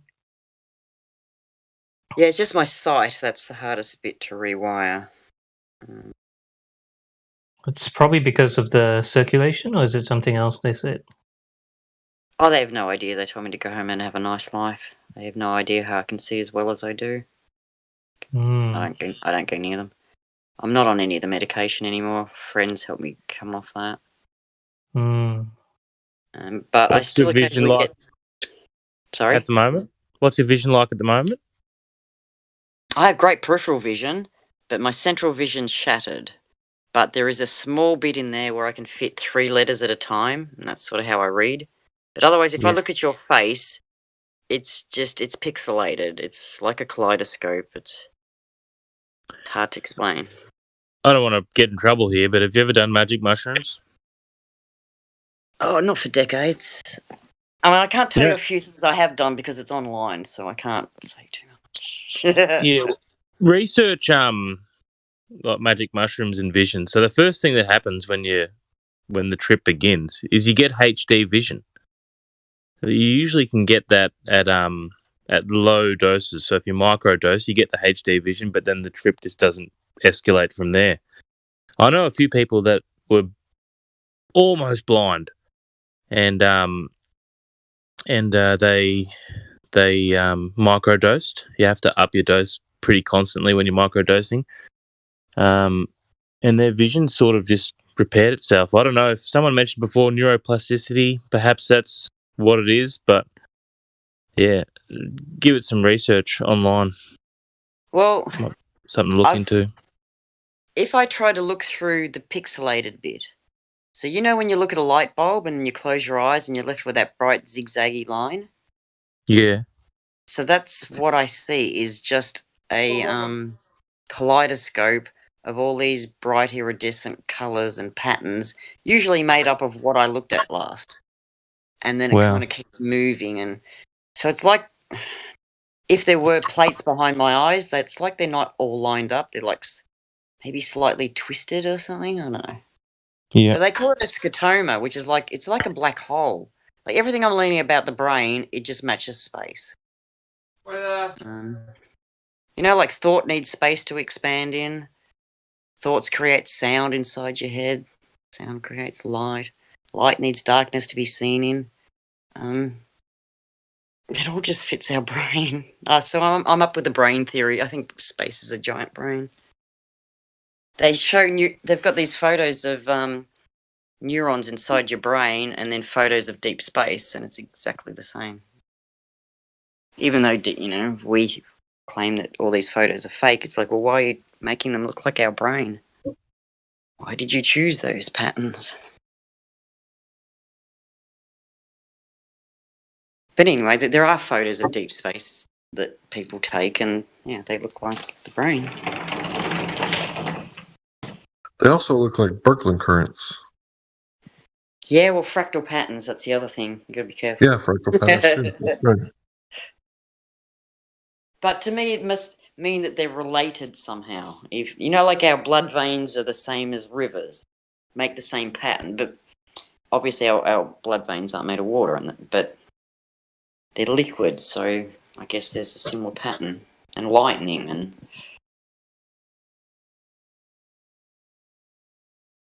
similar vibration or frequency or, I don't know, energy. Just in a different form of matter? I don't know.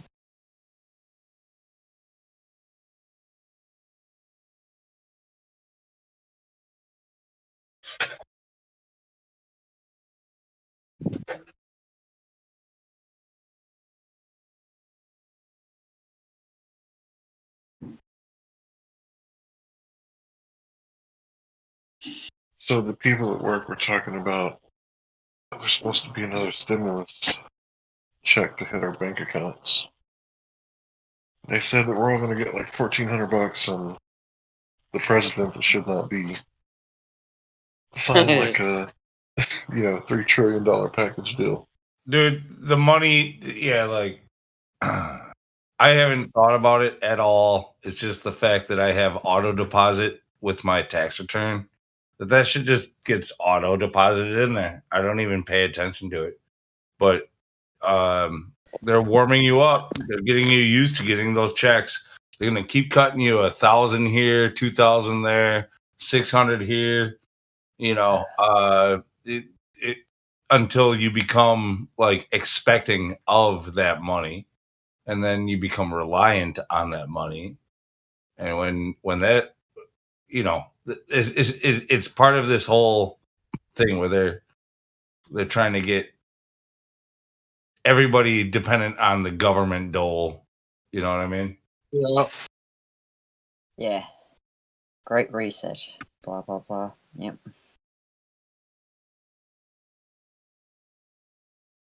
I resent the money. I really do. I ain't gonna lie. I mean, I don't like. I do too. I do too, to a certain extent. But like, on the other hand, like, you'd be a fool not to take it. I don't even know how you could not take it. It just goes there.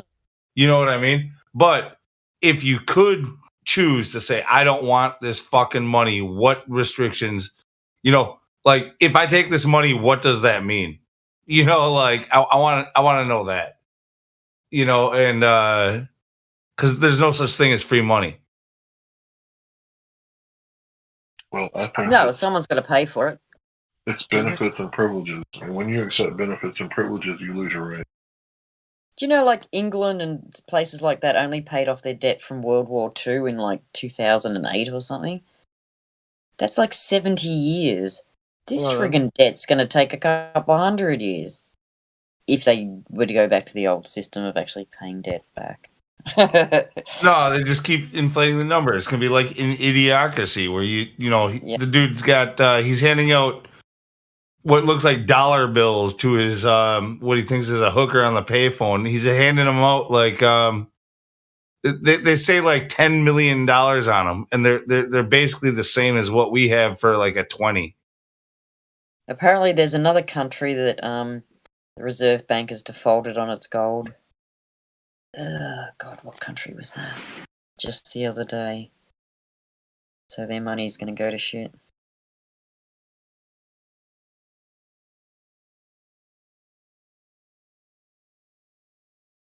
I saw an article recently about how with Biden in office, that the poorest 20% should expect to see an increase in income of 20%. So if the very lowest 20% get an increase of 20%, that means everything else goes up at least 20% also, right? So at least there's going to be people that are going to take advantage of it. It's going to be different in every topic, like houses, food. It's all going to be different depending on what's going on how much supply there is. Well, they keep cutting down the supply, so that also will drive it up farther. But if they're saying that the lowest 20% are going to expect a 20% income increase, and these are the lowest 20%, let's be honest, they're people who don't work for a living. So whatever they're getting now from the government, expect that to go up 20%. So it was below the poverty line. So, like, disabled people, elderly people. They're just bringing them up to the poverty line. That's how far behind they've kept them. So someone's like